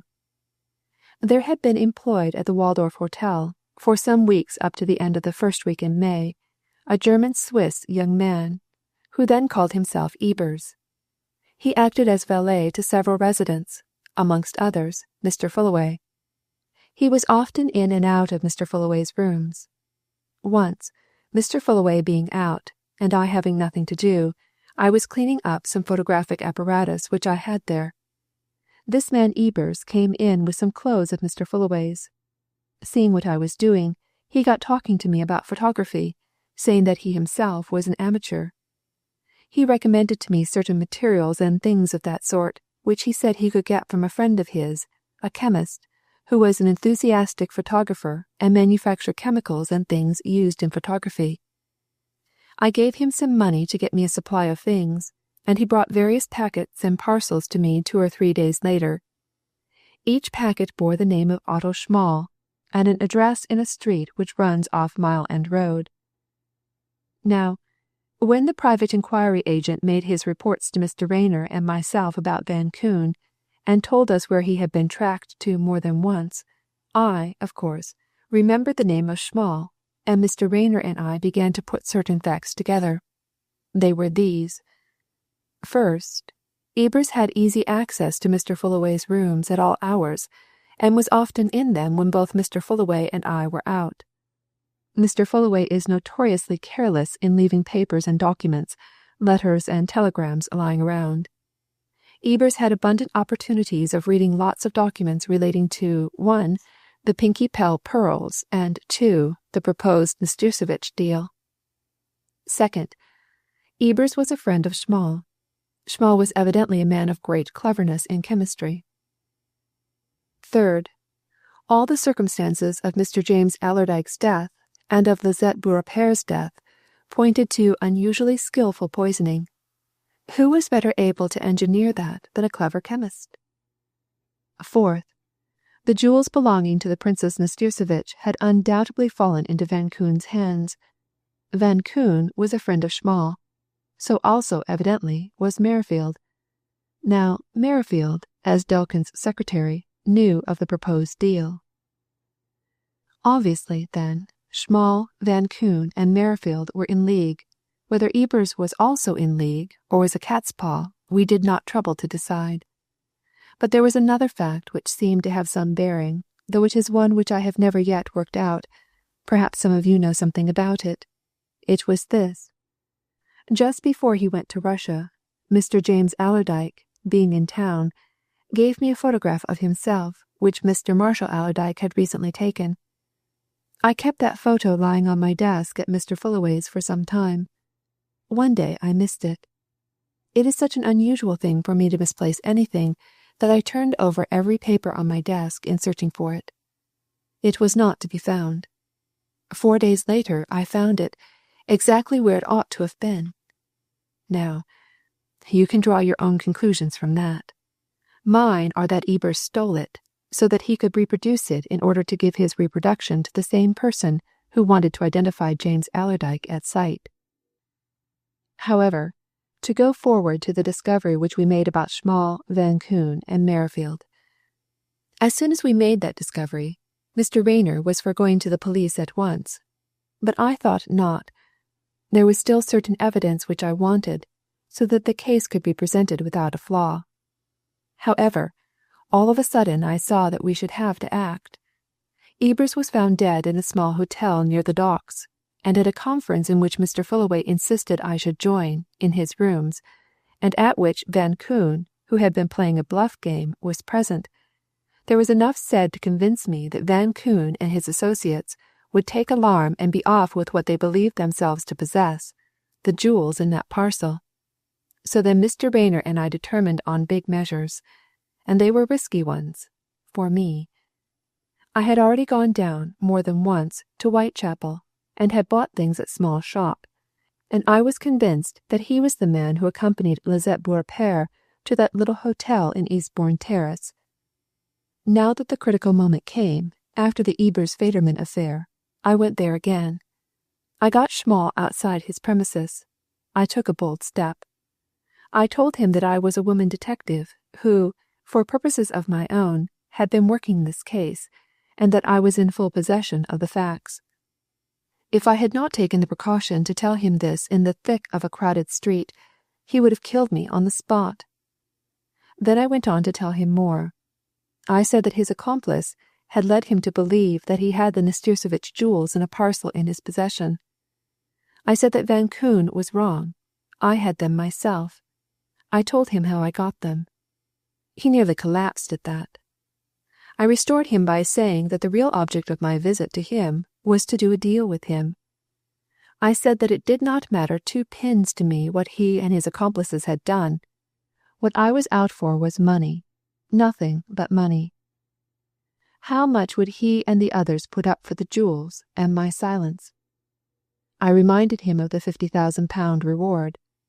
He glared at me like the devil he is, and said that he'd a mind to kill me then and there, whatever happened.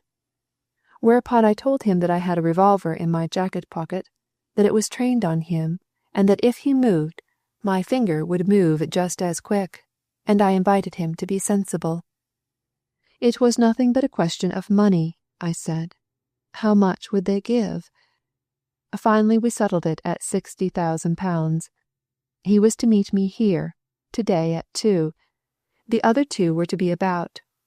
The money was to be paid to me on production of the jewels, for which purpose one of them was to go with me to my boarding house, and you know the rest. Miss Slade came to a sudden stop. She glanced at Rayner, who had been watching the effect of her story on the other men. At least, she added suddenly, you know all that's really important. As Eber's affair was in the city, we warned the city police and left things with them. I think that's all. Except, of course, Mr. Marshall Allerdyke, that we formally claim the reward for which you're responsible, and, equally of course, that Mr. Rayner and I will hand over her jewels in the course of this afternoon to the Princess. Miss Leonard's property, I should say, you'll find hidden away on Schmall's premises. Yes, that's all. Except this, said the chief quietly. He unwrapped the newspaper in which he had carried his small parcel and revealed its contents to Miss Slade. The jewels, you see, Miss Slade, are here. It has been my painful duty to visit your hotel and possess myself of them. Sorry, but... Miss Slade gave one glance of astonishment at the chief and his exhibit. Then she laughed in his face. Don't apologize, and don't trouble yourself, she said suavely. But you're a bit off it, all the same. Those are some paste things which Mr. Rayner got together for me, in case it came to being obliged to exhibit some to the crooks. You don't think, really, that I was going to run any risks with the genuine articles? Sakes, they're all right. They're deposited, snug and safe, at my banker's, and if you'll get a cab, we'll drive there and get them. Chapter 34. Merrifield Explains. Late that afternoon, Marshall Allerdyke and Fullaway, responding to an urgent telephone call, went to New Scotland Yard, and were presently ushered into the presence of the great man who had been so much in evidence that day. The great man was as self-possessed, as suave, and as calmly cheerful as ever, and on the desk in front of him he had 2 small and neatly made-up parcels, tied and sealed in obviously official fashion. So we seem to have come to the end of this affair, gentlemen, he observed, as he waved his visitors to chairs on either side of him. Except, of course, for the unpleasant consequences which must necessarily result to the men we caught today. However, there will be no consequences of that sort for one of them. Schmall has escaped us. Got away? Exclaimed Fullaway. Great Scott, you don't mean that. Schmall committed suicide this afternoon, replied the chief calmly. Clever man, in his own line, which was a very bad line. He was searched most narrowly and carefully, so I've come to the conclusion that he carried some of his subtle poison in his mouth, the hollow tooth dodge, no doubt. Anyway, he's dead. They found him dead in his cell. It's a pity, for he richly deserved hanging, at least, according to Merrifield. Ah, said Fullaway, with a start. According to Merrifield, eh? Now what may that mean? To find Merrifield in this at all was, of course, a regular shock to me. Merrifield, just the type of man who would, has made a clean breast of the whole thing, answered the chief. He made it to me an hour ago. He thought it best. He wants, naturally enough, to save his neck. Will he? Growled Allerdyke. A lot of necks ought to crack after all this. Can't say. We mustn't prejudge the case, said the chief. But that's his desire, of course. He would tell me everything, at once. I had it all taken down, but I remember every scrap of it. You want to hear? Well, there's a good deal of it, but I can epitomize it. You'll find that you were much to blame, Mr. Fullaway, just as that smart young woman, your secretary, was candid enough to tell you. Oh, I know, asserted Fullaway. But this confession? Very well, responded the chief. Here it is, then, but you must bear in mind that Merrifield could only tell what he knew. There'll probably be details to come out later. Anyway, Merrifield, whose chief object is, I must also remind you, the clearing of himself from any charge of murder. He doesn't mind the other charge, but he does object to the graver one. Says that though he's been playing it straight for some time, ever since he went into Delkin's service, in fact, he'd had negotiations of a questionable sort with both Schmall and Van Koon before, years ago, in this city and in New York. He renewed his acquaintance with Schmall when he came over this time with Delkin, met him accidentally, and got going it with him again, and they both resumed dealings with Van Koon, who, I may say, was wanted by Chilverton on a quite different charge. Schmall had set up a business here in the East End as a small manufacturing chemist. He'd evidently a perfect and diabolical genius for chemistry, especially in secret poisons, and down there Merrifield and Van Koon used to go. Also, there used to go there a young man Ebers, or Federman, we'll stick to Ebers, who, from Merrifield's account, seemed to have been a tool of Schmall's. Ebers, a fellow of evident acute perception, used to tell Schmall of things which his calling as valet at various hotels gave him knowledge. It strikes me that from what we now know we shall be able to trace to Schmall and Ebers several robberies at hotels which have puzzled us a good deal. And there's no doubt that it was Ebers who told Schmall of the two matters of which he obtained knowledge when he used to frequent your rooms, Mr. Fullaway. The pearls belonging to Miss Leonard, and the proposed jewel deal between the Princess Nastirsevich and Mr. Delkin. But in the last Merrifield came in. He, too, knew of it, and he told Schmall and Van Koon, but Ebers supplied the detailed information of what you were doing, through access, as Miss Slade said, to your papers, which you left lying about, you know. I know, groaned Fullaway. Careless. Very, said the chief, with a smile at Allerdyke. Teach you a lesson, perhaps. However, there this knowledge was. Now, Schmall, according to Merrifield, was the leading spirit. He had the man Lindenberg in his employ. He sent him off to Christiania to waylay James Allerdyke. He supplied him with a photograph of James Allerdyke, which Ebers procured. I know that, muttered Allerdyke. Clever, too. Exactly, agreed the chief. Now at the same time Schmall learned of Miss Leonard's return, he sent Ebers, who already knew and had been cultivating the French maid, down to Hull to meet her and bring her away with Miss Leonard's jewel box. That was done easily. The Lindenberg affair, however, did not come off, through Lindenberg, because, as we now know, James Allerdyke sent the Nastirsevich jewels off to you, Mr. Fullaway. But there, fortune favored these fellows. Van Koon, for purposes of theirs, had taken up his quarters close by you. In your absence, the box came into his hands, and we know how the ingenious Miss Slade despoiled him of it. The chief paused for a moment, and mechanically shifted the two parcels which stood before him. He seemed to be reflecting, and when he spoke again, he prefaced his words with a shake of the head. Now here, from this point, he continued, I don't know if Mr. Merrifield is telling the truth. Probably he isn't. But I confess that, at present, I don't see how we're going to prove that he isn't. He strenuously declares that neither he nor Van Koon had anything whatever to do with the murder of Lisette Beaurepaire, Lindenberg, or Ebers. He further says that he does not know if Lindenberg poisoned James Allerdyke. He declares that he does not know if it was ever intended to poison James Allerdyke, though he confesses that it was intended to rob him at Hull. Schmall, he says, was the active partner in all this. He took all that into his own hands.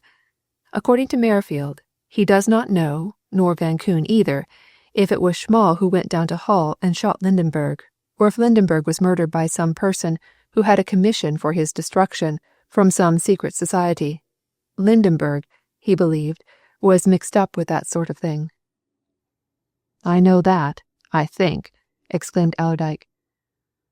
"I dare say we all three know what we think," observed the chief. Schmall seems to have had a genius for putting his tools out of the way when he had done with them. It was undoubtedly Schmall who took Lisette Beaurepaire to the hotel in Paddington and poisoned her. It was just as undoubtedly Schmall who took Ebers to the hotel in London Docks and got rid of him. But, I tell you, Merrifield swears that neither he nor Van Koon knew of these things and did not connive at them. "Did they know of them afterwards?" asked Fullaway. "Ah," replied the chief, "that's what they'll have to satisfy a judge and jury about. I think they'll find it difficult. But that's about all, except this, that they were all three about to clear out when the enterprising Miss Slade turned up and told Schmall she'd got the Nastirsevich jewels. That was a stiff proposition for them. But they were equal to it. For you see, Miss Slade let him know that she was open to do a deal, for £60,000. How were they to get £60,000? Ah, now came a confession from Merrifield which has already, for I've told him of it, made Mr. Delkin stare. Delkin, it appears, keeps a very big banking account here in London. So big that his bankers think nothing of his drawing what we should call enormous cash cheques. Now Merrifield, you see what a clean breast he's made, admitted to me that he was an expert forger, so he calmly forged a cheque of Delkin's, drew 60,000 in notes, and they had them on them, at least Merrifield had, when we took all three a few hours ago. Nice people, eh?" There was a silence of much significance for a few minutes. Then Allerdyke got up from his chair with a growl. "I'd have given a good deal if that fellow Schmall had saved his neck for the gallows," he muttered. "He's cheated me." "It's my impression," said the chief, "that if Miss Slade hadn't been so smart, Schmall would have cheated his two accomplices. He had what he believed to be the parcel containing the Nastirsevich jewels in his possession, and he also had Miss Leonard's pearls locked up in his safe. We got those this afternoon, on searching his premises. Miss Slade gave us the real Nastirsevich jewels from her bank. Here they are, both lots, in these parcels, and if you two gentlemen will go through the formality of signing receipts for them, you, Mr. Fullaway, can take her parcel to the princess, and you, Mr. Allerdyke, can carry hers to Miss Leonard.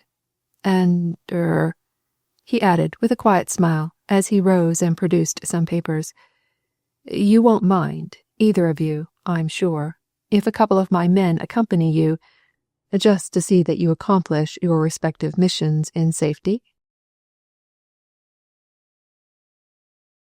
Chapter 35. The Allerdyke Way. With the recovered pearls in his hand, and Chettle as guardian and companion at his side, Allerdyke chartered a taxicab and demanded to be driven to Bedford Court Mansions. And as they glided away up Whitehall, he turned to the detective with a grin that had a sardonic complexion to it. "Well, except for the law business, I reckon this is about over, Chettle," he said. "You've had plenty to do, anyway. Not much kicking your heels in idleness anywhere, while this has been going on." Chettle pulled a long face and sighed. "Unfortunate for me, all the same, Mr. Allerdyke," he answered. "I'd meant to have a big cut in at that reward, sir. Now I suppose that young woman'll get it." "Miss Slade'll doubtless get most of it," replied Allerdyke. But I think there'll have to be a bit of a dividing up, like. You fellows are certainly entitled to some of it, especially you, and 2 or 3 of those folks who gave some information ought to have a look in. But of course, Miss Slade will feel herself entitled to the big lump, and she'll take care to get it. Don't make any mistake." "She's a deal too clever, that young lady," observed Chettle. "I like 'em clever, but not quite as clever as all that. In my opinion, she's mistaken her calling, has that young woman. She ought to have been one of us. They're uncommonly bent that way, some of these modern misses. They can see right through a thing, sometimes, where we men can't see an inch above our noses." "Intuition," said Allerdyke, with a laugh. "Aye, well, perhaps Miss Slade'll have got so infected with enthusiasm for your business that she'll go in for it regularly. This reward'll do for capital, you know, Chettle."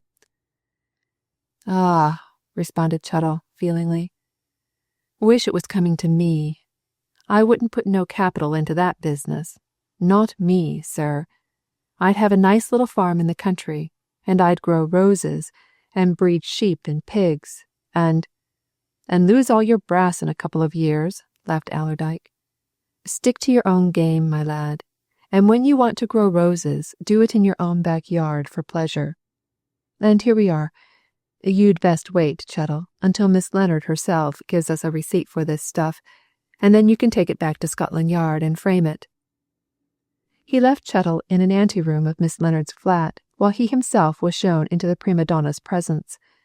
She was alone, and evidently unoccupied, and her eyes suddenly sparkled when Allerdyke came in, as if she was glad of a visitor. "You!" she exclaimed. "Really?" "It's me," said Allerdyke, laconically. "Nobody else." He looked round to make sure that the door was safely closed. Then he advanced to the little table at which Miss Leonard was sitting and laid down his parcel. "Something for you," he said abruptly. "Open it." "What is it?" she asked, glancing shyly at him. "Not chocolates, surely?" "Never bought aught of that sort in my life," replied Allerdyke. "More respect for people's teeth. Here, I'll open it," he went on, producing a penknife and cutting the string. "I've signed one receipt for this stuff already. You'll have to sign another. There's a detective in your parlour waiting for it, just now." "A detective?" she exclaimed. Why, you don't mean to say that this box has my pearls in it? Oh, you don't?" "See if they're all right," commanded Allerdyke. "Gad, they've been through some queer hands since you lost 'em. I don't know how you feel about it, but hang me if I shouldn't feel strange wearing 'em again. I should feel... but I dare say you don't."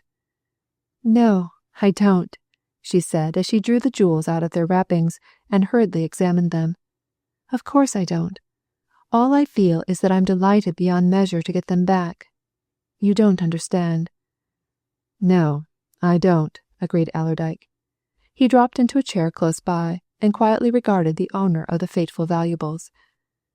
"I'm only a man, you see, but I should know better how to take care of things like those than you did. Come, now." "I shall take better care of them, in future," said Miss Leonard.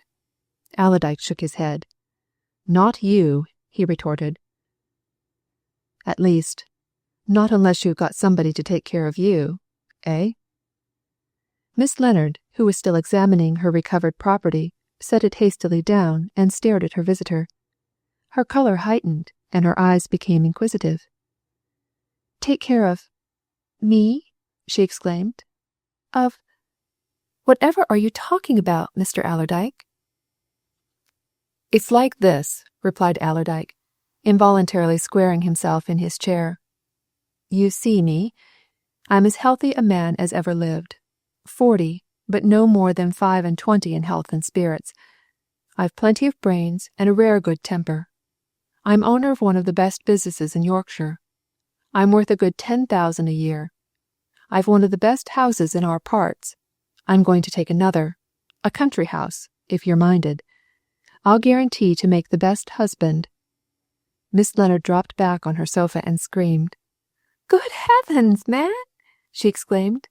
Are you really asking me to marry you? That's it, replied Allerdyke, nodding. You've hit it. Queer way, maybe, but it's my way, see? I've never heard of such a way in all my life, said the lady. You're extraordinary. I am, said Allerdyke. Yes, we are out of the ordinary in our part of the world. We know it. Well, he went on, after a moment's silence, during which they looked at each other, you've heard what I have to say. How is it to be? The prima donna continued to gaze intently on this strange wooer for a full minute. Then she suddenly stretched out her hand. I'll marry you, she said quietly. Allerdyke gave the hand a firm pressure and stood up, unconsciously pulling himself to his full height. Thank you, he said. You shan't regret it. And now, then, a pen, if you please. Sign that. He handed his betrothed a paper, watched her sign it, and then, picking up the pen as she laid it down, took a checkbook from his pocket and quickly wrote a check. This he placed in an envelope taken from the writing table. Envelope and receipt in hand, he turned to the door. Business first, he said, smiling over his shoulder. I'll send Chettle off. Then we'll talk about ourselves. He went away to Chettle and put the paper and the envelope in his hand. That's the receipt, he said. T'other is a bit of present for you, naught to do with the reward, a trifle from me. Ah, you might like to know that I've just got engaged to be married. Chettle glanced round and inclined his head towards the room from which Allerdyke had just emerged. What? To the lady? He exclaimed. Dearie me. Well, he went on, grasping the successful suitor's hand and giving it a warm and sympathetic squeeze. There's one thing I can say, Mr. Allerdyke. You'll make an uncommon good-looking pair. End of The Rayner-Slade Amalgamation by JS Fletcher.